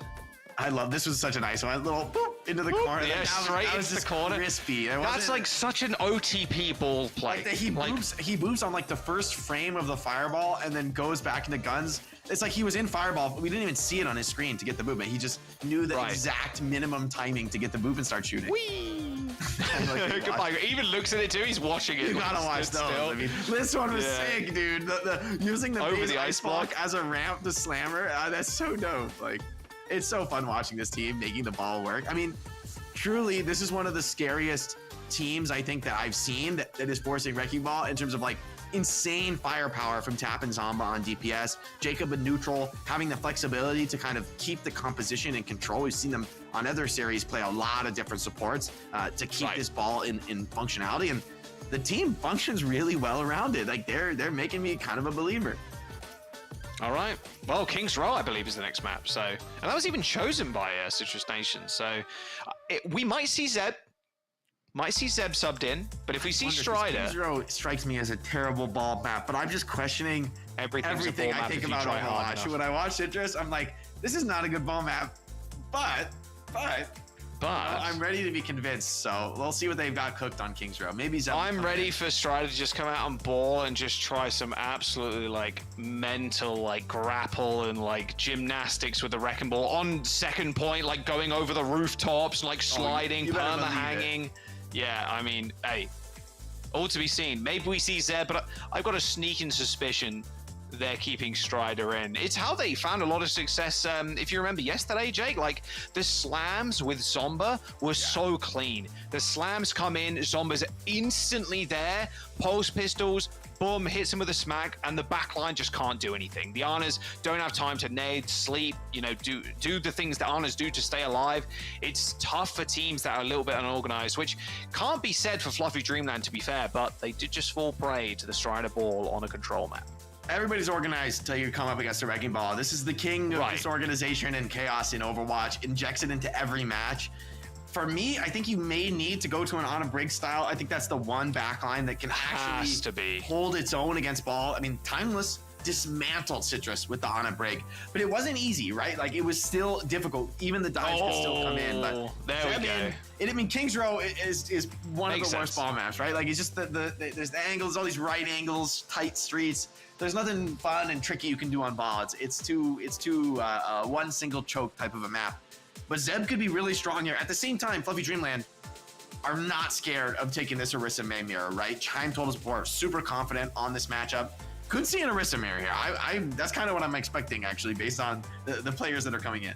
Yeah, I mean, it makes the most sense to me as well. Like, a lot of the time when we've seen Zeb in, it has just been Orisa and Orisa only. And then, Strider's in. We're seeing the Wrecking Ball. Their team has two different styles, two very different styles, and it really just depends on what tank is in. We'll see if FluffyDreamland are going to come out with one of their own. And yeah, like you mentioned, Chime and the rest of the team, very confident on it. Just came off of a hot game versus Team Z, denying that reverse sweep. Pretty incredible matchup. And they've also got a lot of flexibility too, not just like outside the server, but inside the server as well. Not afraid to kind of swap comps up mid-map. We'll see what they can do here. Second map between FluffyDreamland and Citrus Nation. Of course, this is a lower bracket semi-final match. Winner here will face Timeless. Curious to see what Citrus have cooked up with Zeb here. I think Zeb, we've seen him on the Queen, we've seen him on the Orisa, has a lot of flexibility, right? So where Strider brings that intense focus on the Wrecking Ball, Zeb can kind of make your team always an X factor, right? You come up against a squad in the bracket, you're like, oh, they're gonna play ball, let's prep for all the ball maps. And then Zeb comes in and they bring a different style. Still with Tap and Zomba, still no hit scan, as a few teams, as TSM showed, you know, maybe you don't need the hit scan right now. Like you can just play these high-paced styles and get on top of the enemy hit scan, get rid of them, and they're not such a big factor. FluffyDreamland, I think still having to figure this one out. I don't think they know either what to fully expect out of Zeb.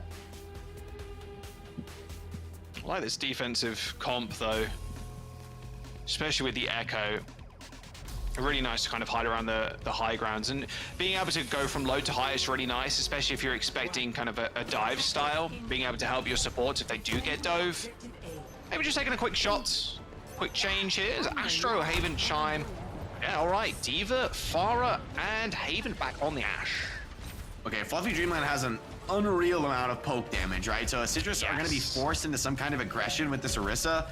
And I think that's going to be maybe tenuous, right? If Haven has a good high ground spot, it's going to be up to Tap and Zomba to shut down that hit scan.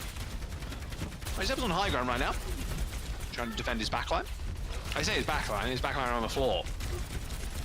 This is not the trade you want to take with an Orisa. This is an epic battle. This is a war. This is an epic battle. Look at this. They're slowly clearing out this Orisa. It's like watching the Roman Empire against the Gaul. Truly an epic battle. The hordes at the door. Insta double kill from the supports, no less. Looks like the hordes won this time around. The war dogs were too powerful. The incendiary pigs were also too strong. Unfortunate there. FluffyDreamland, they're going to roll over the defense. Citrus, yes. I mean, it's nice to hold that high ground, stop the big like circling and everybody kind of like looking down upon you. But yeah, just got rolled, and it's going to respond. Citrus is going to respond with a quick swap up here. Go to the Queen instead. I mean, Narissa is so countered by like very long range spam and D.Va, Ana. I mean, Lucio's such a greedy comp from FluffyDreamland. Could be punished by Queen and Genji, right? Like this is the exact comp that loves greedy opponents. You get on top of them, you cut them to pieces, get some dash resets, and Just here like we that. go, straight into the cart. I really like this, yeah. And you can just have full control over the choke. You can even get a D-suit here on Astro, surely, yeah. There you go. And he hasn't got the self-destruct, although probably didn't want to use it anyway. Like, just Carnage swings do a lot of damage. Oh, tap force to Rota of all people, though. It's a big pick off, right? The Genji is often the tip of the spear in this comp. Citrus aren't scared, they're gonna keep this fight going, even in the enemy spawn. No retreat, no surrender. With Baby D.Va, it's a good call. Yeah, chasing down the Baby D.Va, extending the stall. Oh, attempt for the Gracie there was, I think that landed in Australia. That knife, fortunately. And man, Citrus are super aggressive, right? Holding all the Where way in the is spawn. Jacob? Players are deep behind. Where What is is going on here? Jacob? This is like a Citrus special here as Jacob's back to the squad. Just Back when to the the team squad. needs it. Oh, he's here. Oh, the coach gun was so good. They space And hated. Haven, even under pressure from Tap, still manages to land the headshot on the Lucio. I mean, this really is a Citrus special. This is a dogfight of a game right now as kills going back and forth. Surely this is FluffyDreamland cleaning up. And they, you know, through the chaos, something we praise them for throughout this tournament has been their ability to hold on to ultimates in uncertain fights and secure themselves decisive advantages. They've accomplished that beautifully here. 4 ultimates. Citrus, they're getting close on a few, but you know, this initial start to the fight, FluffyDreamland really has a big opening to find opening kills where I don't think Citrus can afford to just force it first. Wait and see, all right. Orb available now. Citrus spent a lot of time near that spawn shake. Seb's able to build up to an ultimate. Same with Tap, only 15 and 10% away. This barrage from they don't. Do they just not know? Was he just silent? They just don't care. Maybe they don't. Yeah, a nice little Suzu. Seb still ends up biting the dust even. Prota still comes out with a couple of kills. That was a really. It was like that far is on our team, right? Yeah. Yes. Well, they won the fight, so it's cool, guys. It's me. I'm the Pharah, guys. It's fine. Don't worry. I've got us. I'm covering us. No, actually, I'm on the enemy team. So silly. Nano. I he's just waiting for the Nano to commit his barrage. Couldn't get it quite in time. Just no one looked up. I was like, wait, surely they know, right? Well, there's the Bob. Nice rampage hit him, but Grapes with the perfect answer. Now Tap doesn't have to worry about that, can just pop the blade wherever he wants. Oh, the boop's already been used too. I don't think Grapes going to survive all too long. Same with that D.Va mech, although the Bunny Blaster, yeah, pretty mean in the right hands, and Astro's got a mean left and right one. Tap and Jacob end up falling over. A good nade onto Zeb there, stops the healing coming through from Adrenaline Rush. And now we FluffyDreamland getting that second point. FluffyDreamland are just holding them at a distance and cutting them to pieces. I think Prota has been a huge factor, finding a couple key pickoffs on the Ana, who should, in theory, be kind of busy, kind of scared. Prota hasn't been either of those things, right? He's been finding those opportunities to get aggressive and he's been getting stifle, exactly, stifle what should be Citrus, you know, should be getting on top of them. But it's hard on King's Row. This verticality, really difficult for Queen. Oh, good. Use the coach gun there by Haven. You have to take control of this high ground. It's hard, though, against the D.Va. I'm sure you can land Gracie, but D.Va's going to be up there permanently. Well, there's the rush, knowing that Astro's in a little bit of trouble there with a Gracie attached to him. Getting nothing out of this for Citrus, and FluffyDreamland are just tactically outplaying on King's Row. Yeah, so many ults though for FluffyDreamland. Good start. Haven once again always comes up with the goods. Chime a little bit low. A little bit of bleed effect happening as well. Hit by the Gracie, I would imagine. Double kill for the Pharah. But this messy fight is exactly where the Citrus want you to be. They want to bring you down to their level. A nice Gracie onto Chime. And Chime just trying to bob and weave, get out of the way of the Queen. But no, Zeb hits a meat shot and then a headshot, taking care of the Pharah. 2 minutes to go. FluffyDreamland now finally push the payload again. Yeah, Zeb was able to get a good fight by flanking and getting on the enemy Ana right to start it off. Help. But with Zomba down and now in the much more choked out part of the map, very hard for Zeb to have any kind of tricky angle. FluffyDreamland coming up on 5 ultimates. Citrus, they need to bridge these last 20-30% on their ults, but FluffyDreamland aren't going to make that easy option to maybe Nano Pharah in here. Yeah, Nano Barrage as well if you really want to use it. A lot of that getting denied there by everybody kind of scurrying for cover, but Zeb was just in the wrong place, wrong time on that little mini. Chime with 2 kills, chasing people into the spawn. Oh, don't go down. Zomba needs to hit the touch. Does manage to get it, but quickly taken care of by Haven. And even the Bob too. Sound barrier from FluffyDreamland to end it all. And that bridge, Jake, was not gapped. Looking like my Polybridge games. Like 5 to 10% off every single ultimate that they desperately needed to secure themselves at least one more fight. 1 minute and 34 seconds in the bank for FluffyDreamland to boot. It's a great offense, right? I think they found their way through the chaos that Citrus tries to inject. Maybe just having better answers for Zeb. You know, the Queen, the Orisa. Yes, they can be aggressive. Yes, they can start the fight, but compared to something like a Wrecking Ball, right? They're much more of a known quantity. Their mobility is so much more limited. Generally, you know where to expect them from. Although Zeb was finding some angles there to get in on the Queen. On attack, though, I have a hard time seeing what Zeb's going to play here to make this work. I mean, FluffyDreamland, I don't mind at all them running back this comp. You know, the Lucio speeds you away on Ana and Ashe from any, Queen Orisa shenanigans. Ana's getting free uncontested nades. And then the DPS, they're just kind of feasting, right? They're just kind of free shooting on the enemy backline. I don't know what Zeb's thinking about it too. He doesn't know what he's going to play. It's time to sub him in. Mid-map, break the rules. Put in Strider just on play the ball. ball. You'll do fine, bro. You'll do fine. Just play Wrecking Ball. Get Strider in the comms. He'll coach you live. Yeah, have him live through the map. What to play. No, don't grapple there. That would be insane. What a way to play. All right, Tap has to put the world on his shoulders on Genji right now. Yeah, it's going to be the Orisa. So Zeb going back to Ye Olde Faithful here.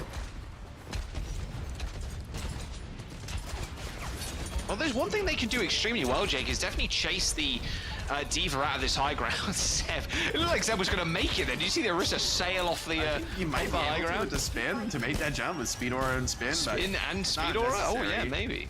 Clearing this high ground is tough, though. I mean, you're going to be in this hallway. It's far spam. Tap wants to get a kill right now, though. That was a nice spear onto Prota, but Prota's standing tall. I mean, honestly, the amount of, peel that Prota has is insane. I mean, the big thing is there's just nobody to deal with the D.Va. Yeah. D.Va just is totally fine face tanking Orisa for extended periods of time with the Matrix, with the armor. I mean, and then as soon as Fortify goes down and Orisa runs out of skills, D.Va's just a shotgun hero point blanking you on Orisa. Right. So, I mean, I feel like Citrus is doing what they have to do, which is inting in on Tap and Zomba when Zeb connects and just trying to force kills, but so difficult to make that work against FluffyDreamland. I mean, I think they have a major strategic edge here. They know Zomba's being rather sneaky as well. Decent damage on the far. Wow. Okay, just Zomba do that. actually gets that kill. And then make it too. Zomba just hanging around in the back line. 2.5 minutes to go. Nano boost deployed onto Astro now, who deals with the D.Va. Jacob running away as fast as his little skates will carry him. All right, Astro still has this self-destruct to remake if they really need it, but no kills initially. They're going to at least buy some time. They got another tick. FluffyDreamland are going to get another one in a second or so. And this rush available from Citrus, still a hard-fought battle, especially without this Nano, but Grapes has his sound barrier. Oh, Zomba looking for a pulse bomb connection, but it's actually Tap that's first to fall. Beautiful stick, though, and a blinker straight behind Prota. Prota had no idea where Zomba was there. Just looking around in bewilderment as Zomba is just farming the backline right now. I mean, it was all Chime and Haven last time, and it's now Zomba's time to shine for Citrus this time around. And well, with 1 minute and 40, you'll take that. 4 minutes as they move through the second point. I've been glazing Zombra so hard, and I'm glad to see it's being validated. Correct dominance on the Chaser, but such a long hill to climb, right, with where you are in King's Row. We need to just see that continuously out of Zomba. If he makes this happen, I mean, this is going to be like a hard carry from the DPS, especially Tracer. Maybe the one hero who has pretty good matchups in this comp. All right, beat Blade. Go Terror Surge as well. That's actually just getting through his choke might be quite hard. Oh, where's the heals? Where my heals? Oh, good spear from Zeb. You see that? Yeah, onto the high ground. All right, he can make this Orisa sing. I mean, it's a rough matchup for Orisa, but those spear connections, you know, if they're not eaten by D.Va, you can try and oh, no way. Good nade from Prota. Can they follow this up with them kills? Oh, Zeb the spear again from Zeb. Are you serious? Okay, now he's going hard. Now he's in there. But they gotta push card though while this fight's going on. Yeah, really bad need to get matchup, Jake. I don't want to hear any of it. Zeb's looking Goodbye, clean. Tab. What? Tab just dies to self-destruct. Try and kill the baby dude. If he gets the kill, he dashes out and lives. But if he fails, then he dies. I like that. You need to take risks. You need to be gambling in this matchup. You need to be pushing the limit. All right. So the Pelo's going to stop at least for the time. Having beat is a big edge in a fight like this, though, right? Like if Genji doesn't get slept, he should have kind of free reign with this beat beat blade combo. It's all about kind of denying him right now. Eva's not exactly going to stand up to him too well. Somber again, just feasting. Chime with a 2-tap, however, as the Barber's been deployed. There's a nano. Whoa, where are we? In the brewery still. Oh, there's a barrage and the boost onto Chime. Neutral tap. They're gone.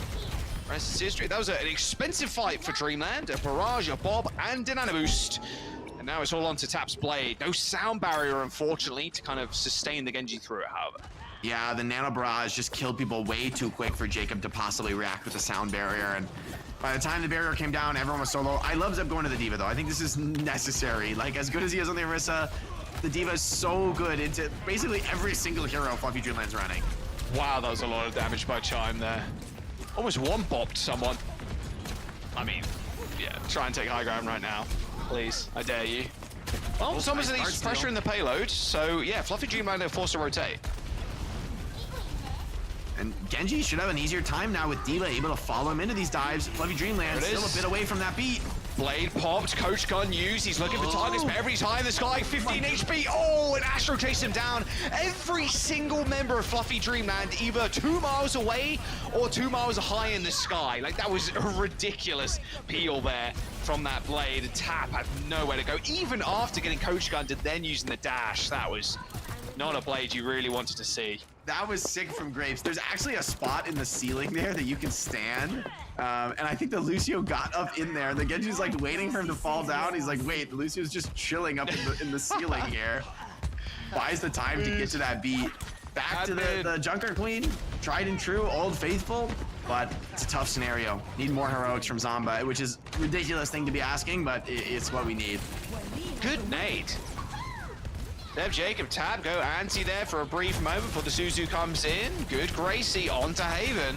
That's a good start. Citrus, 30 seconds to go. Have 1 kill to make this point 2 work. Although FluffyDreamland, they have lost another and another. Chime and Grapes dead. Should be the cat now. Though the D-suit is pretty nice. Astro still kills Tap, but how long is this D.Va going to be able to survive? Not too much longer, as another Gracie kill from the Queen should be good enough for Citrus. All right, Zeb, the hero we needed, you know, just randomly knifing the Ashe across the map. It's hard. Maybe it's not impossible, though. And Zeb is comfortable on the Queen. I think the Queen ult as well is actually a super powerful tool. The default kit is pretty difficult against Pharah and Ashe, but if you can, you know, put that anti-heal on him, oh, Genji and Tracer are going to be real happy about that.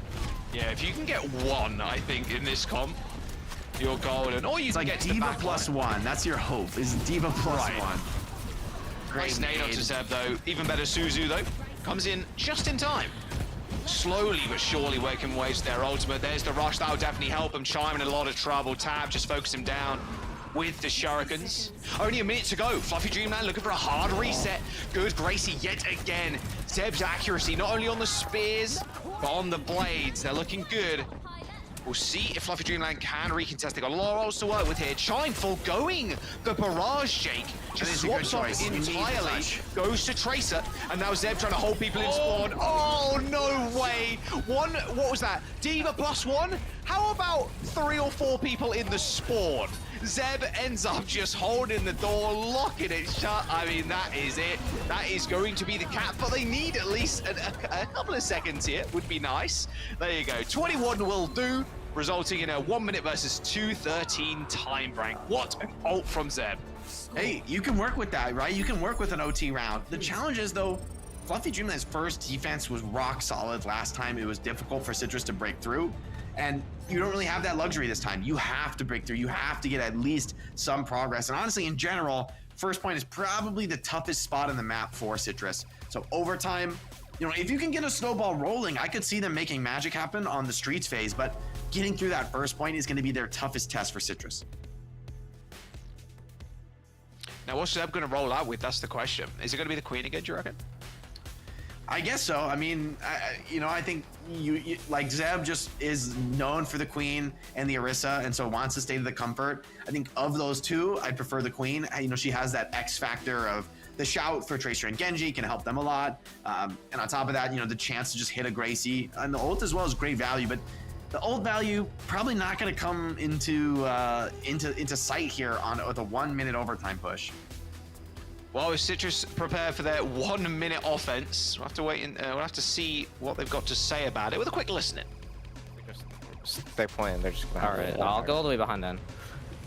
Yeah, like if she nades me and we live that, I think we can get on them and win. I think their nades the only like. They're gonna use my name. I'm shouting. Going under 3, 2, 1. I'll TP over in 2. I'm AFK. Alright, I'm under. I'm walking. That's good. That's just really close.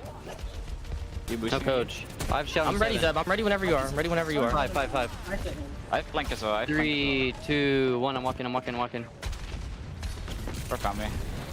Fair one. On Axe, no nade. Fair dead. I go back up. Keep going. Start forcing point in a sec. I can hit backline again. Yeah. Kill. Force point. Go point. I'm on. Nice. That was perfect. Yeah, I agree. Can't ask for much more. Oh, perfect offense there from Citrus. Yeah, even they agreeing with it. Zomba again, Jake. Like, that's 2 for 2 on the Pharah. In that exact same situation, like in that small room. Take it down, Chime. Yeah, I think FluffyDreamland maybe getting in their own head a little bit, playing that very passively, like very far in the back with no one pressuring so much onto the front line, and ends up costing them dearly. The Queen has been that change-up maybe that has caught this Diva style lacking. And Zomba, I mean, finding these opening kills, like if he can keep doing that, anything's possible. That Tracer always can make it work no matter how difficult the scenario. Proto uses nade aggressively, super low HP. Yeah, can't nade himself. Zomba takes him out. Nowhere near the Mega either. It's actually Zomba that takes it. Now looking at Haven, who's taking a little bit of chip damage, but your front line is just melting like an ice cream on a hot day. Absolutely no way Dreamland are going to hold that choke point. As now the push continues, and now it's looking dicey for Dreamland, Jake. 2 minutes 13 in the bank. Citrus are an OT pushing second. Is there anything more classic than a 6 cap on Kings Row? The 1 minute overtime turning into a full cap of the map? I don't want to speak it into existence, but I'm speaking it into existence here. I mean, this fight is really difficult. You're recontesting into rush for the end of second point. I can see Citrus winning this with 1 ult and then maybe even snowballing deeper into third. We'll see if FluffyDreamland can find some kind of opening kill. They would love a pick, but not from Zomba. Ooh, lucky miss. That pulse bomb. That would have been 3 fights in a row. Zomba opens up with a nice kill. All right, Dreamland, what have you got for us right now? You've got a barrage in your hands. It's going to be a ground barrage. Pretty ill-advised most of the time. Sound barrier comes through from Citrus. Astro is going to have to stand up to this aggression. Gets a beat of his own, but now this rush, then the rampage, everything thrown in by Citrus just to make sure they get these points. But the Nano onto the Ram, still standing tall with all that armor. It's a tough foe to take down. And here is where the payload will end. FluffyDreamland managed to hold on.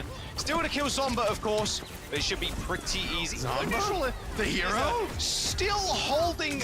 Okay, there we go. They were holding on, but eventually, overtime will tick through. 4 points, a whole bunch of ultimates. Citrus, with only a minute in the time bank, basically make it to second. Yeah, getting it all the way through second point buys them a lot of options to win this one out.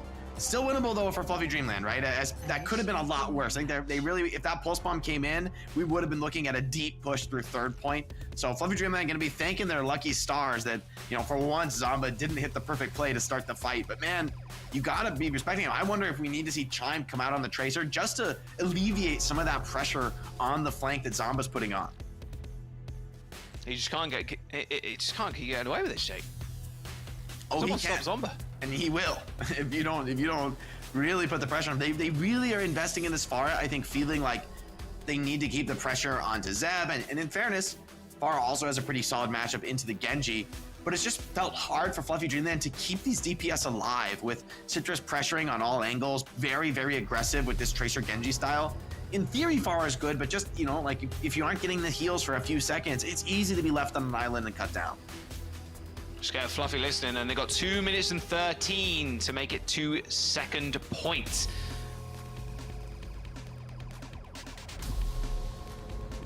Okay, well, I'm really looking to fuck their queen. Like every fight, I'm looking to fuck queen. Okay, I'm sowing early and pushing queen. Defend objective A. Left side, there's a queen, I think, actually. Carry one, carry one. Okay, we can just swing out right, top right. I think maybe trade top right. Trade top right. I'm gonna go fight her. I'm gonna force point in 3, 2, 1. Queen wrapping left. Slow main on queen. Queen pushing us. Walk guys, walk at queen. Fish is out. Genji's under. Queen's rolling. No shot. Secure. Tapping the point. Queen left. I'll flank yourself. Let's sneak in the carry. No re. Queen side. Queen loose low. One. Flip it up. Queen up. Shooting queen. Left hand. Lose one. Carry behind you guys. We have one in mid tagging that. It's only supports. I can be touched. Good man. Nice. Alright, not good, man. I think this fight really important. Just make one fucking trade. It's got to be the most insane comms we've ever listened into. Sounding like Genghis Khan out there, Jake. I mean, look. Citrus, they doing it before going that point. 2 minutes, turning into a single minute now. Fluffy Dreamland. Well, they've got a minute to do it. Chime switching over to the mate. Under a lot of pressure already as Zomba just perma pressure in the backline. It's been so tough. Oh, what a shot from Haven. Okay. Tap thought he made it out of there alive. As now the scrappy fight on the point continues. Yeah, Citrus trying to get some sort of cheeky spawn camp kills here, but Fluffy Dreamland definitely bat away the aggression, and now they're charging up some powerful ultimates for the final closeout fight at the end of second point.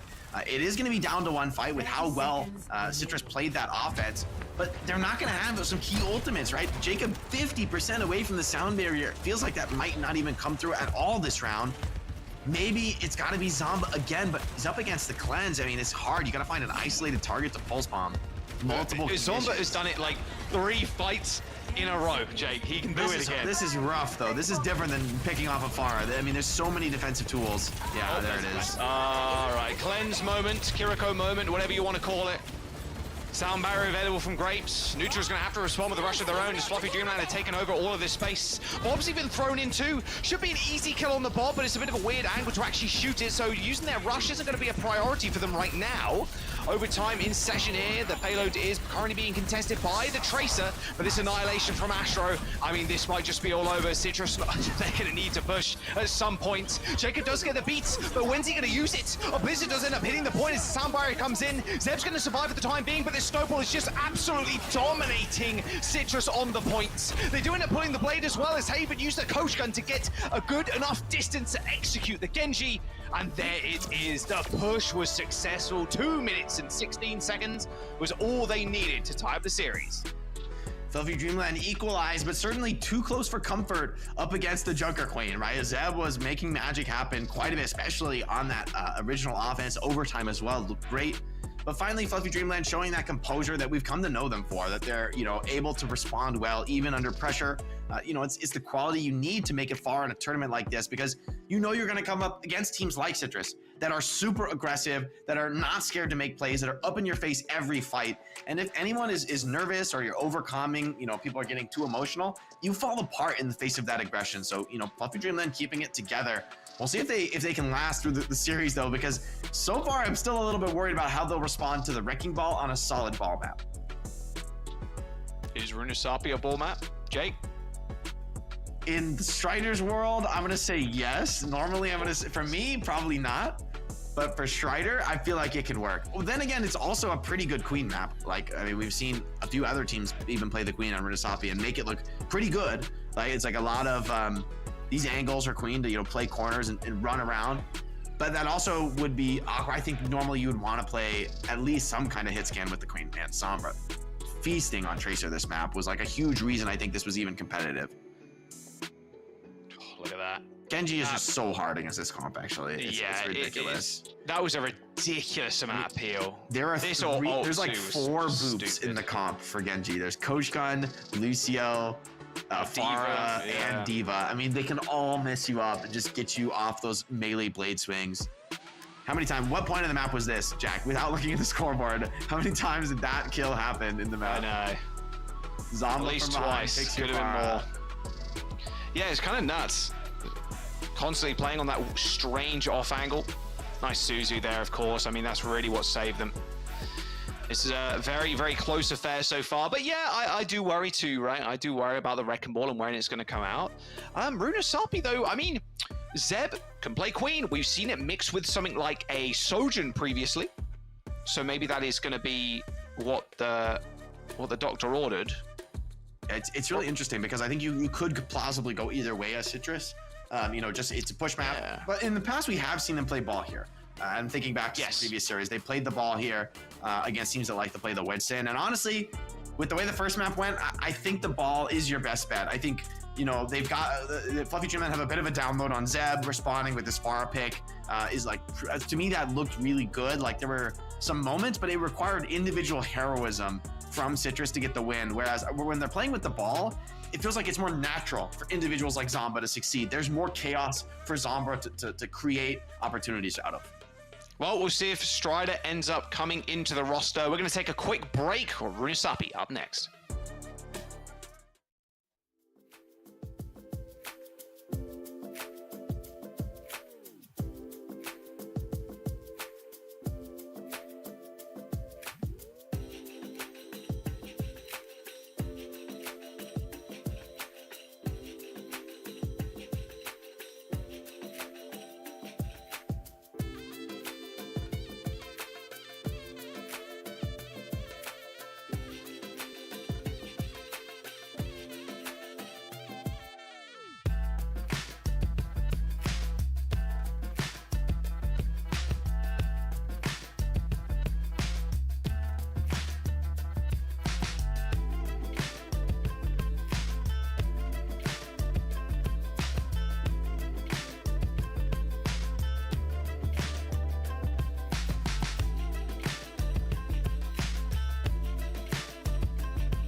All right, welcome back. You know him, you love him.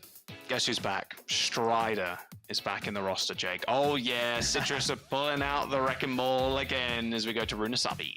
It's time. It's time to ball. It's coming out. We've seen it before, and honestly, a lot of trickery with the ball on this map. A lot of Tracers still in the car, you know, like, hey, my supports are over here, now they're over there. Everyone can really dance around effectively, and on a map like Runasapi, I mean, there's so many of these side corridors, different flanks to take, different positions to play. I think this does play to the strengths of Strider, of the Wrecking Ball style. All right, I'm looking forward to it. They made it work on map number 1. It felt seamless. No. The insta pause. At least you get the chimes like yay. Runasapi. Get the music. Yippee. I think this pick does make sense because in a way, it might be the hardest ball map on push. I mean, New Queen Street is probably the best. Does the pool include Coliseo or Esperanza on this? I don't. We've seen a ton of Runasapi. Everyone loves Runasapi. I think it's like become the new I think it's favorite. The best map. Yeah, I agree. They've really done a phenomenal job with Runasapi. Although, saying that, I like Esperanza still. I think the problem with Esperanza is that high ground hold. Like when you capture the it checkpoint sucks. and then you just like defend the checkpoint forever and you don't push, like it's a little obnoxious. It's very strong. It's a good strategy. I think is what you should do to win the game for these teams.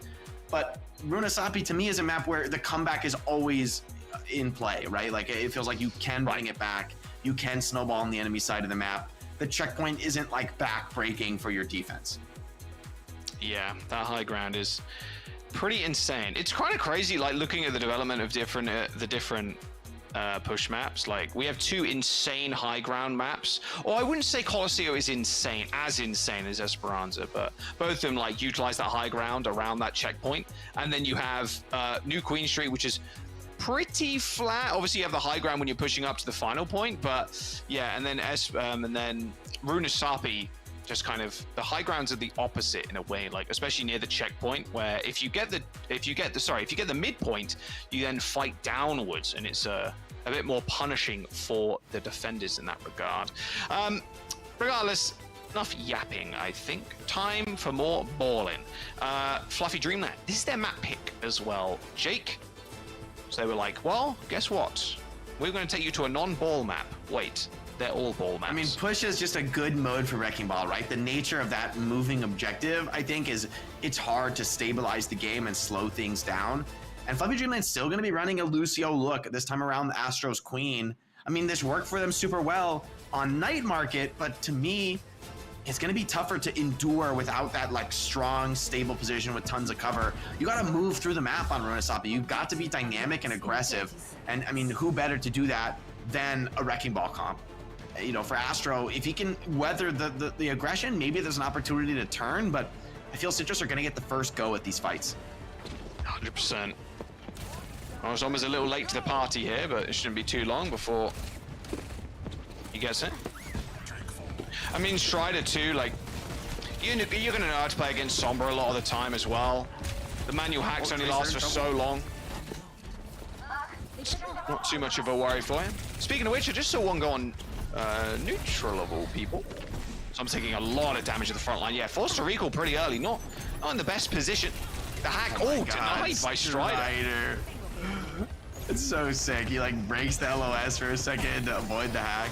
But this time it comes to Zamba. Yeah, alright. 2 key targets there for the hack, the ball, or the Tracer. And this time around it was Tracer. Yeah, Citrus, they got the first look on it, but it wasn't enough. And Astro's able to be kind of a bully on this Queen, right? Like shotgunning these DPS. Haven almost oversteps his bounds, but Astro does find the follow-up kill on Jacob. Had to be a knife pull there. I can't imagine any other way the Lucio goes down. So Astro looking pretty solid on the Queen, looking comfortable here. I thought the ball would be hard to deal with, but so far, FluffyDreamland rolling through. Oh, wow. Well, that's not good. Oh, okay. It just leaves a pulse more on the ground for the ball. They are just... They're falling apart. Falling over, yeah. This isn't what I kind of expected from Citrus, to be honest. There's checkpoint already. FluffyDreamland, stability, right? Adaptation, patience through the long series. They're showing all of these qualities that have brought them here to this point. Haven goes for a speculative hack here. Not too upset it doesn't work out. The whole team just controls this forward high ground, making it very awkward for Citrus to get to the card. Ball just cannot really fight in a room like that. Oh, and Haven's in that spot too. Quickly leaves it. A new spot that we found yesterday. All right, EMP available. Manual hack, hits the virus, Strider waddles away, you're chilling. Now the EMP, now you have to be a little bit scared if you're Citrus, especially if you're Strider. I really like the short TPs there sometimes to get instantly back into the stealth. Neutral goes down after even the rush and the sound barrier thrown in. I mean, you're just pushing as far as you possibly can. There's a duplication onto the Queen. Prototypes are not falling, but 85 meters and a bit. Citrus still holding on. Strider picks up a good kill. Same with Jacob. All right, they're regaining control of this map slowly but surely, but it's still a long way to go. Nice little stagger on the Queen, you know, get a couple seconds there, but that's a big start for FluffyDreamland, and Citrus needs important ultimates to close out. At the same time, FluffyDreamland, no support ultimates means it's going to be hard for them to weather the storm as it comes in, something like a Kitsune Rush. You can EMP, but it doesn't really deal with the ultimate. I think eyes on neutral right here. If he can get one of those Suzu to stop the EMP plays, could be a really challenging fight for Astro. All right, Chime trying to find an alternate angle into the fight. Rush available. Same with the sound barrier for Citrus. She's got to not get Ajaxed here. No, both supports though instantly taken down. The collapse was sublime from Haven and Astro after that EMP landed. And Jacob didn't even have a chance to react. And, well, to be fair, if Jacob did react, probably would have Ajaxed, as he would have hacked out of that beat. 84 meters for FluffyDreamland. Still trying to deal with Strider, as they're going to gain some lead in just a moment, but Strider makes it back. And a good presence of mind there too, dodging Gracie. Yeah, and he wants to just maybe hold this checkpoint, keep the forward spawn offline for FluffyDreamland. If he's able to do that, it would be nice, but the hack, the hack on the health pack. There was a hack on the health pack as well, Jake, so even if he did get it, it wouldn't have actually been collected. Astro goes down. All right, okay. A big rush play and a sound barrier from Citrus, but they're investing a lot. That's double support ultimate. See how fast Haven can now build up towards the next DMP. Citrus, though, finally back on the front foot, right? The cart on the enemy team side of the map, and without ultimates for FluffyDreamland, engaging on this cart could be a fraud proposition, right? With the opportunity for a minefield to split you at a choke point. FluffyDreamland are gonna have to approach this with care, right? I think they would really love to get a support ultimate online before things really break down. All right, where are these mines going now? That was like the most strafe fight of it. As you see them both just strafing in unison, just shooting each other in the head. Strider's one. Strider overstepped too much. Unlucky. Strider ball dead, and yeah, he's back so fast. You know, if Citrus just stay alive here, they've got a couple ultimates cooking. I don't think this is the worst thing in the world for them. Like, it's not that painful of a death. Oh, do they see the Tracer? Haven just walked right past Zomba. Oh, now they do. All right, well, here comes the mines, Jake. Bombs still on kill point. onto Prota. No Suzu, no TP by the looks of it. Kiriko going down in that situation. Not too uncommon if you've not got any cooldowns left. Yeah, and it's just a full cleanup for Citrus. It's a clean fight. Keeping everyone alive, crucial as they're able to snowball forward and put some more progress on. And I think getting that checkpoint unlocked would really be a wind in their sails. That's really what this next fight is going to be all about. FluffyDreamland with the support ultimates to stabilize any kind of early aggression, but interested to see who Tap goes for on the copy. I think a lot of good options. Could be the Tracer for survivability. Maybe you could get risky with it and try and get that queen, try and get a queen ult online. Could be huge in a spot like this. Is FluffyDreamland coming from a small room? Ooh, kind of questionable. Strider sees this coming a mile away. Big slam too. Oh, there's a follow-up from Zomba. A quick translocate there from Haven to make sure it doesn't get one clipped. Chime comes up with a kill on the other side of things. So Zomba, without a recall and without too much health remaining, has to escort himself out of the fight. Is now chased by Chime. Good follow-up by the Tracer. 2 kills for Chime in that fight. And FluffyDreamland once again just stopping Citrus Nation, getting that point. That capture point is just so close. I think it's like 4 meters or something. They just needed to hold on and win that engagement, and then they would have got checkpoint. That's well done by Grapes holding on to the sound barrier, right? So they win with just the one support ultimate, and now they have the opportunity to make further progress here on Runasapi on the other side of the map. Would love to get that checkpoint unlocked, but maybe don't want to take too many risks to accomplish it. Oh, this EMP is going to be devastating. Yep, hits 3. Nice shift though by Tap. Actually sends him sky high, but still chased down. Nice tracking from Haven. They takes down the Echo. 4v5 now, near this point, the bot's gonna get moving too. The Strider is hacked, so can't, and won't have a chance to actually touch. I think that was a Haven too, getting sucked by Zomba, but used the Translocator to get away. There's the Queen ult as well. Oh, that is big in the back. Yeah, Jacob, Zomba, Tap in trouble. No Suzu. Well, maybe I heard it go off, or it might have been Protoss, but it had little to no effect, even if it did land. And that is a chase of the ball at the spawn door. And Jake, that's a team kill, and that's over 100 meters now for FluffyDreamland. This could be the back-breaking fight here for Citrus. They're struggling for the answer. Strider's gonna go for the Queen Mirror. Feels like he can't make it work on the Wrecking Ball, and that's kind of a mental domination here for FluffyDreamland, right? You force Strider off of his comfort pick. See if he can bring it back on the flex. See what he's got on the Queen. Nice pull and a Chime. Okay, he's got something going on the Queen. Maybe he can take this mirror. He lands 1 knife. He's got something going on the Queen, actually. All right, Strider, show us what you got. He's dead. There you go. Sound barrier coming in for FluffyDreamland. Nice return beat there, but they haven't got Strider to kind of hang around with. Chime with a beautiful couple of clips there on neutral. 122 meters, 2 minutes to go, slowly but surely. And you were saying before, Jake, it's a pretty comebackable map, but it's really not looking like it, especially now as Citrus are forced off of their comfort ball pick. Hey, you know what? If you can bring it on the Queen, if you even have a decent Queen, I like the Genji in this matchup. I think Genji can get a lot done. EMP is scary, but you know, just that raw pressure damage, if Genji can find some kills, these can be blown wide open very, very quickly. All right, Zomba. Oh, good dodge. Heard that hack coming in, instantly blinked away. 60 HP though, has to hit the recall. There was a hand that was laid out there by Haven to try and get a rehack on the Tracer, but he's taken out by Chime. Chime has had his number. And a lot of the time too, you're just burning so many cooldowns against the Sombra. Well, Chime can just easily clean you up. Such a massive advantage having a recall over an enemy Tracer. And Jake, this is going from bad to worse. I'm gonna be honest with you, pal. Citrus just getting torn apart. 55 seconds to go, and look at the ultimate bank for FluffyDreamland. FluffyDreamland have really started running away with this. I mean, this is the spot where you start to really feel the pain. I mean, they could go for a full cap here. I think maybe there's no reason to do that. Might as well play defensive, but yeah, I wouldn't mind just ripping it and trying to end the game. I think you really do have the ultimates to get that done. Haven's gonna vibe. Go under a couple. A lot of map here. Not necessary in my mind. Maybe they really want to fight on this corner. Good movement from Chime there, staying the Hegel back away, and there is the Rampage. Hits two, Strider and Zomba. Antied, but a good kill onto tap will result in a trade as Haven also falls with the EMP, but look, getting ultimates out of Citrus is great. Haven't used any just yet, but the bot is in FluffyDreamland's court right now, as they are still getting they're eking out every single meter possible as overtime approaches.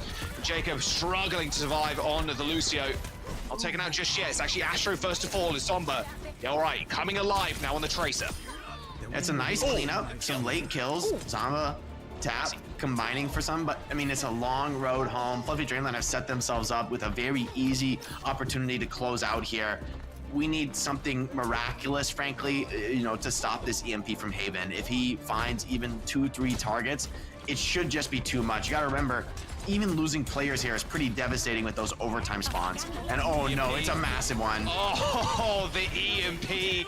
I mean, Jake, that's going to seal the deal. The blade's good for one, though, and playing on the rush is even better. Two for tap, in fact. Look how fast he's swinging that blade. I mean, look, Graves Haven down. I mean, Citrus, they've got 2 players left. Strider is going to hit the ults. Tap kills another. It's a scrappy one. But Graves has the beats. It's going to be so tough. Strider with a nice knife. Pins Chime to the mantelpiece. The Carnage swing and a miss. And Chime, I'm behind you. Okay, adding it. Okay, a little bit of BM there at the very end as FluffyDreamland with a victory sound barrier end up completing the map with a nice little W. Hey, Strider, not so bad on the Queen. It was okay. It put some respect on the name. Had some nice knives. It's some nice knives. Okay, I take it back. I don't know your Queen game, but that's a painful one, right? Like I think that's a really important map to win. New Junk City, definitely a Zeb map. Maybe a map where it could be harder to counterpick him. Maybe like harder to bring out those Pharah styles. The Diva, not quite as good, but yeah, maybe I think this is time, right? It's time to throw the chips down. We've seen Zeb clutch up before on New Junk City. WCS had a masterful clutch on Flashpoint. So let's see, maybe they can get it done again. It's their map choice too, so yeah. So look at some highlights though of that last map. It really did feel, especially at the start, like Strider, the ability to get into the backline was just hindered so much by Haven. And then Chime too, to be fair, like just as soon as that hack goes on, the virus hits, like Chime and Haven are on top of you. You have to go to Mega, you have to reset, you have to go swing in for another push. It just was not working out. And as soon as Astro with the Queen, he was just hitting ult after ult after ult. The Rampages had such unbelievable impact for the team, especially at the start of the game. It was just something that Citrus Nation just weren't ready for. Yeah, they look dialed in practice on this style, and it feels like this is, maybe they were caught unawares in their last series, still managed to close that one out, but... Oh, here it is, Translocate. Oh, perfect. Yeah, you get some iframes when you TP, so able to dodge that damage. That was so nice. Yeah, big play. And as good as Zomba has been in this series, man, when Chime takes the mirror on the Tracer, it's anybody's game, right? Like this team has that, flexibility to adapt, and they're doing. I mean, I thought maybe you'd need the on a break to shut down Strider's ball, but this Queen style has proven also effective. Yeah, I'm curious. Or a New Junk City though. I mean, Queen, you can play Queen. You can play pretty much anything. I feel like you can play pretty much anything on New Junk City. Quite an open map, not like as in spatially, but quite an open map in terms of heroes you can play. We've seen a ton of different styles. Maybe we do see Zeb on the Orisa. Yeah, I think Orisa, we could see JQ, and maybe those are the two most likely suspects. Maga, maybe. I mean, I think strong, but neither of these teams have shown a real preference, I think, for the hero. Yeah, I mean, classically a map that Malga's been decent on over the course of his life in the game. I'll have to wait and see, and we'll have to see if there's any substitutions as well. I mean, FluffyDreamland, Jake, one more map away from sailing through this lower bracket. Remember, one team does have to face Timeless, though. There is that big caveat that you will face Timeless if you win this series. And it does look like we are seeing the sub. Yeah, there it is. So Zeb's in, so Orisa or Queen here, I would imagine, for Citrus. I want to see the Queen. I like the explosiveness. Okay. I think that variable potential is highest with her, the opportunity to blow things up. I think, to be honest with the Orisa, as you know, there were some moments for Zeb where he's connecting with every skill and making it work. But I think FluffyDreamland in general have the download on that matchup. And I mean, they play a lot of Orisa themselves. So I think they have a clear understanding of how the comp functions, and they deal with the Orisa really well. Like, they know what Orisa can't respond to, and they're deploying exactly that fight after fight. Got to compliment Haven as well on the flexibility, right? I think definitely like a hit scan player, bread and butter, super focused, but to bring out the Sombra and to have it be so solid and consistent is like the reason they're able to win some of these matchups against the ball. Yeah, the Sombra looked good. EMPs were on point, hitting good targets, especially that ending one, hitting the Lucian, just blowing him up. Don't forget to get your tickets to DreamHack, by the way. Right down there, dreamhack.com/Stockholm for more information. Come watch us live. We'll be there. It's going to be a good time. I made a joke about Johnny a million times. Not going to make another one. Well, we got more time to do that. We got a lot of lead up to Toronto. So he says in my ear, make one about Matt. We'll bring the garden gnome too. He fits in a suitcase. Easy as. Easy as. There you go. The lower... So he says he's a carry-on. He's pretty small. So yeah, there you go. We'll carry Matt on the plane. We don't even have to pay for his airfare. But yeah, go make sure you get your tickets down below. They're still available, but they will go fast. Dallas was, by the way, Dallas was crazy. Dallas was sold out, and also we had to add like additional seating. Like, there was so many people watching at the Dallas Major. It was a good time. So yeah, you're not going to want to miss the finals too. And we get to see the clash of the continents too. Obviously EU and NA, and then we also get to see Korea probably dominate again. I can't wait to see Jumbin again, is all I'm saying. I haven't cast Jumbin in so long, man. Jumbin go crazy. Please. Crazy Raccoon have been getting wild over in Korea. I think they've been winning so much. They're like, what else should we play next? Doomfist. Whatever. We'll just play this. We'll play that. It doesn't matter. A little bit of everything. Sick. And I will say, Japanese Overwatch on the up and up. I'm just saying, there's a big possibility that they show up big in Stockholm as well, or at least I am hoping so. All right, exciting. New Junk City, Jake. Here we go. Here we go. Zeb locking in for Citrus. Zeb struggled on King's Row, but finally found his footing and arguably had a pretty decent showing on the map. I think going to New Junk City, this is full confidence in Zeb, like trusting that he's the man of the hour. And it's Fire and Ice. They're locking it in, baby. The May Fire Tour. and Ice. Classic comp into the Orisa mirror.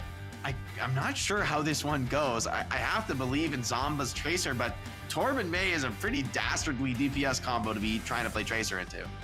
Dastardly is definitely the word.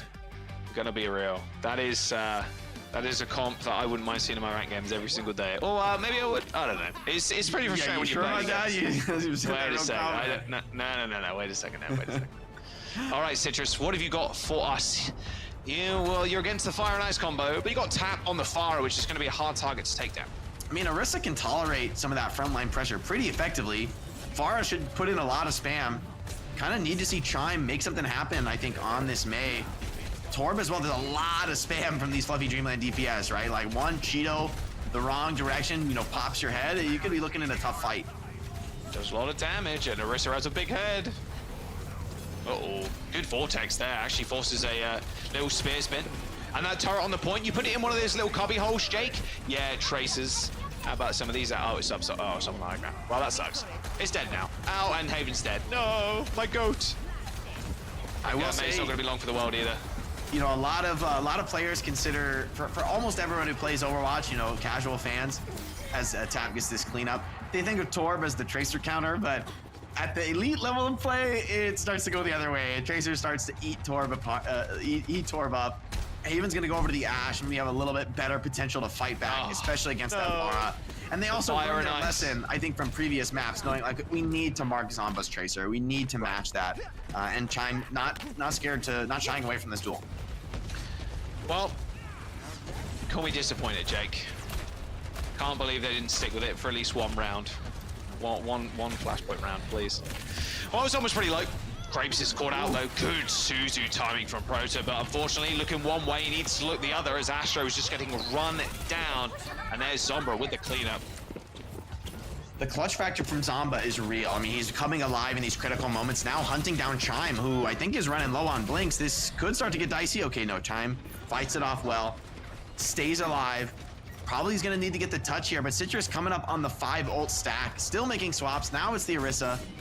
Not quite sure what to do. They're gonna go to pretty much a mirror here, which I think is a wise decision anytime you're uncertain. Just 4 Citrus use ults here. Well, there's the barrage. That was a good start. And even a kill 2 on top of that. Spear connects. And fighting on the rush, ill-advised if you're Zeb.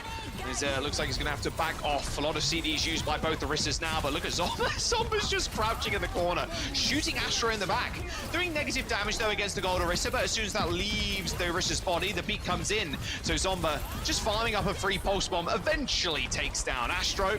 And even a bomb thrown in by FluffyDreamland, just to try and turn this fight that's looking all citrusy right now. This first point should go to them. Yeah, I mean, FluffyDreamland talked about this Orisa as being a confident comp for them, but Citrus has this comp absolutely in their wheelhouse as well. A couple trades go here and there, but Citrus, they hold on, they get that first point. And Haven's on the hit scan now, which, you know, honestly, I'm not a huge fan of. I think New Junk City, it can be hard to make hit scan work. Some of these tight corners, you know, difficult engagements. Bob is pretty great value. Dynamite's nice, but just putting down damage at range, good old-fashioned hit scanning. Not so easy with a Genji and Tracer getting on top of you. Lucio and Kiri also in the mix. Haven's got his work cut out for him. All right, quick rotation here from FluffyDreamland. High ground control for Citrus currently as it unlocks, and there is the capture. Looks like Astra and the rest of the gang are just making sure they're all grouped up together. A lot of damage on Zeb, and it's time to strike if you're FluffyDreamland. Point's gonna get pat by Citrus too. So FluffyDreamland, it's all in their court right now. What is the reaction? What is the response? They managed to gain a lot of space on this high ground. Zomba's still peppering them in the back line though, as Grapes tries to deal with them. A pulse bomb in hand too, and a recall. Here comes the rush, however, Proto just hounded down by Zomba, but quickly dealt with by Chime, but Zeb's the one taking over the game right here.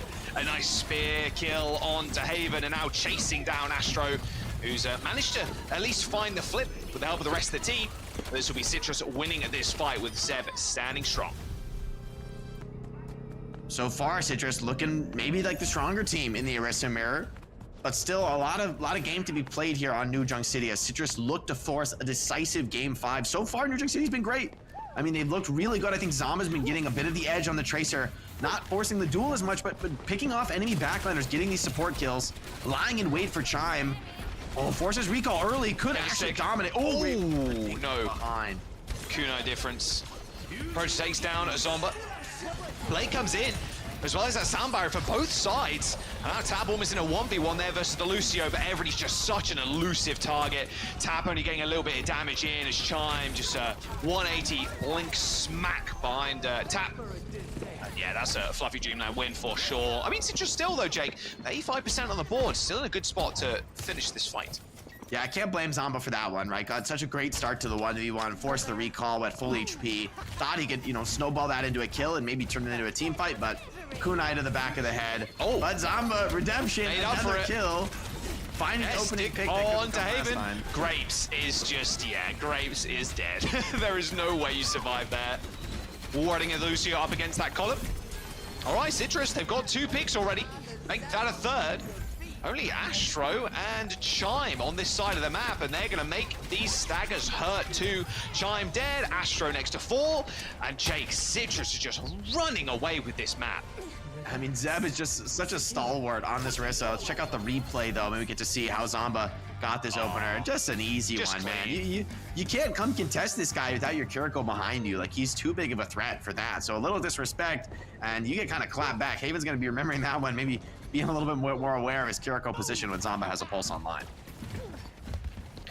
Yeah, even reacting to that too. If you hear that pulse bomb go down, like you blinking into somebody, swift stepping into somebody, then laying a Suzu, you might just end up yourself dying as well. So can be a little bit rough for the Kiriko if they're too far away from the target that's stuck. Well, here's the Bob to start off the fight. It's going to get matched with the rush. Oh, Haven. The amount of pressure this man's under right now, but still manages to stay alive. Perfect peel there from Graves, booping people away from the Ashe. Was the Orisa roll that Terror Surge, bringing him to court there at the very end, as Astro lays waste to tap using his own. And that'll be FluffyDreamland. Making a small swap there, in fact, over to the Hanzo to get, I mean, I guess a quick dash across the spawn as Haven goes back to Tracer. But there we FluffyDreamland finally in control of the point, Jay. Feels like forever. It's been all Citrus this whole map. Yeah, maybe Echo is the answer, though, having a strong matchup into the Genji. Tap, though, probably doesn't care too much about those DPS trades, given that Blade's pretty much online. I mean, that's going to be the key moment here. If you can even just force this beat from Graves and get a clean disengage, you could be in a pretty good spot, given that Citrus are coming up on a beat of their own. Yeah, it feels like it's just there for the beat force. Oh, whoa, another opener from Zamba again? Okay, they do end up trading their Kirikos though, so limited healing available for both sides. The Blade's been popped. Oh, the beat two. This Tab tries to get back to the point, but there's the counter coming into a full effect. It's almost schooling Grapes there too. Big trades either way. But Astro trying to hold it down at the fort. Still got a Tracer by his side, luckily. Haven hit the recall. Zomba and Haven just, they're at loggerheads permanently, it feels like, Jake. As FluffyDreamland is still in control at this point, nearing this 99% mark as well. But Citrus, they're going to be able to come back in with beats. Yeah, they absolutely want a piece of this. Chime with the copy. Could go for the Orisa, maybe a double Tracer as well. But once again, the openers come in every single fight. Citrus, they're just a clutch team. Backs against the wall, they get stronger. Soundbar available for Jacob too. Just ideally want to use it, but throws out anyway just to secure the fight. Yeah, probably could have saved it. Yeah, that's a tough one. You might need Definitely not going to need this. Astro dead. Okay, yeah, that's the fight. That soundbar could be costly, especially when you're sitting at 99% as well on the other side. Yeah, you might be okay, I guess. You know, maybe you don't end up needing the beat. Like, you don't have a clear disadvantage, but I think that was an over and done fight. 2 kills going your way. Surely you would have won without beating, so a little bit of pressure here on Jacob. See if he can, you know, bring it back. They are up 2-0 on the flashpoint, though. They have a lot of rope to work with. All right, Zomba. How many times has Zomba opened the fight? Too many to count at this point. Oh, dodged out of the sticky bombs too, luckily. Passive healing going to kick in a couple of seconds as well, although denied there by Chime's try-shot. Suzu used. That's the sound for Zomba to go in. No has to worry about that cleanse any longer. Haven also trying to find an avenue of attack here in the back line with a pulse bomb in hand as well. Pulse bomb from Zomba lands on the Orisa, but Orisa, being Orisa, just kind of shrugs it off. Goes golden and survives to tell another tale. Tab with a nice little reflect kill onto Proteus. Both Orisas going for the helicopter spin, but it is all Citrus here, Jake. 85% and counting as FluffyDreamland. Oh, they're taken to town. A complete team kill and Grapes with the sound barrier. Haven with the pulse. No chance for touch. A recall and a pulse bomb on the ground. Citrus Nation are going to take us to a map number 5. Hey, they just got worked on New Junk City. I mean, there were a couple fights that were down to like the strategic positioning and the ultimates, but it felt like, what, 70-80% of the fights, Citrus is just find an opening kill. With Zeb with a spear, it's Zomba like 10 times. Just finding pulse bombs, pigs. I mean, Zomba, talk about a clutch player, right? Coming in at this moment with a team facing elimination, getting the chance to go to Shambhala Monastery for a decisive game 5. This is going to be a tough one though, right? Like, this is a good map for FluffyDreamland. I think their flexibility can be really valuable here. I wonder what does Citrus throw the chips in the middle on? At this point, if you were Citrus, I feel like you gotta play Zeb. Yes, I was going to say, surely you don't bring in the ball here. It's just, Shambhala is just, I don't think, it doesn't feel like a good ball map to me. Zeb as well, the flexibility, being able to swap off the Orisa, just go Queen, like, yeah, it feels almost inevitable that we're not going to see a little stat card or a little roster graphic. Feels like Zeb's going to be the name of the game. What do you think they're going to run, though? That's the question. Is it going to be a Queen angle or back to the Orisa? Oof. I don't know. I mean, I like this Orisa so much, but if Astro plays the Diva, I feel like you can't play the Orisa. I feel like you've got to swap off. So maybe it's just maybe it's like honestly a balance of both. I think that's best case scenario for Zeb. If he can swap back and forth between the Orisa and the Queen, The rest of the team can stay relatively static in terms of composition. They can be building up those ultimates, and Zed can be kind of keeping the opponent guessing, keep them swapping by changing his hero. Maybe that's part of the success here, right? To use not one or the other, but actually both heroes to put your opponents in a strategically challenging position. In the end, though, I think we need to see heroics out of Zomba. Like, as much as strategically, no matter what, like, it's going to be tough. I think FluffyDreamland are going to have an edge. It's going to be up to Zomba finding opening kills in fights that he frankly shouldn't to get this win.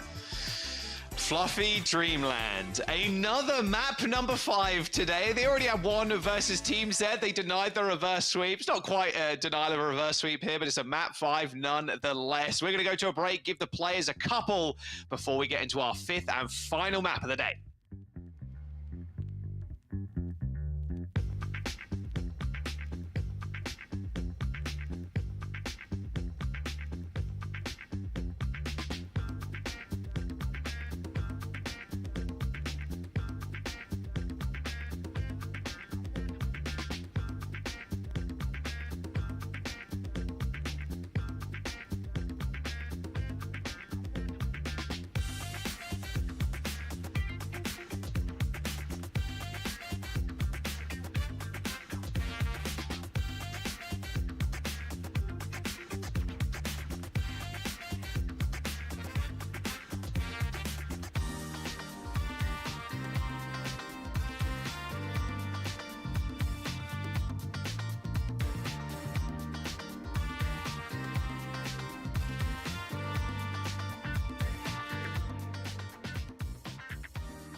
I think I'm ready to go pro in Overwatch 2.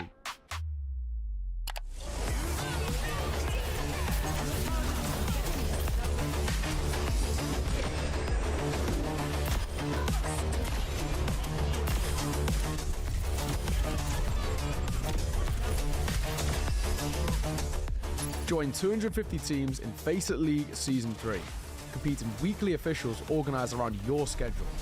Anyone can start their journey, rising through skill-balanced divisions and climbing to the top of the FACEIT League for cash and fame. Don't miss Season 3. Register before October 2nd. Let's do this, guys. Let's do this, guys. Map number 5.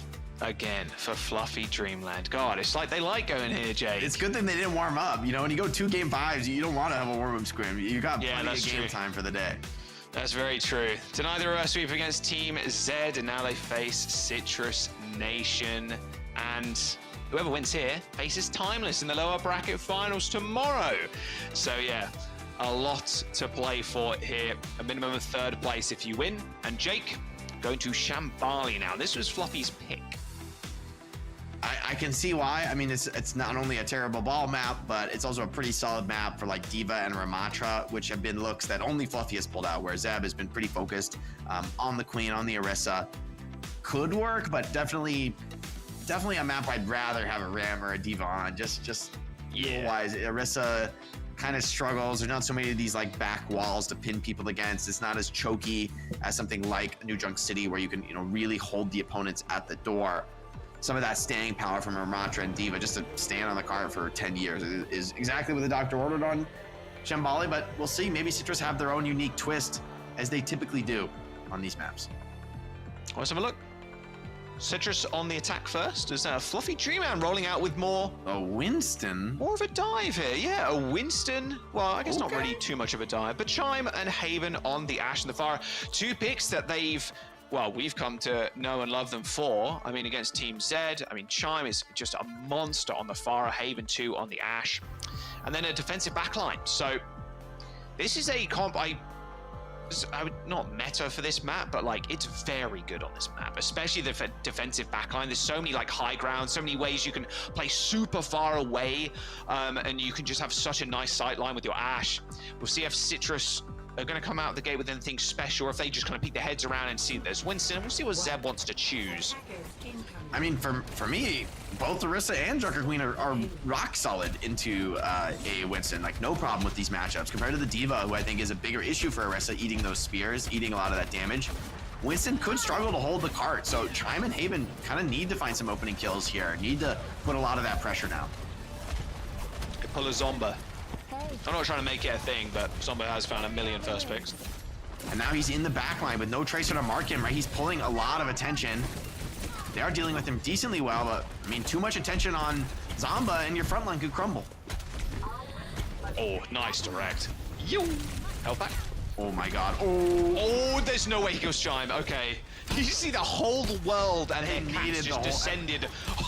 The whole army descending on Zomba there. That's like not even bad for Citrus. They just free push the cart the whole time. Zomba will be back soon. It's a great play from the Tracer. Zeb gets naded, he'll just back off and reset. FluffyDreamland want to reclaim this space, but I'm not sure you're gonna be able to do that. Okay, that recall force on the Tracer's pretty big though.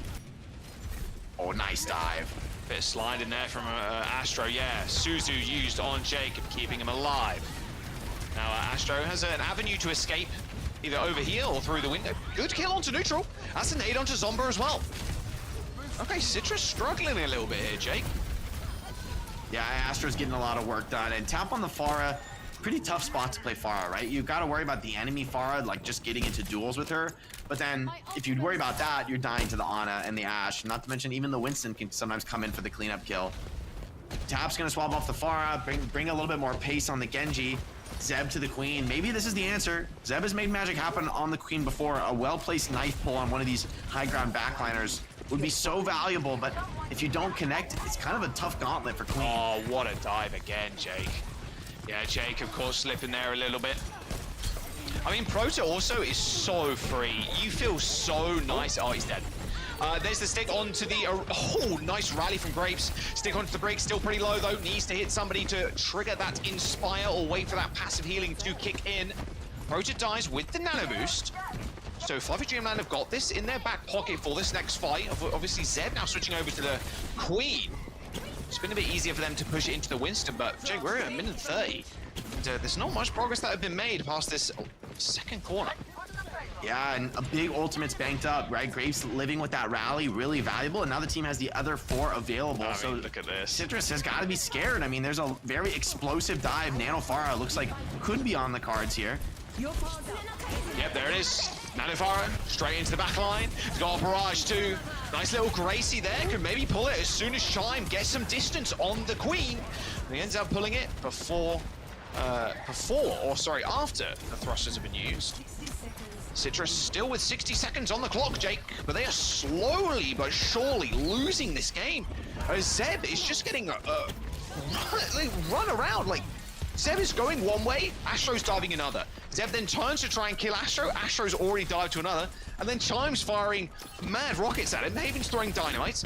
Zeb needs to look 16 different ways at once to even attempt to control the fight. Zomba with the pulse bomb, though. The X factor. It's been a difference maker all series. He knows how much pressure is on him to find a kill here. Enemy team aware of it as well. This is just a little wide. Little wide on that one. Still got a Bob to take care of the team as well. And he burns to death. Well, there was a big rampage in the backline. It killed Proto, but the Bob is still available. A sound barrier is eventually going to fade away here as Haven just protected by Astro and the Bob. Tap ends up falling over. Halen eventually slain, but too little too late here for Citrus. They're going to get first held, and there's not even a touch. Citrus, just getting kind of destroyed on the offense there. FluffyDreamland, I have no visibility. That was actually, Graves, like, his auto died and the enemy was beat against him and he just hid in the corner, and I think Citrus just ran past him while he was hiding in the corner, and then he came back and killed the Genji. Like, it was actually a pretty nasty play by Graves. Like, trickery, it's like the only way he could live in that spot is hiding and juking them. And I think Citrus missed him because I think looks like they ran right past him. That was a pretty nasty invisibility cloak move. The payload is probably the most awkward spot it possibly could be on that like second corner as well. Yeah, so hey, Toronto did it. Toronto won from this position. That is true. This happened. That is true. Get in this timeline. But I will say that's Toronto. It's Toronto. I mean, they've been good with their backs against the wall before. Tap gonna go over to the Ashe. I like this. I kind of wish this had come out in the offense round. You know, in the end, you're up against Afara, play a hit scan. You know, it's and even the Ashe help. Maybe the Boop could help deal with some of these Coach Con dives. Right. You know, Winston landing on your head a little bit, but it's hard. Honestly, it's not an easy matchup. The Winston just pretty free there. I mean, these high grounds aren't that high, right? Like they're just a few feet off the ground, but it makes a world of difference to Orisa who can't get up off the ground at all. All right, let's see that. I love that there's just a spam angle for Zen where like, yeah, you're in the invulnerable part of the spawn, you can just stand still. It's sick. I always do that now. I always switch to Zen because if you hit a few orbs as well, you get a little bit of free ult charge. Feels pretty nice. Keep it when you swap, it's not bad. Yeah, feels pretty good. Best thing for FluffyDreamland as well, Jay, they do have the opportunity to swap up if they really want to change. Of course, being the attacker side, it's a lot less risky. Oh, wow. Okay. That's the start you need. Samba again. Yep. Kind of the cleaner of this game and just cleaning up kills that Tap is doing damage to, just like, bam. Tap hits a headshot and Zoma finishes him off. This time around though, although Tap just lands a nice body shot onto Prote. All right, it's a long way to making this happen and actually, you know, winning the reverse sweep with such a disastrous offense. But I like these adaptations. I think Baptiste is a great look here, gives you more survivability and more offensive pressure onto that Winston. And Tap on the Ashe is making things happen, right? Like finding a few picks here. If FluffyDreamland are just overconfident and stick with this comp, I think they actually have a chance to throw this away. Well, they forced the recall into Sombra already, but once again, okay, Tap comes up with another kill. Haven speared into the wall there, I believe, so wasn't able to kind of escape the LOS of Tap. And Zeb really wants to secure a second fight here. That's why, you know, forcing the card, not allowing it to move at all. Should be a chance for a recontest, even if Citrus lose a fight, but I don't think there's much chance of that right now. I mean, they look like they're in a great spot. Haven to the Tracer. I think this is exactly the swap they need, though. More dive. You need to kill that backline. You're not going to stay alive on the Ashe. Pulse one coming up for Zomba, though. You got to be scared if you're the backline of FluffyDreamland right now. Looks like they're going to take high ground for free. Oh dear, that's an awkward spot for Zeb to be in. Nice kill onto Jacob, though, to start the fight off. FluffyDreamland now to clean these people up. Of course, Sombra is in the backline right now. Going to dash to the Mega, but doesn't end up getting it. Haven chases him. And look at where that window was placed as well, Jake. From Citrus. That is one very, very deep at Baptiste. And now Tap just trying to stall out on the point. Die on it, and with 1:45, still looking like a FluffyDreamland game, although Citrus have ults for this next fight. Yeah, they're in a good spot to close out here. The Nano Barrage, I mean, there's just no easy counter for Citrus. They just have to, you know, kind of miraculously play their way out of it. Maybe a spear from Zeb to cancel the Barrage, but it's a tall, tall order. A pulse from Zomba, though. I mean, once again, we rely on our hero. They see him coming, though. Oh, yeah, such good presence of mind there by Grapes. Throws it out anyway, still gets the connection. The barrage, the nano onto Chime, didn't result in anything, and now the dive in the back line. A couple of rockets thrown in, and eventually Tap is brought down. And with only a minute to go, it's up to Haven, and with a pulse bomb, he forces the recall onto Zomba, and this payload is so close, 4, 3, 2, 1 meters, and almost zero. Everybody brought in to a giant group hug, and it is Zeb that falls prey to Haven in the end, and that will be FluffyDreamland with an unbelievable hold on Shambali, taking the map number 5. 2 map 5s today, and FluffyDreamland have won both of them. Yeah, I can't even be worried. I mean, Citrus showing remarkable resilience in the clutch there with their backs against the wall. They still get 3 minutes off the clock. They still fought incredibly well there across the whole series. Definitely a team that's been a favorite for me to watch. It's been super exciting to see their journey. Of course, we're going to have to say goodbye to them now. FluffyDreamland continue on, and it's well-deserved, right? Winning 2 Game 5s, shutting down a reverse sweep, shutting down the attempted comeback by Citrus. FluffyDreamland showing that composure and performing well across a remarkable diversity of styles so far in the tournament.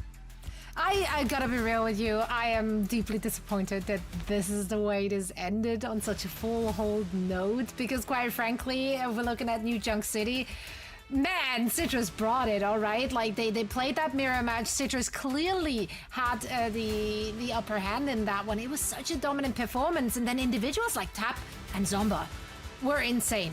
actually insane. Like we praised Chime just like an hour ago or whatnot. It's Chime time, but it's been Zomba hour here as well. Like absolute dominant performance on that Tracer, forcing Chime to switch more than once. It's such a back and forth series. I love the adaptations we've seen from both of these teams. Yeah, they needed the whole strat book for FluffyDreamland to be able to win this one, right? They needed to really come prepared because individually, I mean, you got to put some respect on Zomba. Like, huge performance in the Tracer duel. I think Chime matched it admirably well there. But honestly, even that Shimbali, right? Like, that was genuinely close. The fight that FluffyDreamland eventually closed out on, I think Chime got his barrage canceled, was on 1 HP, and just barely survived, even with the nano boost. So Zeb did shut down the barrage. He did what he needed to do. It just, in the end, was a little bit too overwhelming in terms of the ultimate bank. So, I mean, Citrus were remarkably close, even on game 5, even after the full hold. They really fought back hard. I can't believe it's been 2 map 5s today, and FluffyDreamland have won both of them. Like, actually, they're driving in the 24-hour Le Mans. Like, an unbelievable amount of endurance from the team. And it's so funny. And what was brought up in the interview as well was like, yeah, we really needed maybe a little bit of warm-up. Like, we want to be able to get things in before we start these games. But it's like, if you're getting that, and you said it as well, Jake, if you're getting a little bit of warm-up, a practice scrim before 2 matches like this, and they both go to map number 5, you must be exhausted by the end of it. They get a day to recuperate, though. They get to think about what they've succeeded on, what went wrong, get to bring adaptations.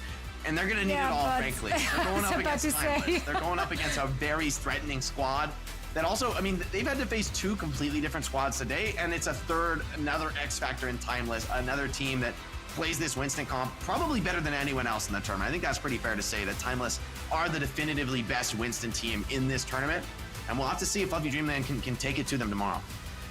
Yeah, adaptations will be needed for sure, and they have to have a lot, you know, in their hero pool, because Timeless is a very versatile roster, so they will be able to match them on pretty much any comp they could bust out. It's going to be an uphill battle for sure. Haven has earned themselves the player of the match honor.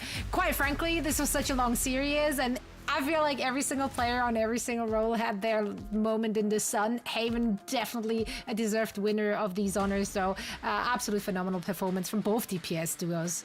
Yeah, I think crazy these matchups. Yeah, they're making a lot of space for Haven, and he's really delivering when it comes to the kills, the raw damage, and staying alive throughout the long fight, right? Like, if anything, that's the most important thing your hitscan can do. The Sombra look, though, I think this really did catch them off guard. Like, the fact that Haven brought it on the Sombra, was confident, played well on the character, I think is actually super crucial to being able to take the matchup. You know, Runasapi should have been a strong point, arguably, for Citrus, but because of Haven Sombra, because of that flexibility, it ends up going the other way. Yeah, I mean, that Sombra single-handedly shut down any advantage that Strider could have given them on that ball. They made Strider swap. Manual hacks were so good. Yeah, they made Strider swap. Like, off of ball, it was like, okay, I can't wait to see ball this game. It's going to be great. Oh, wait, they have to switch because the only thing Haven is doing is waiting for ball to engage and then hacking and then virusing. And then the Tracer follows up. And then you kill the ball. I didn't hate his queen. No, it was not bad. It was not bad, actually. Yeah, nice. yeah. I don't know. They were good. They were not blunt. You know, they were pretty okay. Well, it doesn't matter because they're out now. Sad. So true. But so true. They were so much fun to watch, though. I am personally extremely excited to see more of that Citrus squad, even though we do have to say goodbye for today. I hope to see them, of course, in their potentially next appearance in OWCS, question mark? Perhaps? I'm hoping so. Yes. Hope so. Yes. With Zomba in the lineup, I think this is a really threatening squad. Yes, I would agree. TSM sitting comfortable and cozy in that grand final spot, waiting whether or not it's going to be a rematch with them and Timeless, or perhaps will they be going up against Fluffy Dreamland, not Aimers. Not Used to be Aimers. Now they're just It's either. Fluff. It's just dreams. It's just fluff and a lot of dreams. That's and the right, best that's logo in the tournament. Yeah, best logo in the tournament. Undeniable. It's not even close. And I'm pretty sure they will be featured in some of the best plays we had today as well. Let's take a look. Let's take a stroll back down memory lane and see what we got in store. Feels like the day started an eternity ago. Oh my god. I don't even... Grapes of Wrath. Okay, I like that. That's good. I mean, Grapes is a key performer, I think, for this squad. You know, on the Lucio, super solid, has the consistency across different swaps as well. And you got to give credit to the team. I mean, they're cool, calm, collected, plays in the clutch, holding on to ultimates. You know, the main support's a huge part of that. So of course you get these big flashy plays, the moments to really highlight the support, but really for me, Grapes has just been a solid performer, doing his job on main support. The most. But also, why are we playing on the edge of a control map? Like, what has happened? Have we learned nothing? Past, I don't know how many years. I didn't. If they were more decisive, it could have worked. But Kuffa, Winston Primals, he just, I think the best right now in this tournament easily on Winston. Yeah. He's up there in North America for sure. Obviously, you've got to count, you know, someone, for example. Yeah, there's a lot of crazy Winston players, but Kuffa is just dominant. Like, Timeless look clean. It's kind of unfortunate they went down to TSM. It was a good series, but yeah, Kuffa was the... TSM purposely, like, crafted their strats, like, surrounding the shutdown of Kuffa, so yeah. This pulse was nasty too. That's funny. Oh, 1, 2, 3 pulse, and you were just not expecting that, man. You're up there as far. Like, how could Tracer get up there? And we said it in the comments because we didn't see this live, because obviously we don't expect that either. Like, oh, Chime pulse tab. Like, how is that even possible? Oh, that's how. Okay, sure. I mean, quite frankly, I watched it 3 times or 4 times now, and I'm still not quite sure. You're like, what? Like, yeah, it's crazy. Where are we at? Insane pulse. Yeah, can't even be mad. If it dies to that, then you're just like, okay. Props. Fine. I guess. Yeah, we have hopefully many more plays such as these tomorrow on our final day of our Season 2 playoffs. Let's take a look at the schedule. VP will be facing off against SSG in the lower bracket final, and the winner will be moving on to the grand final to meet Ence. That is going to be a good one, I think, regardless of which team actually will succeed in their mission. Now, of course, in the NA region, Timeless and FluffyDreamland are duking it out for the honor of going up against TSM, who took down Timeless to get there. So I'm sure Timeless are coming in with a taste of revenge. Yeah, I mean, all those games are going to be sick. Like, as a classic EU winners final, grand final kind of, or like losers final, grand final kind of mode. But I'm excited to see FluffyDreamland, see if they make it all the way. Like, they got some sheer power to make it through five maps and then another 5 maps. Like, just insane stuff. Can they beat Timeless? Not sure, because Timeless are incredibly strong. TSM. And just upsetting them today. Like, I mean, I'm just wondering, will TSM's strategy work again, you know, against Timeless, who now had the opportunity to see what they played. That's the problem. They played some unconventional stuff. They got the win. They look good doing it. But in a best of 7, with Timeless having the opportunity to adapt, can they find answers to some of these unconventional strats that TSM was successful with? I think it's possible. So I really think, I mean, honestly, both regions, I think the grand final could be hotly contested. Yeah, I think even the lower bracket finals are going to be very hotly contested in both these regions. So I'm hoping for a banger of the banger of the banger tomorrow. But that has to wait. First, we all need some rest, some sleep, recoup, get some water, sign up for Season 3. You see the link right there on your screens. And you perhaps will be featured next season in, or rather on broadcast. So you could have Jack and Jake yapping about your gameplay. Let's go. It's going to be good. I don't know if that's a victory or like... Some of those... No, that's a let's go. Let's go. Let's go. Sign up so we can cast you. Actually. It's been an absolute blast. Jake, Jack, thank you both so much for covering all the action today. Fantastic games. More of that to come on the 3rd and final day of the Season 2 FACEIT League playoffs. Thank you all so much for watching, and we will be back tomorrow to conclude all the action.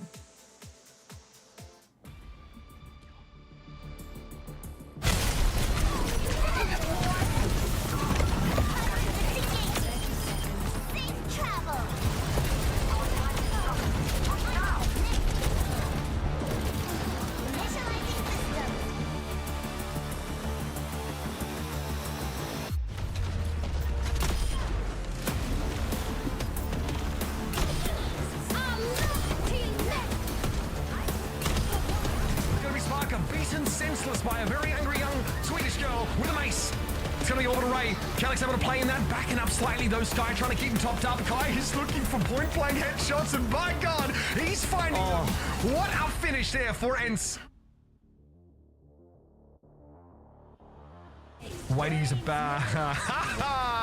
Not bad, not bad. Love it. I absolutely love that. Top Dragon with a bio, but yeah, they're in dupe, so they're playing with house money, so to speak. Nail gets picked off, and we are all trying to fight the Echo, I see. Interesting strategy, Cotton.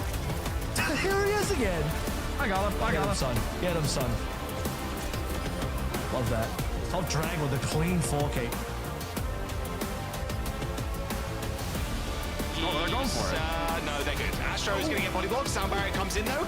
Oops, on the horizon. Oh, nice boom! Oh my word. Grapes gets the boom on the Harmfay. Misses the headshot though, and now Fish is in trouble. Has to receive the lance to stay alive with the blizzard in a small corridor. Just a death sentence for Icy. Truly living up to his namesake. But Rockets with a double pulse spawn. Fucking yeah, fucking let's go. We're so back. Guys. Oh, I'm lightheaded. Oh my god, I'm about to pass out. Oh, this must be the stick. What a stick. Sick 3-blink there. Oh, chime time. I'm killing the top. Run to the left, guys. Wait, peek right to the hill. Peek right to the hill. Live, we're killing Live. Trinary. Say one Omega. Where's I'm almost there. Fight with rally. Yeah, dive it out. GG.